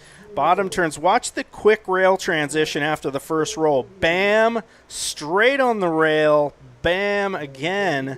So excellent rail control and body positioning for Castillo to get those 2 Rolos off quickly. And he's got to love that, and so do the judges. A 4.9, not a big wave, but good enough for that 4.9, and pushes him into first position. Benji Oliver now, a gap widens between him and Maxime, and Oliver now chasing down a 6.16 wave score to erase that 4.75 that is his second scoring wave at this point. So Oliver now is has his back up against the wall and has to hunt down something and try to regain the lead in this heat. And a big A-framing looking wave lumbering up in front of him as it appears on this really cool drone view, but no shoulder for him where he is in the middle of that peak. All right, so far so good there for Maxime Castillo. Very good job, and we'll see how that unfolds. But right now, Benji, well, 6.16, It's a thing. It's not a small score, we have to say it. But it's doable, of course, for Benji. He has been having such a good run. Yeah, he has. He's got to be happy with this. He's going to pick off this wave right here. A quickly cornering bowl, and he hits just too many bumps and gets absolutely steamrolled on that wave. And he just lost all his speed on that first bump when he lost his edge. He was underwater for a little bit of time as well. You see him pop up there. He's got another one that's going to come down right on his head here. And bam, that one hammers him. One more look at this, and man, just bottom turning. Bam, hits that bump, edge gone, wave on top of the head. A brutal beating for Benji Oliver. Oh, my. Brutal. Oh, man, you said that. Oh, and look at that, his fin. Yeah. Yeah, no, he has to get out of there. Did he lost it, or he's just hanging? It's dangling by the tether as far as I can see. So that's a good advertisement, folks, for fin tethers. If if you've ever been on the fence about getting a new pair of fins, make sure you get some fin tethers too, because he would have lost his fin. His heat would have been over unless somebody came down and gave him another set of tethers or another set of fins. So Oliver now going to run up the beach and put that other fin on once he gets to the paddle zone, because it is easier to run with one fin than two. Not easy to run with fins, period, but better to run with one than two. So would you take it out like the other one to run it faster? depends on how you've tied it. You know, he looks like he has the shoestring type where you actually have to tie him. And I would think he would have untied it if it was a simple process. You can run faster. But, yeah, it just goes to show fitness pays off when you're at a level of bodyboarding this crazy, you know, with these big, heavy beach break waves. You got to have the fitness. He's running up the beach after he just got a beat down out in the ocean, and then he's got to paddle back out and take some beatings to get back out. So it is a true test of fitness, and this is his second heat of the day, you know, so he's putting in the work, no doubt about it. Yeah, you got to finish exhausted every time you get out of there today. I mean, the day started strong, but, you know, as the day unfolded, we saw bigger waves and more difficult conditions. So I have to say, not all the athletes got the same conditions today, you know, but this happens, you know, all the time. Ocean is constantly moving, and it depends on so many things. And check that out. We have a free surfer, brave one, going out. Are you going out? I got you. So let's see how this heat's going so far. Now, every time I go out there and I look at it thinking, yeah, maybe I could go out there and not have to work too hard, I see just a bomb set come through and just mow through the lineup. So, you know, for me to get out there and just get beatings is almost not worth it. I'd rather wait till the surf drops a little bit and gets a little more manageable, because these guys are top-level athletes and they're getting hammered. And, you know, if they're getting hammered, that means I'm going to get twice as hammered. So I think I'll just wait it out for tomorrow. And by the way, it's 4 p.m. local time here. It gets dark at 5:30, so we don't have a whole lot of daylight by the time we wrap things up here anyway. So there's my excuse. How about that? All right, so what's happening there? Yeah, Max Castillo waving his hand. We're wondering maybe he's asking for some information from the judging tower as to, you know, what his position is in the heat, what his score is, how much time is left. No telling why he's waving to the beach. I don't think he's in trouble, but you saw him just paddle for that wave and not catch it. So, yeah, I'd say he's just looking for information from the tower. And this point, Benji Oliver in second position with 7:35 to go. Still needs to get that 6.16 to overtake Max. And, yeah, he was looking for information, Max Castillo, and they are giving it to him now over the PA system. All right. Okay, we'll see how this one unfolds. Oh, man, I just get tired to see them paddling there. But that looks like a fun and quiet paddle right now. But he's not really moving, so maybe not. Yeah, that's struggling against the current. Even when there's no waves breaking on him, he's struggling over there. So, yeah, we see a couple guys going out for the free session, and they just have about 7 minutes till they can paddle into the lineup here.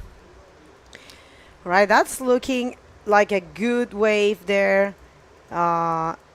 We'll see. Good, actually a very good heat. 11.40 is what Maxime has, and Benji a 10. So Benji, you know, even though he needs a fairly big score for what we have seen today, we have also seen big scores, you know. If he finds a barrel, why not? He can get it. Totally, yeah. I mean, we've seen some scores in the absolutely excellent range, above 9 points. You just right place at the right time. You just get the right one, and it's bingo, man. You suddenly get that maxed out score. And speaking of Maxime Castillo out there for another wave here is looking pretty solid, but not out of the woods just yet. 6 minutes to go in the heat. Benji Oliver nearly back into the lineup, and he will continue to challenge Maxime Castillo. Right, what a beautiful view. We can't have enough of this wonderful view. So Itacoatiara Pro, we have still 2 more days of competition. We have been saying this throughout the day. This event is intended to end on Friday. Why? Because the swell is dramatically dropping for Saturday and Friday and Monday, which is the last day of the waiting period. So it's been decided by the technical team. We are going to finish on Friday. So tomorrow, 2 rounds, and on Friday we're going to have the quarterfinals, the semifinals, and the great final of this event. And with that, we're going to be closing the South American leg. But people, if you are in Brazil, if you're here, come. The weekends here are super fun, and there's full of people, and there will be a lot of activities. And check that out. That's Armides Oliveres. Armide just probably giving a little encouragement to Benji as he tries to make his way back into the lineup. You can see how long this has taken him. I mean, it's probably like 8 minutes since he caught his last wave, and he's still not back into the lineup. So, it's quite a commitment to take off on a wave here. You better be ready to make that 8-minute round trip back to the lineup and take a few on the head in the meantime. So Benji Oliver chucking his way back into the lineup after having a fin get blown off. He had to sit down, put his fin and fin tether back on, and he's trying to get back over there to where Maxime Castillo is. And Maxime certainly wants to get another better score on the board than a 4.9, which is his second highest scoring wave. So he's going to try to erase that and widen the gap between him and the South African, and try to nail down this heat and make it into round number 5. Bueno, hay una pequeña comunicación en español. Ya este es el último hit del día. Vamos a seguir mañana. El check-in está pensado para las 6:30 de la mañana como los otros días. Ahí vamos a hacer 2 rondas mañana. Vamos a terminar con este evento el viernes. Eso es lo que se tiene pensado. Pessoal, essa aqui é a última bateria. Essa aqui é a última bateria do dia. E amanhã a gente vai ter um check-in às 6:30 da manhã. E a gente vai fazer dois rounds. Eu tenho aqui o Lucas que me está falando aí. E aí vai ser também 16 baterias, E a gente vai terminar o evento na sexta. Mas só a competição do Tour Mundial. O evento continua, lembrando que esse evento é um festival, né? Uma festa aqui. Então a gente vai ter muitas atividades no fim de semana e a gente conta com vocês. Então, se você está aqui por perto, venha à praia porque vai ser muito legal. Okay, so a break in the action. We see some of our competitors that competed earlier. There's Tristan Roberts, Dave Hubbard, Eitan Capdeville, all there watching the last few heats here of this round number 4. And we're about to wrap this thing up for the day. Just 2 minutes to go here, and you can see our 2 competitors really side by side here, Max Castillo and Benji Oliver. Will Max use his priority to keep Benji off of a wave that could potentially vault him into first position? He's staying pretty close. He's, I don't know, about, let's say, 4 or 5 meters away from him. Maybe less than that, actually. Yeah, he's going to hang right with him, keep him off the next wave, I think, if another wave should happen to come. But time is running out for the South African as he looks at the potential for elimination for this event, while veteran Max Castillo may have his shot to advance through to round number 5. And Max having a look at this little corner bowl. It looks like Oliver's going to go for it. This is his last-ditch effort. Nope, he paddles and kicks out. And meanwhile, look at this big left wedger over by the cliff there. And look at that thing just kegging off the cliff. And it kind of like accordions there and waffles a little bit. But that was a beauty, and neither one of these guys in position for that wave. Meanwhile, you can see people free surfing in the distance on that left-hand peak off the cliff. And these 2 guys are winding it down, Bego. Oh, wow, I don't know, 47 seconds. And well, what a good. I'm sorry, got stuck. What a good hit. Don't laugh. That's mean. Can happen to Sorry. anyone. But yeah, exciting second day of competition right here for the 2024 Itacoatiara Pro. We would like to thank all of our sponsors because this event it's brought to you by la Prefeitura de Niterói and la Secretaría Municipal de Deportes y Lazer, Ecoponte, SGA Toyota, Pregionnet, Puro Suco, Itacoatiara Inn, Academia Aquafish, Pousada Dunas de Itaipu, BW Servicios, BW, Genesis, Pampo Clube, Casa das Margaridas, e Instituto Skate y Cuida. And see, someone's happy out there. Someone's super happy. That's Maxime Castillo. So congratulations to both of them. Maxime, great sportsmanship there for him. Just, of course, talking to Benji. So great battle. For you at home, we are going to hit a very quick commercial break, waiting for Maxime to get out of the water. Of course, we're going to listen to what he has to say, and then we call it for the day, so don't go anywhere just yet.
Fala, galera!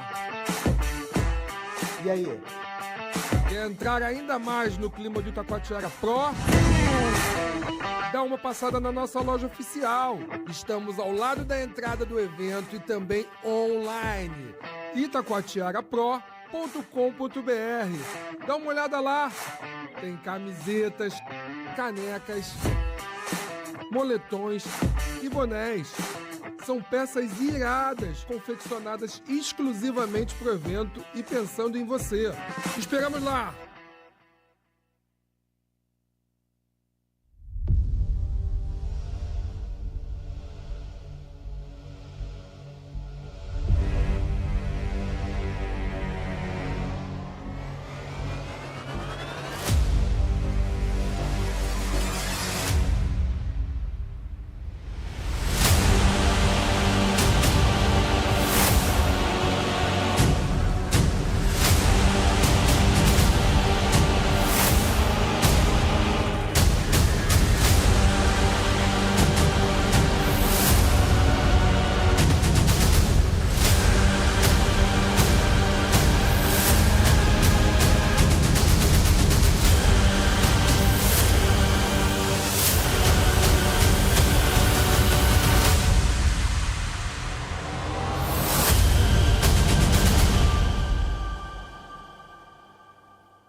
Well, what a second day of competition here at the 2024 Itacoatiara Pro. Lucas, huge waves. We saw the Itacoatiara that we know, the Itacoatiara that everyone, it's familiar with. Very strong place, very technical and, scary beach break and powerful, of course. But we saw a lot of good things happening and, of course, some upsets.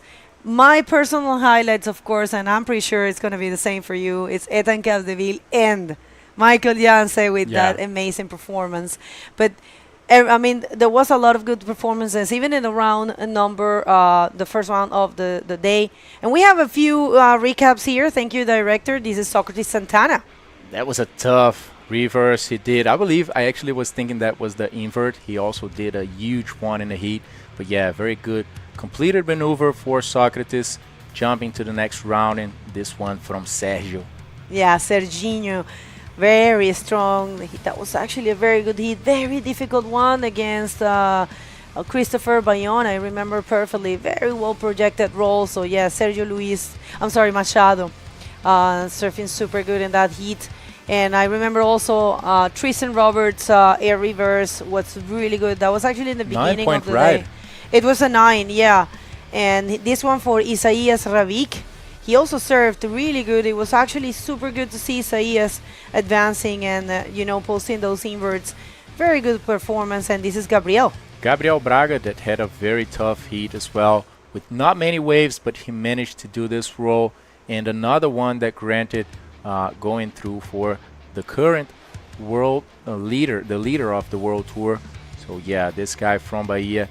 And check out Moises Silva on a big set as well. We were just seeing the waves increasing by the round that we were seeing. One roll in the first section, and that was in the first moments of the day, actually. Yeah, check that out. That was actually Moises just trying to have fun by the fact that he was about to get pounded by that huge wave.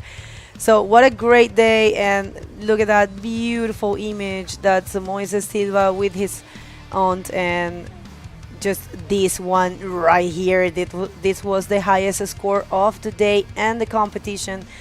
That's Pirpo Mania. Michael Janse right there just posting a 9.75 after that one. And right here, one more for him, for Pirpo. Yeah, this is I think this was the roll. Yeah, very good one. So the Pirpo Mania. What a great performance from, a junior world champion. And this one. That was actually the roll. I was thinking of the backflip. I believe it is coming. But yeah, that roll granted the victory on that heat for Pirpo. And this, I believe, was the wave bagel. A pretty big one. That was for sure the wave. Extended bottom turn, and check this out, hitting a thick section of the wave. And he actually said he completed that one, but we just couldn't see it. But anyways, Pirpo was advancing already. Check this once more. This guy is a pro junior, guys. Legend. Big wave by Pirpo. And what a tough heat between Zeke and Lionel as well.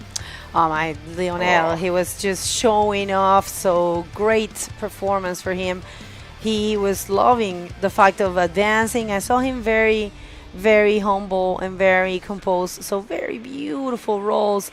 He just went for the basics. And this is the last heat of the day. Maxime Castillo with this one just, put the nail on the coffin and advanced in first. And yeah, I have to say also congratulations to Benji Oliver.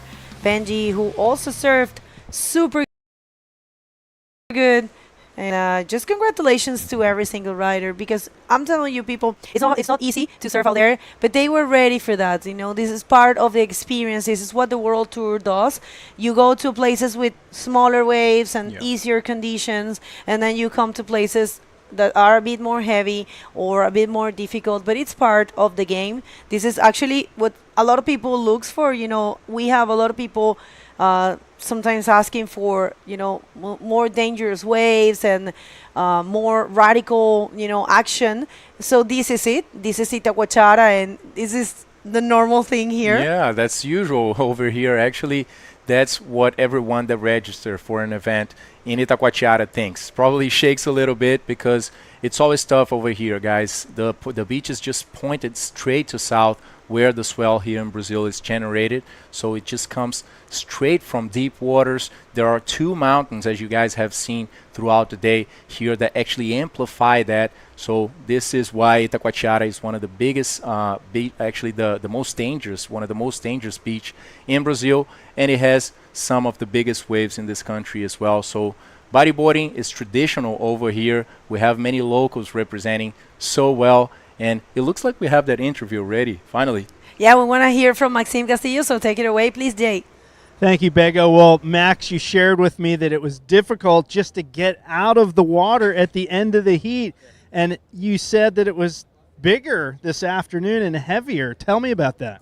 Yeah, I was in the second heat this morning, actually. And yeah, it was pretty long day for me since 7 a.m. this morning until the last heat of the day today.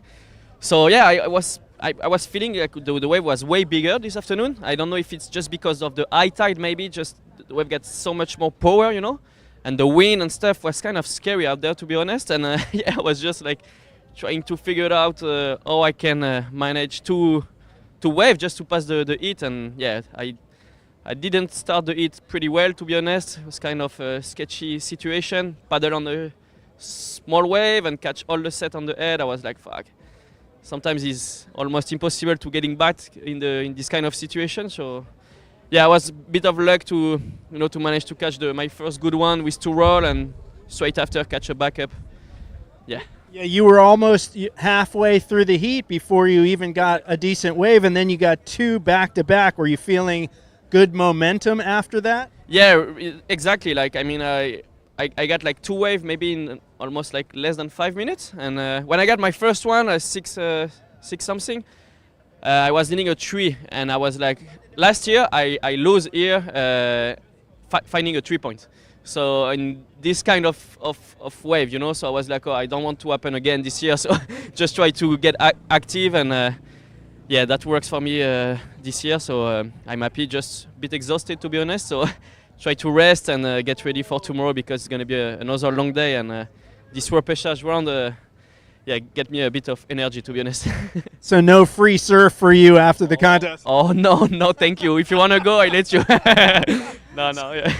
I almost like, I can't get out of the water. I was like trying to, no thanks. Wow, heavy stuff out there. Even one of the top guys in the world says it. Max, do you have anyone to thank back at home? You can thank everyone in French if you want. Ouais, bah merci à tous pour le support. C'était une longue journée pour moi. Voilà, je suis content d'avoir réussi à me remettre dans le bain après une série qui n'a pas commencé de la meilleure manière. C'est très très compliqué. Vous vous rendez peut-être pas compte en live, mais c'est très gros et très, ça fait peur, quoi. Et c'est vraiment pas facile. Donc je suis content d'avoir réussi à revenir dans la série et puis maintenant se reposer parce que demain c'est une longue journée. J'ai perdu quand même beaucoup d'énergie en passant par ce round de repêchage. Donc voilà, mais merci à tous pour le support, pour les messages et voilà, on va tout donner demain. Merci.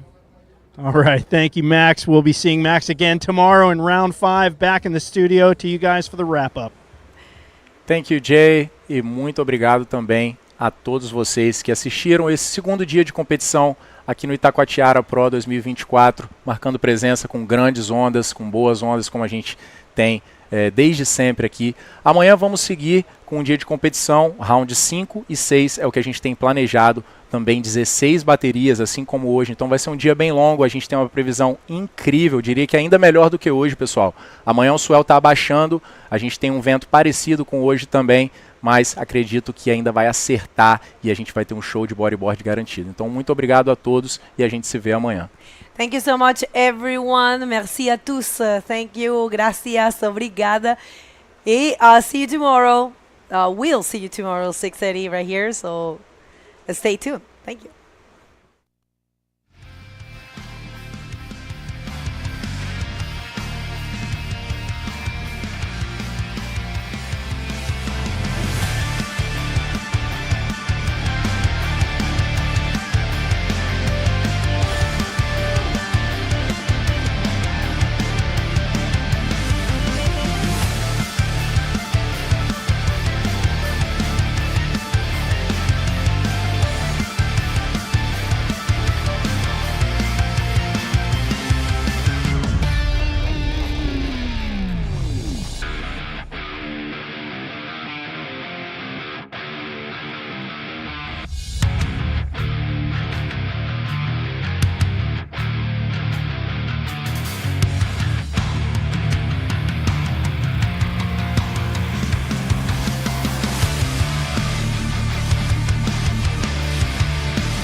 Fala, galera!